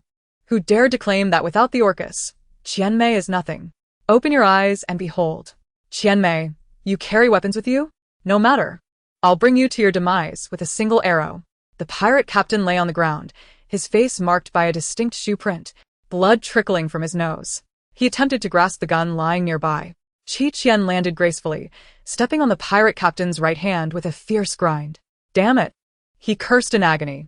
You are the one who wrecked my bed, right? You're getting bold. Who do you think you are? Qi Qian retaliated with another forceful stomp to his face, finally releasing her pent-up frustrations as she noticed the symmetrical shoe prints adorning his visage. These blind fools truly believed that wearing an eye patch made them one-eyed dragons. Qi Qian bound all the pirates and set off to find her uncle and Luo Zichuan. After splitting up, they reconvened ahead, luring the 3 pursuing pirates into a pit. By the time Qi Qian arrived, the 3 pirates were attempting to climb out of the pit's depths. She seized a wooden stick and struck down upon their heads, commanding, down. Thud, thud, thud. The rhythmic blows felt akin to a game of whack-a-mole, and she found it rather relieving. Unable to resist, she delivered a few more strikes. With 3 more blows, she became addicted to the thrill, squatting beside the pit, eagerly awaiting the next head to emerge. Alas, they were all out of commission, breathless from their exertions. Qi Fengxiao and Luo Zichuan emerged. Have you dealt with them all? Qi Qian nodded. Only the 2 left to guard the camp. Let us go. An exceedingly bizarre scene unfolded in the forest. A group of scarred pirates, wearing eye patches and exuding ferocity, found their arms ensnared by a long vine, trailing behind a young girl in single file. Why was no one resisting? The pirate captain, having just suffered 2 broken ribs from her intervention, found himself at the edge of the forest where Qi Qian halted. She removed the cloth that had been stuffed in the pirate's mouth and delivered a sharp slap, commanding him to speak. The pirate's face was a mask of defiance, resolutely refusing to yield. Qi Fengxiao interjected, Hey, Qianbao. This fellow clearly has yet to witness your unparalleled skill. Pierce the heavens. Show him just how formidable you are. Qi Qian dismissed the notion. How unimpressive. I refuse. Lo Zichuan, observing the scene, exclaimed, Oh no, that pirate is bullying Tongxin. The pirate left behind to guard grew impatient and threatened Tongxin. Little girl, Tell uncle where your treasure is hidden. If you lie, I'll end you right here. Wen Li, also bound, instinctively shouted, don't you dare touch her. If you have a grievance, direct it at me. I am her mother. Tongxin's eyes widened in shock. Did I permit you to speak? Silence. The pirate barked, interrupting Ben Li. if you don't hand over the treasure, you will all perish. Gu Hua and Ling Qian exchanged silent glances with Luo Fan, who was sweating profusely and feeling a bitter taste in his mouth. Had he known it would come to this, he would have kept his mouth shut. As the pirate continued to press for answers, he raised his hand to strike Tongxin. Just then, 2 flaming wooden arrows shot from the forest, striking the pirates squarely on their posteriors. Moments later, 2 more arrows, dark-tipped and swift as lightning, flew through the air. Upon impact, they erupted in an explosive display. Ah! What in the world is happening? The flames shot high from their backsides, quickly consuming their trousers and revealing their charred skin. That's inappropriate. Qi Fengxiao quickly covered Qi Qian's eyes, admonishing, children mustn't look. It's vulgar. Qi Qian queried, what's the situation now? Qi Fengxiao glanced at the 2 pirates literally ignited and with a feigned nonchalance replied, well, their backsides have exploded. Lo Ziquan stared in disbelief. The 2 pirates writhed in agony on the ground, unable to extinguish the flames, and sprinted a few steps before jumping into the sea to douse the fire. They cursed, damn it, if I find out who's behind this, I'll shoot them. Before he could finish, the surrounding waters began to stir. With a tremendous splash, great white shark surfaced alongside Orcus 1 and 2. They emerged from the water, encircling the pirates, baring their sharp teeth in a menacing display. The pirates huddled together, trembling in fear, nearly fainting as they swallowed hard. Nana! Help! All the pirates fell into the net. Qi Fengxiao rushed to untie Shenjing and his son, lifting them from the ground. Are you all right? Shenjing rubbed his shoulders, relieved. I'm fine. Thankfully you arrived in time. Once freed, Tongxin dashed into Qi Qian's embrace, her nose red and shoulders trembling. Shun Jieshu chimed in. I want to hug Sister Qian too. Qi Qian gently pushed his head away, soothingly patting Tongxin's back. It's all right now. Tongxin sniffled, her words tumbling out in a rush. I knew you would come to save us. I didn't hold you back. You displayed remarkable bravery just now, well done. Qi Qian's eyes sparkled as she gazed at her with an innocent smile. Shallow treasure, how shall we deal with these ruffians? Qi Fengxiao inquired, having bound the 2 pirates. Qi Qian stroked her chin thoughtfully, then approached the pirate leader, revealing a devilish grin. Where is your pirate ship docked? If you fail to surrender all your supplies today, none of you shall live. The pirate leader retorted, you go too far. This is clearly my line. Chapter 62, Supplies delivered to our doorstep. Upon discovering the pirate ship along the coast, Qi Qian beheld the bountiful supplies on board and whistled in delight. Qi Fengxiao mused that her demeanor was even more piratical than that of the pirates themselves. The task of transporting the goods was swiftly undertaken by Qi Fengxiao and Shenjing, who soon left the pirate ship utterly stripped of its treasures. The pirate leader watched this unfold, his heart bleeding. Qi Qian was relentless. With such meager possessions, you can at most compensate me for my emotional distress. You and your crew have also damaged my bamboo hut and bed. How do you intend to make amends for that? The pirate leader, utterly bewildered, exclaimed, You've emptied our ship and even dismantled the planks. What more do you want? Who is the real thief here? Is it not you? To my astonishment, I discerned a glimmer of despair on the face of this outlaw. Ha ha, why rob anyone else when you could rob Shallow Sister? Isn't this just delivering a bounty right to her? Sister Qian. Oh dear, how embarrassing, but do bring me a bit more. Since they could not produce any goods, they would have to toil to repay their debt. Qi Qian pointed at the pirates. Get up and start working. None of you shall escape. You will all construct a house for me and make me a bed. To ensure the pirates worked diligently, Qi Qian tied their leader to a tree. Clutching the whip she had taken from him, she occasionally swung it through the air. Move faster.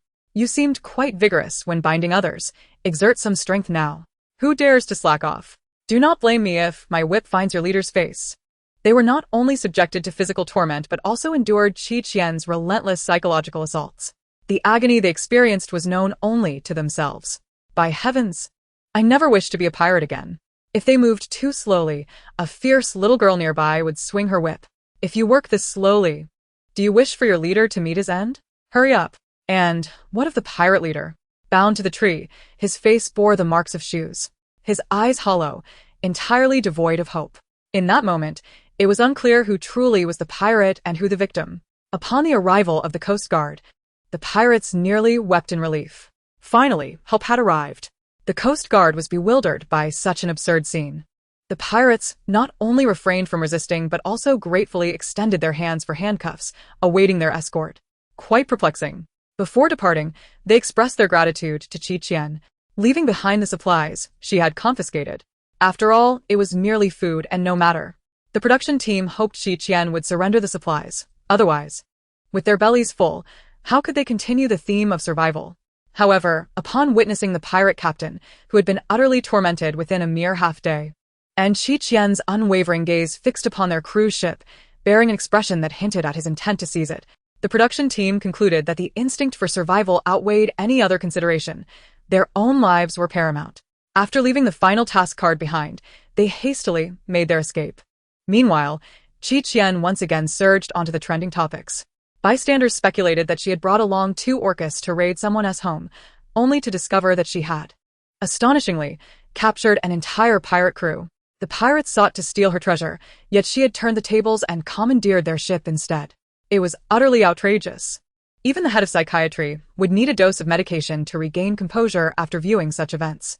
Why does Qian always trend in such bizarre ways? I almost feel sympathy for the pirates. They seem to have endured quite a lot at her hands. I genuinely suspect Qian is either a forest princess or a deep-sea witch. Just consider her actions. What sane person would do such things? Thanks for the invite. But when has Qian ever been normal? That notion is non-existent. Don't speak nonsense. She appears quite normal when she is being abnormal. Following this incident, Qian's fan count surged past 15 million, marching boldly towards 20 million.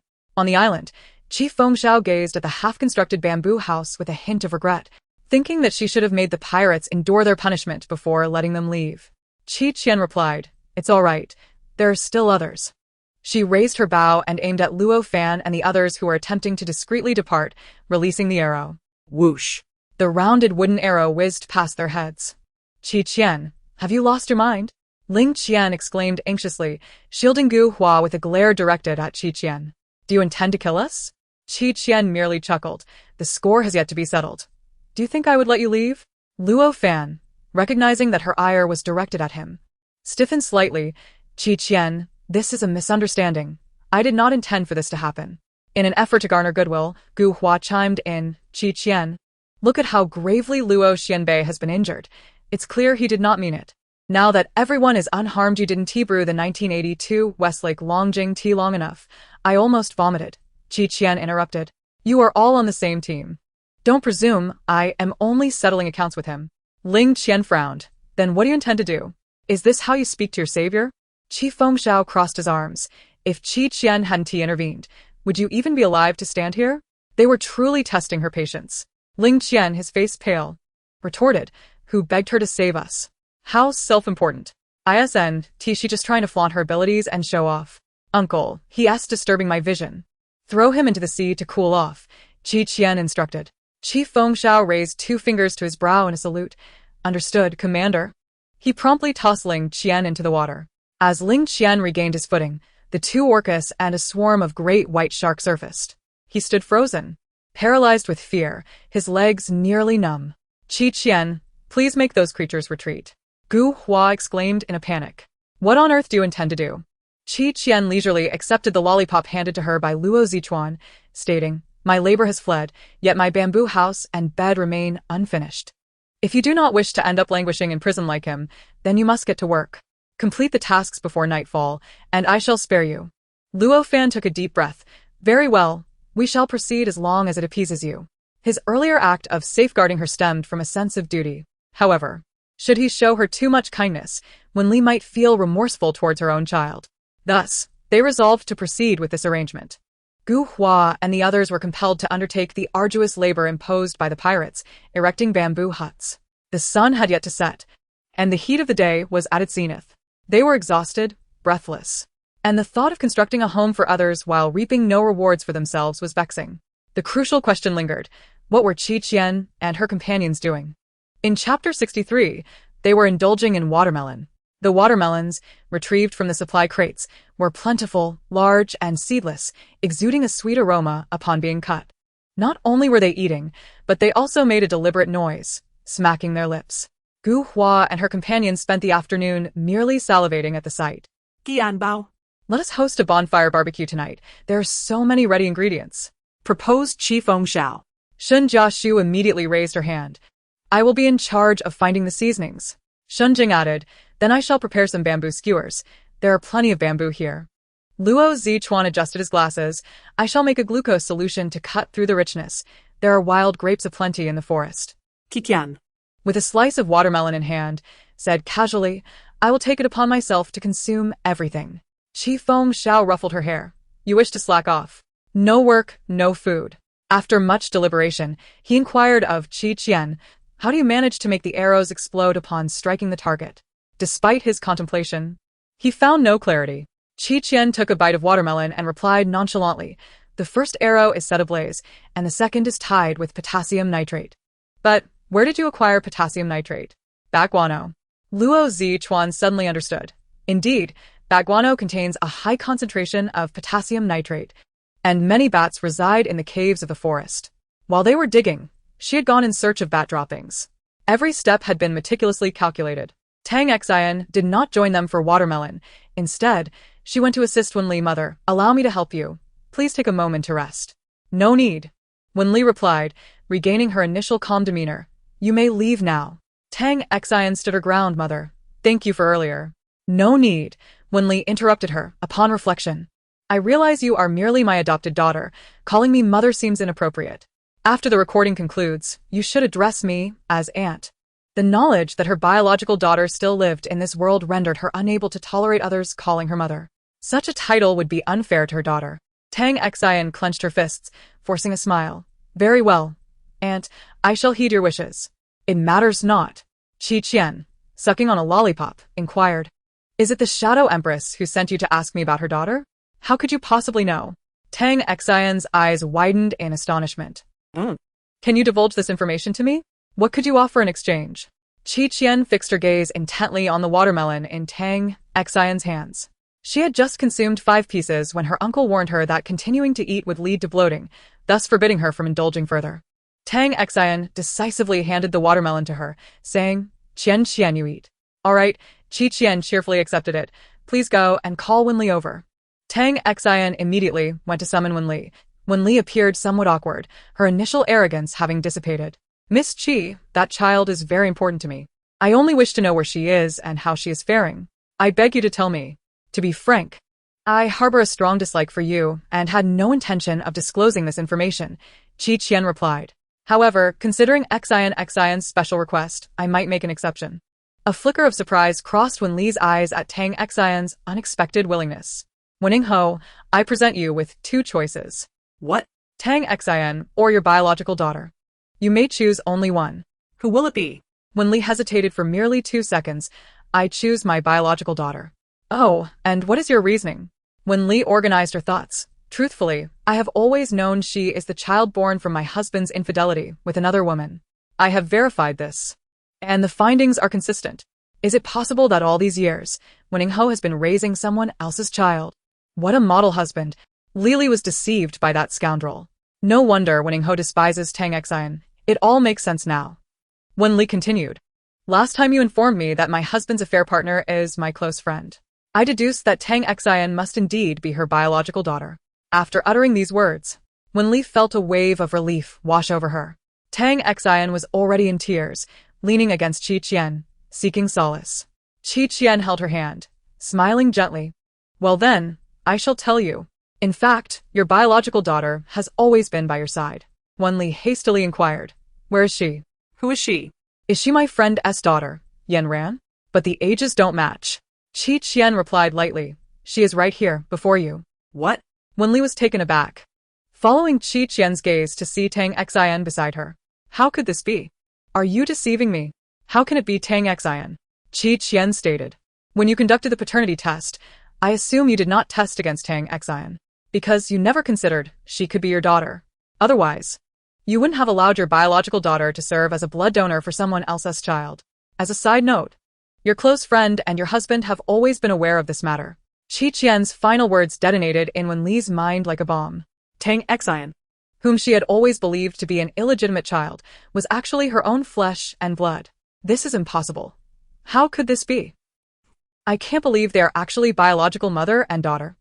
How on earth did Tang Xian get mistaken for Wen Ningho's adopted child? There must be some intrigue here. Most likely, it's the doing of Wen Ningho's scoundrel of a husband. The mistress even allowed Xian to serve as a blood donor for her daughter. How brazen. Wenli's faith shattered as she gazed at Tang Xian's bewildered expression, tears welling in her eyes.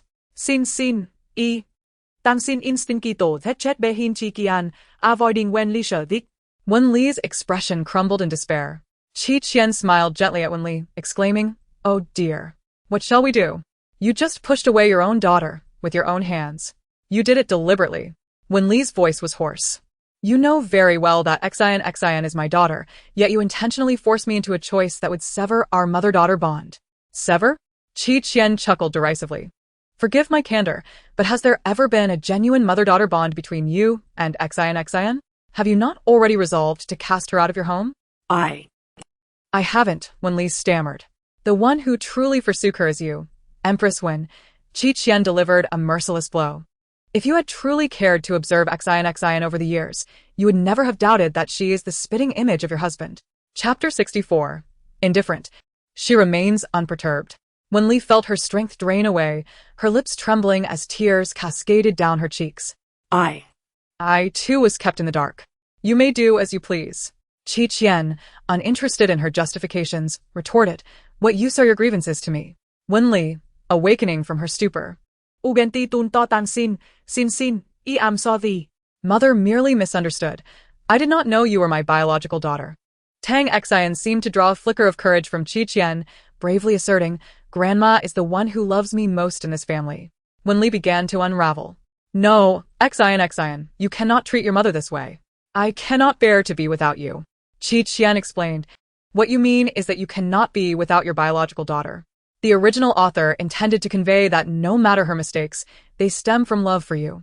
Feng Xiao nearby stifled a laugh, reveling in the irony of watching Qian tease others.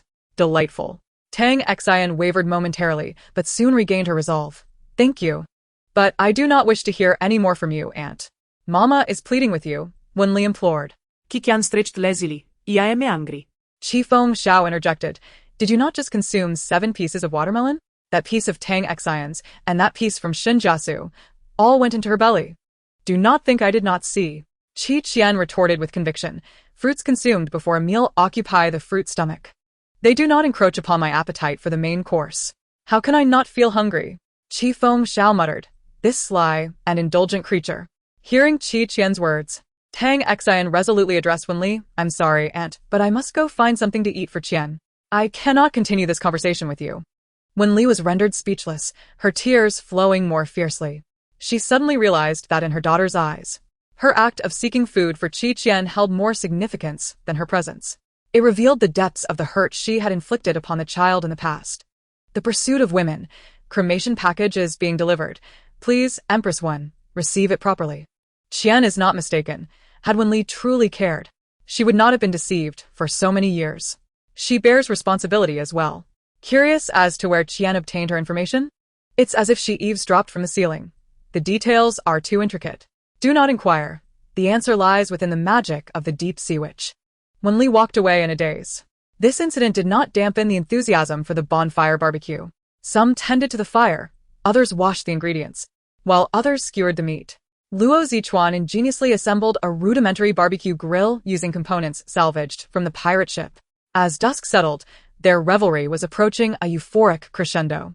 Meanwhile, Ling Qian remained ensnared in the frigid sea, under the watchful gaze of a throng of deep-sea predators, essentially imprisoned in place. Gu Hua and her companions had finally completed their bamboo hut and bed, exhausted to the point of pallor, ready to collapse on the spot. Qian kindly greeted them, bestowing upon them a bundle of bamboo skewers, devoid of meat. "You've worked hard. This small token is merely a gesture of goodwill. The essence lies in participation. I trust that with your talents, you could transform even the most mundane air into a feast fit for an emperor." Gu Hua and her companions clutched their empty skewers. their eyes reddening with indignation. How utterly humiliating. Haha, Qian has truly become a sentient bamboo shoot, hasn't she? Hey, you're quite generous. Enjoying your meat while leaving others in a fit of envy. Straying off the path and facing adversity are vital experiences in life. Gu Hua.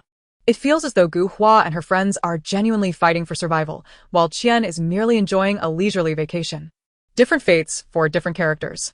This phrase had once been spoken by Gu Hua in reference to Qian. She was the protagonist, while Qian was merely the villainous supporting character destined for a tragic end. Yet now system.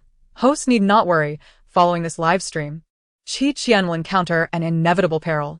After all, cannon fodder remains cannon fodder, never to ascend to the role of protagonist. Gu Hua felt a sense of reassurance. Nodding in agreement. Little did she know, the system's words had reached Qian's ears. An inevitable peril? She scanned the original text but found the narrative so distorted that it bore no resemblance to its former self, leaving her at a loss. Nonetheless, it mattered not.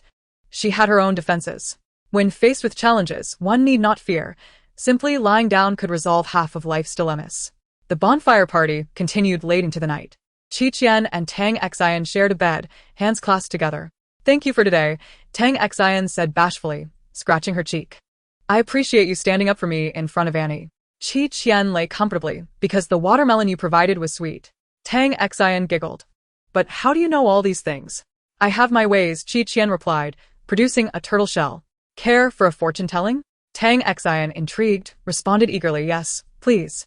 Qian shook the shell, and 3 coins clinked to the ground. Ah, the greatest obstacle in your fate has passed. The future shall be smooth sailing. Really? That must be the luck you've bestowed upon me. Oh, I forgot to mention. I do charge for fortune-telling. Tomorrow's lollipop is my fee. All right. And the one for the day after shall be for you too. Wait, how much does she love turtles to carry a shell around with her? These 2 girls are so sweet, I might just switch allegiances. Who will relay the message to Emperor Qi? His child is once again up to mischief. The following morning, the production team left an envelope behind for them to open today. All guests are requested to form pairs and pick up the litter scattered across the island. The more you collect, the more substantial the rewards. The first-place winners shall enjoy a luxurious suite aboard the cruise ship, complete with a candlelit dinner prepared by a gourmet chef. The second-place winners will receive a suite as well, accompanied by an adult meal. The third-place winners will find themselves in a standard room with a children's meal.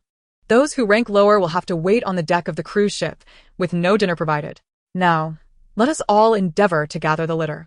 As Xinjing finished her last word, a profound silence enveloped the group. Shan Jiashu pondered aloud. Why does this task seem tailored to target Qianjia? Without work, there would be no food or shelter. Moreover, the task directly struck at Qian's lifeblood, sustenance, rest, and comfort.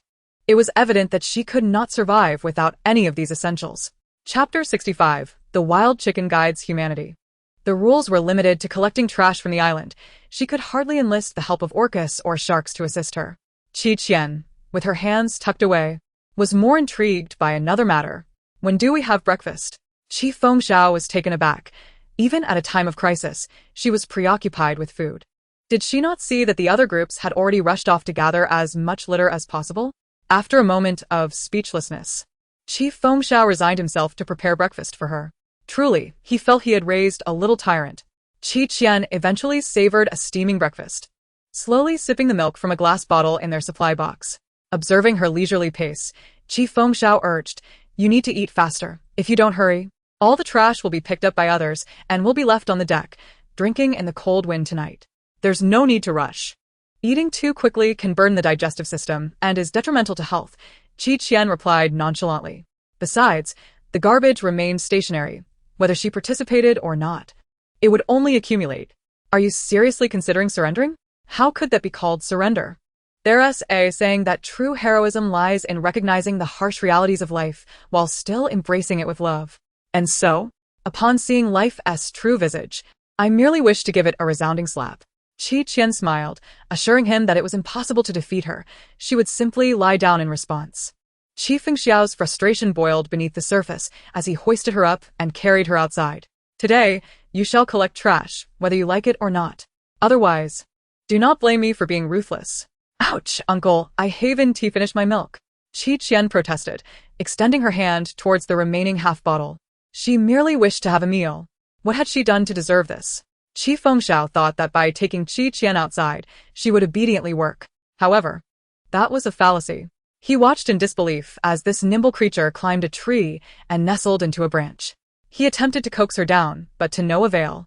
Qi Qian, come down this instant.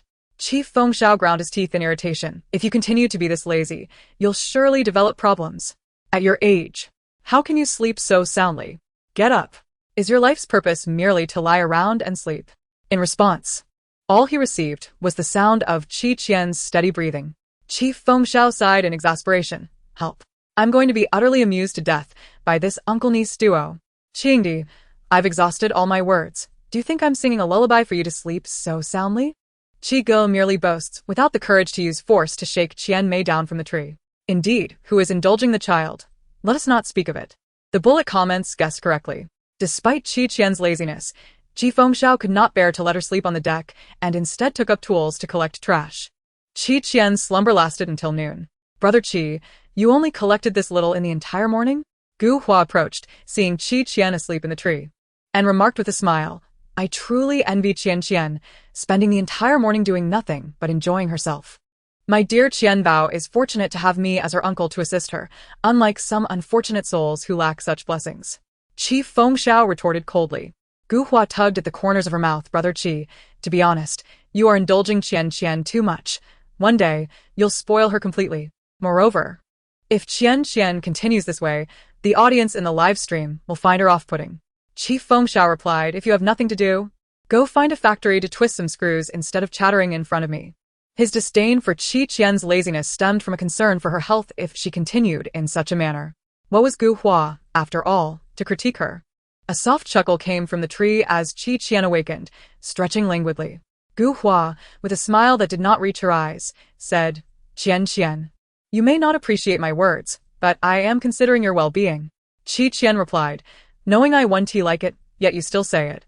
How many mothers are so audacious? She wiggled her legs, feeling that life was indeed dull and tedious, akin to a wild chicken pointing fingers at humans.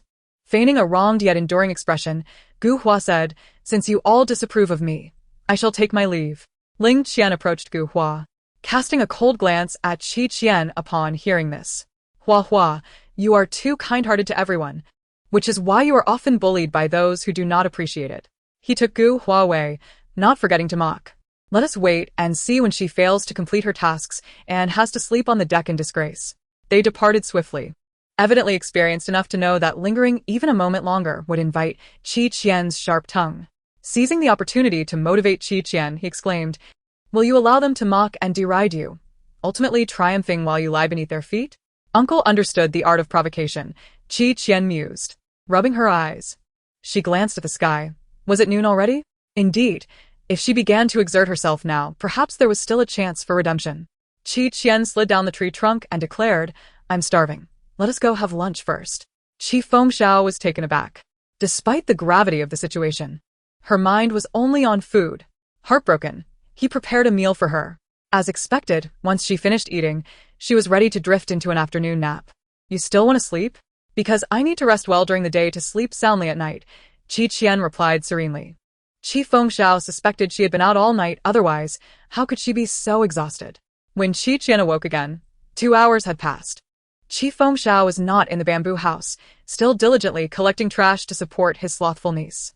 Qi Qian wandered to the edge of the forest, letting out a long whistle. Plop, plop. In the underbrush, a rustling sound emerged, and a spotted leopard poked its head out, leaping gracefully to the shallow pool's edge and crouching down. Qi Qian sat atop its back, instinctively tucking her hands away. Let us go collect some litter. The leopard affectionately brushed its tail against her arm before darting off with agility.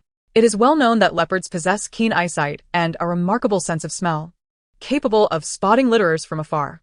At that moment, Luo Fan was picking up the last piece of trash in the area. Wiping his brow, he turned around only to be startled by a swift shadow leaping toward him. The leopard pinned him down with its paw, baring its teeth. Almost paralyzed with fear, Luo Fan caught sight of Qi Qian perched on the creature's back. Qian? It's me, she replied with a cheerful smile. Now, tell me, how much trash have you collected today? Chapter 66. She takes everything away. A chill ran down Luo Fan's spine, and an ominous premonition crept upon him. Swallowing hard, he stammered, "Not much, I just picked up 4 bags. 4 bags, you say?" Qian declared with delight. "Well done. Now those are mine." Luo Fan. How did it become her trash? His heart raced, nearly choking on his disbelief as he faced the fierce leopard, struggling to utter a single word of protest. Ultimately, succumbing to Qian's domineering presence, he relented. "I'll give them to you." Qian was elated and dispatched 2 wild wolves to escort Luo Fan. "Keep it away from me." Before long, Qian turned her gaze to the next unfortunate target, Wenli. The 2 bags he collected also fell into her possession. Next was Luo Zichuan, who, upon seeing Qian ride forth on the leopard, instinctively focused on the trash at his feet. Without her prompting, he dutifully surrendered his litter. Qian amassed a considerable collection of trash, her account swelling. Well, if the trash was acquired by her means, why shouldn't it count as her own? Lastly, Gu Hua and Ling Qian faced Qian's unwavering threat, attempting to resist. This is clearly unjust. Don't you think your actions are shameless and despicable? Ling Qian exclaimed, infuriated. Calmly seated upon the leopard, Qian replied, "Am I not negotiating with you?" Gu Hua, eyes reddened, pointed at the 5 crocodiles encircling her and Ling Qian. "Is this what you call negotiation? You are clearly threatening us. Why don't you go and take it yourself?" "Oh, since you've discovered my intentions, I shall no longer feign innocence. Hand over your trash quickly, or I will send you to share a kiss with the crocodiles." Gu Hua. Ling Qian. Is Qian out of her mind? She's even stealing trash. Your trash, the next second. I thought she was slacking off.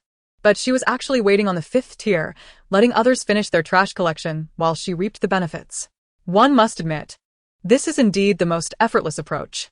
However, first, one must possess a leopard as a steed, 2 wolves as bodyguards, and 5 crocodiles. Qian is unwilling to walk a few steps, yet is eager to run through the forest to snatch others' trash. Truly, I am at a loss for words. Your excessive flattery knows no bounds. How is Qian's behavior any different from that of a thief? This is a blatant violation of the rules. It infuriates me. Does Qian possess no sense of shame or morality? The audacity of Qian to seize refuse has propelled her into trending discussions. Consequently, when Qi Lisan received the report from Secretary Zhong, he initially believed that his foolish niece had fallen so low as to resort to scavenging for a living. Regrettably, both Qi Muse and Qi Chaos Hen shared the sentiment. They hesitated before clicking the link, but after perusing the content, a heavy silence enveloped them. Was that refuse truly essential for her to pilfer? Moreover, did she have to mope about, utterly lethargic? How could Qi Fengxiao raise a child so indulgently? On the island, Qian lounged at the entrance of the bamboo hut, a languid spotted leopard sprawled beside her, allowing her to pet its fur at will. Qi Fengxiao exclaimed, "Don't tell me you slept the entire day away, only to awaken here, indulging in petting this fluffy creature?" How could that be? "I just went to collect some refuse," Qian replied, blinking innocently. "Look at those garbage bags, they are all ours." "All of them?" Qi Fengxiao's eyes nearly popped from their sockets. "When did you collect this much?" "In just a few hours." "Because we gathered it." A chilling voice, belonging to Ling Qian, emerged from behind. "Your delightful niece, accompanied by a leopard and an alligator, threatened us and took all our garbage." Gu Hua was equally indignant. "Brother Qi, do you not think she has gone too far? I spent an entire day collecting, and she came and took it all." Luo Fan ground his teeth in frustration. Qi Fengxiao, bewildered, exclaimed, "Stealing? Garbage? All of this refuse was seized by Qian Bao. He was utterly astonished and raised his thumb in admiration towards Qian. "Qian Bao, well done. How did I not think of this clever tactic?" "Keep it low-key, low-key. This is merely basic practice," Qian replied. Gu Hua and the others were fuming. "You must give us an explanation.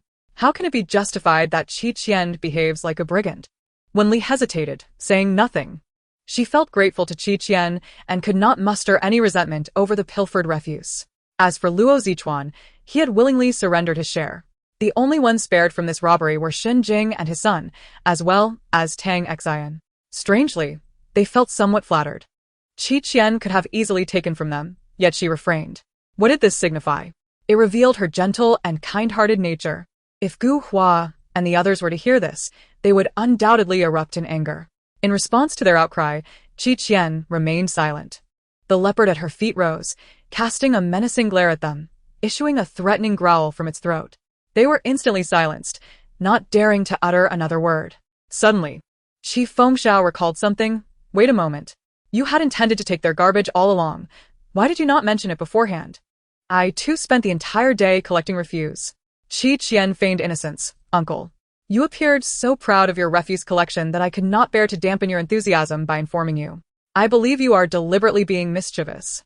Qi Fengxiao playfully tugged at her hair. You mischievous child. Always tricking your dear uncle. You deserve a good scolding. Ouch. Ouch. The cruise ship of the production team emerged amidst the anguished cries of the shallow pool. They counted the number of garbage bags collected by all the present guests, then fell into silence. Why were there so many garbage bags from Qian? Just as the chief director was about to speak, Qian interjected, I call you foolish. Yet you still draw breath. Ling Qian's expression shifted. You are exploiting a loophole.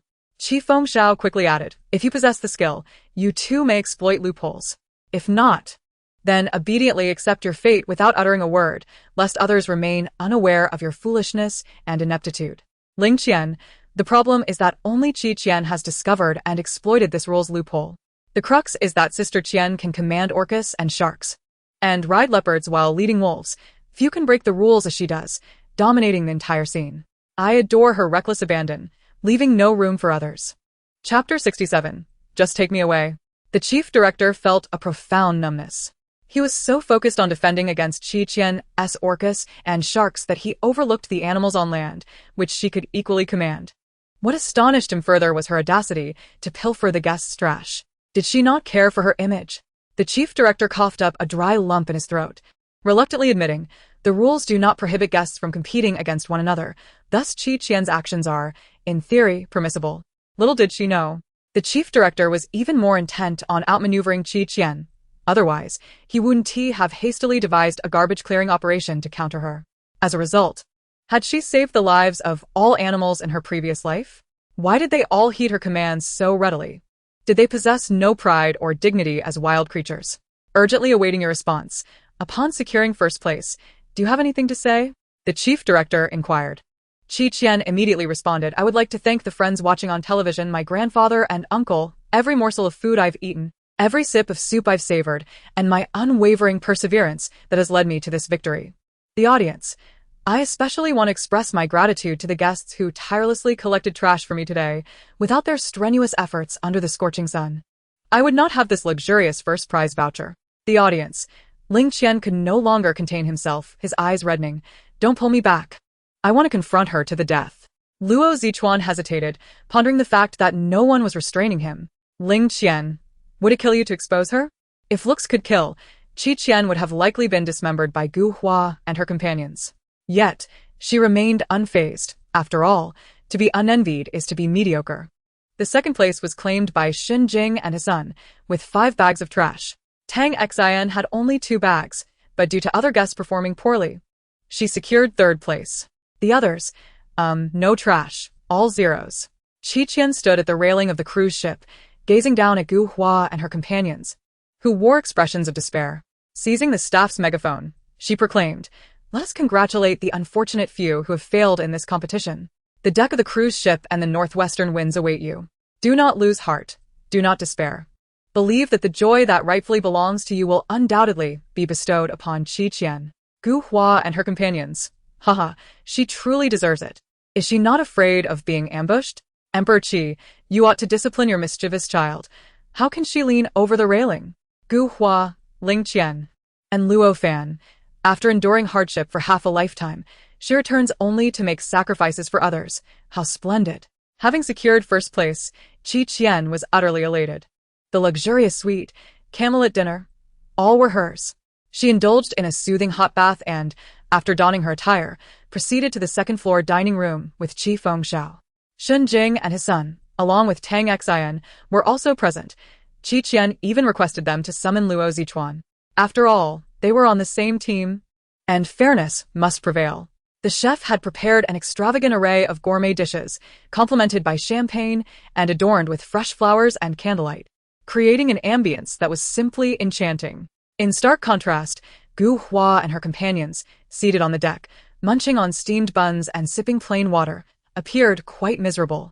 Subsequently, the chief director approached them, reassuring the guests who had faced setbacks in the grand competition, "Do not lose hope, you shall have another opportunity."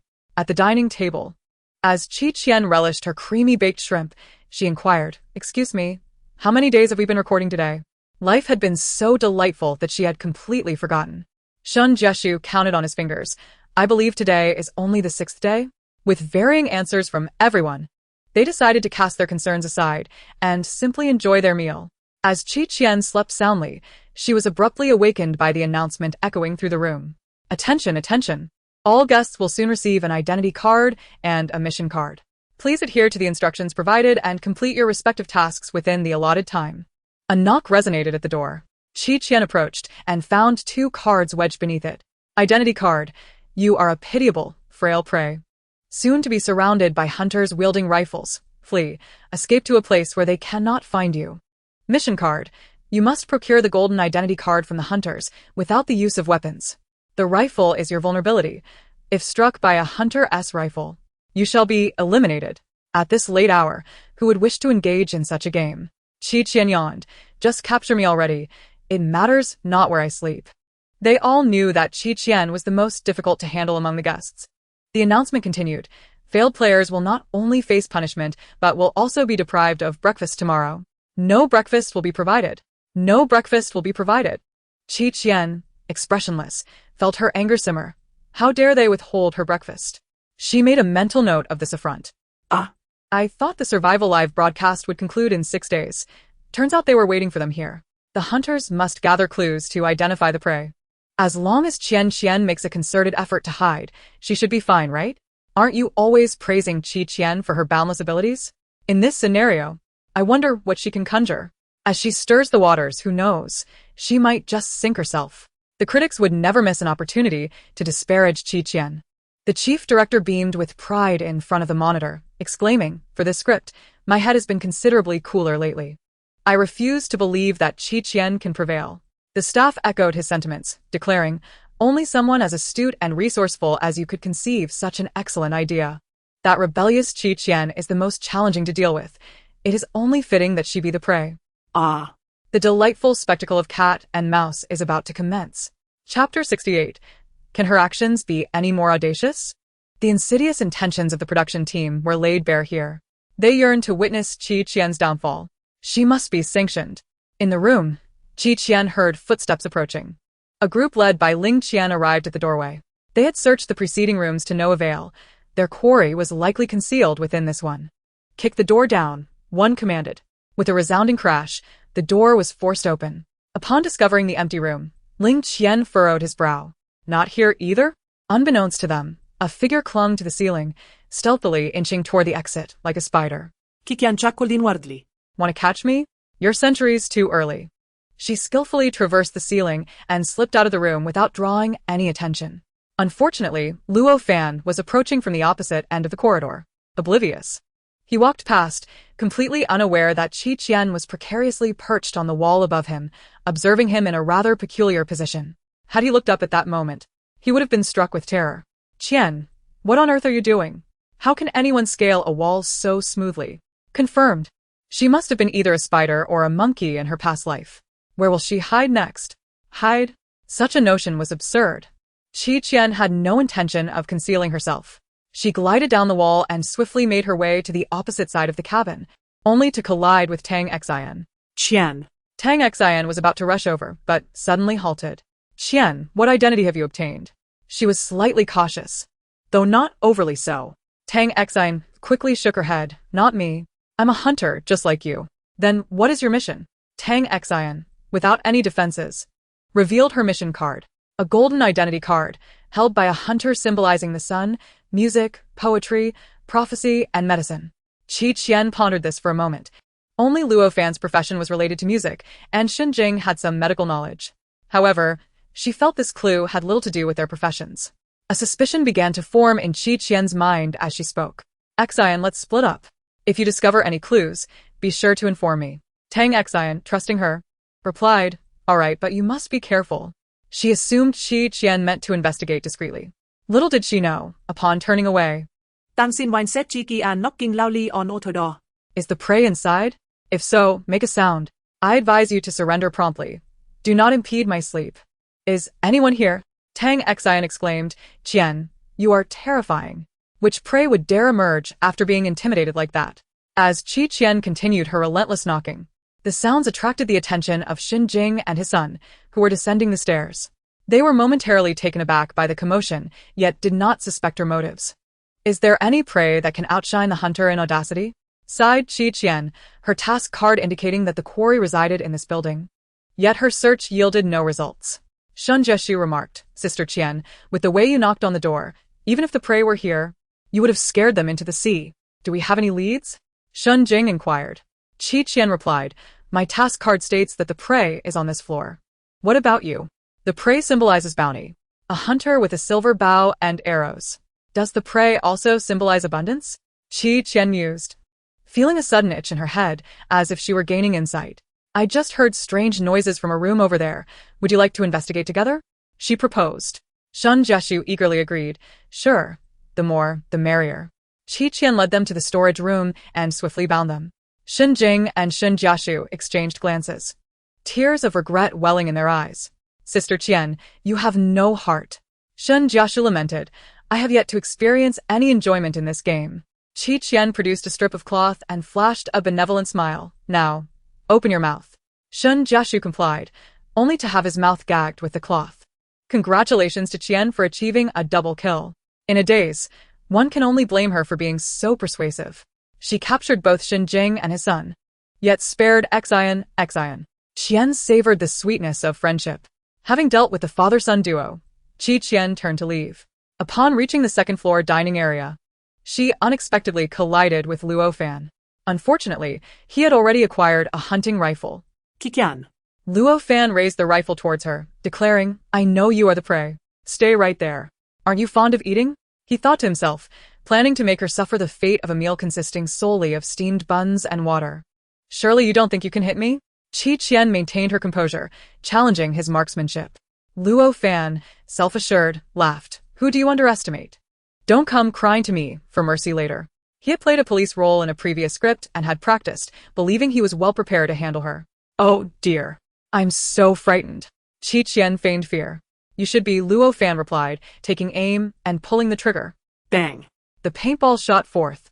And just as it was about to strike Qian's forehead, she deftly dodged and sprang into action. With agility that created afterimages, she evaded Luo Fan's barrage of shots, closing the distance to him in an instant, and delivered a swift strike to his wrist. With a thud, the rifle clattered to the ground as Qian delivered a punch to Luo Fan's abdomen, twisting his arm behind his back to subdue him. Are you posing for a human outline, rookie? She taunted. Luo Fan cried out in pain, utterly perplexed. What kind of person could evade 7 consecutive bullets? Could her skills be any more audacious? Qian snatched Luo Fan's task card and picked up the rifle, breaking it apart with her bare hands and discarding it into the trash. Luo Fan felt a chill at his neck, as if his own head had been snapped off. Did she grow up on spinach? What on earth does the Qi family teach her? Just as Qian was about to stuff Luo Fan into the storage room, she caught sight of someone approaching. It was Luo Zichuan. He silently observed the scene before him, hesitating for a moment. Should I surrender? Ha ha ha. At least put up a fight. His younger brother, having witnessed Sister Qian's display of violence, expressed a desire to live a few more years. Luo Fan's face turned pale. To surrender at the very outset, what ambition did he possess? Unwilling to accept this, Luo Fan seized the opportunity while Qian conversed with Luo Zichuan to stealthily escape. To prevent his flight, Qian had been stepping on his shoelaces all along. Unaware, he suddenly turned, and the force of his movement sent him crashing to the ground. His sweatpants waistband loosened, and with a whoosh, they fell to his ankles. Luo Fan felt a chill enveloping his legs, akin to having consumed 2 peaches. Even colder was the exposure of his bright red undergarments to the air. The words emblazoned on the back of his pants were strikingly attention-grabbing. Luo Fan, the unparalleled badass. Chapter 69. Your father remains your father. These words shone like a blinding light, illuminating the entire corridor and live stream room, dazzling everyone as corneas. What on earth, ha ha ha. I nearly got caught by the chef for laughing in the cafeteria. Luo Fan's facade. The versatile little pup. The reality of Luo Fan. Look how badass I am. Inscribed on my underwear. Over 90 million viewers are currently tuned into your red bitter tea. The younger brother was terrified. How is my brother such a weirdo? Qian exclaimed, reading it aloud. Luo Fan, the unparalleled badass? Which unparalleled and which badass? Is it the one with the bright red floral pants that could easily rob a bank? You? Be quiet. Luo Fan tugged at his waistband, filled with a mix of shame and fury, wishing he could simply jump into the sea. Qian retorted. If you hide your badassery, how will others see it? You should emulate superheroes and wear it on the outside, boldly and confidently showcasing yourself. What is there to fear? Ha ha ha ha. Luo Fan was utterly distraught. Are you a devil? Stop laughing. The public humiliation felt far worse than losing the game. And Qian's arrogant laughter was enough to make one want to vomit blood. Luo Zichuan consoled him. Brother, it's all right. Life will pass in the blink of an eye. Luo Fan, where's the window? Where's the sea? Qian showed no regard for Luo Fan's sensitive and fragile idol persona, binding him up and stuffing a rag in his mouth to silence him. Luo Fan, filled with humiliation, thought, at least let me pull up my waistband first. Luo Zichuan, still very much in tune with the situation, instinctively extended his hand to assist Qian in binding. Just then, Gu Hua's voice rang out sharply. Qian, release Senior Luo and Zichuan at once. You are surrounded. Ling Qian followed closely behind. Qian glanced at their numbers, chuckling, realizing it was just the two of them. Their bravado so grand that one might think they had brought a truckload of reinforcements. What if I add this? Gu Hua and Ling Qian simultaneously raised their hunting rifles. Qian tossed Luo Zichuan aside after binding him. Then let us see what you can do. She dashed to the edge of the staircase, sliding down the handrail with thrill akin to riding a roller coaster. Gu Hua stood above, aiming at her, exuding confidence. Shallow. Don't struggle in vain. You will inevitably face defeat. It would be wiser to concede now. Do not shout at me. I have harbored a fear of dogs since childhood. It seems you will only realize the gravity of the situation when it is too late. I possess a firearm. What do you have to contest my supremacy? Merely the fact that I am your father, a variable as unpredictable as the wind. Gu Hua choked momentarily and, with no further ado, unleashed several shots toward Qian. Bang! Bang! Bang! Qian grasped the stair railing and somersaulted downwards. As she evaded the final paintball, she landed gracefully, unperturbed. How amusing. She couldn't possibly hit me. Ling Qian untied Luo Fan, urging him to assist. He disregarded Luo Zichuan, knowing he would side with Qian and deemed it better to keep him bound. The trio rushed downstairs together. It was then that Qian realized the doors to the hall below were all securely locked. Run. Why are you not fleeing? Ling Qian taunted. She then unlocked the cage behind her. A cacophony of unsettling sounds erupted from within. Subsequently, a horde of white, menacing creatures surged from the cage, charging towards Gu Hua and her companions. Gu Hua's expression shifted dramatically. Geese. How could there be geese here? Ah. Don't nibble my backside. Get away. Help. Get away. It is well known that the formidable goose reigns as the rural tyrant, its combat prowess rivaling that of crocodiles, tigers, and elephants. One lone goose is troublesome. What of an entire flock? Gu Hua and her companions were pursued chaotically by the aggressive geese, darting about in disarray, their bodies beset by bumps and bruises. The traps they had set for Qian had now ensnared them instead. Qian stood on the staircase, observing the trio's frantic cries as they were besieged by the geese, and let out a whistle. Be as strong as you wish. When the geese enter the fray, let's see how bold you remain. Ha ha help. How is it that she can command any creature? The Goose Legion. Charge forth. It is our honor to protect the princess. Onward. Qian, I am accustomed to being the one causing others distress. No one else has the right to vex me. Gu Hua and her companions are on the verge of being thoroughly pecked. Even from afar, I can feel their pain. Amidst the tumult of flapping wings and frantic movements, Qian whistled again, calming the geese. The trio had never envisioned themselves encircled by a flock of geese. Their backs burned, limbs tingled, and their vision darkened, as though the stairway to paradise was slowly revealing itself. Gaggle? The leading goose turned to Qian, seemingly inquiring, Boss, shall we stew them? I've heard everything tastes delightful in a cast-iron pot. Qian replied, True, but the real delicacy is a goose prepared in such a manner. The goose retorted, Then you may feast. We too will ultimately meet our end at human hands. Qian directed her gaze at Gu Hua and her companions. Whosoever possesses the golden identity card, surrender it, and I may grant you leniency. It's not with me. Luo Fan hastily protested. I've never even seen the thing. His sweatpants were already loose. If the geese continued to peck at him, he might well flee in panic. Ling Qian's complexion twisted in anguish. It is not with me either. Nor with me. Gu Hua implored, her eyes glistening. Qi Qian, please, make these geese go away. It is merely a game. Is it truly necessary to be so excessively cruel? When you pointed guns at me, weren't you quite audacious? Qian smiled. And one might think you were akin to a pencil case, with so many pens to contain. With her hands tucked into her pockets, Qi Qian remarked, Indeed, indeed. You are the most beautiful, the most outstanding. My family's pig has not a fraction of your charm. Ling Qian mused. It appears that whether one is a hunter or prey depends entirely on Sister Qian's mood. Why does everyone assume they can outshine Sister Qian? Just moments ago, Gu Hua was saying, Admit defeat, you cannot win against me. Now Gu Hua declares, it is merely a game. Without relying on weapons or external force, your father remains your father. Qi Qian instructed her army of geese to keep watch, ensuring they did not escape, before ascending to seek out other guests. Shortly thereafter, Wenli fell victim as well. Miss Qi, could you please assist me in explaining things to Xian? I truly recognize my mistakes, yet she refuses to acknowledge me, Wenli implored. Qi Qian swiftly bound her, replying, No, this is what you deserve.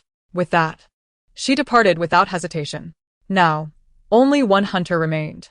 Qi Qian arrived on the third floor and, from a distance, spotted her uncle on the deck. Uncle, uncle, She waved. Qi Qian thought. He is the hunter, and she is the prey. Why is he fleeing? Chapter 70. Embarrassment beyond measure. Qi Qian dashed after him. Uncle, why are you running? Do not concern yourself with why I am fleeing. Could you please stop chasing me? I do not have urgent syrup. No, you must halt. Absolutely not. The two engaged in a series of artistic pursuits of chase and evasion upon the deck. Ouch. Qi Qian collided with the railing, nearly toppling over. She spun around and lunged onto his back, laughing triumphantly. Ha ha ha, I have caught you. Qi Fengxiao, both exasperated and amused, exclaimed, Oh, you clever one. Exploiting even the slightest shred of sympathy from your uncle. Uncle, this is what is known as cunning warfare. I have won. You think capturing me equates to victory? Qi Qian felt in his pocket and, indeed, discovered the golden identity card. Qi Fengxiao poked her forehead. Did you rummage through all the guests' pockets to ascertain that the card was with me? Not at all, I knew all along. Qi Qian replied with satisfaction, symbolizing the sun. Music, poetry, prophecy, and medicine, along with the silver bow and arrows. These traits refer to Apollo in Greek mythology. Qi Fengxiao was astonished. How did you make that connection? Qi Qian explained, I hadn't initially considered it. Shun Jiashu's mission hint indicated that the prey symbolizes abundance. Apollo is the most handsome god in Greek mythology. This characteristic clearly points to you. The goddess of abundance, Demeter, can bring forth bountiful harvests or wither the earth. She can bestow wealth or leave one destitute. Clearly, this refers to me, who possesses treasures.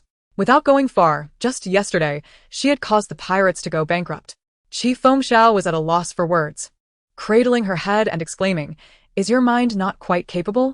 Why do you not utilize it more often? Link now. I wish to purchase. The riddle intriguingly intertwines with Greek mythology. No wonder the task card features ancient Greek architecture. Who could have guessed without 100 keen eyes? My treasure simply lacks the inclination to think, not the capacity for it. As the two departed from the deck, Qi Fengxiao inquired, Why have we not seen anyone else? I've captured them all, Qi Qian replied cheerfully, adding, But that is a tale for later. Our hunt has only just commenced. Qi Fengxiao couldn't shake the feeling that her expression heralded impending misfortune for someone. Who could it be? The production team shared their confusion regarding Qi Qian's words. Just as they were about to announce the conclusion of the game, to their astonishment, they found both Qi Qian and Qi Fengxiao had simultaneously vanished from the surveillance feed. Suddenly, a knock echoed through the monitoring room. When the door opened, Qi Qian stood outside, presenting a seemingly innocuous smile to the gathered staff. Good evening, my dear prey. The production crew gasped in unison. Half an hour later, on the cruise ship's deck, several individuals were strung up on the sails, fluttering in the wind. Qi Qian sat cross-legged below, cradling half a watermelon, scooping it with a ladle meant for soup. Nodding with satisfaction, she remarked, This melon is delightful. I made a splendid purchase. Would any of you care for a taste? Upon realizing her audience could not partake, she sighed. Alas, how could I forget? You may simply watch me enjoy it. The chief director, suspended at the highest point, had tears of regret whisked away by the sea breeze. The staff pleaded earnestly. Qian, Miss Qi, have mercy and spare us. We were merely following the chief director's orders. We never intended to disturb your slumber. It was just breakfast. Whatever you desire, we can have the chef prepare it for you. Please lower us. Qian replied, Oh no, where has your earlier bravado gone? The staff lamented. Indeed, they had resisted. Over 20 of them, yet they could not even close the distance to a single young girl and were ultimately outmaneuvered by her. What a disgrace. Qian, dear, what must we do to earn your clemency? The chief director implored, rubbing his hands together in a sycophantic manner. After a moment's contemplation, Qian sighed, awoken in the dead of night by your ruckus and having run about for so long, I am utterly famished. The chief director exclaimed, I shall rouse the chef immediately to prepare you a midnight snack, plus an array of desserts. For tomorrow's breakfast, order whatever you wish. Qian pondered. Is this solely for me, or will the other guests also partake? The chief director felt a chill run down his spine, forcing a strained smile. It is all for you, every last morsel. Very well. In light of my inherent kindness, Qian mused. The chief director countered. Is it not due to my humble demeanor, sacrificing my dignity as a director? Qian commanded. Release us at once. I want to see my midnight snack within half an hour. Very well, the chief director responded, his face a mask of frustration as he led the team away. Ah. How the tables have turned for you, frog fun. Over 20 individuals bested by a mere girl, truly ineffectual.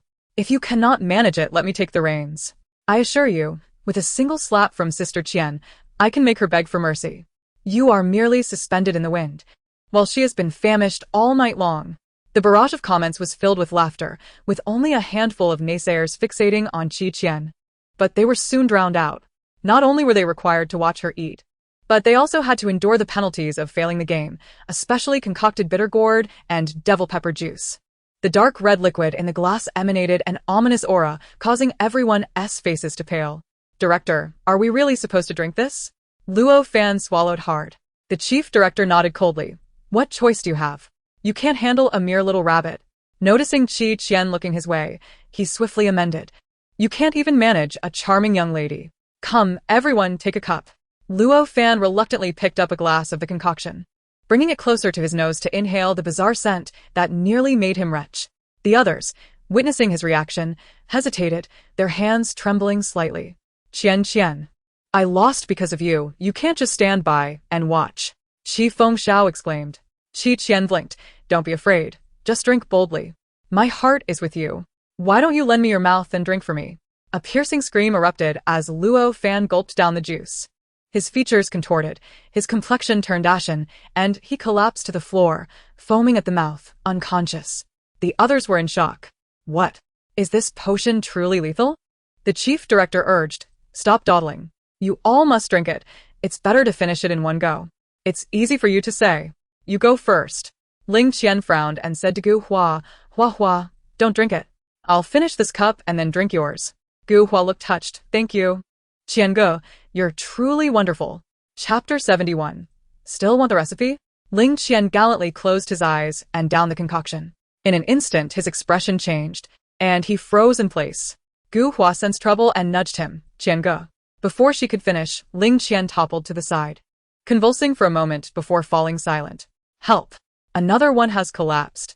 Trembling. Is this fruit juice or poison? Ling Qian's thought echoed. You let me drink it. Next second. I'm taking my leave. Gu Hua trembled. Director, are you certain this is safe to drink? 2 people have already fainted. The chief director reassured. Fear not. It merely tastes a bit unpleasant. The nutrients in the juice are beneficial to the body. The others exchanged skeptical glances. Really? I don't believe it. One by one, the guests succumbed. Finally, it was Chief Fengxiao's turn. Feeling that death was inevitable, he resolved it might as well be swift. He downed the concoction in one gulp. Huh? Chief Fengxiao gazed in astonishment at the cup in his hand. Surprisingly, it wasn't tea unpleasant. Moreover, it had a hint of mulberry flavor. Why does it seem like Qi the actor is unaffected? Could it be that it's actually not bad? The 8 individuals sprawled around him certainly disagreed. Perhaps Chigo's taste buds had mutated. The only one who smiled in the end was the ever-enthusiastic Qian.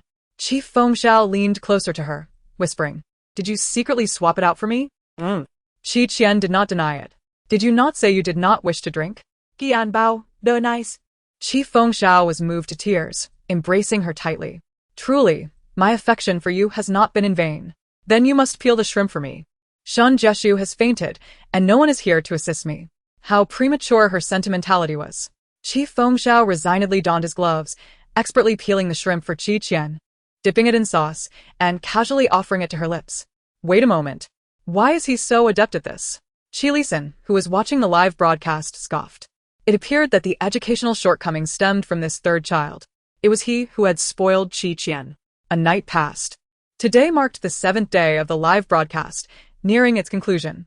All the guests gathered in the dining hall, yet only Qian had breakfast before her, while Chief Fengxiao hovered nearby, hoping for a morsel. However, the others were not particularly inclined to eat. The mixed juice consumed the previous night still lingered in their stomachs, tormenting their fragile nerves. Noticing Qian yawning repeatedly, Chief Fengxiao inquired if she had not slept well. "To be honest, if it were not for historical records, I would think I built the pyramids overnight," she replied, utterly exhausted. At that moment, the chief director spoke. "Dear guests, this cruise ship will reach its destination in 1 hour. During this time, we shall engage in one final game." Upon hearing the word game, all the guests exhibited expressions of discontent. "If we fail at the game, we'll have to drink that concoction again?" "Absolutely not. I would rather perish than take another sip. Can we not have a moment of peace? My mouth still tastes of that juice." The chief director cleared his throat, assuring everyone that there would be no punishment this time, merely a selection of questions from the live chat. Upon hearing this, the guests finally relaxed.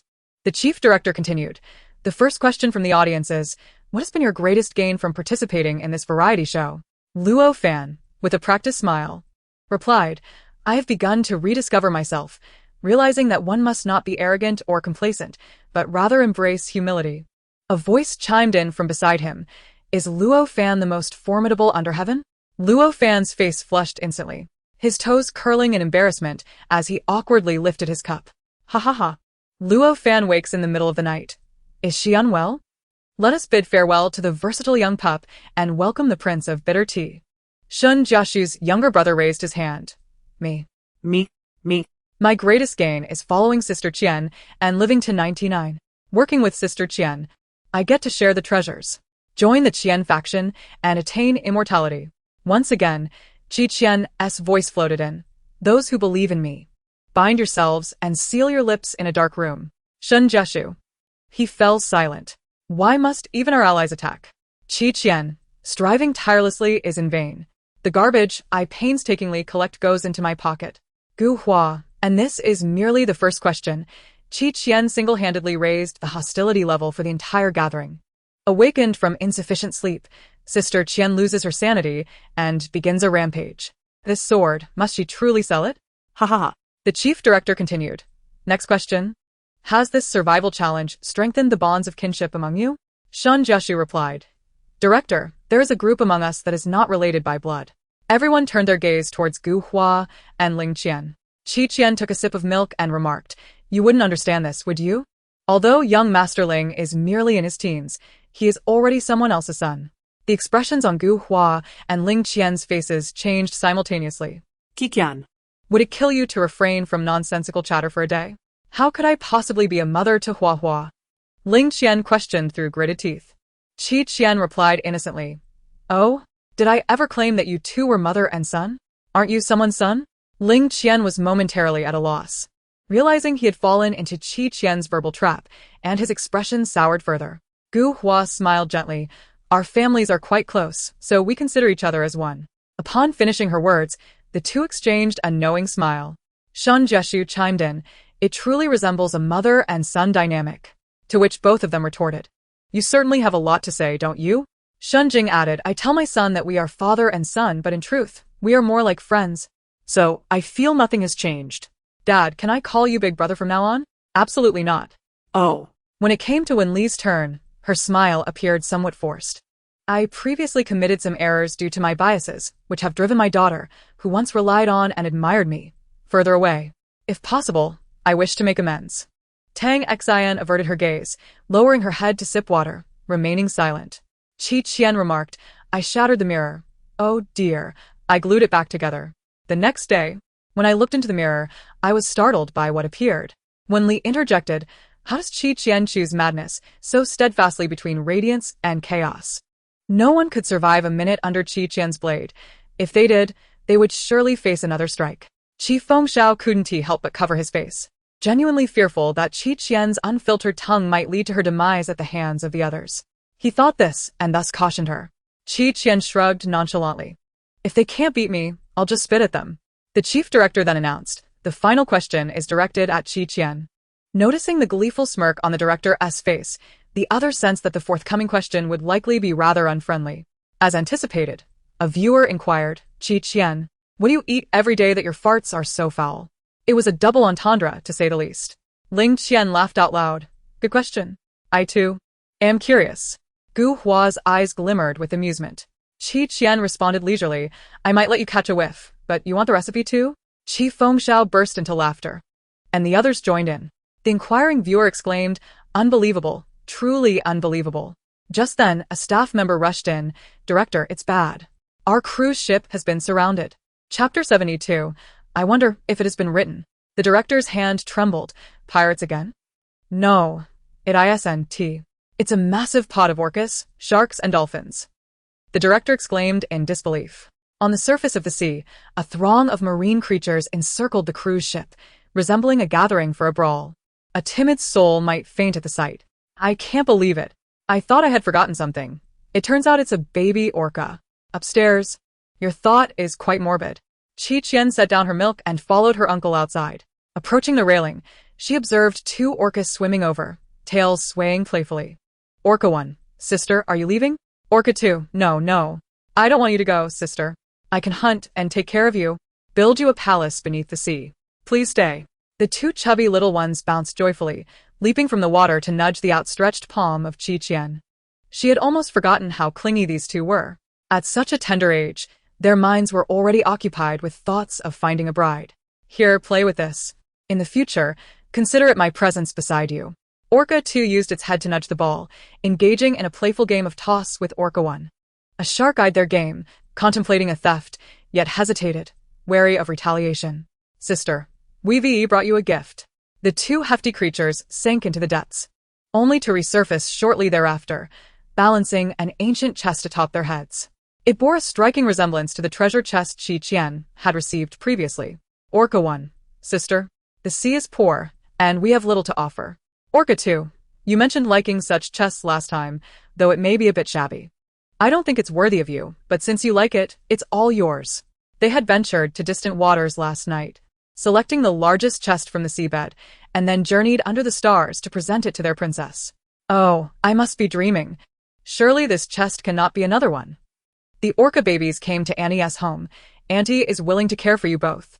They chased a cruise ship all night just to present a farewell gift to Qian. My boyfriend doesn't even remember to bring me a flower for our anniversary. I'm not envious. Not at all. The production team and other guests were left speechless upon witnessing the treasures they had brought up. Could it be true? Surely no one would return with another chest after already possessing one full of treasure. Isn't there any justice? They could at least share a chest. This time, Qian refrained from opening the chest in public. She expressed her gratitude to the 2 orcas. Thank you. I truly adore it. Orca 1, sister, as long as you whistle, I will come to you from 1,000 miles away. Orca 2, I'll make sure the sperm whales produce plenty of waste to deliver to you in the future. Qian, no, that is quite unnecessary. She took out her phone, declaring her desire to capture a commemorative photo with them. At that moment, the multitude of animals surrounding the cruise ship erupted with excitement, all vying to join Qian for photo. Qian handed her phone to the staff and called for her uncle and others to join in. The staff, holding the phone, attempted to position themselves further back to include the animals in the frame. This was essential, as a few white sharks glared at him, poised to leap and bite his head if they were not included in the shot. 1, 2. The click of the camera perfectly captured the scene at the railing of the deck, marking the final moment of this live broadcast. Upon reaching the shore, The convoy dispatched by Qi Li-sun had been waiting for some time. The production team's hopes of claiming the treasure were dashed as they watched the bodyguards lift the 2 treasure chests, along with a large bucket of pearls and sea delicacies, into the vehicles. Qi Qian and Qi Fengxiao settled into the car as it pulled away. Some individuals are enviously pained. 8 vehicles arrived at once to receive the guest, more imposing than any princess. How fortunate it is to be the granddaughter of Qi Li-sun. Have you forgotten about the illustrious Qi actor? Are you suggesting that if he withdraws from the industry, he would end up selling sweet potatoes by the roadside? How reckless. The Qi family's convoy was captured on video and shared online, igniting a fervent discussion. Fans frantically tagged Qi Qian, hinting that she should not forget certain transactions. While in the vehicle, Qi Qian recalled this and accessed her long-abandoned Weibo account, posting a lottery announcement. In less than 10 minutes, it had garnered over 1 million shares. What is the fuss over a few measly pearls? Listen to me, don't share anymore. It's a lost cause. Better let someone else have the chance. Bah. I can't hear your scheming from the Arctic. I initially thought Sister Qian would only offer 20 pearls for the lottery, yet she surprisingly provided 50 for each person. Enough to make a necklace. Sister Qian, I would transform myself for you. Look at me. These pearls were not only cherished by netizens but also favored by wealthy socialites in the industry who eagerly shared the post. After posting, Qi Qian set her phone aside. Aren't you curious to see how fans praise you? Qi Fengxiao scrolled through her phone, noting that their chatter was as abundant as if they were in wholesale. Qi Qian tucked her hands away, feeling apprehensive. What if she encountered negative comments? Her fragile heart could hardly withstand such torment. Qi Fengxiao, say that again. Whose heart is fragile? Nonetheless, this was rather advantageous. His image as a struggling actor in the 38th tier could persist. Qi Fengxiao observed Qi Qian playing with her turtle shell, nodding in satisfaction. By the way, young lady, the bodyguard in the front seat respectfully stated, before departure, Uncle Nand instructed us to remind you about your summer homework. Qi Qian blinked, huh? The bodyguard continued, Uncle Nand mentioned that he noticed you appearing lazy during your live stream. So he had the tutor assign you double the tasks. Furthermore, upon returning home, he intends to check the summer homework you've completed since leaving. With a clatter, the turtle shell slipped from Qi Qian's grip. Qi Fengxiao, unconcerned, thought that the amount of homework was trivial and could be finished in no time, requiring no special reminder. As he spoke, he noticed Qi Qian's expression, blank and seemingly soulless, which filled him with a sense of foreboding. Qianbao, please tell me you've completed it? Qi Qian, dazed, replied, I didn't even bring my homework to my second uncle's house. How could I write it? Her mind could not comprehend such a dreadful notion. Then where did you leave your homework? At home, in the dog's den. Qi Qian lamented. It's the black shepherd we keep.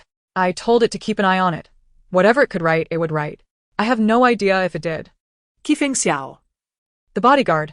Wait, are you seriously asking a dog to do your homework? Isn't that a bit excessive? Chapter 73. What does it mean to be a girl? There is only one solution now. Qi Qian's countenance began to shift dramatically.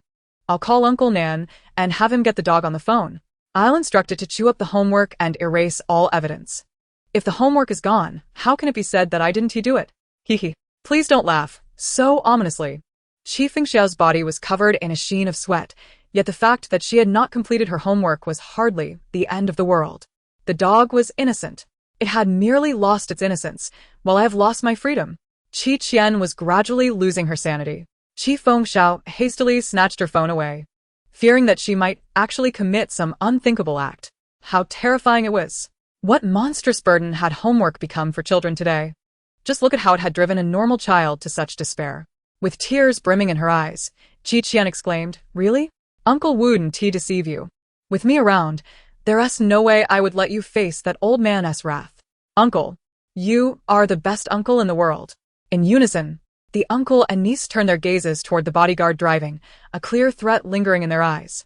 The bodyguard broke into a sweat, stammering, I didn't hear anything. Surely, he wouldn't be silenced forever, would he? Half an hour later, the convoy arrived at a service station for refueling. Qi Qian needed to use the restroom and took the opportunity to ask her third uncle to buy her some snacks at the convenience store for the journey. However, while in the restroom, she found herself ensnared in a plot. The thrill of the situation struck her as exhilarating. Perhaps this could serve as an excellent excuse to avoid doing homework. Thus, she feigned fainting. Before long, she overheard voices. So, This is the son of Qi Lisan? How did he end up in the ladies' restroom? A response came in a local dialect. How would I know? Celebrities are afraid of being recognized, so they disguise themselves. But he is so short. Someone exclaimed. Oh, I swear I saw him get out of the car. There is no way I could be mistaken. Even if he is short, at least they didn't kidnap the wrong person. Qian thought to herself, how could such a universally adored, breathtaking beauty, who could make flowers bloom and cars burst a tire, be mistaken for her uncle, a tall, burly, bumbling fool? It must be that her uncle's masculinity was not pronounced enough. Just then, a slender man yanked away the black cloth covering her head, pointing at her. See? I told you this must be the famous Qi. Why is she a girl? The rotund driver glanced over. His face contorted in rage.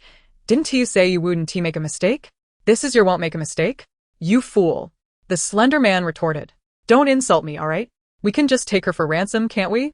How much could she possibly be worth? She might even be related to that celebrity. The slender man then asked Qian, Girl, what is your name? What is your relation to Qi Fengxiao? With a quick thought, she replied, I'm Qi LL. And Qi Fengxiao is my brother. Brother and sister, huh? Siblings must have a strong bond. How much do you think your brother would pay for your ransom?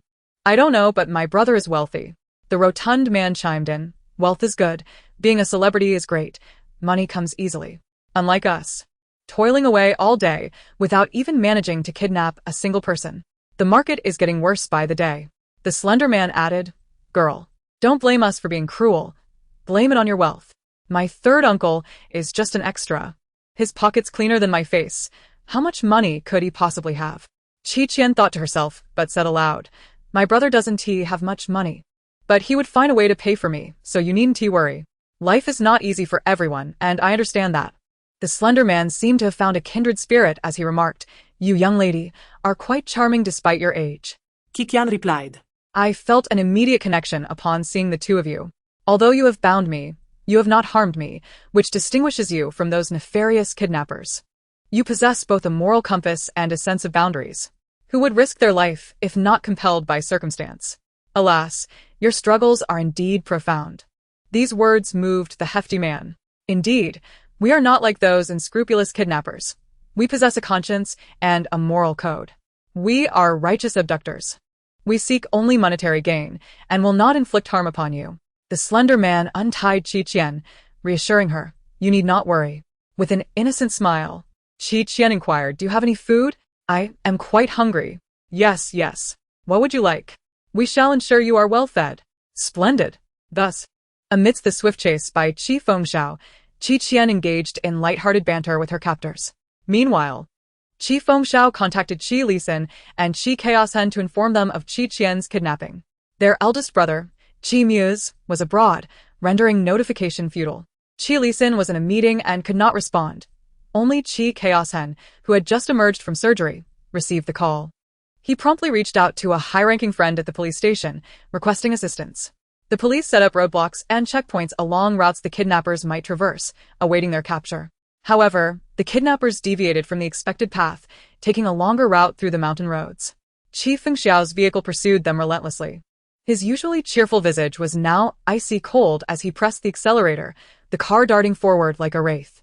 With a final, deft drift, he positioned the car squarely in the middle of the road. The kidnapper's vehicle screeched to a halt, narrowly avoiding a collision. The hefty man leaned out, exclaiming, Are you seeking death?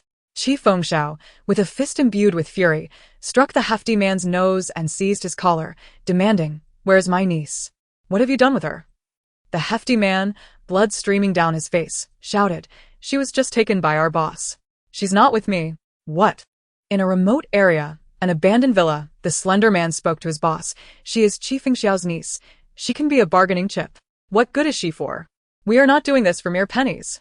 Then for what? For ideals, for grand ambitions. Why do you concern yourself with the details? Hurry and call Qi Fengxiao. Tell him to come alone, or we will dispose of this girl. Qian, chewing on a milk candy, asked with her hands tucked into her pockets. Are you looking for my uncle? You can tell me the same. The leader of the kidnapper scoffed at her. We intend to ruin your uncle's reputation. What good would telling you do? Though you are not our target, since you are here, you shall not leave. If you must blame someone, blame your ill fortune. Upon hearing this, Qian realized they intended to eliminate her once their objective was achieved. Oh dear. Could it be that the system had warned Gu Hua of this inevitable fate? Chapter 74. Where is my meal? Before I meet my end, may I at least have a hearty meal? My greatest aspiration is to enjoy a satisfying feast, Qian expressed earnestly.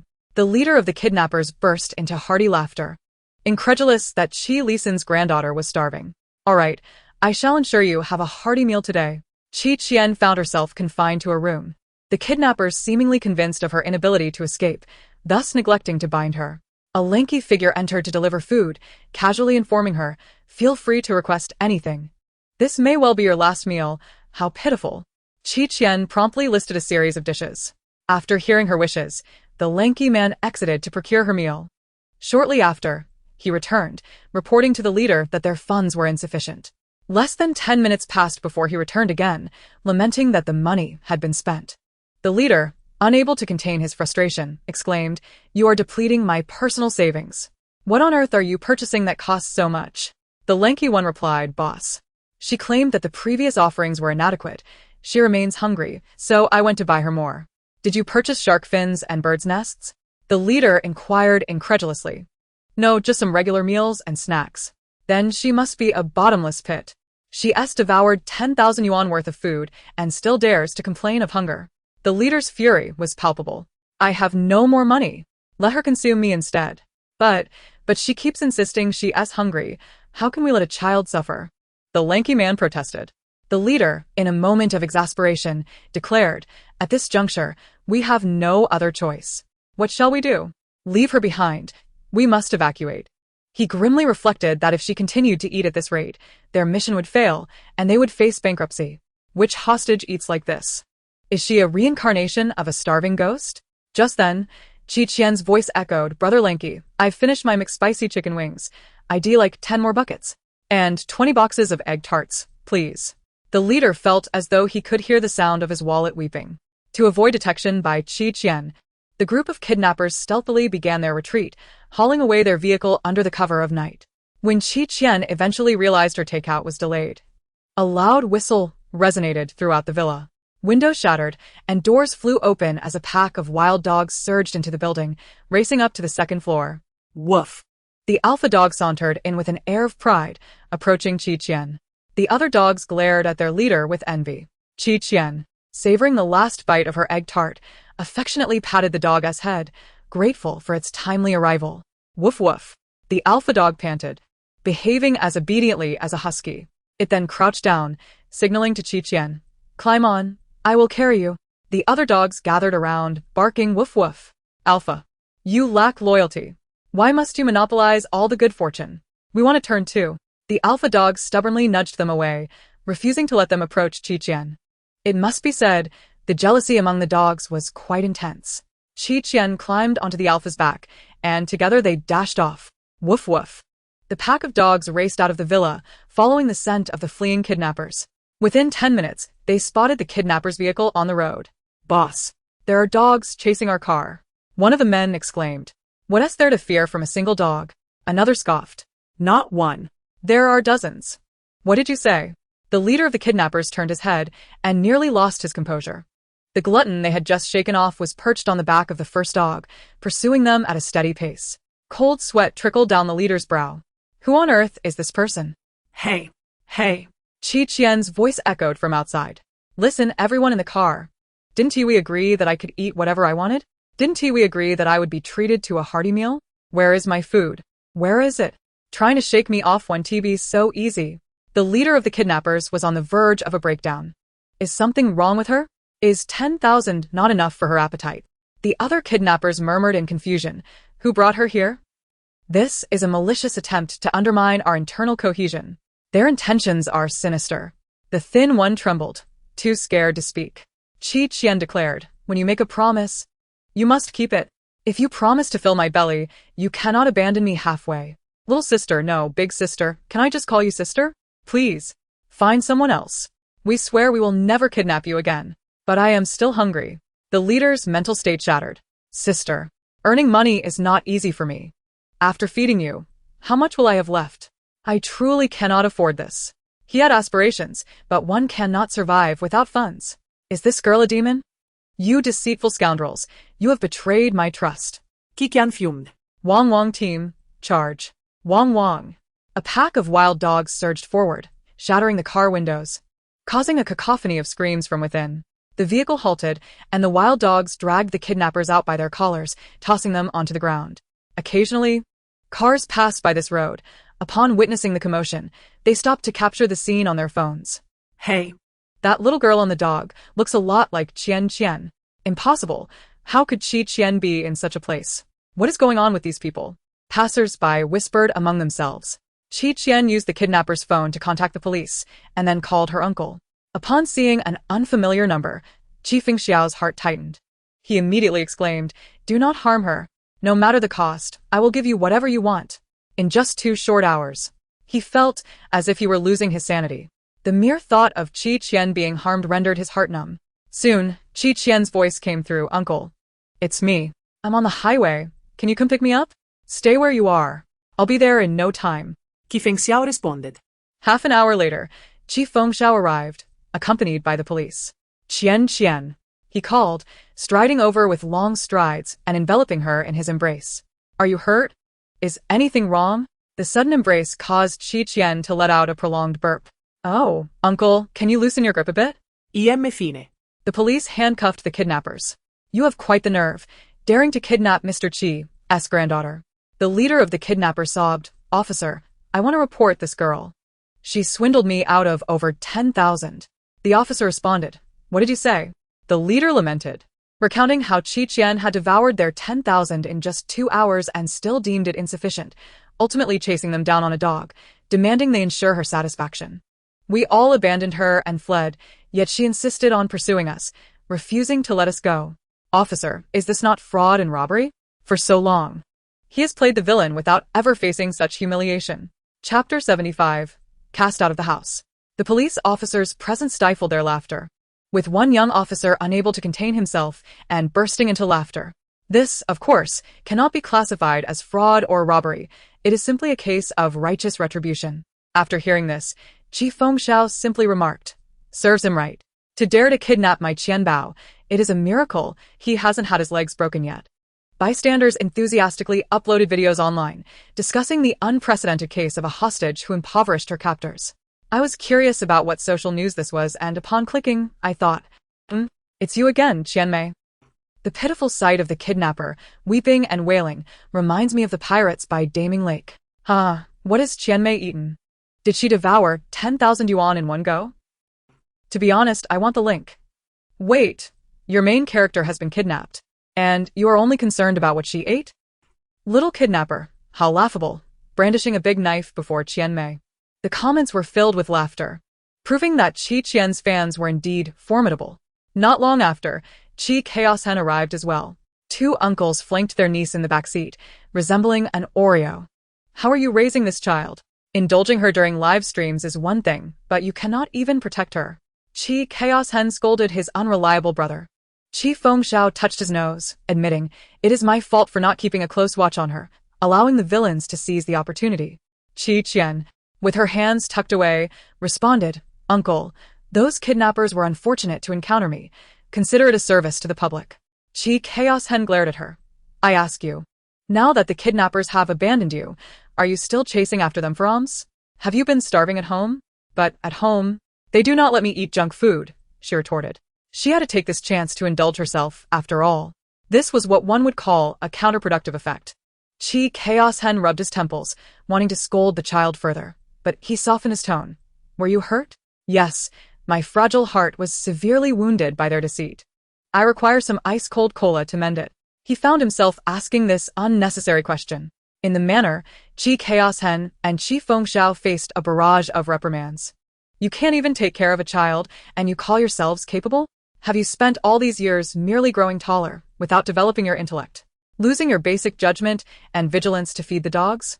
I fear you have grown too complacent in your comfortable lives. One day, you may awaken to find your throats slit in your slumber." The 2 brothers hung their heads in shame. It was also Qian's first time witnessing her grandfather's wrath, and she was taken aback, swallowing hard as she tugged at his sleeve. Grandfather, it is not Uncle's fault. It is all the kidnappers' doing, and they have already faced punishment. I have not yet scolded you. Qi Lisan replied coolly. Do you think you are blameless? Chasing after kidnappers has made you quite bold. Do you wish to strike a pose? Upon hearing this, the chastised brothers sensed a subtle shift in the atmosphere. Is this truly a reprimand, or merely flattery? Qi Qian chuckled foolishly, thinking to herself that with such an impressive grandfather as his granddaughter, she ought not to fall short. After all, it would be evident to all that they belonged to the same family. Qi Lisan maintained a stern expression, forbidding her from grinning foolishly. If you act so recklessly again, do you believe I'll toss you out? Children are indeed rebellious and troublesome. Qi Qian shook Qi Lisan's arm, asserting, I'm so adorable. Grandfather would surely never part with me. Unable to maintain his stern demeanor, Qi Lisan raised his hand to poke her forehead, teasing, You're just full of chatter. I wonder where you learned that. Uncle says I'm exceptionally gifted, she retorted. Qi Lisan could only smile helplessly and gently smooth her unruly hair. The chastised brothers remained silent, pondering, why does it feel as if the crisis has been averted? They had anticipated that Qianbao would receive a severe reprimand and perhaps be confined by the old man for reflection. They even envisioned her having to write a 5,000-word self-critique, followed by a 20-kilometer weighted run for self-reflection. And yet, what was the outcome? Just this? Qi Chaosheng and Qi Fengxiao felt no sense of imbalance. After all, Qi Lisan had always treated the five of them equally, without bias. In their family, there was no favoritism. If no one was the spoiled one, then none would feel discontented. Even Qi Qian's mother held no distinction in Qi Lisan's eyes compared to his son's.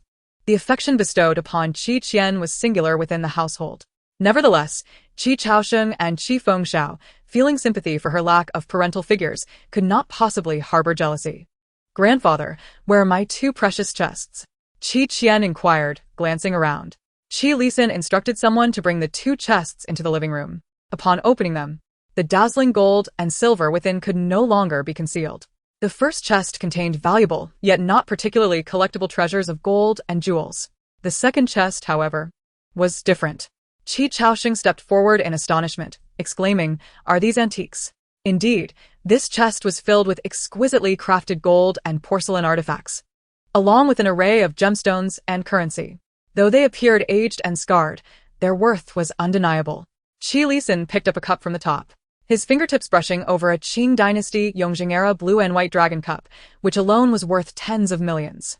Beneath it lay numerous pieces of enameled porcelain. Even the usually composed Qi Chaosheng could not remain indifferent. For an antique enthusiast, nothing in the world holds greater allure than such relics. Qi Fengxiao mused, Qianbao. Those two chubby fellows are truly devoted to you. Why not consider marrying one of them? Qi Lisan's gaze sharpened instantly, retorting, Marry? She's barely of age.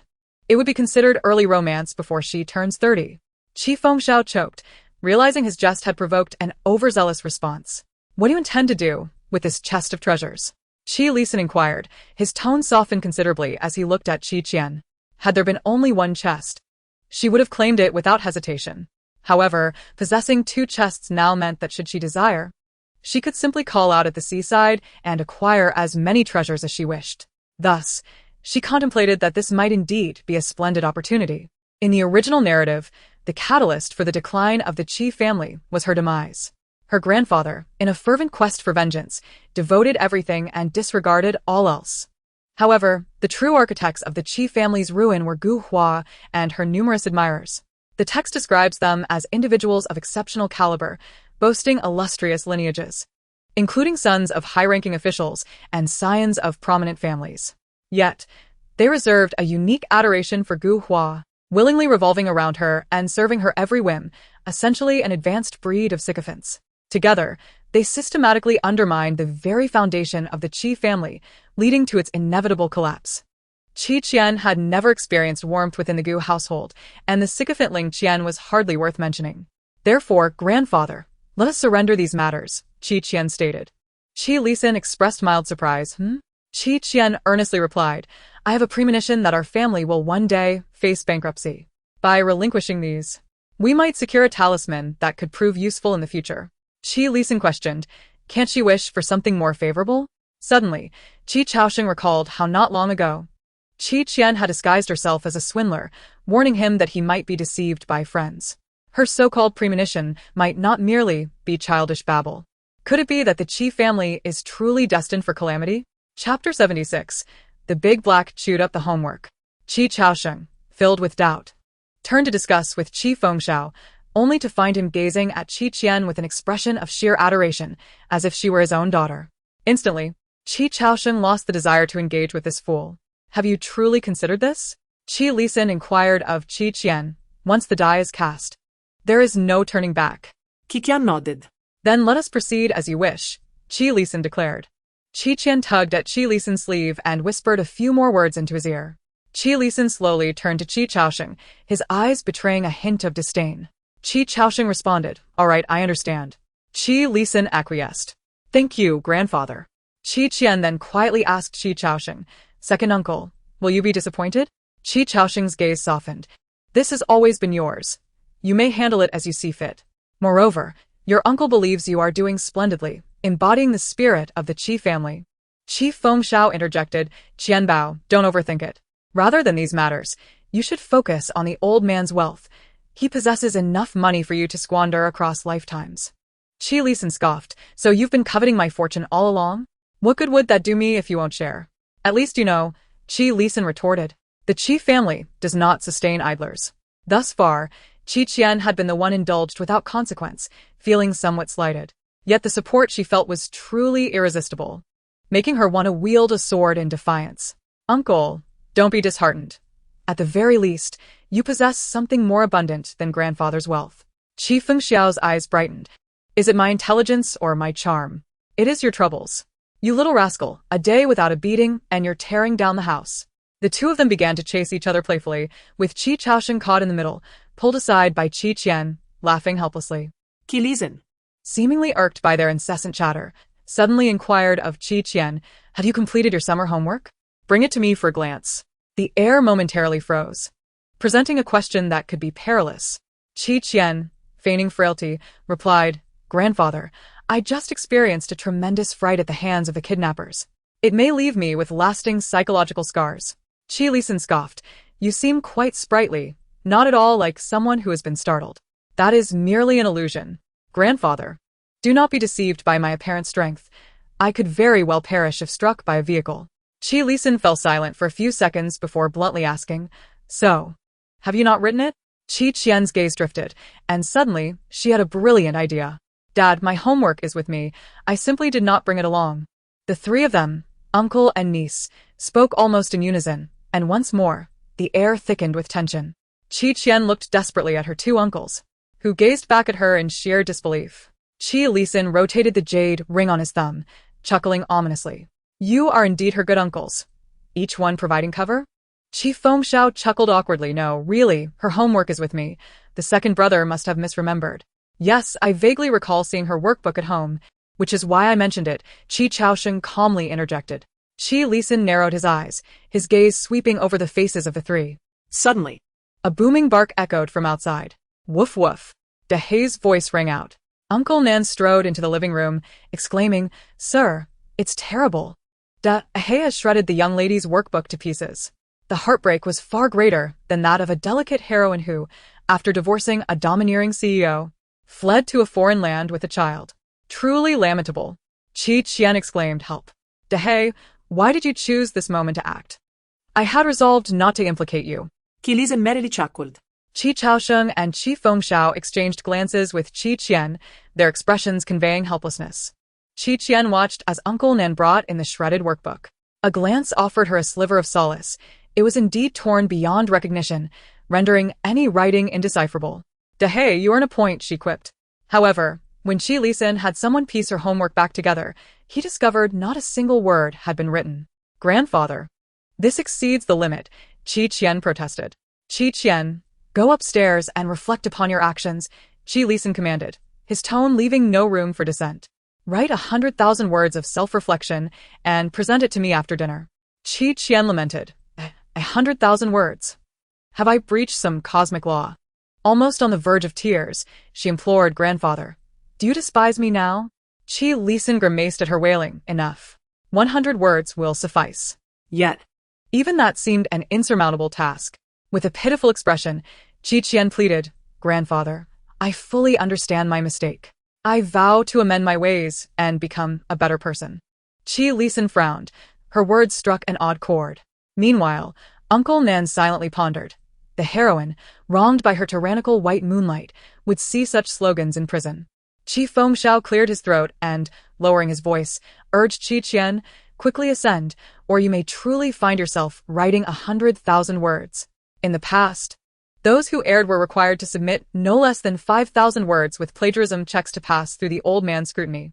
The old man initially mentioned 100,000 words, clearly to intimidate Qian Bao. Otherwise, he would not have quickly revised it to just 100 words. It was evident that he was going easy on her.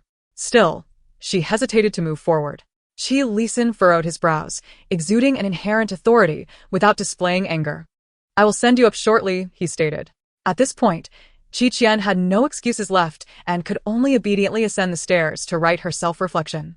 After disposing of 2 boxes, Qi Lisan finally settled down, lifting his teacup for a sip. He then addressed the matter at hand. "Have the kidnappers revealed their motives for abducting Qian?"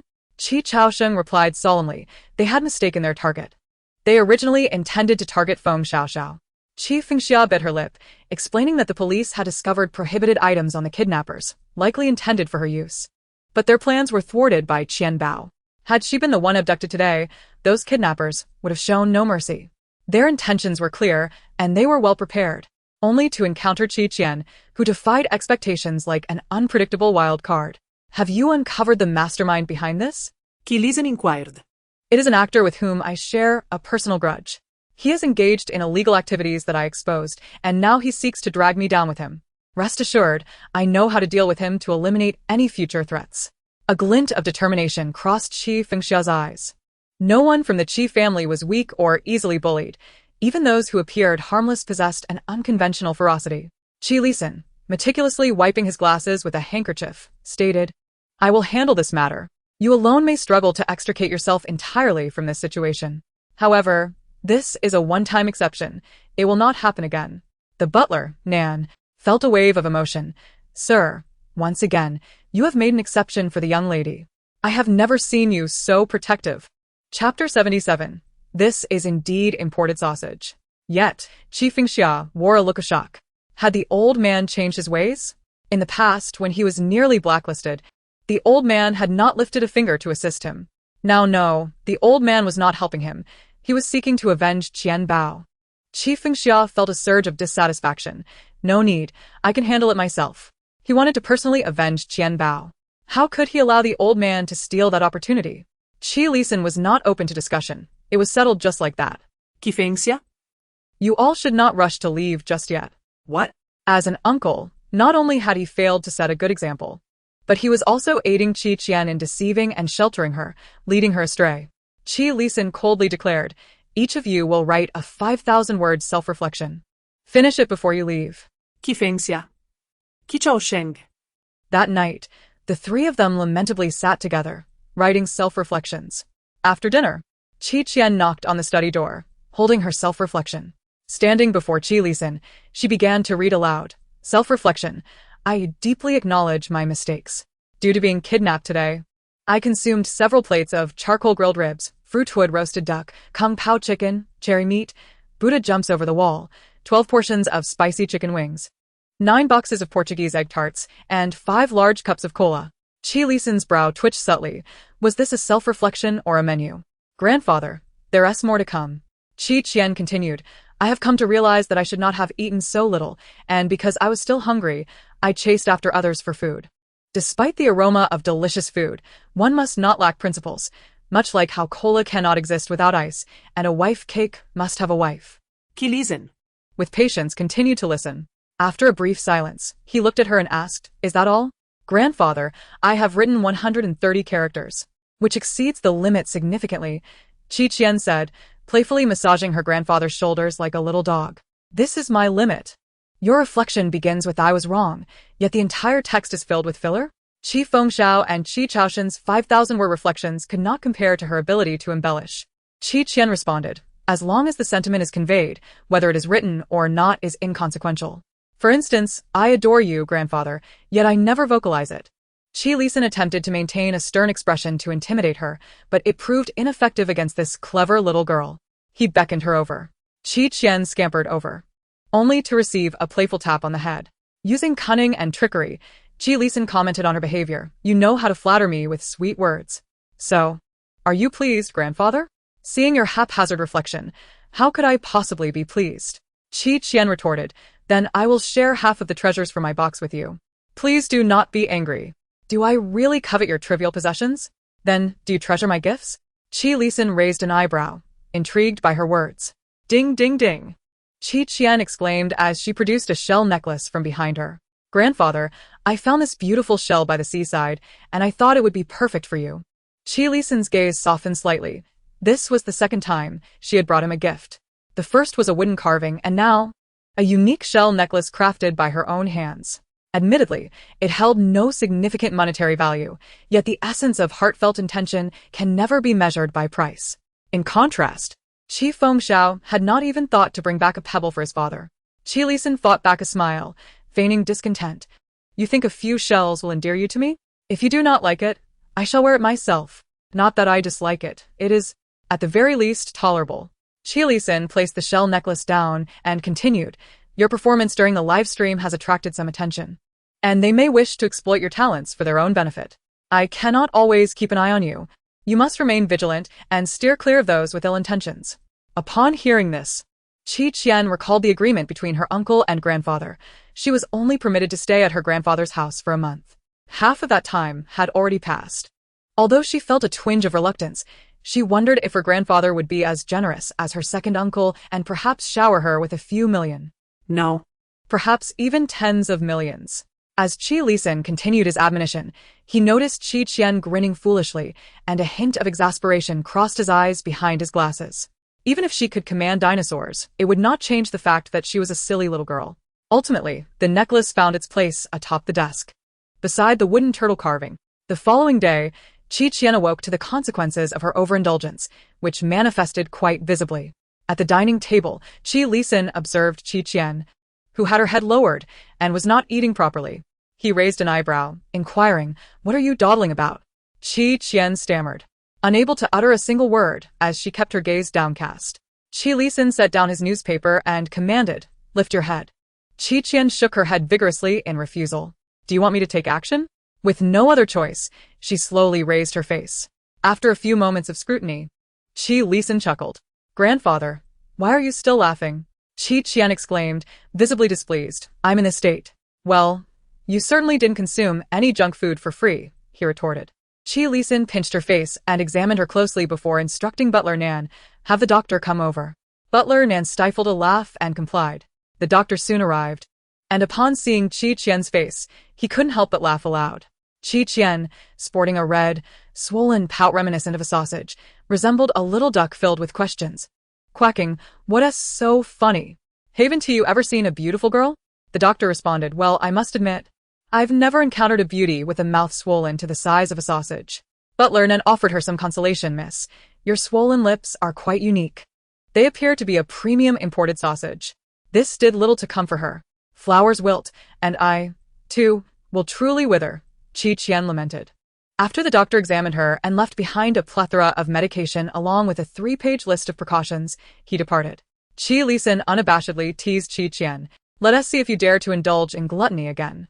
Qi Qian retorted, I swear to the deities, anyone who laughs at me shall be transformed into a turtle. This only made Qi Lisan laugh all the more heartily. Butler Nan remarked, ever since Miss Qian arrived, the master's mood has greatly improved, and this household has transformed. Qi Qian quipped, Uncle Nan, just how many quotes from domineering CEOs have you accumulated? Butler Nan, oblivious to her mental commentary, received a phone call. He stepped outside and soon returned with a young man clad in black attire. Sir, your guest has arrived. Qi Qian cast a curious glance at the newcomer. He wore a high-necked work shirt, his stature tall and imposing, with a dignified appearance, though there was a hint of worry etched across his brow. The young man approached Qi Lisan and respectfully bowed. Mr. Qi Zhu Jiji, it has been a while, Qi Lisan replied. The last time we met was several years ago. Jiang Jiji responded. Indeed, 3 years ago. Thanks to your assistance, my son was able to survive. How is he doing now? Yes, Thanks to your blessings. He is doing well. However, he has entered a rebellious phase and speaks even less now. Qian thought to herself, that name sounds oddly familiar. This is Jiang Jiji. You may call him Uncle Jiang, Qian introduced. Qian obediently greeted. Hello, Uncle Jiang, I am Qian. Hello, Jiang Ziji replied, his eyes revealing a subtle appraisal. Mr. Qi's granddaughter resembles a little duck. Lisan continued, from today onward, Uncle Jiang will be your personal bodyguard, primarily responsible for ensuring your safety. Qian chirped excitedly. Grandfather, I know about this. It's one of the 4 essential elements for a wealthy family's outings. 4 essential elements? 1. Luxury cars. 2. Assistants. 3. Bodyguards. 4. The ability to read documents steadily even in a moving vehicle, like a domineering CEO. Lisan's expression darkened, while Butler Nan's eyes sparkled with interest. Jiang Zhuji was not at all present in the channel. What is a domineering CEO? What do you watch every day? Lisan pocket Qian esse forged. Reminding her of her mother in her youth, always babbling about the tyrannical president, ultimately forsaking her family for a penniless boy. Contemplating this, Lisan's expression turned cold.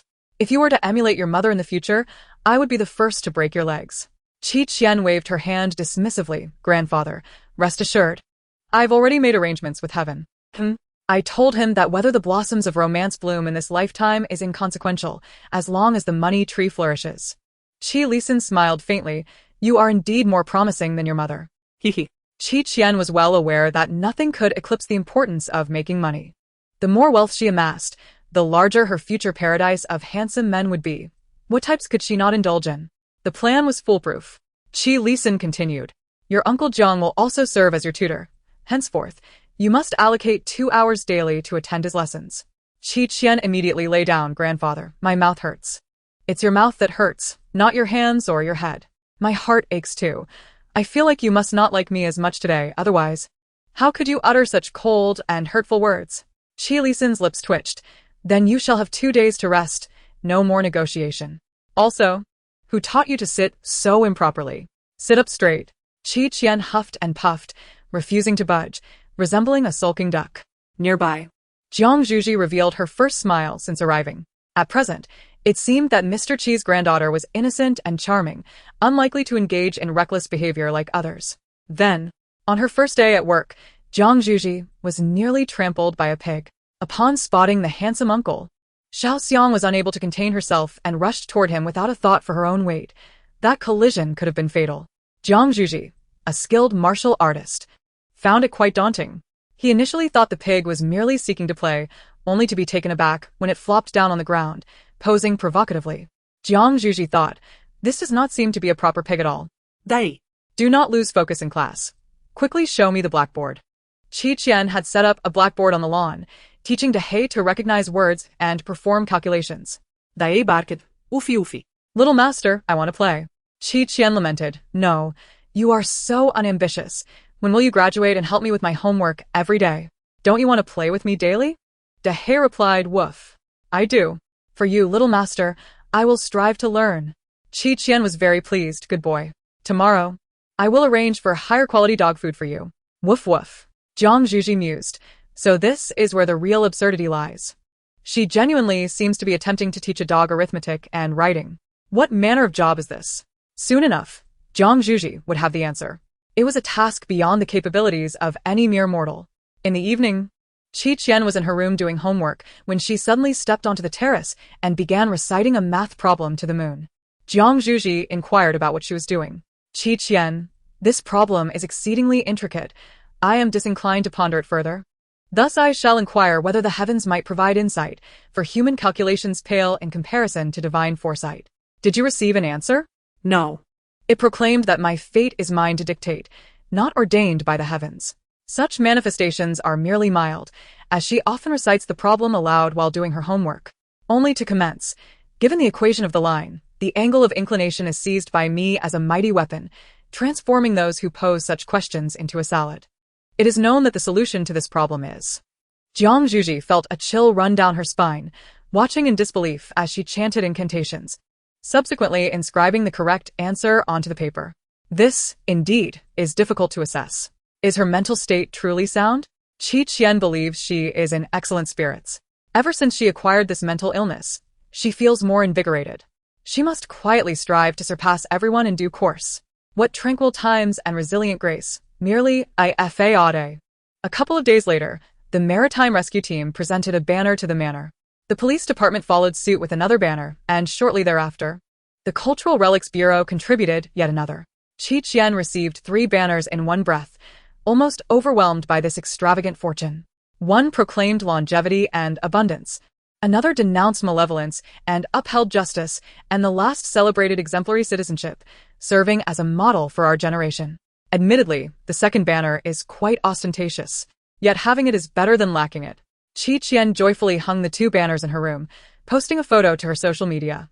At such a young age, I have secured 3 banners entirely on my own, without relying on family or others, solely through my audacity. As soon as she posted it, comments flooded in. Shunjiashu, the princess's banner is uniquely distinctive, starry-eyed. Yuanyur, where did you get this made? I wish to gift my mother one that severs all ties and ascends to immortality. Luo Zichuan, impressive. Tang Xian, I stand tall for Qian. Before long, Tang Xian sent Qian a private message, informing her that she had arrived at her grandmother's house. Despite Wenli's honest attempts to persuade her otherwise, she remained resolute. Recently, the news of Wenli's marital discord had become common knowledge online. The mistress, a friend of hers, was dismissed from her job at the television station following the scandal, and her husband sought a divorce. Both have become notorious, facing disdainful glares from passers-by. Tang Xian, Qian, thank you. I have longed to express this. If you had not appeared before me, if you had not bestowed upon me the courage to change, I might still be the same weak person as before. Tang Xian, from now on, I shall study diligently, urging myself to run forward, escaping the shadows of my current state. I shall never forget you, not ever. After responding to the message, Qian heard rapid footsteps outside her door. Soon someone knocked. Upon opening the door, she found Jiang Zhuji standing there, his face etched with urgency. Qian thought to herself, I can afford to be lazy again, haha. Jiang Zhuji's eyes sparkled with gratitude, mingled with a hint of shame for his previous biases against Qian. Chapter 79. Where did you acquire that peachwood sword? Qian waved her hand, inquiring, by the way, which hospital do you intend to take your son to for treatment? The first hospital is relatively close to home. Take me along, I'm going to visit my second uncle. All right. 20 minutes later, they arrived at the residential building on South Lane. Qian ascended the stairs alongside Jiang Zhuji. The Jiang family's home, a 3-bedroom apartment, bore signs of age. The walls reflected the passage of time, marked by the traces left by a family that had lived there for many years. However, only Jiang Zhuji and his son remained now. Qian had expected Jiang uncle's son to be tall and robust, just like him, but was taken aback by the sight before her. Jiang He lay in the bedroom, breathing laboriously on his side. His features were delicate, his cheeks flushed with a sickly hue, and his light brown eyes shimmered with a damp mist. He was a frail, beautiful boy with rosy lips and white teeth. Qian nearly whistled in admiration but restrained herself, fearing discovery. Water, murmured Jiang He. His consciousness muddled. Qian glanced around and picked up a cup from the table, tilting it towards his lips. Jiang He eagerly opened his mouth to receive it, the water trickling down his chin and soaking his collar. Regaining some strength, he opened his eyes, only to find a strange girl standing by his bedside. Unpleasant memories surged within him, causing him to bristle instinctively and cast a dark look at Qian. She, in turn, assessed him, noting his frail condition. Evoking an urge within her, would a single slap extinguish his life? No, that seemed unlawful. Who are you? Jiang He asked, his voice hoarse yet imbued with youthful clarity, laced with wariness. Qian replied, Can you see me? Haven't you lost your senses? Her words interrupted Jiang He's train of thought. She. Jiang He felt a shiver run down his spine, gripping the blanket tightly. It was said that when one is ill, they might see things that shouldn't be seen. And this girl clad in white, was she here to claim his life? His heart raced, and in a sudden panic, he drew a peachwood sword from beneath the bed, pointing it at Qian. His voice trembled but remained resolute. Evil spirit, begone. Qian was taken aback. Just then, Jiang Zhuji entered, bewildered. Where did you get that peachwood sword from? What's wrong? Jiang Zhuji approached, urging him to lower the sword. It's impolite. To a female ghost, what courtesy is necessary? Jiang He feigned calm, though though his hand trembled around the sword. Jiang Zhuji was caught between laughter and exasperation. Female ghost? You must be mistaken. Can you see her? Jiang He pointed at Qian. Jiang Zhuji hesitated. Qian stood before the wall, her white attire blending in, making it difficult to discern. He pondered whether Jiang He had misinterpreted due to this. Then Jiang He caught on to his hesitation. You can't see her, can you? I told you she is not human. Qian feared that if this continued, the ailing boy might lose his sanity on the spot. She spoke softly. Do not be afraid. I merely came up to alleviate my boredom. Jiang He's trembling intensified. I'll leave shortly, Qian reassured him. Jiang He, breathless, retrieved a talisman and pressed it against his forehead, promptly losing consciousness. Qian, startled, quickly hoisted Jiang He onto his back and made his way outside. Just as Qian was about to follow, a rustling sound emanated from a cage atop the table. Diverting his attention, he noticed 2 small chinchillas inside. The white chinchilla remarked, Poor Jiang. Those students, driven by a disdain for the less fortunate, always bully him, even confining him in a mall restroom and drenching him. The gray chinchilla replied, Yet Jiang does not wish for his father to find out. He can only confide in us. Qian pondered this revelation, realizing that Jiang's son's high fever stemmed from a cruel prank by classmates. Today's children truly lack any noble pursuits. The white chinchilla continued. Why does this little girl keep staring at me? Is she captivated by my charm? Qian averted his gaze. The white chinchilla teased. She is shy. Oh dear. My allure is too much for her. In silence, Qian lowered the cloth covering the cage, concealing the loquacious chinchilla. Meanwhile, outside the residential building, Gu Hua crouched in an alley, incessantly checking her phone. System. Are you certain there is no mistake with the timing? My legs are nearly numb from squatting. Where is my target? The system replied, Soon. The narrative specifies that the future arms magnate, Jiang He, will leave at this moment and subsequently faint by the roadside. You merely need to feign passing by and offer your assistance, stepping into his world, becoming his salvation, ultimately transforming him into a tormented male counterpart who harbors an unrequited love for you. Rest assured, Jiang He's circumstances are dire. He endures constant bullying at school and has no friends. Such a childhood overlord is the easiest to manipulate. Gu Hua responded, All right. Keep an eye out and inform me when he arrives. However, as Gu Hua waited, time dragged on, and Jiang He did not appear. Instead, he was taken to the first hospital. Upon awakening to find Qian still present, he instinctively reached for a peachwood sword, only to realize he was not in his own bed. Why do you persist in following me? Jiang He asked, his voice tinged with distress. Qian calmly replied, You fainted because of me. Naturally, I had to check on you. Now that I have, I shall take my leave. As a spirit, she exhibited a commendable sense of conscience. Jiang He pressed his lips together, thanking her. I hope you fare well in that world, and do not seek me out again. He was genuinely frightened of ghosts. Qian, bewildered, inquired which world. The world of madness? She quickly composed herself. I will, farewell. Qian exited the ward and took the elevator to Qi Chaoxing's office. Upon her arrival, Qi Chaoxing appeared surprised, asking, Aren't you meant to be at home completing your assignments? Uncle, even prisoners are entitled to a breath of fresh air, Qian replied, feigning profundity. I came specifically to deliver something to you. Deliver what? Qian opened her backpack and produced 2 boxes for Qi Chaoxing. Curiosity piqued, he opened them, rendered speechless. Haven't you already submitted those antiques? Well, that day I noticed you fixating on these 2 items, so I deduced you would appreciate them and persuaded grandfather to keep them. The sound of the pool stirred deep emotions within Qi Chaoxing, and his heart, already on the brink of collapse, softened to an almost unbearable degree. He lowered his head, concealing the growing mirth in his eyes, yet felt an inexplicable warmth in his gaze. With his mother having passed away at a young age, and his father assuming both parental roles, their interactions were often marked more by sternness than affection. It had been a long time since Qi Chaoxing had experienced such unadulterated warmth. Chapter 80.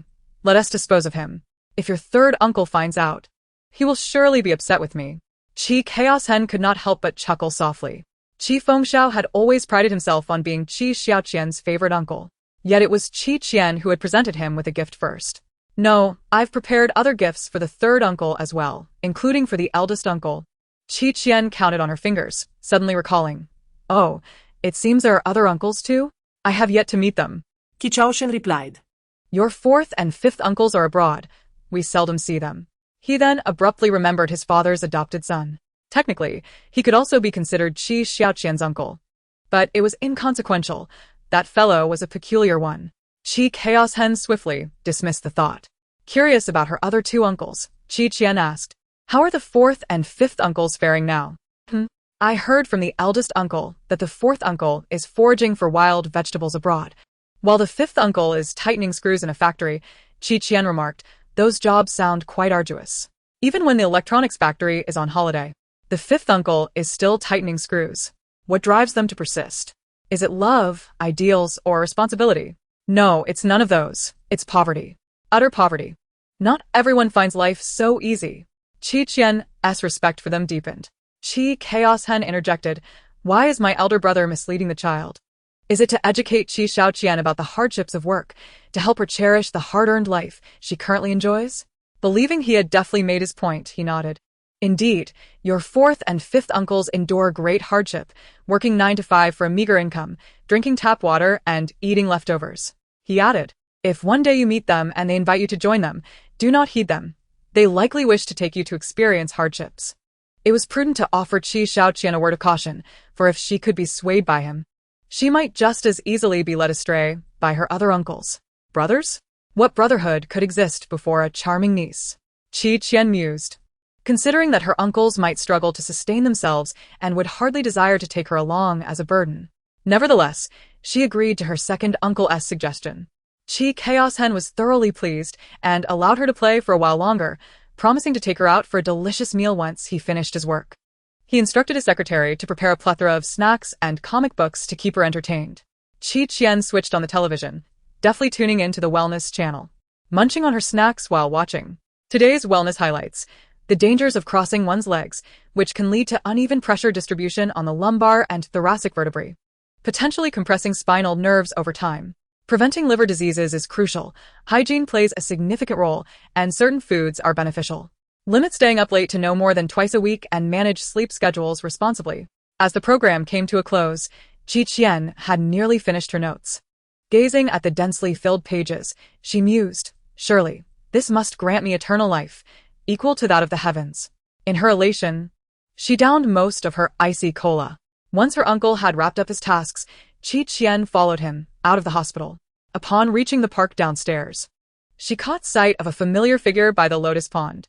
Seizing the opportunity while her uncle went to fetch the car, she strolled over. 3 impeccably dressed young men surrounded Jiang Hui, pointing and jeering at him. Your father is a bodyguard. You're destined to live a life as someone else's servant. Qian expects you to work like a mule for her. How dare you refuse? How could you defy her when she is a young lady of privilege? The ringleader jabbed his finger at Jiang Hui's shoulder, incensed that he had driven away the girl he fancied. Throughout this ordeal, Jiang Hui remained silent, his slender frame resolute and unmoving. He had perused numerous medical texts, mastering the intricacies of human anatomy, aware of how to swiftly and silently bring a person to their end. Just a little longer, he thought. Not far off.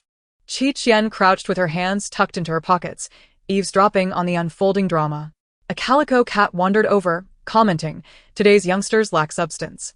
They resort to bullying the few for their own amusement. Did you hear that? Qian inquired. The calico replied, indeed. It seems this boy has caught the attention of a girl, and she has taken to bullying him. When he fled, she was displeased. Her family is affluent. Her father is in real estate, quite impressive.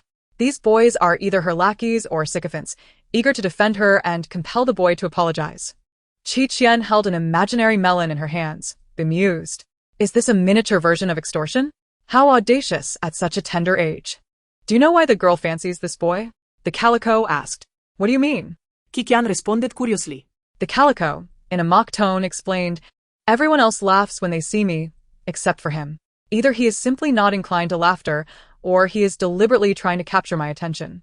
Qian exclaimed, oh, dear. Can these little rascals not entertain a more positive thought? Perhaps he is merely naturally stoic? After a lengthy exchange of banter with the calico, the troublemakers eventually departed. Jiang Hui turned around, spotting Qian crouched there, and a flicker of emotion broke across his otherwise impassive face.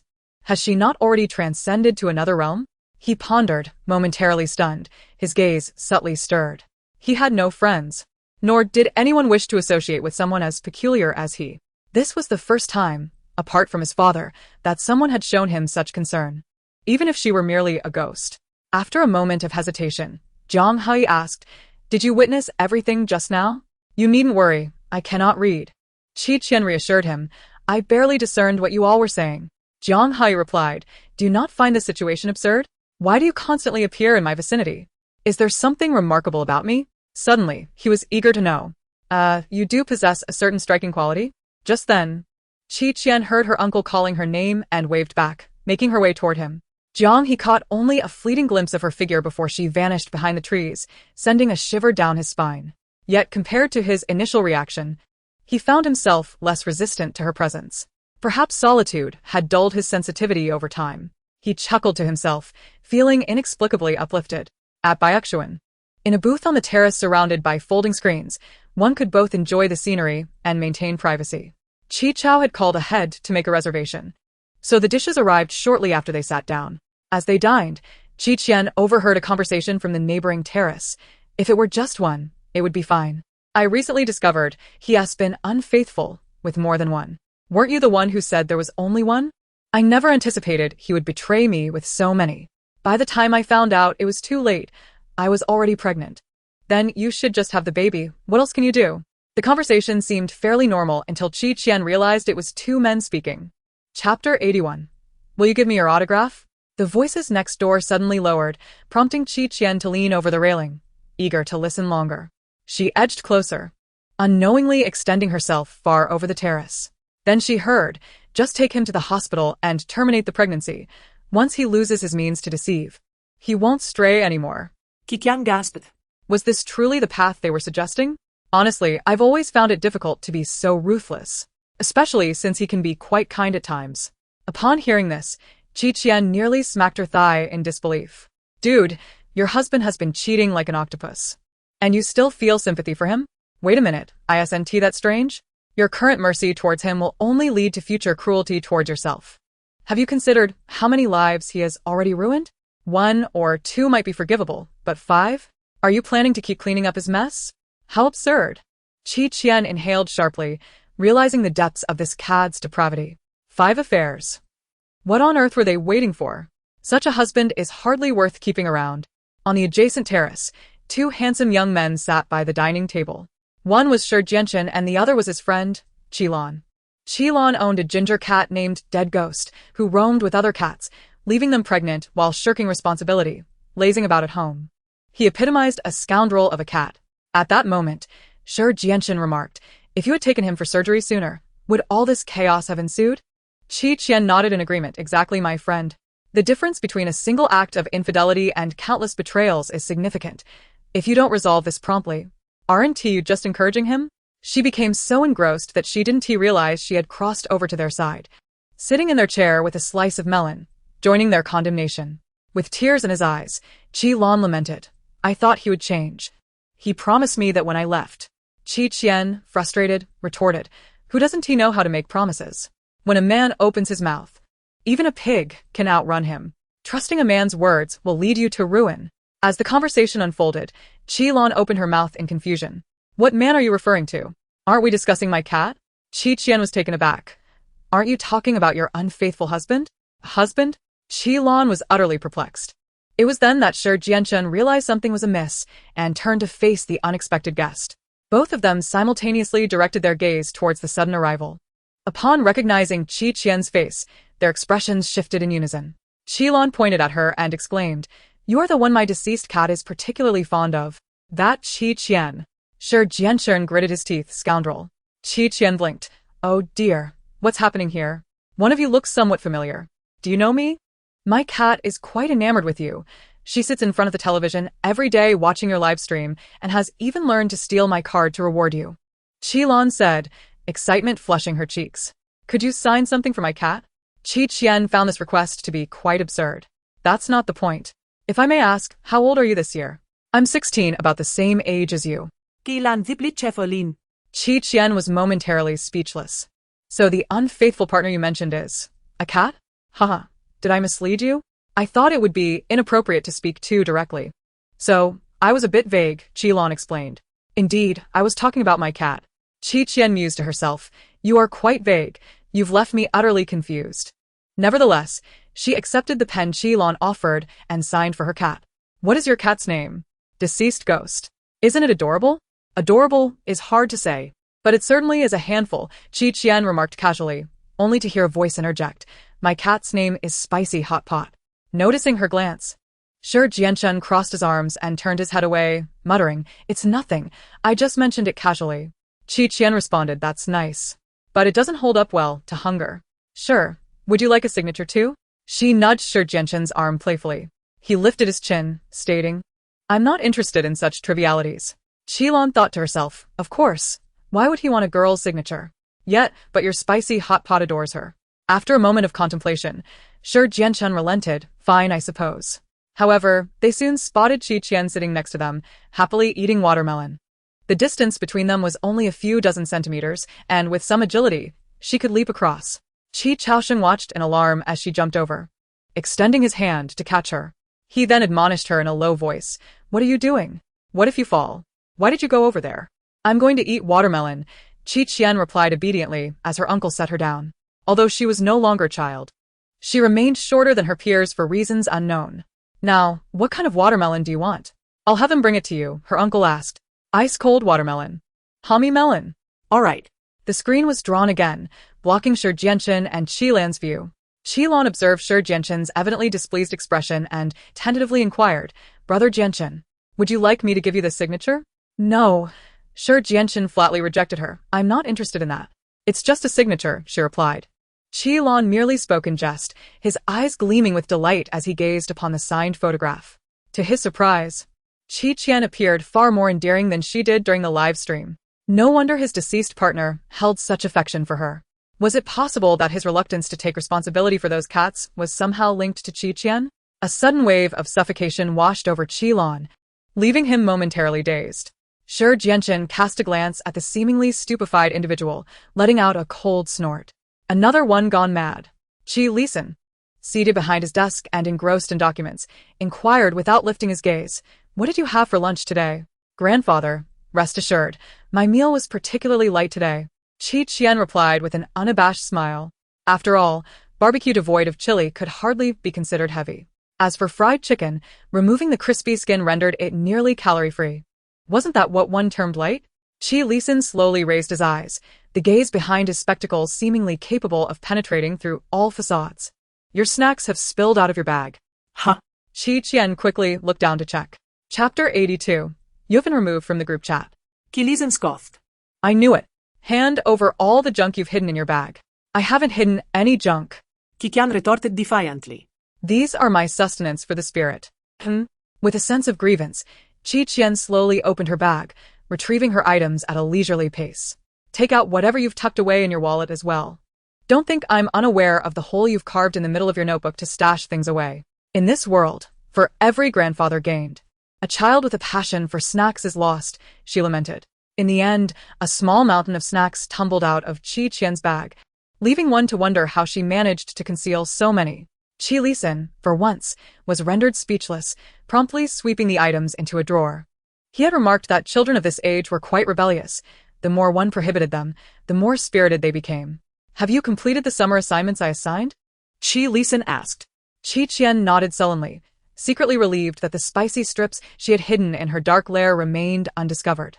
At least she had preserved one precious item. In this round, she was victorious. Noticing her protective demeanor towards her snacks, Qi Lisan chuckled softly. ISN to your birthday approaching? Mine? Qian blinked in confusion. I'm not sure. You don't even know your own birthday? The Gu family insisted that children shouldn't celebrate their birthdays too flamboyantly, lest it bring misfortune. Initially, they would prepare a bowl of noodles for her, but eventually, they simply forgot. The Gu family, like frantic mice, would accuse her of blaming them for neglecting her birthday, subsequently discarding her cake. She had been furious, especially since she hadn't even taken a bite of that cake. Was there ever a more wasteful act than this? Such occurrences had become commonplace for Qian, yet it was the first time Qi Lisan had heard of them. He was aware that Qian had not fared well in the Gu household, despite her title as a young lady. Her material conditions were inferior to those of an ordinary person. To think the Gu family treated her so poorly. Now, let us talk about your birthday. How would you like to celebrate? Why? It must be a grand affair, a magnificent celebration. Qian exclaimed, without hesitation. Once this one assaults. The whole village shall await the feast. Qi Lisan raised an eyebrow, bemused. Qian suddenly realized they were discussing a birthday, not a funeral, and promptly corrected herself. No. What I meant was, I can do whatever I like, right? Qi Lisan replied, Then I shall hold the celebration in front of my wishing pool. Qi Lisan raised an eyebrow. Why there? Because the wishing pool hasn't had any donations for several days. Seizing this opportunity, I wish to profit from it. Why not just lie inside with a turtle shell on your back, do nothing, and wait for others to toss you coins? Qian's eyes sparkled. Grandfather, you are so clever. How did I not think of such a comfortable way to earn money? When shall we start? Can I buy a turtle shell in time? She was promptly shooed away by Qi Lisan. After a while, Qi Lisan created a family chat group, temporarily excluding Qian and the two sons who are abroad. Xiao Bao's birthday is approaching. Do you have any thoughts regarding the celebration? As soon as Qi Lisan sent this message, the other three expressed their confusion. Who is Xiao Bao? The youngest in the family? Oh, it's Qian. The local most handsome man exclaimed. What? Xiao Qian's birthday is soon? Old man, why didn't you say so earlier? When is it? Qi Muzha responded, this Saturday. You didn't know this and still dare to call yourself her favorite uncle? The local most handsome man retorted, Brother, I'm not the only one who didn't know. Why don't you ask second brother if he knows? Just a little antique buyer added. I know, I reviewed Qian's case last time. The local most handsome man complained, everyone knows but me? Are you all jealous that Xiao Qian favors me the most? Ha. Qi Muzha replied, Just a little antique buyer chuckled. Qi Fengxiao remained unacknowledged as the others shifted focus to discussing the specifications and format of the birthday banquet. Additionally, Qi Muzha stated, after Xiao Bao's birthday it will be time to reel in the nets. Qi Muzha affirmed, I know, I've been preparing. Just a little antique buyer added, the progress may be slow, but at least it won't hinder Qian's joyful birthday celebration. The local most handsome man queried, What?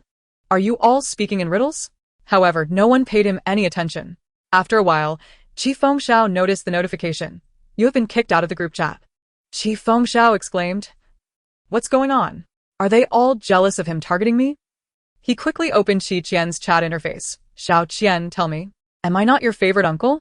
He decided to take a screenshot to boast to the old men. Qian replied, Without money, nothing can be done. Qi Fengxiao retorted, In our relationship, discussing money hurts feelings. Qian countered, but discussing feelings costs money. Then, she received a red envelope from Qi Fengxiao, only to find it contained 10 yuan, even stingier than last time. Qian remarked, Uncle, with this little money, it will be quite challenging to help you. Qi Fengxiao insisted, if you accept the money, you must do the task, otherwise, return it. Qian sighed, fine. Uncle, you are my favorite uncle. Qi Fengxiao responded with a series of dots. She adeptly navigated her way through the conversation and asked him what typically happens at a birthday banquet. Qi Fengxiao replied, It's just a family meal, receiving gifts, collecting red envelopes, and then showcasing some talents. Qian, but I have no talents. Qi Fengxiao, do you play any musical instruments? Qian, I'm particularly skilled at retreating. Qi Fengxiao, don't you possess anything else? Do you know the arts such as music, chess, calligraphy, or painting? Qian, I do not, but I am slightly better than those who do. Qi Fengxiao, how so? Qian, I can fry, stir-fry, and cook anything. Qi Fengxiao, just give up, you glutton. Qian ignored him. Seeking a talent that was simple, convenient, required no mental effort to memorize, and was effortless. Ideally, something that could be learned swiftly by a novice. This was the greatest concession a lazy person could make. In the end, she indeed found a musical instrument that seemed tailor-made for her. Qian was expelled from the manor. To say she was expelled is not entirely accurate. The villa was undergoing a sudden renovation of the flooring, and Qi Li's son suggested she go to any of her uncle's homes to cause mischief for a few days. Could Qian resist such a mischievous task? Without hesitation, she chose to go to her third uncle's house to stir trouble. Qi Fengxiao was still residing in his shabby little apartment, determined to uphold his image of hardship. Last night, he had once again suffered from insomnia. With no appointments today, he planned to go to the film set to portray a corpse, hoping to catch up on sleep. Upon hearing of such an opportunity, how could Qian not tag along? Disguised, The uncle and niece arrived at the film set, completed their makeup for the corpses, and lay down in their designated spots, blood trickling from their mouths, seamlessly adapting to their roles. Then they were still. Chapter 83. Wait. Are they truly that lifelike? To their manager, Brother Zhao, it seemed they were not merely acting as corpses, but had genuinely become two lifeless bodies. He felt a surge of panic. Had it not been for the commencement of filming, he would have rushed over to check if they still had a pulse. The scene was set in an ancient court, involving numerous shots and several scenes requiring this backdrop. Qian and Fengxiao slept through the entire morning. Brother Zhao was filled with trepidation, fearing they might truly pass away in their slumber. Fortunately, since they had disguised themselves upon arrival, and now in makeup, they were unrecognizable. And no one knew that two esteemed figures had entered their crew. Otherwise, rumors might spread that this uncle and niece duo had issues. The crew members, however, found these two corpses to be exceptionally dedicated and industrious, remaining silent for an entire morning without complaint. What remarkable willpower! What splendid extras! Wait, could it be that they truly met their demise? When the scene wrapped, the crew even rewarded them with an extra red envelope, hoping they would leave promptly. The neighboring crew nearly called the authorities. Qian was in high spirits, saying, "Uncle, you really capitalize on being an actor. Otherwise, where could one find a job that allows one to sleep while earning money?" Fengxiao yawned. "Now you see the greatness of your uncle? Let me tell you. Compared to being an extra, even the most celebrated leading actors pale in comparison. Working tirelessly for so much money does not match our ability to enjoy while sleeping, without losing any hair." Qian wholeheartedly agreed. "Uncle, I have decided to abandon all treatment from now on and will join you in lying down as a corpse in the future." She, too, aspired to earn while reclining. This was indeed the lifelong pursuit of a lazy person. What ambition! Truly, she is my niece. Fengxiao extolled. "You must be the most dazzling star among the supporting cast." He chuckled. Trailing behind them, Brother Zhao remarked, if Chairman Qi were to overhear these words, Go would find himself in quite a predicament. The uncle and nephew, brimming with excitement, headed off to indulge in a hearty feast with the profits earned earlier that day. In the afternoon, they returned to the film set to play the role of corpses, and upon awakening, they collected their wages before treating themselves again. All the money earned in a single day was spent without a second thought. Ultimately, the duo strolled hand in hand to the Linjiang food street, intending to splurge the 200 yuan one from a scratch-off ticket. Suddenly, a commotion erupted near the greenery at the street corner. An animal transport vehicle had come to a halt, and the staff were frantically shouting into their phones, "Yes? I don't know how the lock was pried open. They've all escaped. They are far too ferocious. We are no match for them." Amidst the cacophony, a piercing scream shattered the air. A gray-brown kangaroo burst forth from the bushes, startling a passerby who stumbled and fell backward. One by one, kangaroos emerged, each more audacious than the last, kicking at pedestrians, swatting at street signs, and snatching ice cream from unsuspecting children before darting away. Surrounding bystanders fled in terror, fearful of being targeted by these formidable creatures. The street descended into chaos. Some children, unable to escape, tumbled to the ground, their cries echoing through the mayhem. At that moment, Qian happened to be passing by and, regrettably, was knocked off balance by a suddenly leaping kangaroo, sending her sugar-coated hawthorn skewer flying. It was a treat just purchased by her uncle, and she had barely taken a bite. Fengxiao seemed to see flames leaping up behind her, and the sugary delight lodged in her throat refused to go down. "Qianbao? Uncle, wait for me." Qian rolled up her sleeves and boldly stepped forward, grasping the culprit kangaroo intent on intimidating the children and effortlessly lifting it off the ground. The child on the ground ceased crying in astonishment. The kangaroo, with its glistening eyes, gazed innocently at Qian. "Do you have any idea how expensive a sugar-coated hawthorn skewer is?" Qian frowned sternly. The kangaroo, adorably scratching its ear, replied with a plaintive "Gigi, I'm not a thief. I'm merely a pitiful and weak kangaroo. It costs 20 yuan. Qian exclaimed passionately. "You wouldn't understand the hardships of inflation. Creatures like you ought to be captured and forced into labor for 100 years to repay your debts." The kangaroo stood still, its front paws clasped together, gazing at Qian with innocence, its eyes straight forward in their plea. "I'll pay you back. Please don't be angry." Behind them, the chubby vendor of sugar-coated hawthorns, unable to catch up, shouted from a distance, "The kangaroo is robbing us." Qian replied. Qi Fengxiao pointed ahead. Qianbao, the transport vehicle for the zoo is over there. He feared that if he didn't say something soon, the kangaroo might attempt to rob the nearby jewelry store to curry favor with Qianbao, who knew if animal robbery was even a crime. Qi Qian nodded and returned the stolen sugar-coated hawthorn to the vendor. Then, startled onlookers beheld a young girl effortlessly grasping the kangaroo by its nape, striding confidently to the transport vehicle and unceremoniously tossing it inside. The kangaroo protested with frantic chirps, trying to escape, but the girl, hands on her hips, commanded, "In you go." Just moments ago, the once brazen kangaroo, which had terrorized children and struck adults, now hung its head in submission, resembling a creature of the shadows. As it obediently ambled away, Qi Qian turned her gaze towards a large kangaroo concealed behind a tree. "Where are your companions?" she inquired.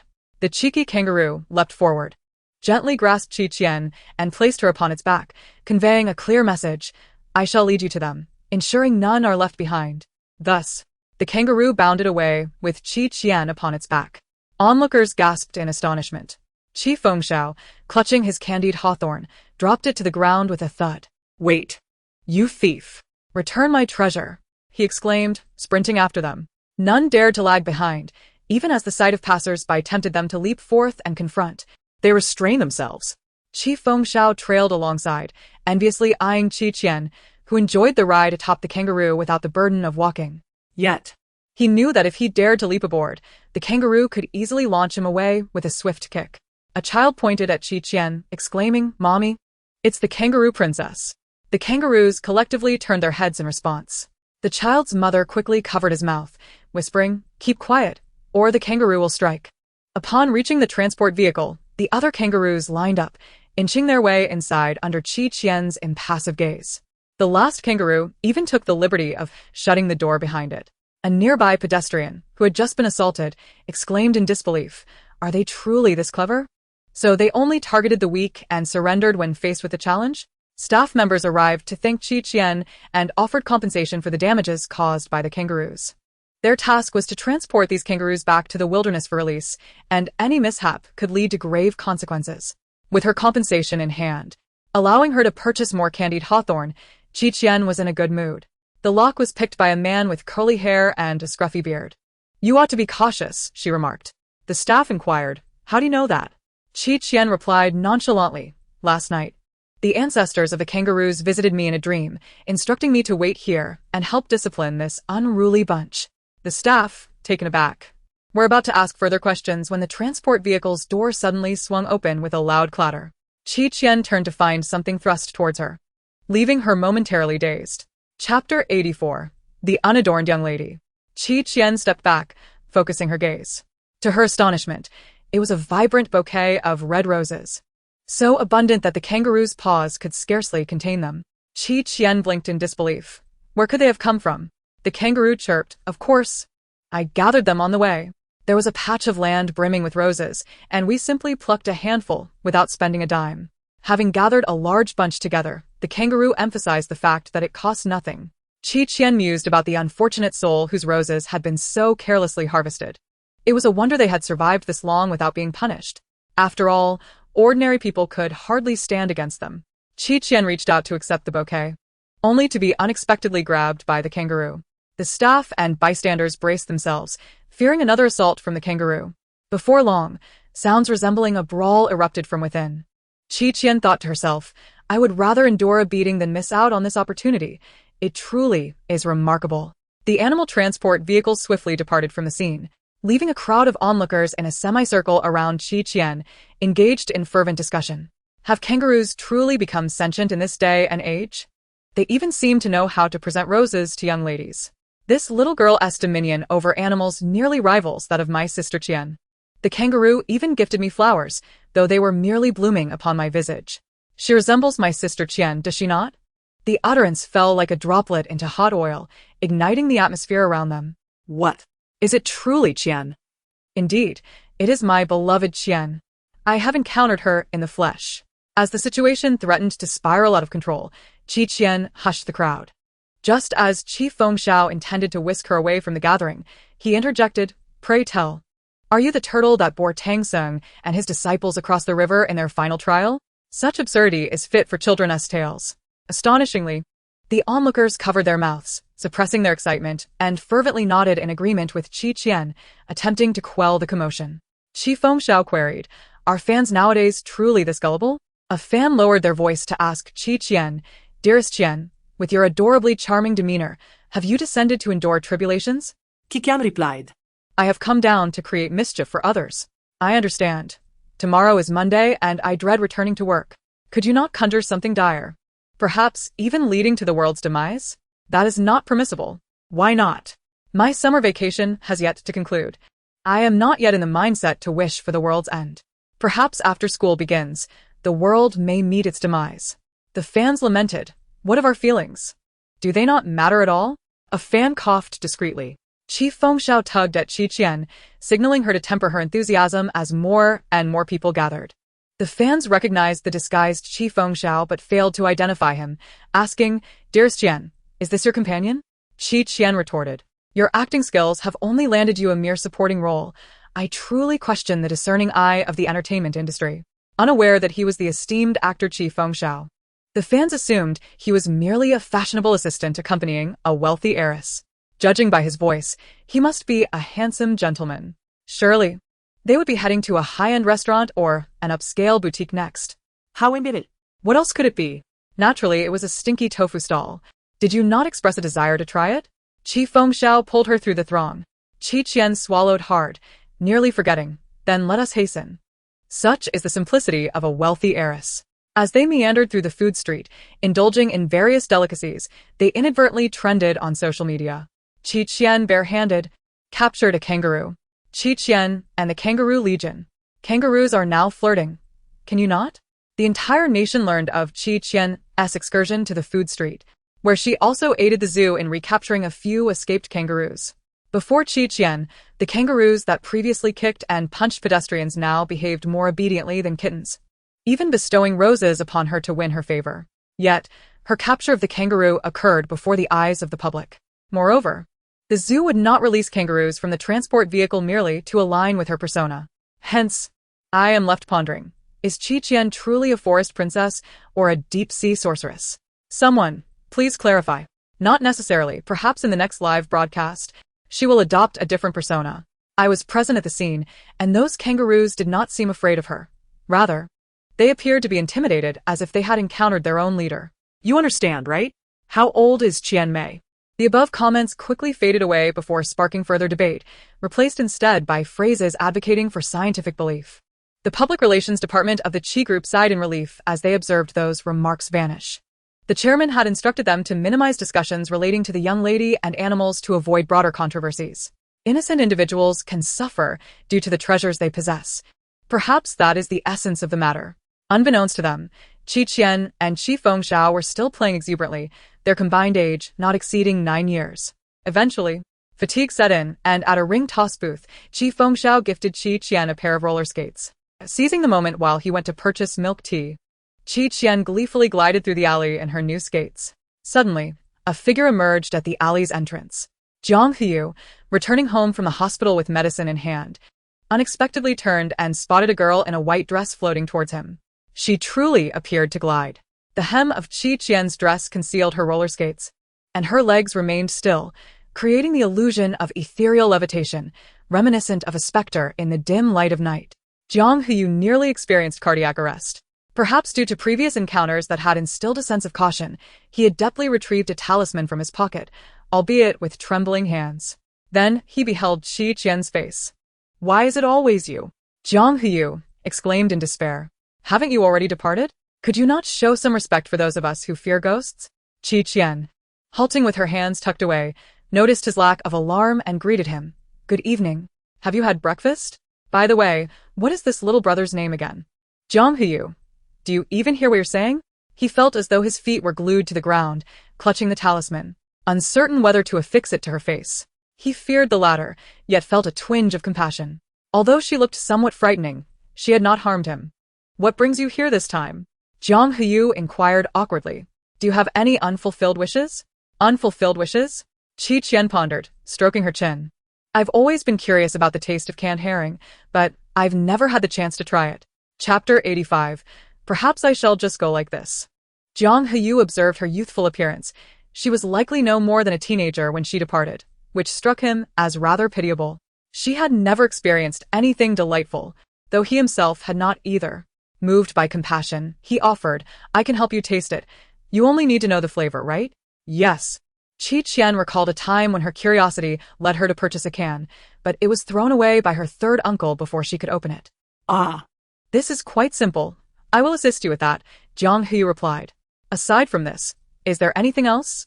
Qian, "I still have a 1,500-word observational diary to write, assigned solely by my grandfather, due at the end of the holiday. I'll help you write it," Jiang Hu promised. Upon hearing this, Qian's eyes brightened. "Honestly, from the first moment I saw you, I felt an instant connection. As though we were good friends in a past life. True friends are meant to assist one another. How reasonable it is to help each other with diary entries. This young lad is quite amiable." Jiang He was bewildered by her relentless barrage of sweet words, feeling his ears flush with a hint of crimson. Good friends? Indeed. Qian asserted with unwavering conviction, "From this day forth, we shall be like sisters, though born of different parents.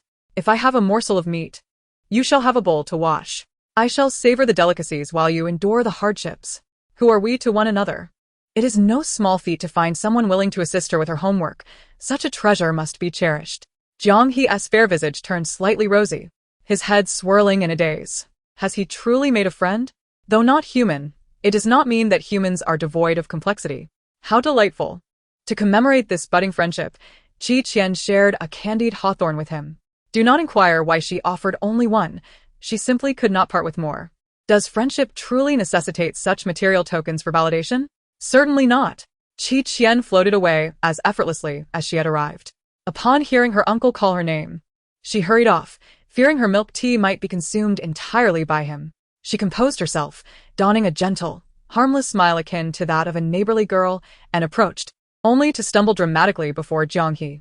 The 14-year-old future arms magnate was oblivious to the subtleties of social maneuvering, his mind preoccupied with the assignments left by his new friend. Thus, he simply stepped over Gu Hua. He walked away. Gu Hua. Is he blind? How can he not see such a lovely girl before him? Rising to her feet, Gu Hua indignantly questioned the system. Is his vision impaired? System. Host. He has a naked eye vision of 50, which is considered normal. Then, why did he not help me? Perhaps he simply did not notice. This young magnate had been rather solitary in his childhood, exhibiting tendencies towards misanthropy and antisocial behavior, making this response quite typical. Gu Hua sighed. Never mind. I shall strategize to win him over another day. Let him wait in line for now. Please provide me with a more amenable target. Certainly. As for the Jiang family, he is a man of his word and will diligently fulfill any promise made. With meticulous preparation, Jiang He opened a tin of herring. Are you in the kitchen? Jiang Zhuji covered his nose as he entered, finding the kitchen empty before proceeding to the bedroom. There, he was met with the sight of Jiang He foaming at the mouth, collapsed before his desk, a canister of unidentifiable, foul-smelling substance nearby. What has happened to you? Wake up. Jiang He, alas, succumbed. The sorrows of humanity are not universally shared.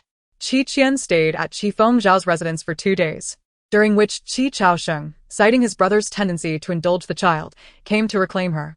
Reclaim might be a more fitting term than steal. In the brief moment Qi Fengzhao stepped away to use the restroom, Qi Chaosheng whisked her away. Upon emerging, Qi Fengzhao found the house cold and empty, prompting him to question the meaning of life. Is Qi Chaosheng a thief? Qi Chaosheng is not a thief. However, when it comes to not spoiling children, he shares the same stance as Chile Senator. The best education for a child is to lead by example and foster an environment of learning through observation. Therefore, Qi Chaosheng resolved to involve Qian in his work whenever possible, except during surgical procedures. He is essentially his special little assistant.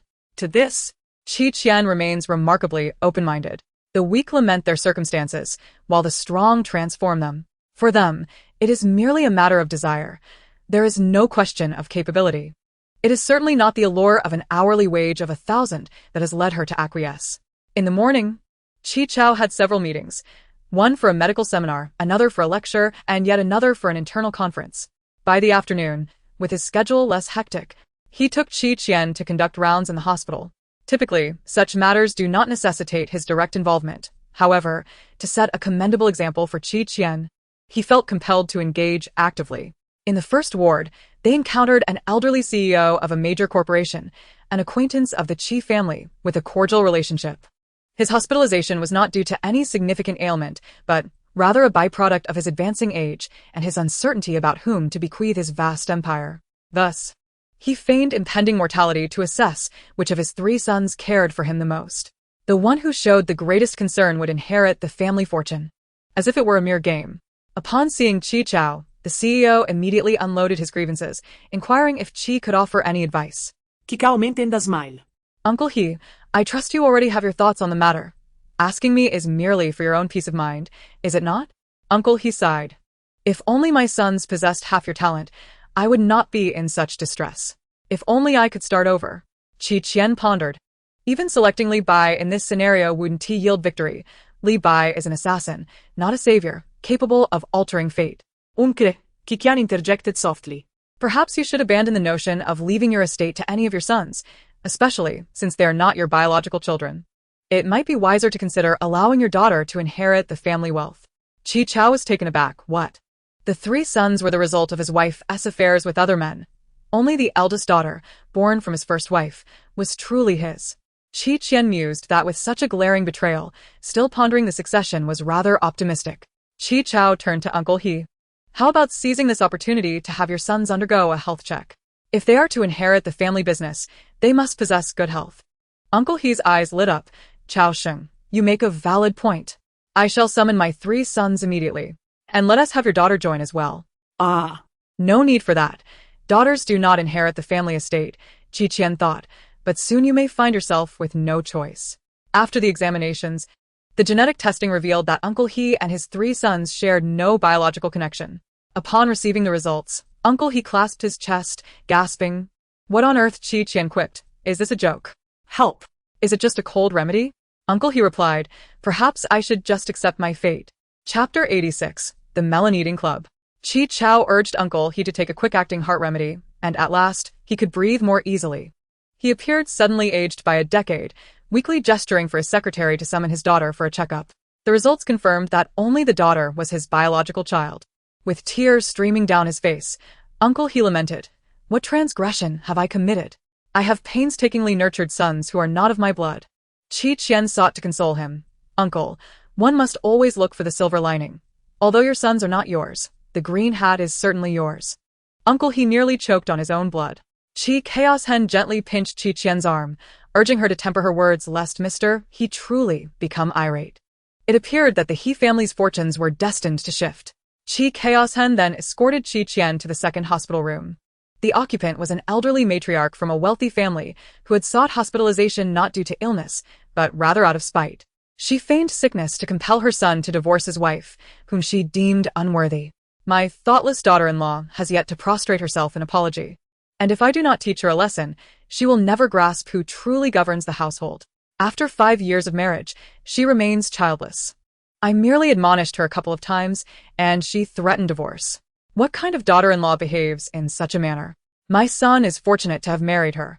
She ought to consider what makes her deserving of him. Divorce would be for the best. The matriarch's daughter-in-law hailed from a humble background, and her only adoptive son had defied family opposition to wed her. This had long been a source of grievance for the matriarch, who frequently took out her frustrations on her daughter-in-law. Qian Meredy smiled faintly, choosing silence. The matriarch, noticing Qian behind him, frowned and inquired, Director Qi, have you acquired a new secretary? What is the young lady's name? Which institution did she graduate from? And what are her special skills? Qian flashed a toothy grin and replied, Dear matriarch, my specialty is surviving. The matriarch was momentarily taken aback. By the way, has your daughter-in-law divorced yet? Qian asked. The matriarch responded, You are quite inquisitive, young lady. Just then, the matriarch's son called to inform her that he had just obtained the divorce certificate from the Civil Affairs Bureau. After hanging up, the matriarch smugly declared, My son has divorced her. See, this is the consequence of opposing me. Qian interjected, Did you not once have a daughter who went missing? The matriarch gasped in shock. How could you possibly know that? This secret had been known only to her deceased husband. Chaos Hen sensed an unsettling shift and glanced at Qian. Congratulations, the daughter-in-law you drove from your home is, in fact, your long-lost biological daughter. Are you pleased? Qian continued. Your son has known this all along, yet he chose not to inform you, allowing the conflict between you and your daughter-in-law to escalate, ultimately prompting you to agree to their divorce. The matriarch, clutching her chest in disbelief, gasped, Is there any way to annul the divorce? Qian sought to console her. Do not despair. Your daughter is delighted to escape the clutches of this mama's boy and his wicked mother-in-law, embarking on a journey toward her liberated and joyous life. You should accompany your son from now on. Overwhelmed, the matriarch rolled her eyes and fainted. Uncle, quickly call for an ambulance. Chaos Hen replied. We are already in a hospital. It was soon revealed that her daughter had long since taken a flight abroad, having left just half an hour prior. The matriarch was consumed by regret, her tears nearly spent. Exiting the room, Chaos Hen perused his notes, pondering who the next victim might be. He paused, reflecting. Why did I refer to them as victims? Qian, with her hands tucked away, remarked, Uncle, this ward could be renamed the Gossip Club. We could feast on the intrigue. Chaos Hen inquired. Where do you hear such tales? Qian reached into her sleeve and produced a tortoise shell. Uncle, do you believe in the spiritual essence of tortoiseshells? Chao Sheng, of course, did not, yet having witnessed Qian's penchant for grandiloquent discourse on numerous occasions, he felt compelled to nod in agreement. Little did he know, Qian lamented, I ceased to believe in such things at the tender age of 3.5. How is it that you, my dear uncle, are even less discerning than I? You mustn't allow yourself to be deceived by such nonsense. We must have faith in science. Perhaps you should discard the tortoiseshell before you continue speaking, Chao Sheng suggested. No. Qian countered. This ward truly is a gossip club, and I have indulged in quite the plethora of tales, each more outlandish than the last, leaving my belly quite round. Chao Sheng felt slightly choked, pondering how he had previously been oblivious to the peculiarities of these patients. Uncle, you mean to say they are eccentric, correct? Qian crunched a candy in her mouth. Rest assured, the peculiarities are not limited to the patients. The doctors are equally remarkable. She continued, take, for instance, the head surgeon, whose personal life is a veritable chaos. His household remains intact while he flirts with scandal outside. To secure a promotion, he even undermines colleagues and bribes superiors. Chao Sheng instinctively retrieved paper and pen from his pocket. Qian continued to stroke the tortoiseshell, and what of the deputy director of internal medicine? Why has he maintained a mediocre performance for so many years? Is it due to laziness? No. He secured his place in medical school by pilfering another S examination results, with the help of a director brother-in-law providing cover. Chao Sheng scribbled furiously. Qian added, the director responsible for pharmaceutical procurement is no better, lining his own pockets. Chao Sheng's pen flew across the page. Blah, blah, blah. Qian continued, while Chao Sheng's hand grew weary from writing. These revelations were secrets one would never discern without eavesdropping on others' private affairs. His tenure at the first hospital had been brief, and he was astonished to discover the remarkable capabilities of those beneath him. Yet he realized there were even more formidable individuals in his midst. Had she perhaps installed surveillance in their homes? Qian remained unaware that these revelations had instigated a thorough purge within the first hospital. Once Chao Sheng resolved to act, he left no avenue for retreat, meticulously preparing to rectify the situation with those who had been feasting like parasites. This reform transformed the first hospital, fostering a markedly improved atmosphere. Compared to what Qian was privy to, Chao Sheng was more concerned about the implications of his insights on her longevity. He found himself amused by her efforts at self-care, which consisted of cradling a thermos as a means of self-deception, while she would only succumb to sleep in the early hours after burning the midnight oil. Was it that she refrained from bungee jumping due to a lack of desire? Or was it simply that her age prohibited such activities? Chao Sheng often found himself perplexed. Was she truly afraid of death, or was she courting it? Speaking of fear of death, she and that peculiar individual shared a certain kinship. His dread of mortality surpassed hers, culminating in his resolute decision to allow others to perish. Chapter 87. Who has stolen my life as a spoiled rich kid? Moreover, he shared little camaraderie with his brothers, wandering alone like a solitary wolf. Should Qian encounter him, it was highly probable she would be seized to brew a concoction. Just as Chao Sheng was about to offer a word of caution to Qian, the phone in his lab coat pocket rang unexpectedly. He instructed Qian to wait a moment and turned to answer the call. What is it? Has everything been prepared at home? Not yet, but we're getting close. Qi Fengxiao spoke rapidly. Shall we assume that Qianbao is not by your side? The following conversation must remain unheard by her. Qi Chaos Hen glanced at Qi Qian standing before the fish tank and replied, "Go ahead."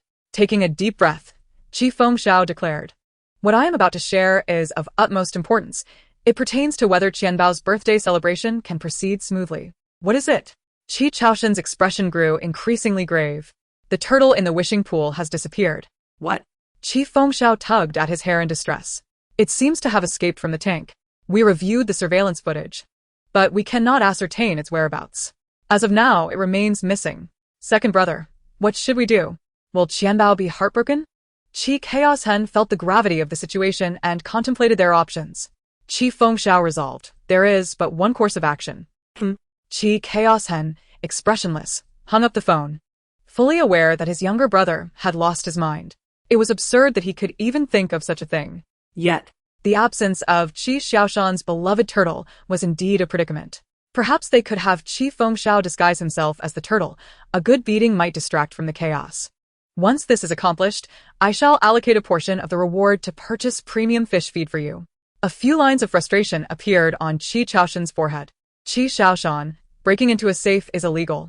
What on earth was this child thinking? To conspire with the fish in his presence, nonetheless. He was nearly on the verge of striking it rich overnight. Qi Qian sighed in regret. "Second uncle, who were you just speaking to?" "Your third uncle. He asked me to inquire which friends you plan to invite to your birthday celebration, so he can note their names on the invitation and send it out today." Qi Qian listed several names, including the Jiang family. "What are you plotting?" Time flew swiftly, and soon it was Saturday. Qi Qian and Gu Hua shared the same birthday. While the Qi family had yet to make any preparations, the Gu family had already garnered attention for Gu Hua's celebration, trending on social media. The Gu family had even arranged for a live broadcast of Gu Hua's birthday party, drawing an audience of over 1 million viewers. Wow. Is this what life in a wealthy family looks like? Everything is so dazzling, it nearly blinds me. Isn't Gu Hua's dress from the latest collection by the Xiang family? It's incredibly hard to procure. Princess Hua looks stunning today, and young Master Ling is quite handsome. Is that cake 10 tiers high? I can hardly contain my drool. They believed their little princess deserved it.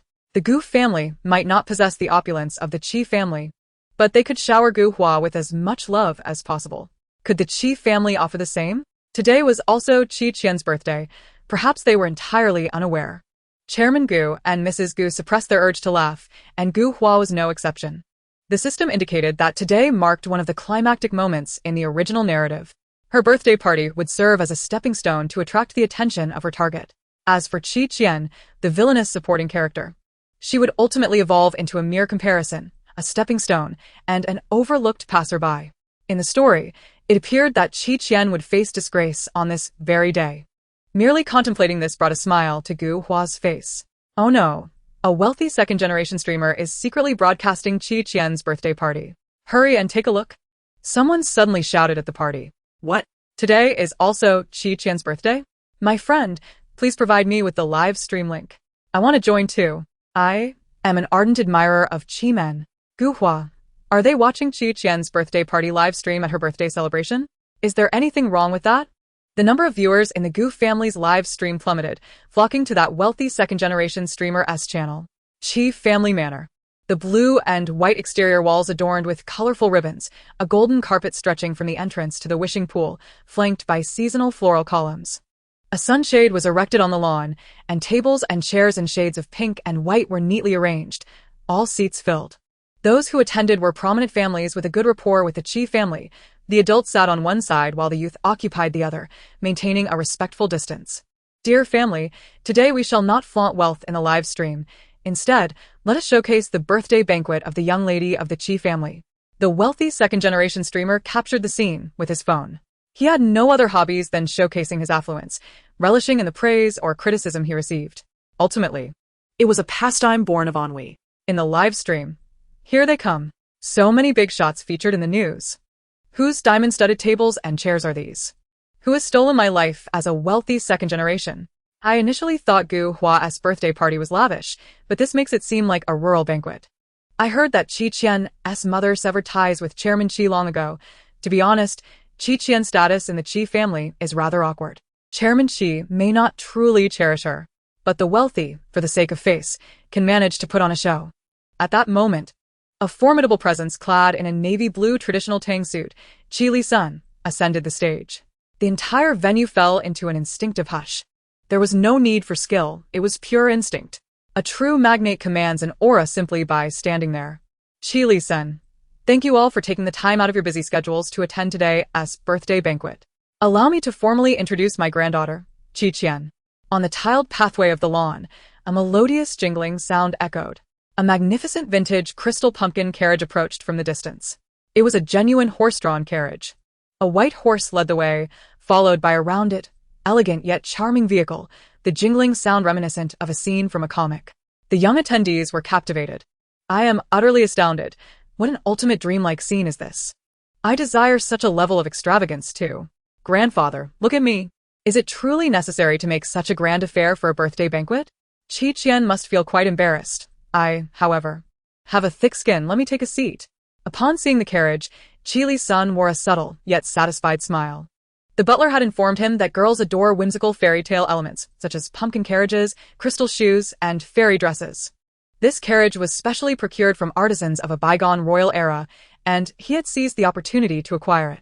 When Qi Qian disembarks from the carriage, she will undoubtedly dazzle like a princess. A tall, statuesque figure emerged from the carriage, and Qi Li-sun's smile vanished. Chapter 88, Learning Poorly, Anger Brews. The towering princess approached, concealing her face and clutching an imaginary skirt, her voice pitched high as she greeted. Hello everyone, I am Qi Qian. Qi Chaosheng covered his face in disbelief. The guests murmured. Qi Li-sun, with a nearly mocking tone, remarked, Third brother, on such a splendid day. Do not compel me to strike you in this moment of joy. Qi Fengxiao instantly regained composure, chuckling awkwardly. Ah, you saw right through me. Indeed. I am not Qi Qian. The guests responded. Was it necessary to see? They are not blind. Where is Qi Qian? Qi Li-sun inquired sternly. She will arrive shortly. When is shortly? Qi Fengxiao pondered, thinking it would be prudent to wait until that turtle was found. At that moment, Qi Qian's voice rang out from behind. Uncle. I'm here. I wasn't he discovered, was I? Qi Fengxiao replied. Too late, dear. Everyone turned in unison to behold a charming little girl, donned in a starry princess gown, playfully riding a pig as she dashed toward them, the pig adorned with a bow on its head. The crowd was left bewildered. Qi Li-sun's brow twitched imperceptibly, though his expression remained inscrutable. He would eventually instruct the chef to roast that pig. Help, how is she riding a pig? Qian's proficiency in riding a pig is impressive, surely not her first time. Honestly, do you do this every day at home? Peppa, is that you? If it is, blink your eyes. Ha ha, she has even got a white feathered parrot nestled in her hair. Is that dog carrying something in its mouth? A crown? Qi Qian, riding on Xiao Xiang and flanked by Da He and Xiao Bai, sped to a halt before Qi Li-sun. Grandfather, I have arrived, she exclaimed, hastily dismounting from the pig. What a sight this is. With a swift motion, Qi Qian grabbed the crown from Da He's mouth, saying, Here it is. It fell on my way. I intended to have third uncle place it on my head. Qi Fengxiao puffed out his chest, stepping forward. Is this a matter for him? Qi Fengxiao retorted. If it's a trivial matter, shouldn't I be the one to handle it? Qi Li-sun wiped the crown clean with a handkerchief and deftly placed it upon Qi Qian's head, having practiced this gesture in secret numerous times the previous night. Perfect. Qi Li-sun thought to himself. I shall call this the princess's coronation ceremony. Chairman Qi is so indulgent, even patting Qi Qian's playful tuft of hair. ISNT that the crown sold for 80 million at the national auction 3 days ago. I just checked the news, it truly is. Qi Qian is wearing several villa bathrooms on her head. I just caught a glimpse of Gu Hua. She is performing a piano solo. And quite well at that. What talent would Qi Qian showcase? She had kept it tightly under wraps. And even Qi Fengxiao and Qi Chaosheng were unaware of her preparations. Qi Qian stood on the stage, hands clasped behind her back. Thank you all for attending my birthday celebration today. Lacking any remarkable talent, I shall perform a piece for you. She paused momentarily, her ardent admirers led by Shen Jiaxu brimming with anticipation. Then, she uttered a few words, a calming chant. The live stream audience. Everyone. What did she just say? A calming chant?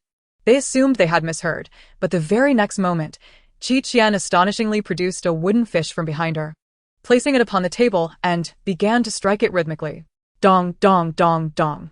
Just like the chaotic thoughts swirling within everyone's minds. In a daze. My mother just asked me why I am watching a temple livestream. I am in stitches, although her rhythm is all over the place. One can still faintly discern that this is indeed a calming chant. Can you all not respect Sister Qian? What's wrong with playing the wooden fish? Though it sounded rather unmelodious at first, perhaps it will improve as she continues? The smile on Chairman Qi's face has successfully transferred to mine. This moment propelled Qian into trending topics without any cost. Who would have thought that at a birthday banquet, the showcase talent would be the striking of a wooden fish? Yet the outcome was unexpectedly delightful. The adults present, predominantly of a certain age, had few interests other than health and Buddhism, adorned with prayer beads on their wrists. Qian's performance was an unintentional hit, catering perfectly to their tastes. The younger crowd was equally captivated. No one had ever performed such a talent at a birthday before, and they were oblivious to this clever shortcut. She is so cool. Shun Jiashu inquired. Dad, does a wooden fish count as a musical instrument? Shun Jing replied. Indeed, it is a type of percussion instrument. Qian is quite creative, daring to think and act. Shun Jiashu pondered. Dad, for your birthday next month, I shall also perform a creative talent. What will it be? Aswana. Qi Lisan, equally perplexed, turned to his two sons. Who taught her this? Qi Chaos Hen and Qi Fengxiao both shook their heads in denial. Not me, I didn't. Qi Lisan recalled his elder son's comment. Qian is exceptionally gifted. Yet, in what aspect of talent does this lead her to choose such a public display? After Qian concluded her calming chant, the adults had achieved a state of tranquility, nearly transcending into enlightenment. However, the atmosphere among the youth became lively. Once Qian descended from the stage, she was instantly surrounded by eager admirers. Qian, where did you learn to play the wooden fish? I want to learn too. It looks so cool. When my mother asked me to choose an instrument, why didn't I think of this? A piano, guitar. Or cello pales in comparison to your little wooden fish. Let us add each other on WeChat to share talents in the future? Anyone else would have been overwhelmed by the questions, but Qian simply replied, Don't learn from me. If you excel, it will ignite envy, and if you falter, you might get burned. The crowd erupted in laughter. You are so humorous. By the way, let us play a game. Someone suggested. I just saw there are water guns over there. How about we form teams for a water gun fight? Qian glanced over. Those were the electric rapid-fire water guns her third uncle had purchased for her, boasting a large capacity and powerful impact. The only difference from real guns being that they wouldn't cause any fatalities. Moreover, the water within the squirt guns was tinted, creating a striking effect upon contact with the skin. These individuals exhibited considerable audacity. Others quickly rallied to this proposal, thinking, why not? We have nothing else to do. Qian, who will you team up with? Shun Jiashu and Yuan Yu were squeezed in, exclaiming me. I want to be on the same team as the princess. Shallow and I will team up. I will protect you. Ultimately, it was decided that each group would consist of 6 members, and 1 member from each group would compete in each round. Qian's team consisted of Shun Jiashu, Yuan Yu, Luo Zichuan, Qi Lan, and Shi Jianchen. Shun Jiashu approached to gather paint, inquiring about the color Qian desired, offering to mix it for her to fill in the squirt gun. Qian replied. I want to poop yellow. All right, poop yellow? Shun Jiashu was momentarily taken aback. The others felt a chill run down their spines. Chapter 89. What unwholesome toy are you playing with? Shun Jiashu, adhering to the principle that the princess is always right, prepared the poop yellow paint and filled the squirt gun. Yuan Yu chose red, Luo Zichuan opted for black, Qi Lan selected Barbie pink, while Shi Jianchen went for a rainbow hue that was delightfully abstract. With the squirt guns primed, the game commenced. The wish pool served as the epicenter, with the sunshade defining the radius, launching an exhilarating shooting chase across the lawn. The rules stipulated that only the areas below the neck were fair game. Those struck by the squirt guns were to be eliminated and replaced. The last person remaining would be deemed the victor, including Qian. There were 8 participants in the first round. As the birthday girl, she received special treatment, prompting the others to unite in targeting her. Qian leapt onto a tree, perching on a branch, and as her opponents were caught off guard, she began firing downwards. The poop yellow paint struck true, eliminating one opponent. Qian, you're amazing. Yuan Yu cheered, waving her tiny hands in encouragement. After hitting her target, Qian descended from the tree, skillfully rolling and maneuvering to evade the onslaught of attacks. Finding refuge behind a bush, she whistled, and Xiao Xiang scurried over from the other side. Climbing onto Xiao Xiang's back, she commanded, "Charge." With a determined grunt, Xiao Xiang dug her front legs into the ground and surged forward. The pursuer's expressions shifted dramatically. How could she summon a steed while they were unarmed? The roles of hunter and prey instantly reversed, and they took off in retreat.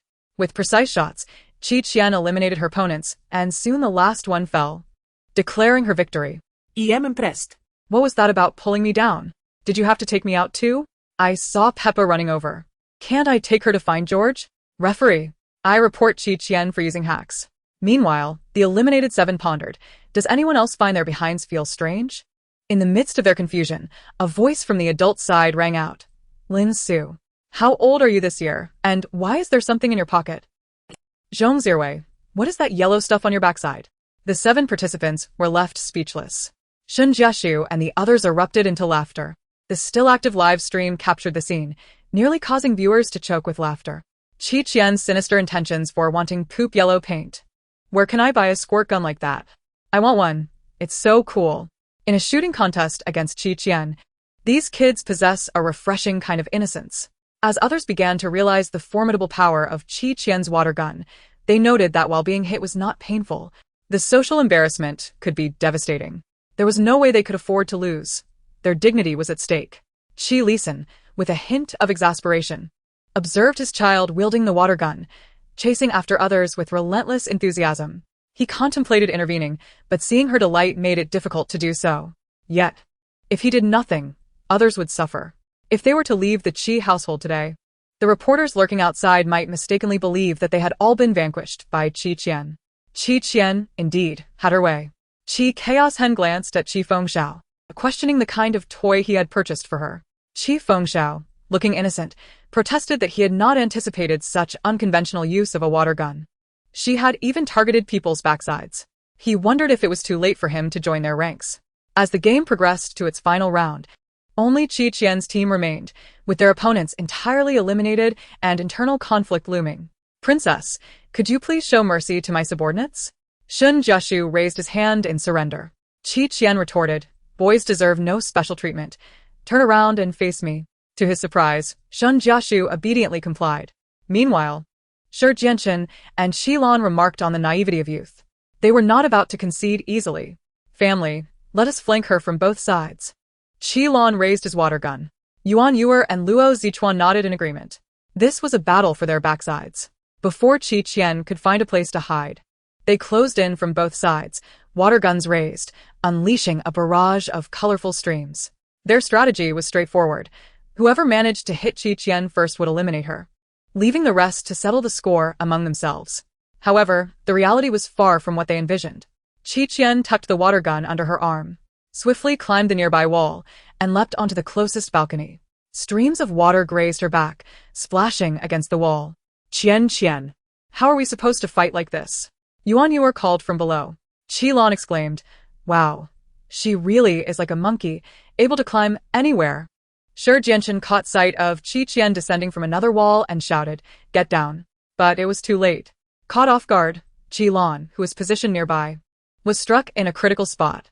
With a grimace, he lamented, your title of the Monkey King is well deserved. Move aside. You're blocking me, you lump of yellow goo. Qian retorted. Is there such a thing as a pig's heart? Qilan protested.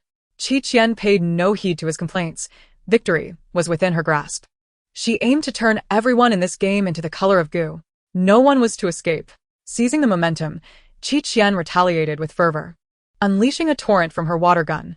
Yuan Yuer and Luo Zichuan were swiftly eliminated, leaving only Shi Jianchen. He sought refuge behind the stone pillars at the entrance of the villa, looking for an opportunity to strike Qian. However, when he peeked out, he was met with an empty lawn. Qian was nowhere to be seen. Feeling a chill run down his spine, he turned to search for her. Suddenly, he found himself face to face with a dark head dangling from the ceiling. The head revealed 8 teeth, grinning at him with malicious intent. The face was still reversed. Shi Jianchen. He turned and fled. Qian fired, the powerful stream of water splashing against the innocent boy's backside, sending him sprawling. Shi Jianchen. All done. Wrap it up. Qian joyfully jumped to the ground, only to suddenly notice a figure emerging from the nearby thicket. Another fish that slipped through the net. Without a second thought, Qian aimed and fired a stream of water at the approaching person. The splash hit its target, but the force of the water was so strong that it continued to spray unabated. Qian, a familiar and grim voice rang out. What are you doing? Qian blinked, caught off guard as she came face to face with her handsome yet stern uncle. Qian. Uncle. Muse looked at the contraption in her hand, then at his own pant leg. A smirk playing on his lips. Could you explain what unhealthy toy you're playing with? Uncle, that. Qian. Come here for a moment. Your uncle has something serious to discuss with you. Muse smiled, yet there was a terrifying aura about him.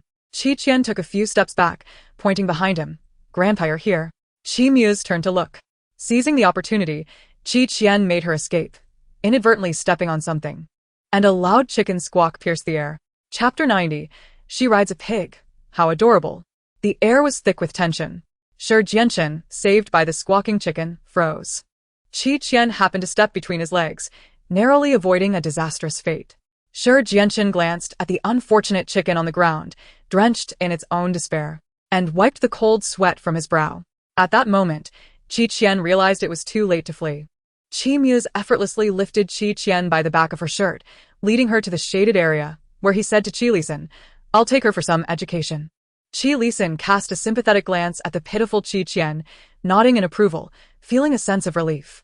Finally, someone was willing to discipline this child. Indeed. Qian had won the game, but lost her dignity.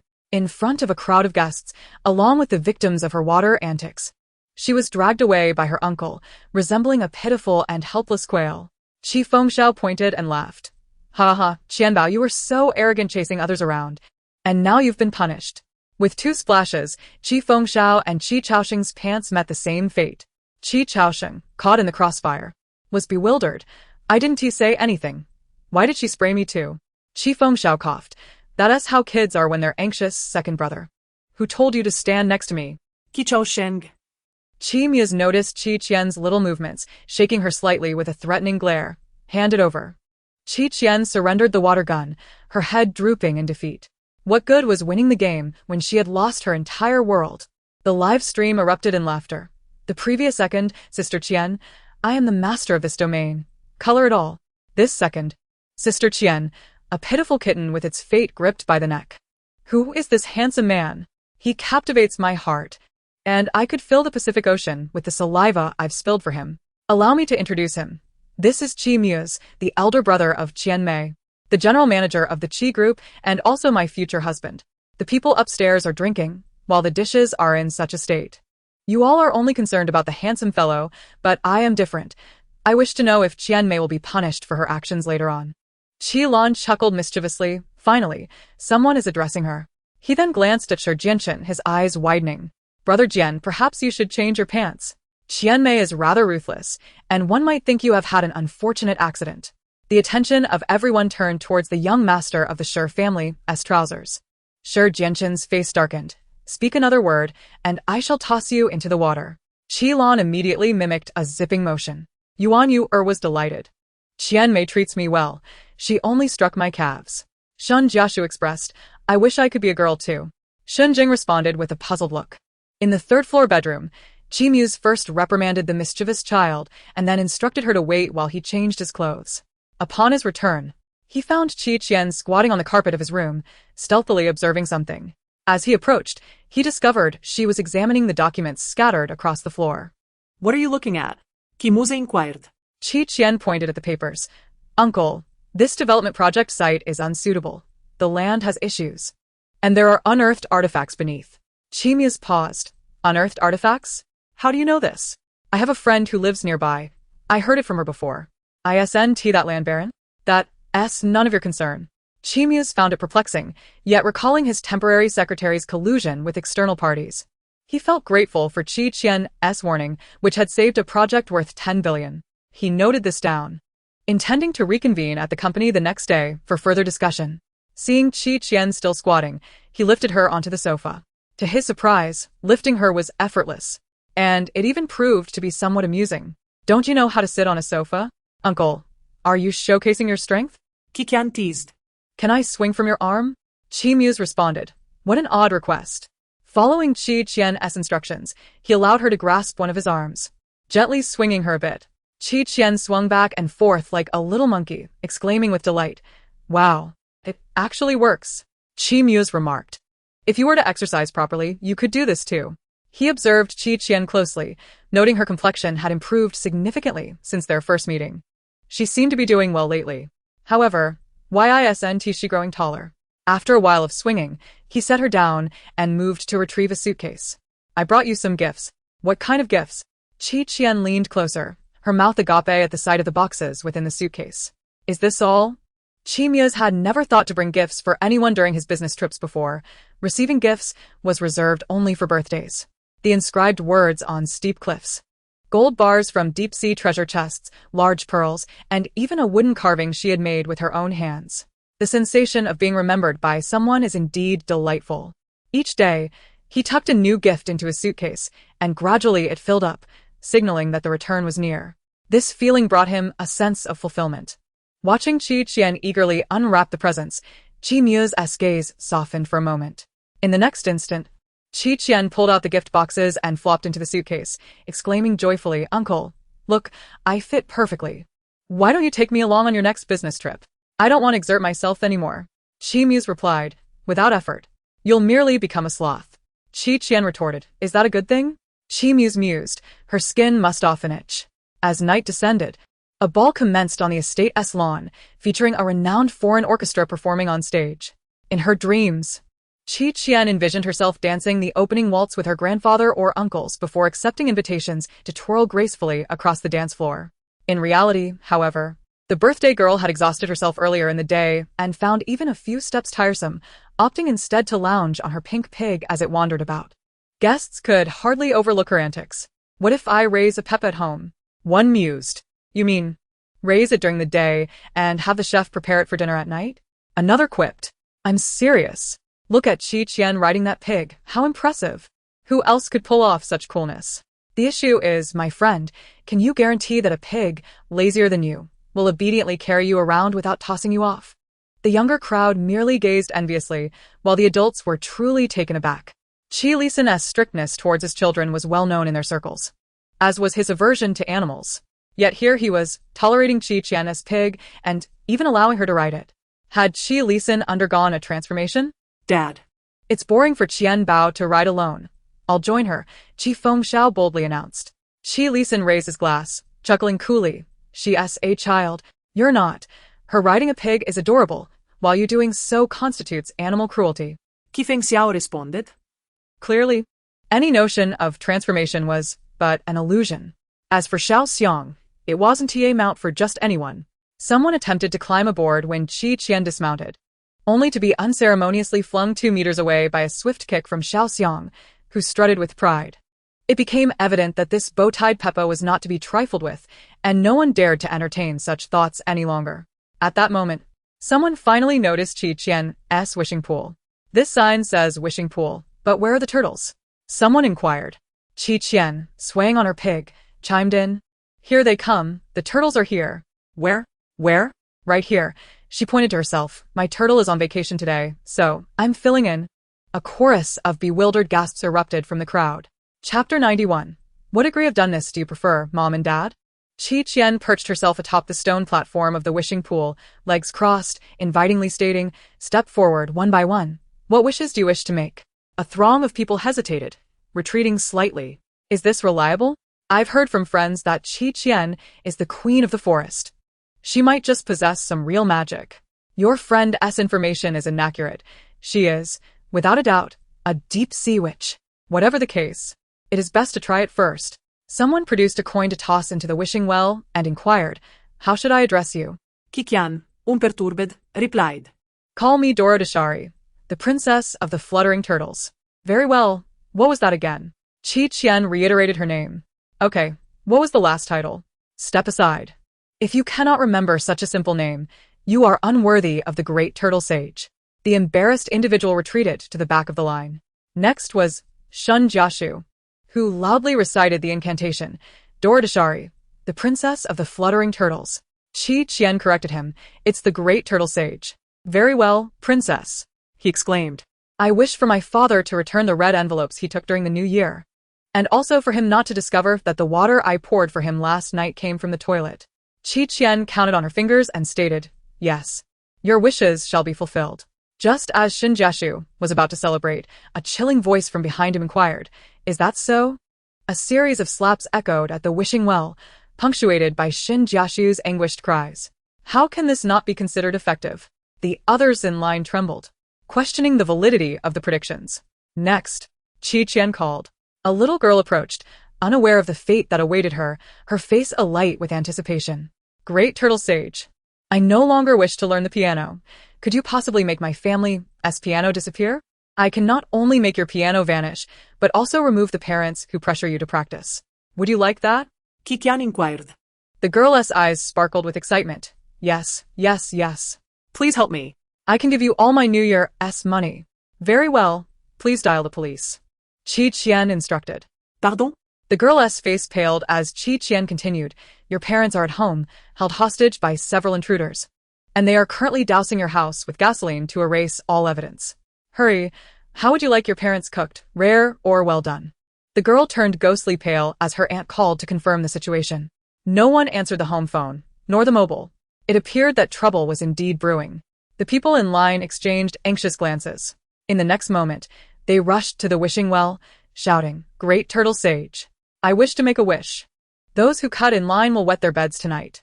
Step aside. I am of the Turtle Clan. I am destined to be with the Great Turtle Sage. Let me go first.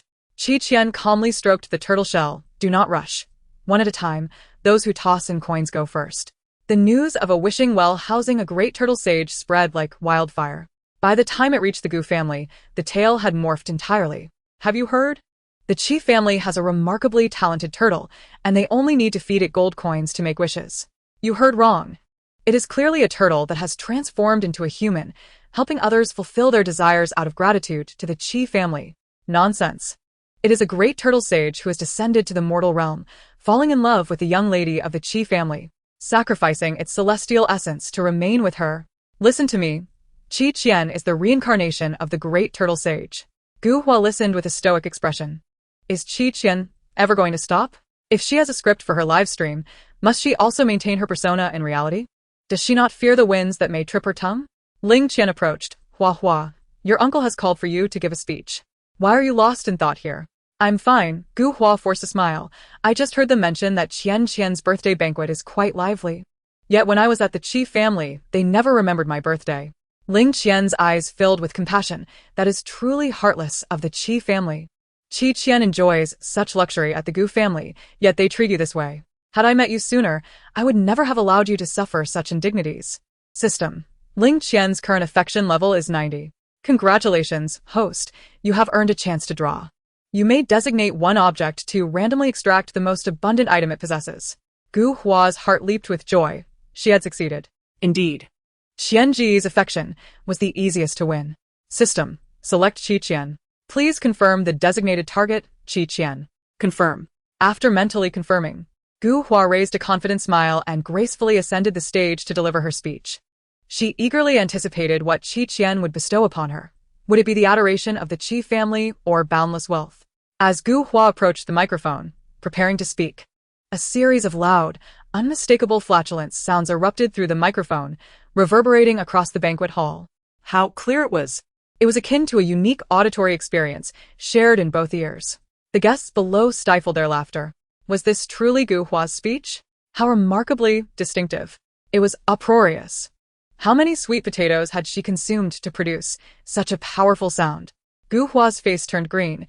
She had barely eaten anything today, so how could this happen? Was it Qian? Was she ill, that the most abundant thing she possessed was a string of flatulence?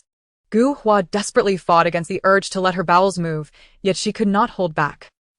Gu Hua released a long and resounding fart. The guests below finally could no longer contain themselves, erupting into laughter. Gu Hua, mortified and furious, covered her face and fled the stage. Meanwhile, at the Qi family estate, the immortal turtle at the wishing pond was serving dishes.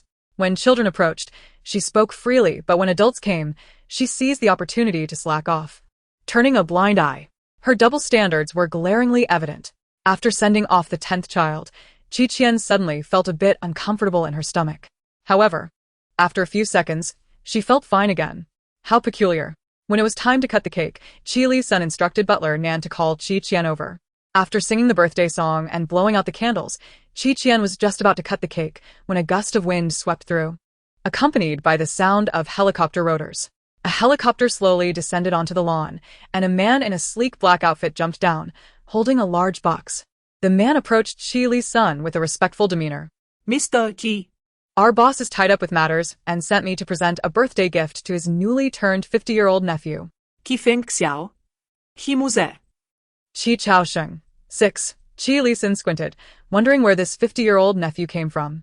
Isn't today your grandson's 50th birthday? The man scratched his head. This is my granddaughter. Li Sin placed his hand on Qian's shoulder, a cold smile gracing his lips. How old do you think she looks? Clearly not even 50. She's still a mere girl. The man, taken aback, thought to himself, really? I was under the impression that the boss was only in his 20s. How could he possibly have a 50-year-old niece? That seems rather absurd. After a brief moment of silence, he forced a chuckle. Haha, age and gender are trivial matters. What truly matters is the sentiment behind it. Qi Fengxiao rolled his eyes, bemused by the man's inability to remember such a simple fact. At this rate, the Atlantic might dry up, all because his brain is soaking it up. Qi Chaos Hen offered a precise critique, youthful in age, but the brain is already deteriorating. Qi Muse interjected, fool. The man fell silent, feeling a pang of guilt. Qi Lisin, somewhat dissatisfied, turned to Qian and inquired, do you wish to accept his gift? Which uncle is this from? Curious, Qian replied, it doesn't matter. There's no need to remember someone who can't even recall his own niece. Qi Lisin stated succinctly. The man's lips twitched, yet he remained silent. Qian decided, then I shall accept it. She took the gift and began to open the box, only to suddenly sense something moving inside. With a loud thump, the lid flew off, and the contents sprang forth. The onlookers gasped in unison. Goodness! It's a carnivorous plant with a gaping maw, larger than a dinner plate. The man felt it was his turn to step in, enthusiastically explaining to Qian. This is a specialty from Hongma, a mutated man-eating flower, particularly spirited. Its attack power is unrivaled among all flora. It is truly a formidable guardian. Place it by your pillow at night, and should any ill-intentioned individual approach, it will devour them whole, bones included. Isn't that a comforting thought? The Qi family exchanged bewildered glances. Who would sleep with a man-eating flower by their pillow? What if it turned on them? What a hardcore gift. Qi Feng Xiao scoffed. Even kangaroos know to gift Qian a bouquet of red roses. This guy really outdid himself with a carnivorous plant. The man's expression turned serious. I've taken your feedback to heart. I will relay it to the boss and ensure next time it's a proper bouquet. That won't be necessary, Qian remarked, eyeing the potted plant. This little peculiar thing is rather interesting. Qi Chaos Hen queried, interesting? In what way? It gives off a vibe of having its head and rear swapped. Ha ha ha. Qi Fengxiao burst into laughter. Qian, what a delightful description. The man, eager to defend his boss, insisted. This gift was meticulously chosen by our boss. It may appear a bit unsightly, but its functions are manifold. It's an essential tool for any household, especially for single women living alone. Having one of these at home means thieves and stalkers will be swiftly dealt with, saving even the step of disposing of the body. The carnivorous plant nodded vigorously, then opened its gaping mouth and lunged towards Qian's head, eager to showcase its utility. Before anyone could comprehend its movement, its flower head had already enveloped Qian's head. Qi Lisin's brow furrowed, and he was about to intervene when, in the next moment, Qian grasped its stem firmly and with a smile, said, the flower appears to have never undergone rigorous service training. However, that is of little concern, for I shall teach it how to flourish and thrive. For instance, upon encountering her in the future, one must proclaim long life. Otherwise, it would be a disservice to its grand visage. The naivety of human children is indeed formidable. The man felt a shiver run down his spine, convinced that the boss's little niece was no ordinary character. In the vast red expanse, this singular mutant carnivorous plant stood out as the leader among its kind. They exerted considerable effort during the harvesting process, almost losing their heads in the endeavor. This little girl, however, wasted no time and immediately targeted the plant's vital core. Truly, she is deserving of her lineage, with her skills surpassing the ordinary. The man hurriedly carried the helicopter away, lest this carnivorous flower face the unfortunate fate of being returned. Qian gazed at the flower with its oversized face, finding it rather peculiar. He had never encountered such an unsightly creature before. Qifeng Xiao expressed his disdain. Qian Bao, this thing is hardly suitable even as a potted plant. Shall we discard it? The peculiar gift from that oddball was as bizarre as the giver himself. Qi Mu Zhe furrowed his brow. What on earth was my younger brother thinking? Gifting such a perilous item to a child? Qi Chaosheng interjected. He must believe that Qian is 50 years old this year. Suddenly, an idea struck Qian. Uncle, I have a sudden inspiration. All three of her uncles turned to her in unison. Qian lifted the potted carnivorous plant and placed it on the lawn, then forcefully inserted a watering can into its floral maw.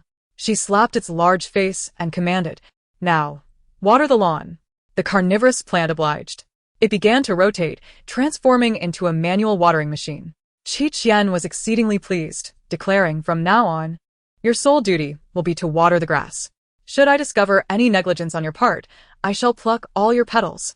The plant reacted with alarm as its spinning accelerated dramatically, shaking its head vigorously. Qian thoughtfully provided a theme song for its task. Fold 1,000 paper cranes. Tie them with a red ribbon. May the kind-hearted always find good fortune. Silence enveloped the scene, as both the onlookers and the flower felt an unsettling chill. It suddenly seemed that she was the more formidable presence compared to the potted carnivorous plant. After the birthday banquet concluded, the Qi family gathered within the villa. Qi Muzhe triumphed in the longevity noodle contest against Qi Chaosheng, earning the privilege of preparing birthday noodles for Qian. Qifeng Xiao exclaimed, "Wait. Why was I ousted before I even had a chance to participate? My culinary skills are not to be underestimated." Qi Chaosheng bluntly replied, "Brother, it is best you refrain from meddling." Qian chose to distance herself from the conflict between her uncles and turned to seek her grandfather. Qi Lixin stood by the floor-to-ceiling window, engaged in a phone call. The light from the crystal chandelier casting a striking silhouette of a sturdy pillar of strength within the family. The sight of her grandfather brought a sense of calm to Qian, igniting a desire to stir the pot. "Is everything in order?" "Yes, splendid. After midnight. Once my birthday has passed, we shall set our plans in motion." Qi Lisen's voice was cold and resolute, laced with a harshness that promised. "I intend for them to spend the remainder of their lives behind bars." Suddenly, Qi Lisen sensed Someone approaching. "Who goes there?" Turning, he spotted Qian eavesdropping against the wall, prompting a twitch at the corner of his eye. If not for his resilient heart, he would have been thoroughly alarmed by her antics. "Qian, what are you doing up there?" Qi Lisen inquired in a low voice. Qian blinked. "I saw grandfather on the phone and didn't want to disturb you, so I thought I'd quietly slip by." Qi Lisen retorted, "Is this how you sneak away?" He further pressed, "Do you require something from me?" Qian nodded eagerly, resembling a chick pecking at grains. "Grandfather, come quickly. I have something to say." Qifeng Xiao responded. "What is it?" "First, I need to change my outfit. You even have a costume? What kind?" After a moment's contemplation, Qian confidently declared, "A beast tail, form-fitting. With a tie-up apron, the cute kind that exposes the shoulders." Chapter 93, Her Method of Summoning Souls. Qi Lisen responded, "What kind of attire exposes the shoulders?" "It hardly sounds warm." Qi Fengxiao and Qi Chaoshen exclaimed in unison, "Absolutely not. You are still young. Your uncle will not permit you to wear such outrageous clothing." Before they could voice further objections, Qian dashed upstairs. After about 10 minutes, the lights in the dining room dimmed. Suddenly, a beam of light illuminated the entrance, and Qian bounded in, making a sparkling entrance. Qi Lisen's lips twitched. Qi Fengxiao and Qi Chaoshen nearly dropped their jaws in disbelief. What on earth was she wearing? Wasn't this reminiscent of the serpent spirit from Hulua? Qian's hair was styled into a double-looped chignon, adorned in a yellow, snug tie-up apron, with a snake design below, striking a pose with her hands on her hips. "Grandfather, Uncle 2, Uncle 3, how do I look?" Qi Chaoshen and Qi Fengxiao could only mutter, "It's hard to discern if it looks good, but she certainly has an eccentric flair." They consoled themselves that the snake costume was preferable to others. Qi Lisen remarked, "Is this truly the surprise you prepared for us? Surely there is more than this." "Just wait." Qian snapped her fingers, and the dining room lights returned to normal. The butler, Nan, who had been illuminating her with a flashlight, promptly activated the sound system. Qian, somehow now holding a miniature microphone, announced, "Next, I shall sing a song for everyone, one of profound significance. Let us strive together.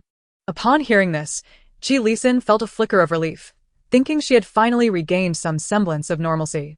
However, in the next moment, his expression crumbled. Qi Qian began to sing, "Halua halua, 7 flowers on 1 vine, the little tree vine is my home, la la la la." Qi Lisan buried his face in his hand. Qi Fengxiao and Qi Chaoshen's gazes grew vacant. How could it be so discordant? How did she manage to sing every word out of tune yet with such naturalness and confidence, her high notes twisting like a serpentine road? Fortunately, most guests had already departed.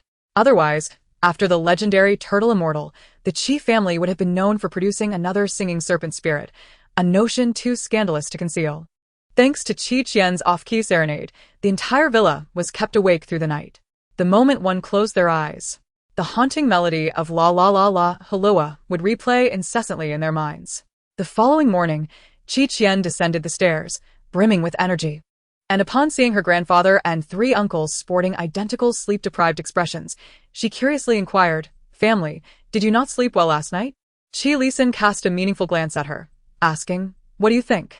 Thanks to her influence, his mind was cluttered for the first time with thoughts unrelated to work, keeping him awake throughout the night. Qi Qian inquired, "What is going on?" Qi Fengxiao, half asleep, spread jam on a piece of bread and took a bite, exclaiming, "Oh no. My taste buds seem to have malfunctioned. I can't taste the sweetness of the jam." Qi Mu's twitched at the corners of his eyes, urging, "Wake up. You're spreading plain water." Qi Chaos Hen added, "Brother, you're holding your knife and fork incorrectly." Qi Qian was bewildered, filled with questions. What was happening? Surely they hadn't collectively gone out to steal pigs last night? After breakfast, she peered into Xiaoxiang's nest and sighed with relief. Her pig was unharmed. However, her turtle was mysteriously missing. "Little miss," Jiang Zhuji approached, carrying a package. "Although time has passed, I must still wish you a happy birthday. Here is a small gift for you. I hope you do not find it lacking." "Wow. Thank you, Uncle Jiang."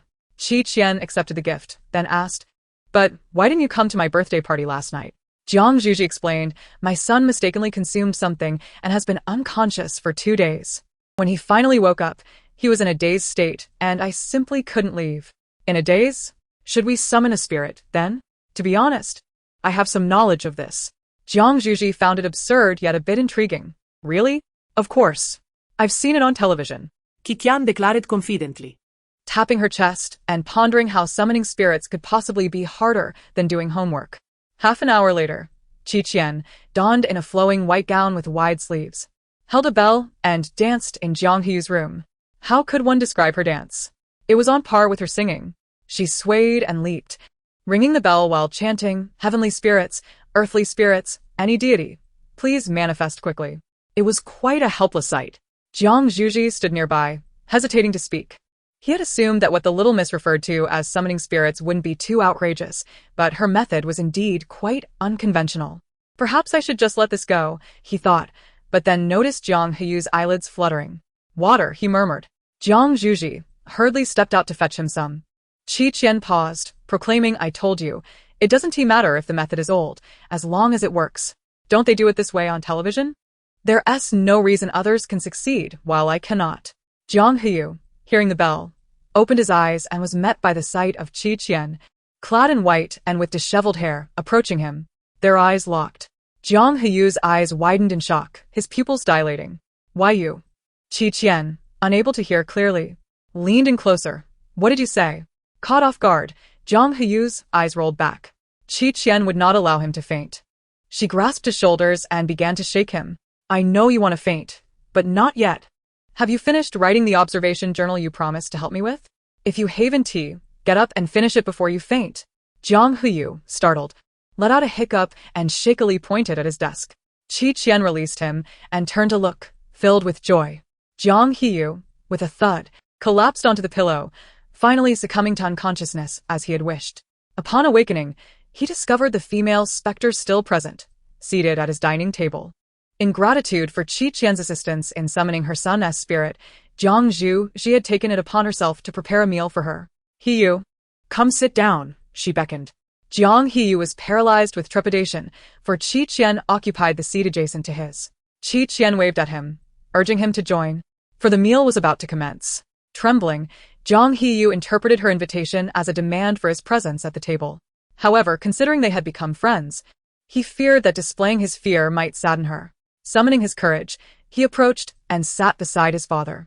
Jiang Zhuji's expression brightened. It had been ages since her son had willingly sought her proximity, especially since entering his rebellious phase. As Qian polished off 2 bowls of rice, she caught Jiang Heyu's gaze and offered him a friendly smile. Her mouth, stained with dark red from mulberries, appeared more fearsome than any ghost. Oblivious to her own appearance, she mused about the sweetness of the berries. Jiang Heyu's hands trembled uncontrollably. He had already penned her a review on herring and an observation diary. Surely, she would not wish him harm? Yet, he pondered, how was she able to consume food? Chapter 94. The bed is not a bed, but a paradise of decay. Just then, a knock echoed at the door. Jiang Zhuji stepped out, calling, Heyu? Your friends are looking for you. Jiang Heyu snapped back to reality and hastily retreated from the table. Upon exiting, he beheld several boys from the hospital who had previously tormented him, now pushing him around rudely. Qian, carrying 2 buckets, unceremoniously tipped them over the balcony. Splash. The 2 buckets doused the group below in a deluge of muddy water, leaving them in a state of disarray. Who on earth is so malicious as to pour dirty ink from above? Are you out of your mind? Come down for a one-on-one. If you don't, you're not human. Name yourself, or I swear I'll make you regret it. Qian stood firm on the railing, daring them. Come up here. Who's afraid of whom? A bunch of cowards who only bully the weak. Listen closely, I am Gu Hua and I want to change my name or my lineage. The boys below, cursing, retorted, so you're Gu Hua? Just wait. If I don't take you down, I'll change my surname. With that, the group, unable to tolerate the sticky encoding their bodies, abandoned their plan to confront Jiang Heyu and fled. Jiang He looked up to see Qian, gripping the railing and flashing a smile revealing her 8 berry-stained teeth, a sight that struck him unexpectedly. His heart raced. The smell of the ink was unbearable. Uncle, are you here to play with me? Qian bounced over eagerly. Despite having spent the least time with him, her affection for this cash-generating uncle was profound. He was a superhuman capable of laying golden eggs in her account. The state would take control there, naturally providing them with appropriate compensation. Moreover, he had shared some advantageous information.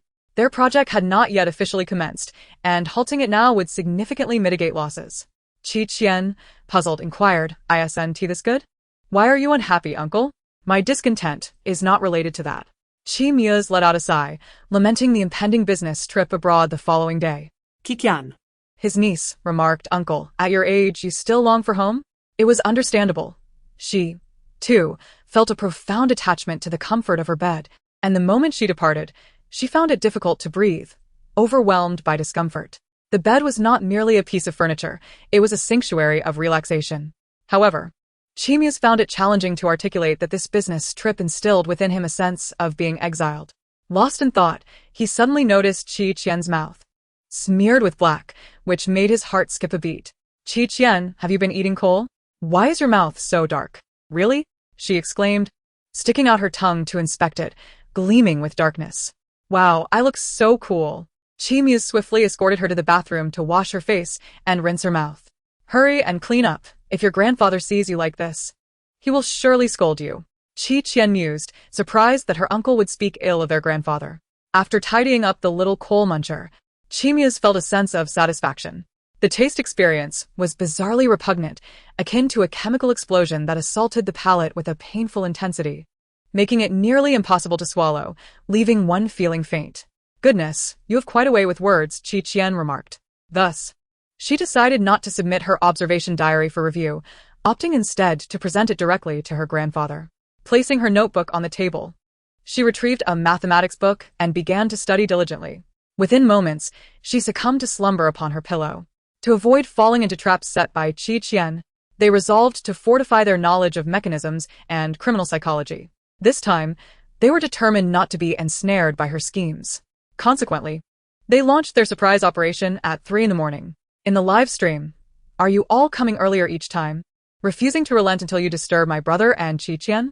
Qian, Qian, What strange entity has intruded? Get out. The leader confidently approached the door of Qi Fengxiao's residence, only to discover that the lock had been replaced with a keypad. Upon closer inspection, He noticed a line of text on the display.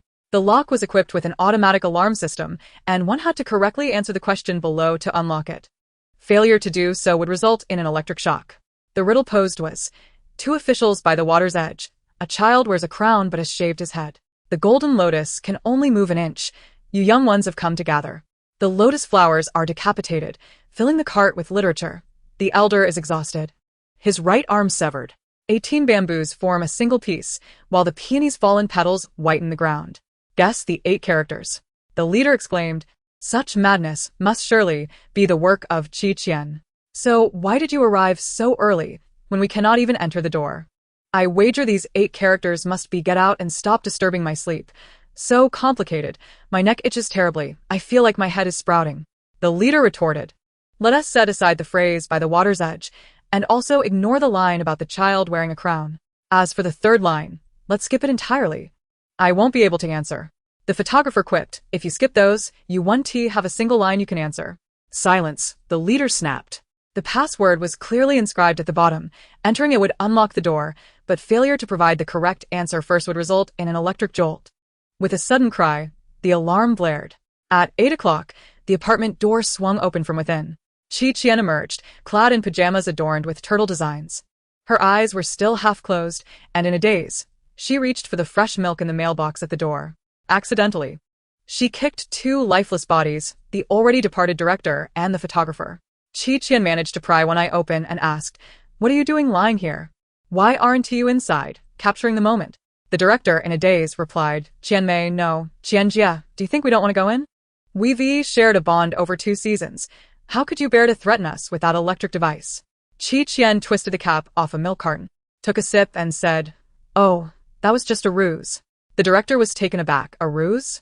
Qian yawned. Actually, you could have simply entered the password. That question was merely a diversion. Haha, help. How can Qian be running a password scam?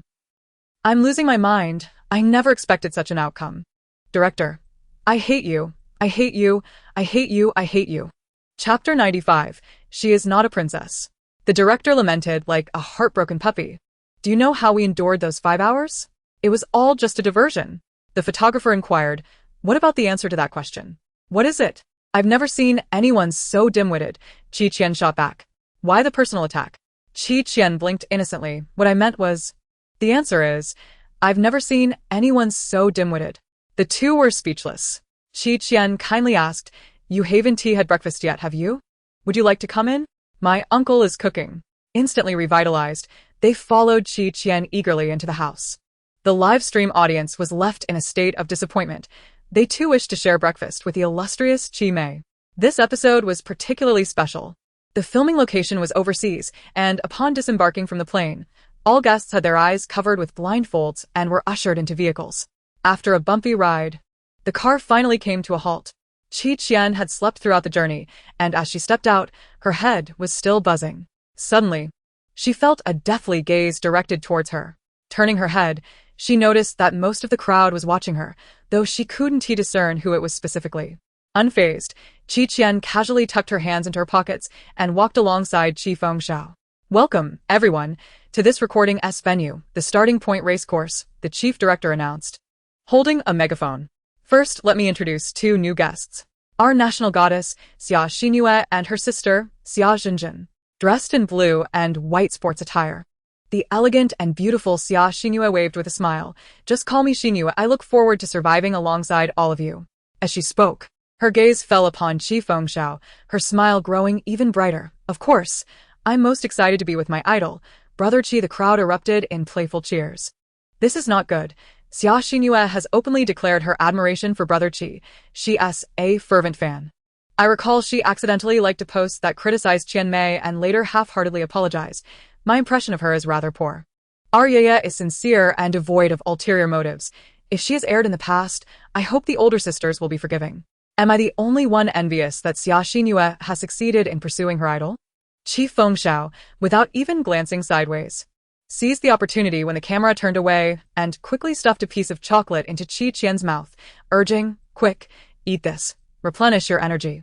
With her mouth full of chocolate, Qian mumbled, thank you, uncle. Xia Xinyue turned her head in disappointment as her idol failed to notice her presence. The chief director announced, "Everyone, please turn around. Here we have 5 horses and 5 tables equipped with modified explosives. Rest assured, the explosives contain liquid. Even if they were to detonate, it would merely cause minor discomfort and pose no threat to your lives." The guests, having consumed the mixed juice, responded, "We trust your judgment. You previously stated that the mixed juice is highly beneficial to the human body." Luo Zichuan raised his hand. "We will not disarm the bombs." The chief director reassured them. "In a moment, the staff will demonstrate. It won't be too difficult." As the staff commenced their demonstration, they swiftly disarmed one of the modified explosives. Shen Jiaxu asked, "Father, do you comprehend this?" Shun Jing replied, "That is a question I should be posing to you." "My son." Luo Fan glanced at Luo Zichuan, who succinctly stated, "It's not difficult." Luo Fan felt relieved. "Brother Qi, I have just memorized the steps and informed Jinjin. If Qian encounters any confusion, she can simply ask Jinjin later," Xia Xinue cheerfully remarked to Qi Fengxiao. Qi Fengxiao replied, "No need." He had faith in Qian. However, upon turning, he saw Qian squatting on the ground, observing ants, utterly oblivious to the commotion nearby. This implied she hadn't even watched the demonstration. Qi Fengxiao suddenly felt a wave of panic. His relief had come too soon. The challenges of this game extended beyond horse racing and bomb disposal. There was also the pressing 10-minute countdown. Conversely, the bomb could very well detonate in the hands of the parents. With the sound of a gunshot from the chief director, the 5 horses surged forward from the starting line. Qi Fengxiao took the lead, far ahead of the other guests, and upon reaching the finish line, he seized the drumstick. Xin Jing and Ling Qian caught up, both eager to grab it. With only one drumstick available, everyone was anxious to strike the gong. In this scramble, only 5 minutes remained on the countdown. Xin Jing quickly realized and began to kick the drum with his foot. Ling Qian successfully obtained the drumstick and was about to strike when Luo Fan and Xia Xinue caught up. The competition was intense. Qi Qian watched the tumult at the finish line and mused that if they slowed down, she could afford another nap. "Princess, do you remember what the first step is?" "I've forgotten." Shun Jiaxu anxiously approached for assistance. Just as Qi Qian was about to respond, Xia Jinjin interjected, "I know. The first step is to find the detonator." Then Shun Jiaxu scratched his head, "But I didn't ask you." "I am also a princess," Xia Jinjin declared, lifting her chin. "My family calls me Little Princess, and I permit you to call me that too. You are merely the little princess of your household. I am conversing with Princess Krixasha of the forest." "How foolish of you. Is there truly a forest princess?" "Indeed there is, right before you." Shun Jiaxu dismissed her words, pitying her ignorance. "You have no experience. I do not blame you, for not everyone can earn the recognition of a princess as I have." "Qian, hurry. Only 2 minutes remain." Qi Fengxiao reached the finish line, nimbly dismounting his horse and placing the bomb on Qi Qian's table. Xia Jinjin blocked his path, saying, "Wait a moment. We are still conversing. Do not interrupt, all right?" She turned to Qi Qian. "You are just deceiving us, aren't you? There is no forest princess. You merely wish to deceive them into becoming your subordinates, to serve your whims." Qi Qian stifled a yawn. "Are you serious?" Xia Jinjin replied, "Of course. I am not as naive as they are, easily falling for your tricks." Qi Qian did not even raise her eyes. "I believe that certain matters can indeed reflect underlying issues. Do you know why 60 seconds vanish with each passing minute?" "What?" Xia Jinjin frowned. How could something so elementary escape anyone's understanding? What children can grasp, adults surely can as well. Every individual possesses their own unique abilities. For a person will cease to exist when killed. Xia Jinjin was utterly bewildered. What on earth was she talking about? Qi Qian added, "Lastly, could you please bring me a serving of rolling meat, without the knife and without the meat, just roll it over." Xia Jinjin's complexion shifted from pale to flushed as she finally realized she was being insulted. Qi Fengxiao, who had been enjoying the spectacle, suddenly noticed the bomb in his arms, and his expression changed drastically. "Qian Bao, this is bad. The bomb is about to explode." Chapter 96. Let us see how she remains so arrogant. The countdown on the bomb displayed merely 30 seconds left. The ticking sound emanated an overwhelming sense of urgency.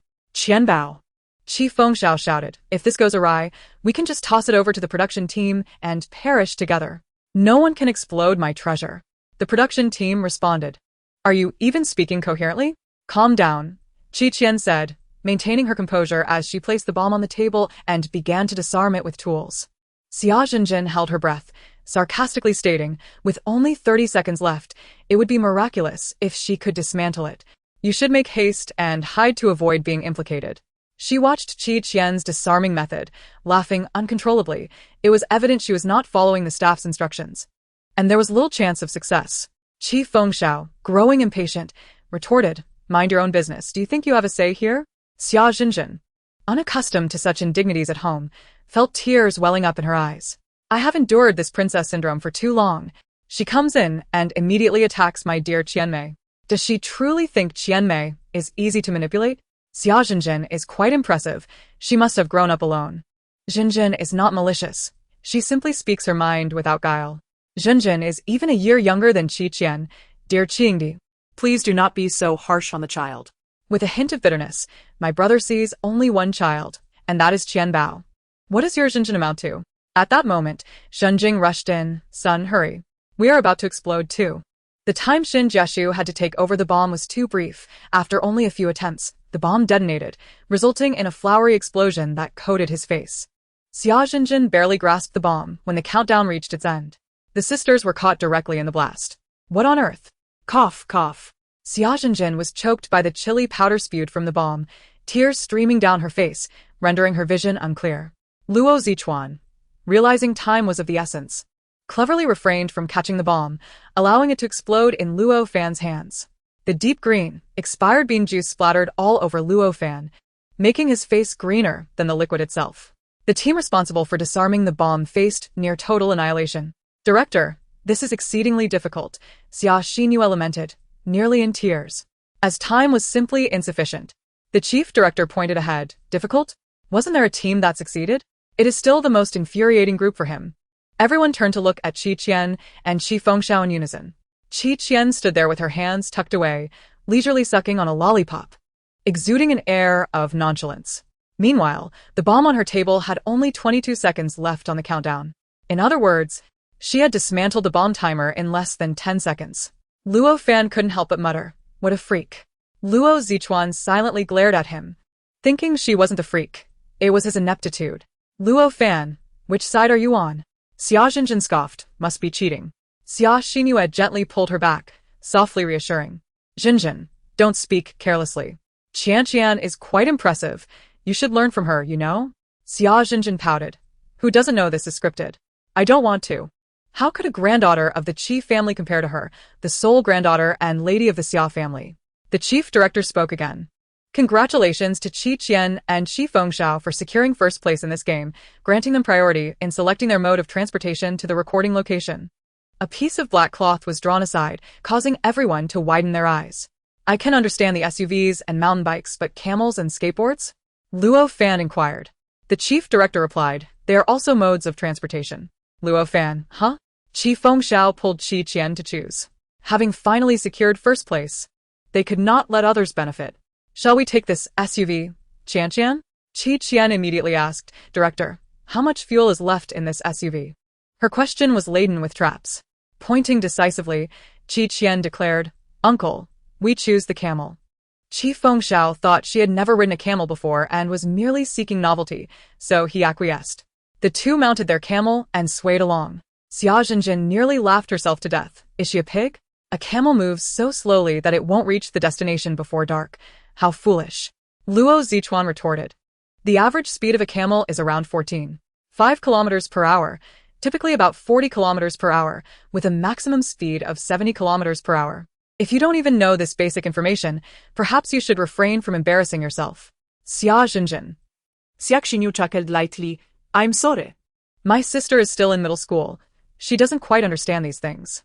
Shun Jieshu interjected, but Zichuan is also in middle school. How does he know so much? Xia Xinyu, laughing out loud, who isn't just a middle school student. Luo Zichuan was previously so silent and aloof. Why has he suddenly become so argumentative this time? Jieshu's younger brother is the same. In front of Qian, he is a sweet little pup, but without her, he's a mad dog. Why is Gu Hua's group so low-key today? Not a word from them. Haven't you seen the news? The Gu family went bankrupt. And Gu Hua's father is also in trouble. She must be keeping a low profile.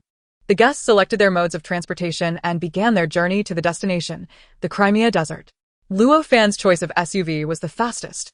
quickly overtaking Qian and the others who had set out earlier. Qian, shall we create a diversion? Qi Fengxiao suddenly suggested, recalling the events of the previous episode. Satisfied with their first-place victory, Qian crunched her lollipop and replied, no need.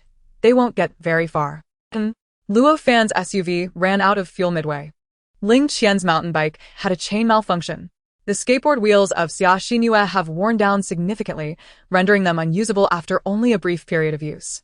Shun Jing, opting for a mountain bike, adeptly repaired his chain and continued on his journey. Qian remarked, they haven't fed our camel. You know this? What shall we do then? The camel claimed it had pilfered its colleague's feed before departure and was not hungry at present. With a proud smile, the camel declared, fortunately, I am clever, otherwise, I could not carry you. Observing the guests, panting and in disarray, the chief director was quite pleased. However, upon seeing Qian leisurely perched atop the camel, his expression soured. How could this camel still be moving? Had the staff provided it with water? Never mind. Moreover, it seemed particularly catered to Qian. Wasn't she the one who could command animals? Didn't she wish to be a sloth? In the desert, there would be no multitude of animals to obey her commands. Let us see how she fares. Chapter 97. The Desert Specialty.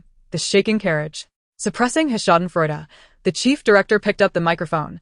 Esteemed guests, welcome to the Kamiya Desert, the third largest desert in the world. You shall spend 5 days and nights here. Please strive to survive and reach the safe house at the end, awaiting rescue. Given the challenge of this theme, each of you may select 5 survival items to carry. Always remember to maintain your image, no matter the circumstances. Now, prepare to embark on your descent into hell, everyone. Qian nodded, thinking they probably believed this map would thwart her. Fear not, for this time, Uncle's support is behind you, Qi Fengxiao reassured her. Will you carry me later? Qian asked earnestly. Of course. The love has waned, hasn't it? While the uncle and niece exchanged banter, the guests had already chosen their survival items.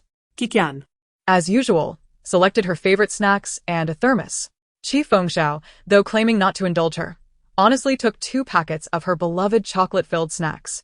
Shortly thereafter, the guests prepared to depart, but a complication arose. The camel that had transported Qian was unwilling to leave. When a staff member inadvertently released its hold, the camel trotted over to Qian and squatted, beckoning her to mount. The chief director exclaimed, can these animals not be so uncooperative? The camel huffed at the director, sauntered over, and, turning its back, spread its legs, leaving a fresh welcome gift for him. The director's vision darkened. Well done. The camel seemed to retort, ha. It's you who obstructs my closeness with Qianbao. I'll show you. Stop it, camel. I'm frightened. Qijie, Xia Xingyue approached, her cheeks flushed. My sister and I are new to survival shows and are unfamiliar with the process. May we accompany you? Qi Fengxiao replied, you must ask Qianbao. She is the one in charge. Reluctantly, Xia Xingyue turned to Qian. Hello, Qian. My sister wishes to be friends with you. May we travel together? No. Qian replied, hands tucked into her sleeves. I have a severe allergy to wild chickens. Xia Xinjin's eyes reddened with anger. Who are you calling a wild chicken? Anyone who speaks is fair game. You, Jingjing, do not be upset. Qian simply struggles to express herself. Xinxin quickly interjected, attempting to placate the irate Zhang. Zhang retorted vehemently, I would rather perish than accompany her. If you wish to curry favor with her, do so on your own. The princess has my protection and does not require your presence. Shen Jiashu approached with a vigilant demeanor. I am the true princess. She is nothing. Can you command a monkey? No, but my family can. Can you persuade an orca to present you with gifts? No, but I can. Shen Jiashu's expression conveyed the realization. You are merely an imposter. This child likely has never witnessed Qian's dominion. Regrettably, we find ourselves in a desert, where fauna are scarce. Thus, Qian's advantages cannot be showcased this time. Otherwise, she would undoubtedly astonish us all. So, was it indeed a script previously? Then Zhang was not incorrect. The 2 children continued to bicker, while Qian found the clamor quite bothersome. She longed to sleep and had no desire to walk. Qianbao, your popularity is quite remarkable, even in the realm of children, Qi Fengxiao remarked, still amused by the spectacle. As Qian gazed upon the endless expanse of yellow sand, an idea struck her. Uncle, since we are in the desert, shall we not try the local specialty, the shaking carriage? Chief Fengxiao raised an eyebrow in confusion. Is there such a thing in the desert? Indeed, Qian replied, raising her index finger and whistling. Here they come again. Chief Fengxiao, upon hearing her whistle, felt an involuntary rush of adrenaline. What a delight! Qian's awakening technique. The ride is approaching. I have eagerly awaited this moment. Before long, a group of sizable creatures approached swiftly from the distance, their footsteps kicking up clouds of sand. As they drew nearer, Chief Fengxiao was left dumbfounded. Ostriches? Qian gently caressed the glossy black feathers of one, exclaiming, Uncle, hop on. How do we get on? The ostrich crouched down and turned its head to Qian, its large, glistening eyes gazing at her. Little one, come aboard. Qian nestled her hands and climbed onto the creature, then inquired of Xinjing and his son, would you like to join us on the extra shaking carriage? Shan Jieshu raised both hands high, shouting with excitement, I pledge my unwavering loyalty to Her Highness the Princess. Suppressing laughter, Xinjing lifted his son onto one ostrich and mounted another himself. Wait, do you really refer to an ostrich as a shaking carriage? Why does her magic persist even beyond the deep sea? I am genuinely captivated. Let me ride. These ostriches have such shiny black feathers, utterly pristine. Unlike any I have seen before. Indeed, those unclean ostriches were eliminated from the very beginning. They could hardly accommodate Qian. There exists a hierarchy among the ostriches. Other guests watched enviously, their mouths watering in anticipation. Luo Fan observed the departing flock of ostriches and remarked to Luo Zichuan, aren't you her companion? You have been left behind. Luo Zichuan regarded him with an impassive expression. Would you like to know why? Luo Fan suddenly lost his curiosity and chose silence instead. Xinxin felt embarrassed and pulled Zhang aside, saying no. Zhang, that must be Qian's doing. She is quite fond of animals. Nonsense. She is not the protagonist of a novel. How could she possibly achieve such feats? Xia Zhenjin was utterly incredulous. Gu Hua, who had remained silent for a long while, curled her lips in a sardonic smile.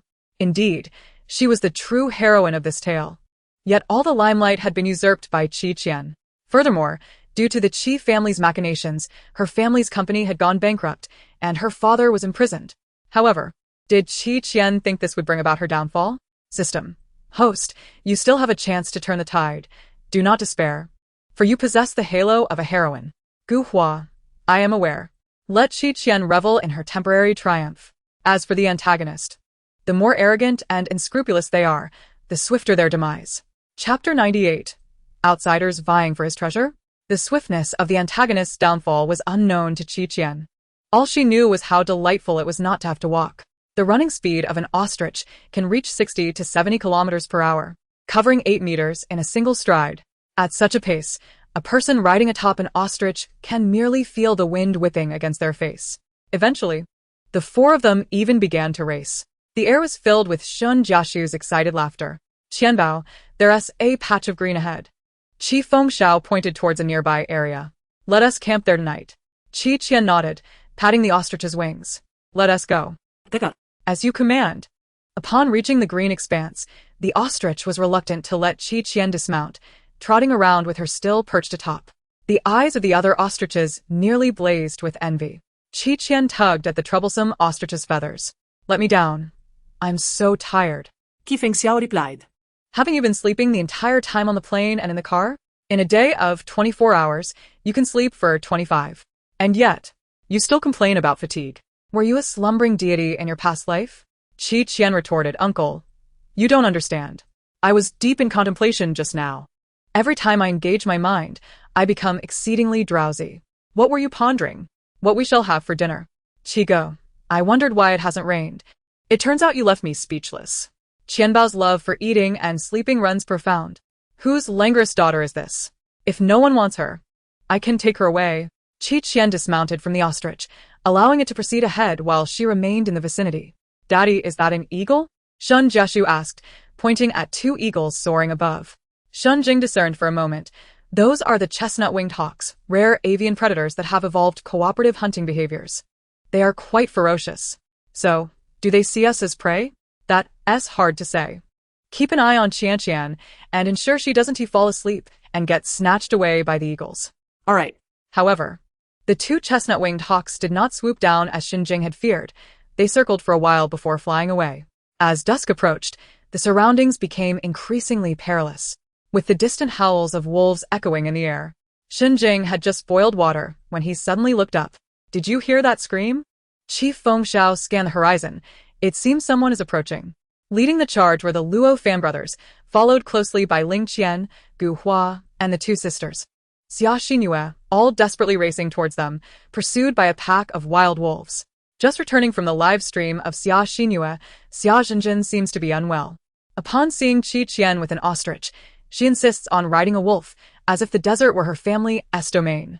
Did my beloved Prince Hong Kecha and younger brother Zichuan provoke her, dragging them into this mess? Even as the crisis looms, young Master Ling does not forget to protect Hua Hua first. It brings me to tears to spend money on this. What on earth is Luo Fan rushing towards Qianmei for? Since Qi Qian is the forest princess, she ought to assist them in their plight. Otherwise, what use is her presence? Indeed, it would be fitting if she were to relieve herself above their heads, overwhelming them with her fragrance. Qi Qian has already awakened, seated by the campfire, savoring the dates brought to her by the ostrich, along with a few fire fruits acquired from who knows where. The ostriches delivering takeout stand guard as they see someone approaching, immediately rising to intercept. As Luo Fan moves to the right, they follow suit, and likewise to the left. Observing these towering ostriches, Luo Fan feels a twitch at the corner of his mouth. Though there is no door here, he finds himself needing to gauge the animal's moods to pass. What an absurdity! Brother Qi Qian, we are in a bit of trouble. Might you allow us to enter? Luo Fan asks, suppressing his irritation. Qi Fengxiao replies, Zichuan may come over. Just as Luo Fan prepares to retort, Luo Zichuan has already dashed towards the opposing side without a second thought, abandoning his cousin. What a disgrace. The pack of wild wolves, having chased them to the camp, seem somewhat deterred by the guardian ostriches, refraining from advancing. A few ostriches rush forth, and the pack of wild wolves promptly turns tail, vanishing from sight. Both groups, exhausted, collapse onto the ground, disregarding their appearances. Xia Xingyue manages to stand and approaches Qi Fengxiao. Brother Qi, allow me to assist you. I often cook at home. No need. Qi Fengxiao replies without lifting his head. Take care of yourselves. Do not bring them trouble. Xia Xingyue misconstrues his words as concern for herself, her cheeks flushing. Thank you. Brother Qi, you are truly kind. Qi Fengxiao responds. As night falls, the other guests also set up camp here. 2 ostriches are stationed outside the camp, providing a sense of security. At least during the night, there is no need to worry about a beastly assault. Xia Xingyue, eager to bond with her idol, approaches with a self-heating hot pot. Brother Qi Qian, thank you for letting us camp here. This is for you. No need, we have our own. Qi Fengxiao declines. Do not be polite with me. Xia Xingyue, shyly smiling, adds, I know Qian loves these. I brought it especially for her. Qi Fengxiao reacts. Wait. What does this person mean? Am I to be disregarded as her uncle? Xia Xingyue's expression falls. Brother Qi, I merely wish to share.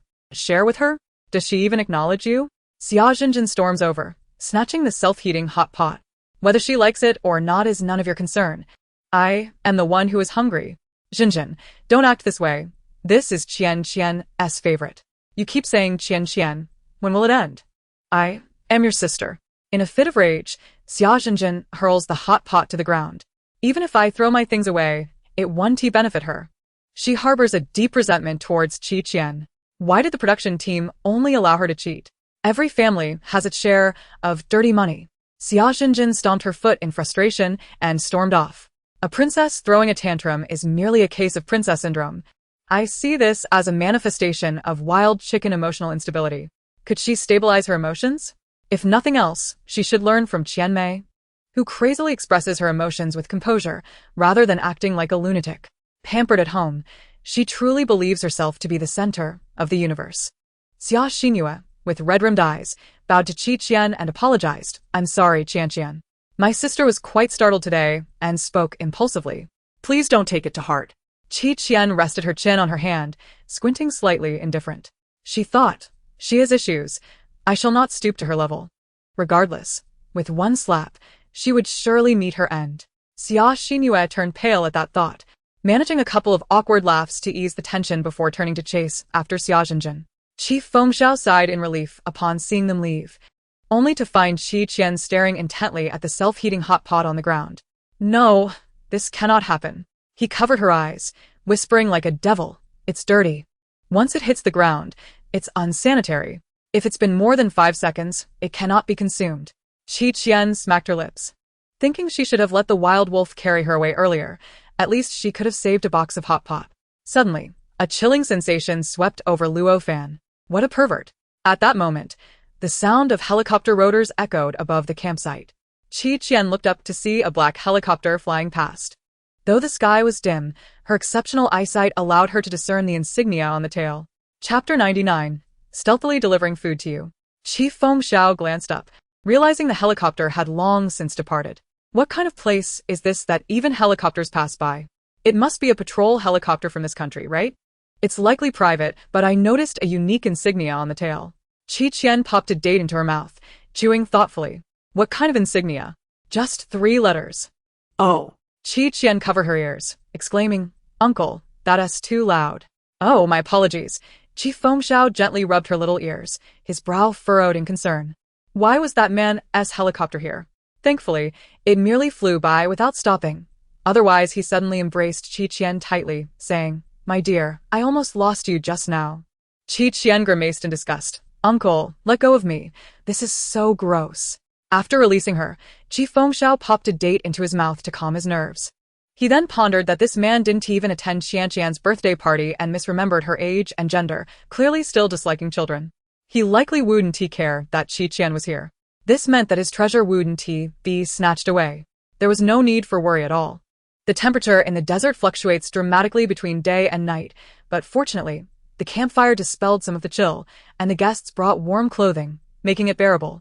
Qian leaned against an ostrich, facing the fire, resembling someone nestled in a cozy room with a crackling fireplace, feeling particularly comfortable. Chief Feng Xiao brushed her face and found himself snuggled against an ostrich as well. That night, everyone except Xia Zhenjin slept soundly. In the dead of night, a wolf approached, yet it did not venture close to the camp. After circling a few times, it hastily departed.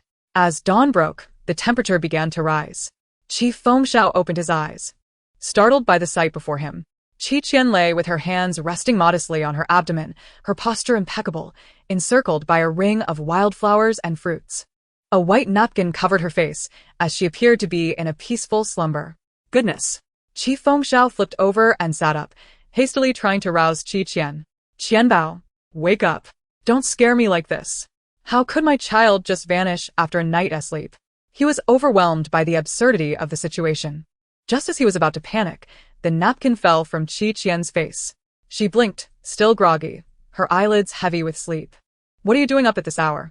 Chief Feng Xiao sighed in relief. "I was worried someone had covered your face with that napkin. I thought you were gone." Qian rubbed her eyes. "I just found the campfire a bit blinding, so I used the napkin to shield my eyes." Well. "You can't cover your entire face like that." Qian picked up a fruit nearby, inhaled its sweet aroma, and declared it edible. Chief Feng Xiao snatched it from her hands. "You haven't washed it. You can't eat that. And is that really the issue here? Did you prepare all of this?" "No. I was asleep the entire night." Chief Feng Xiao furrowed his brow, perplexed.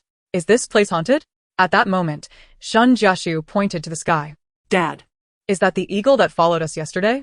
Xinjing replied, "Son, I don't have an 8-fold magnifier." Qian glanced up and identified the bird as a chestnut-winged hawk, realizing that it must have been responsible for the fruits scattered on the ground, as they typically reside in bushy or desert cactus areas. Qi Feng Xiao exclaimed. "So they were sneaking around at night delivering food to you? Perhaps they are just shy," Qian suggested, picking up a twig from the ground. "Look, they even thoughtfully provided us with toothbrushes and toothpaste. How on earth do you brush your teeth with that?" Qian replied. "This is called miswak, which serves as a toothbrush. It helps maintain oral hygiene and possesses medicinal properties that can treat various ailments." Luo Zichuan adjusted his glasses, affirming, "Indeed, this twig is far more effective for dental care than a beautifully packaged plastic toothbrush, as it is completely natural." Shun Jiashu's eyes sparkled with curiosity. "Can it alleviate toothaches as well? Why not give it a try?"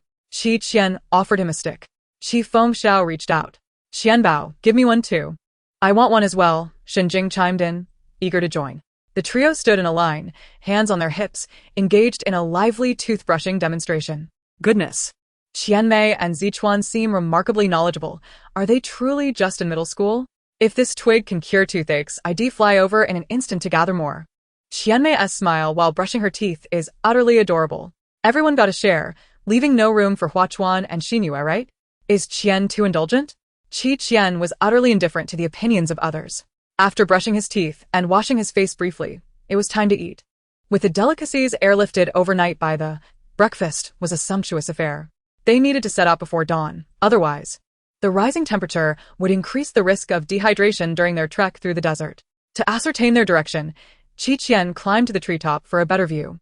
On the southern horizon, a glimmer caught his eye, reminiscent of sunlight refracted by flowing water. Sliding down the tree, Qian suggested they head south, suspecting a lake might be located there.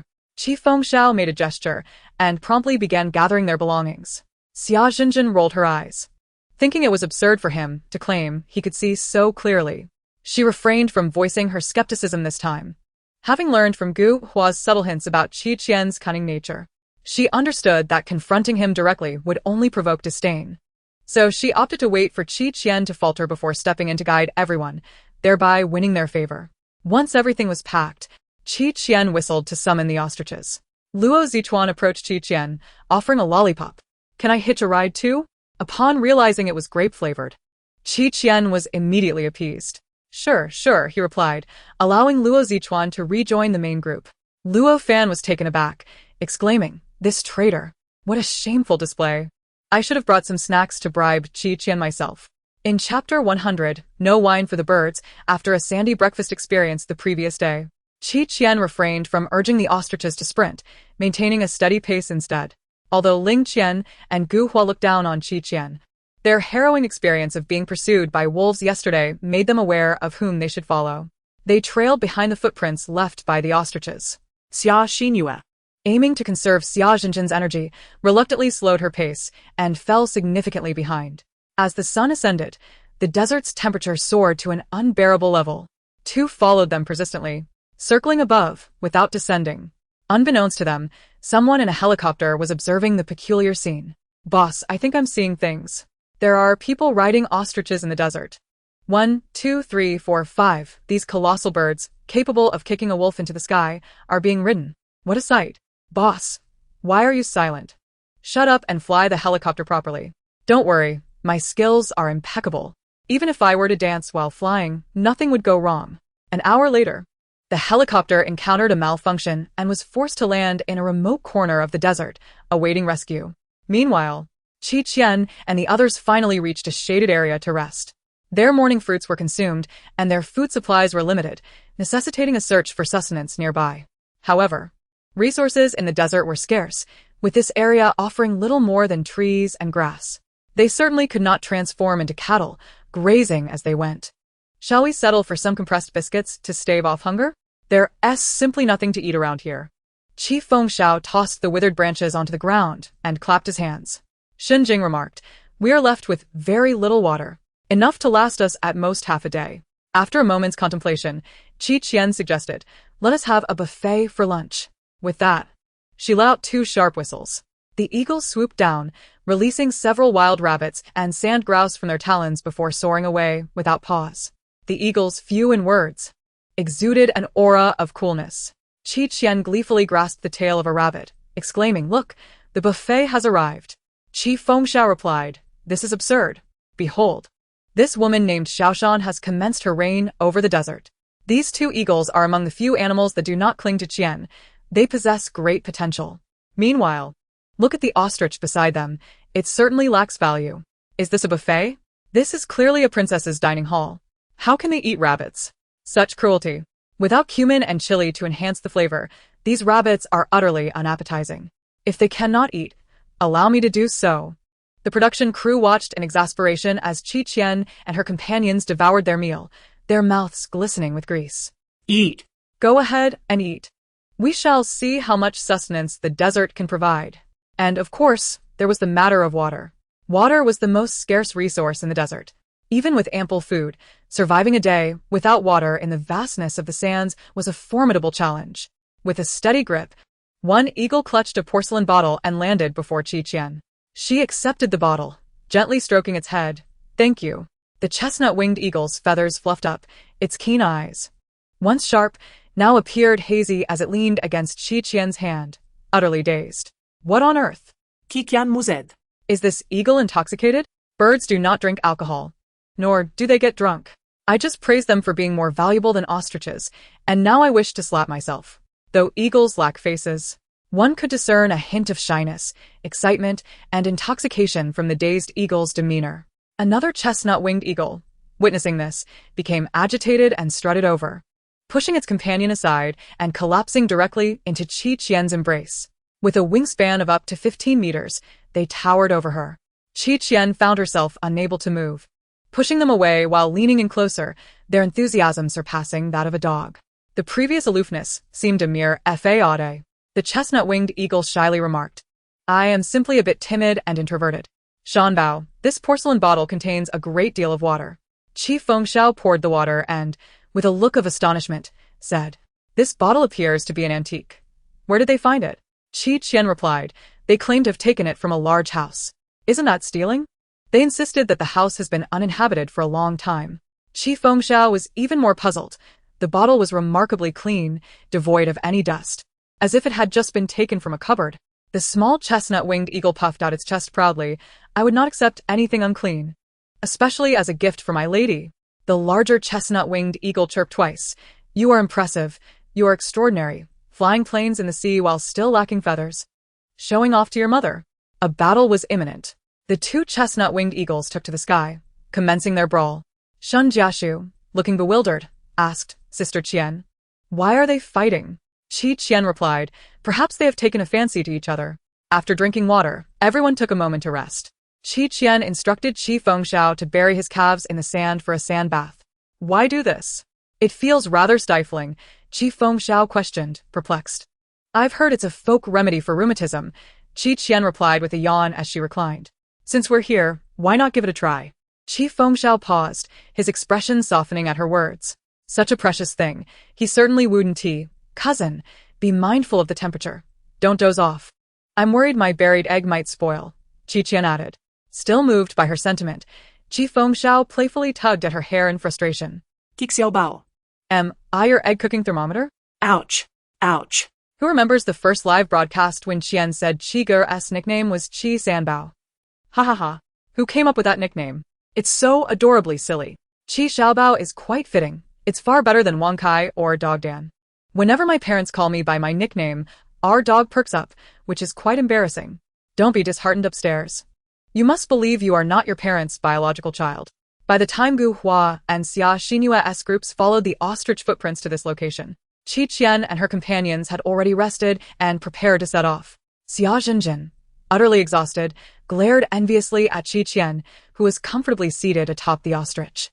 In a moment of impulse, she rushed over to shove Qian. However, before she could make contact, the ostrich stood up abruptly, pushing Xia Zhenjin aside. Ah! Xia Zhenjin fell to the ground, tears streaming down her face. Are you insane? You actually commanded it to attack me. Seated on the ostrich, Qian clasped her hands. I've scrutinized and pondered your broad face all night, and finally discerned 3 words from it. Fragrant grass heaven. Do not be a lotus. Chapter 101. How can I survive without you, Qianbao?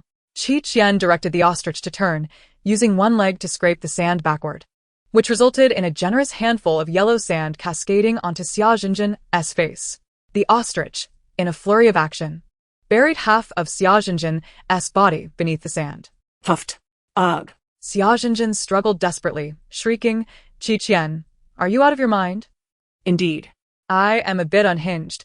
You should consider yourself unfortunate for provoking me, Qian replied with a smile. It appears you've taken your left cheek and slapped it onto your right, shamelessly barking at me. Truly, you are a fool whose stupidity has indeed reached a level that could astonish the medical community, a case that defies description. Xia Zhenjin's face was covered in sand, yet her anger and hatred were unmistakable in her eyes. You dare treat me this way? My father will not let you off lightly, provided he truly is your father. Qian responded meaningfully. Xia Xinyue's face turned pale as she cast a wary glance at Qian, rendered speechless. Whoa. I can smell the fragrance of gossip. Fun fact, Sister Qian never speaks without purpose. Her casual revelations are equivalent to a paparazzo's annual achievements. Interesting tidbit. It's said that on Sister Qian's birthday, the turtle sage predicted a series of incidents, including an arson case, 2 kidnapping cases, and an attempted murder, prompting the police to work overnight. Just ponder that. Xia Jinjin. Why provoke the most formidable presence here? Xia Xinyue has fallen into misfortune. Burdened with such an uncouth sister, her reputation among the public has plummeted. The Xia family has detected the public sentiment and reported it to Chairman Xia. Previously, they were not invited to Qi Qian's birthday banquet and were unaware of the infamous reputation of the turtle sage, dismissing it as malicious slander. As competitors of the Qi family, harmonious relations were out of the question. They would surely seek to undermine each other. Chairman Xia immediately instructed his aides to gather evidence and subsequently file a lawsuit against Qi Qian for defamation. The participants in the live stream remained oblivious to this unfolding situation. Once Qi Qian and the others departed, Xia Xinyu sought the assistance of Luo Fan and Ling Qian to extricate Xia Jinjin from the sand. Xia Jinjin sobbed, breathless, exclaiming that no one had ever dared to treat her this way. No one. She awaited her demise. Xia Xinyu swiftly covered her mouth and whispered admonitions, reminding her that they were still live streaming, and questioned whether she no longer cared about her reputation. Xia Jinjin, indignant, stomped her feet in fury. After all, it was Qi Qian who was at fault. They could not simply bury someone alive. Gu Hua frowned, lamenting her unreasonable nature. Ling Qian remarked that it was rare for her to be sane, wondering how the Qi family raised her. Luo Fan sensed something amiss, but still chimed in, recalling how badly she had treated him in the previous episode, noting her utter lack of decorum. A perverse individual is not frightening. What is truly concerning is when such a person possesses power. Qi Qian was precisely that kind of anomaly. Qi Qian stretched languidly, stating, Uncle Shen, I firmly believe in a principle. Oh, the lower the quality, the greater the joy. A touch of selfishness brings forth even more happiness. I will shamelessly embrace my lack of shame. Shen Jing gestured in admiration. Shan Jiashu leaned in, inquiring, Princess, are you not afraid of others disliking you? Qian. Hands tucked, replied, if one person dislikes me, that is her problem. If a multitude dislikes me, then they have conspired against me. Let others bear the burdens. While I retain my joy, let us strive together. The others remarked on her remarkable fortitude, understanding why she could so easily overpower others. One would need a decade of profound insanity to cultivate such resilience. Suddenly, Qi Qian remarked that something felt amiss. She had sensed a peculiar dissonance since earlier, yet could not pinpoint it. Qian Bao. A heart-wrenching cry echoed from behind. Qi Qian jolted, turning to see Qi Fengxiao relentlessly pursuing her, shouting, Qian Bao. How can I live without you, Qian Bao? Stop right there. Qi Qian thought to herself. Goodness, I forgot about her uncle. Qi Fengxiao finally caught up, collapsing onto the ostrich's back, a look of lament etched upon her face. Did you just run off while I went to fetch you an egg? Where is your conscience? Qi Xiaobao? Qi Fengxiao felt somewhat relieved, but then paused, questioning why there was no skunk present. Is it because it is my least favorite animal? You compare your least favorite animal to your beloved uncle? Qi Fengxiao's heart sank, sitting despondently atop the ostrich, while peeling the eggshell, and after finishing, she fiercely stuffed it into Qi Qian's mouth. Eat. May you choke, you ungrateful little one. Qi Qian bit down, savoring the taste with delight. Beside her, Shen Jing's lips twitched in irritation, yet he did not forget to attend to the ancestors. Shao Qi, you're finished. Quick, look. There's a helicopter here. Shen Jianshu exclaimed loudly. Luo Zichuan glanced upward, but there was no one in sight. Qi Qian approached the helicopter, circling it once. The tail rotor drive system has malfunctioned.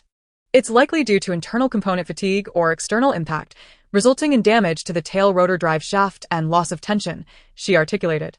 Qi Fengxiao raised an eyebrow. You understand this? I wanted to fly, so I did some research. She reminisced about her beloved sword, Uncle. Qi Fengxiao replied, Fear not.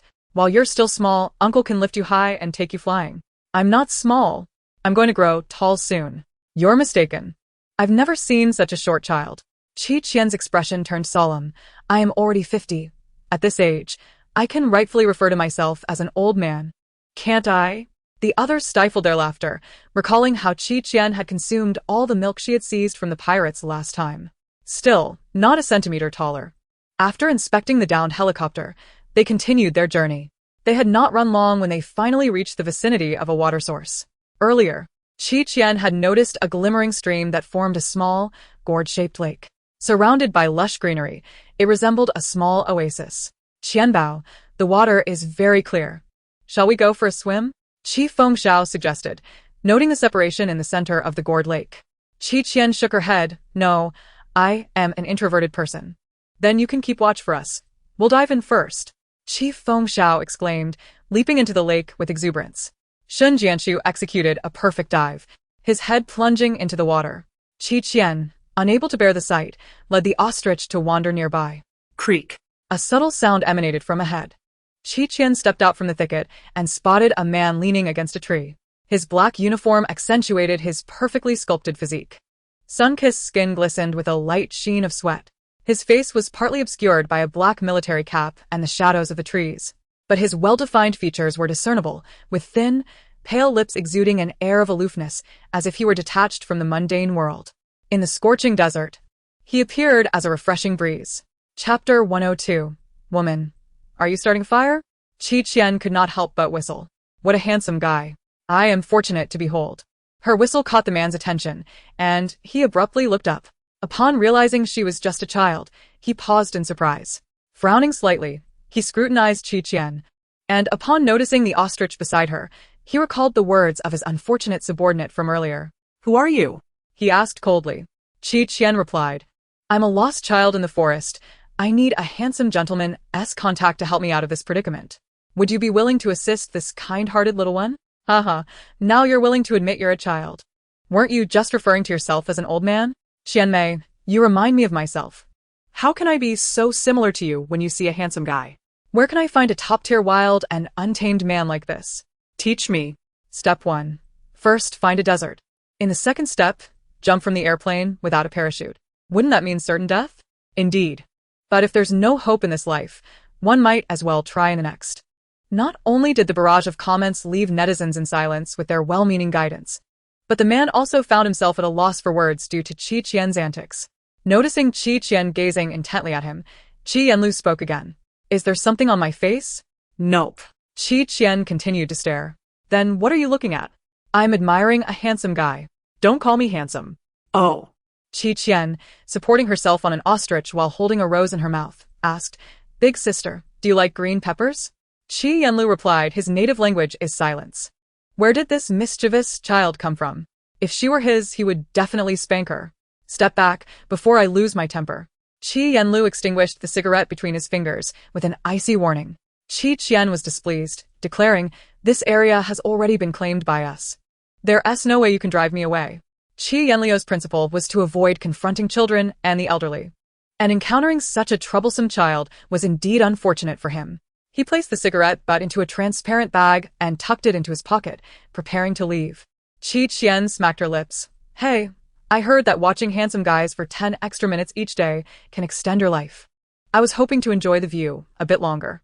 5 minutes should also add quite a bit. Hee what a gain. Just then, Qianlu picked up a stone from the ground and hurled it forcefully at Qian's head. Thud. The stone struck a tree, creating a large dent, and the severed body of a venomous snake lay lifeless, eyes wide open. Not bad aim, Qian praised. Typically, when someone sees an attack coming, the instinct is to duck and evade. Yet she did not flinch. It was as if she anticipated his actions all along, unafraid of his potential harm. Quite eerie indeed. Qian shrugged her shoulders. I'm just an ordinary person who has consumed a youthful elixir and is still in the 1st grade. Don't believe her, big sister. This little rascal speaks nothing but falsehoods. Qingdi, your child is getting mischievous again. Hurry up. Qianlu, uninterested in listening to a little brat's nonsense, continued walking. Wait a moment, Qian called after him. Ignoring her, Qianlu took a few steps and felt something underfoot. Behind him, Qian offered a late but kind warning. There's ostrich droppings ahead. Qianluo's face twitched as he froze mid-stride, then quickened his pace. Boss, there you are. Our people are arriving soon. The driver called out as he ran over. Qianlu returned to his impassive demeanor and continued walking, striding away purposefully. Boss, wait for me. The driver, puzzled, wondered what was wrong with the boss. There were no ghosts chasing them here. Soon, a helicopter with the same insignia swooped overhead. The sky was darkening. Two chestnut-winged eagles, having fought, remembered they still needed to deliver takeout to Qian and temporarily left. Upon their return, they brought the same ingredients as at noon, but this time with an additional branch of fruit and several wild chicken eggs. Qi Fengxiao and the others quickly built a fire and boiled water, preparing the ingredients while burying the unwanted entrails and skins to avoid attracting wild beasts. The little owl approached Qian quietly, placing an object in her hand. To her astonishment, it was a rose intricately carved from a single piece of ruby, its craftsmanship so exquisite it left one breathless. "For me?" she inquired. The owl feigned indifference. "This is a special gift prepared just for you. Do you like it, my dear?" I suppose I do." "Humph, I knew it. I want you to bear my scent, so that you can never escape, for in this life, you shall be mine." Qian mused. Is there such a thing as domineering literature in the avian world? The butler, Nan, would surely be delighted to see this. The little owl, not comprehending her words, insisted. "Damn it, woman. Can't you feel my affection for you? You are stoking the flames." Perhaps it meant to say she was playing with fire, but was uncertain and chose to listen further. After a brief silence, Qian gently stroked its head. The little owl became slightly tipsy, nestling in her embrace and ceasing its chatter. Qian found satisfaction in its quietness. It was far more endearing when it refrained from speaking. The larger owl leaned closer. "Why do you only pet it? Am I not charming enough to warrant your affection?" Qian, with one hand on each, took turns ruffling their feathers. The two avian creatures, resembling oversized canines, emitted soft, contented coos, their expressions blissful. You might find it hard to believe, but they insisted on being pampered. Qian wore an innocent expression. The little owl remarked, "Woman, your strength is lacking. Do press harder." The larger owl added, "I am not as particular. As long as it is you, I am content regardless." The little owl retorted, "You rascal." Fatigued from her ministrations, Qian leaned against a tree, reluctant to move. The little owl flapped its wings against her arm. "Well, since you have so diligently attended to me, I shall graciously offer you a massage. Be gentle, yes." Just like that. The two large birds surrounded Qian, diligently using their wings to knead her shoulders. Truth be told, in human society, such a skill could earn a handsome sum in a day. Moreover, the added benefit of free gossip was a delightful bonus. Suddenly, Shen Jiashu dashed over, exclaiming, "Wow, princess. Is this an avian massage?" "Certainly not," Qian replied. "I merely requested their massage services." "Can owls really provide massages?"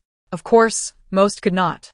Qian, with a serious demeanor, confessed, "To be candid, I am the desert sorceress Luko, and while visiting an amusement park with my childhood friend, I witnessed a transaction between two men in black, after which I was poisoned and transformed into a human child." Shen Jiashu's eyes sparkled with intrigue.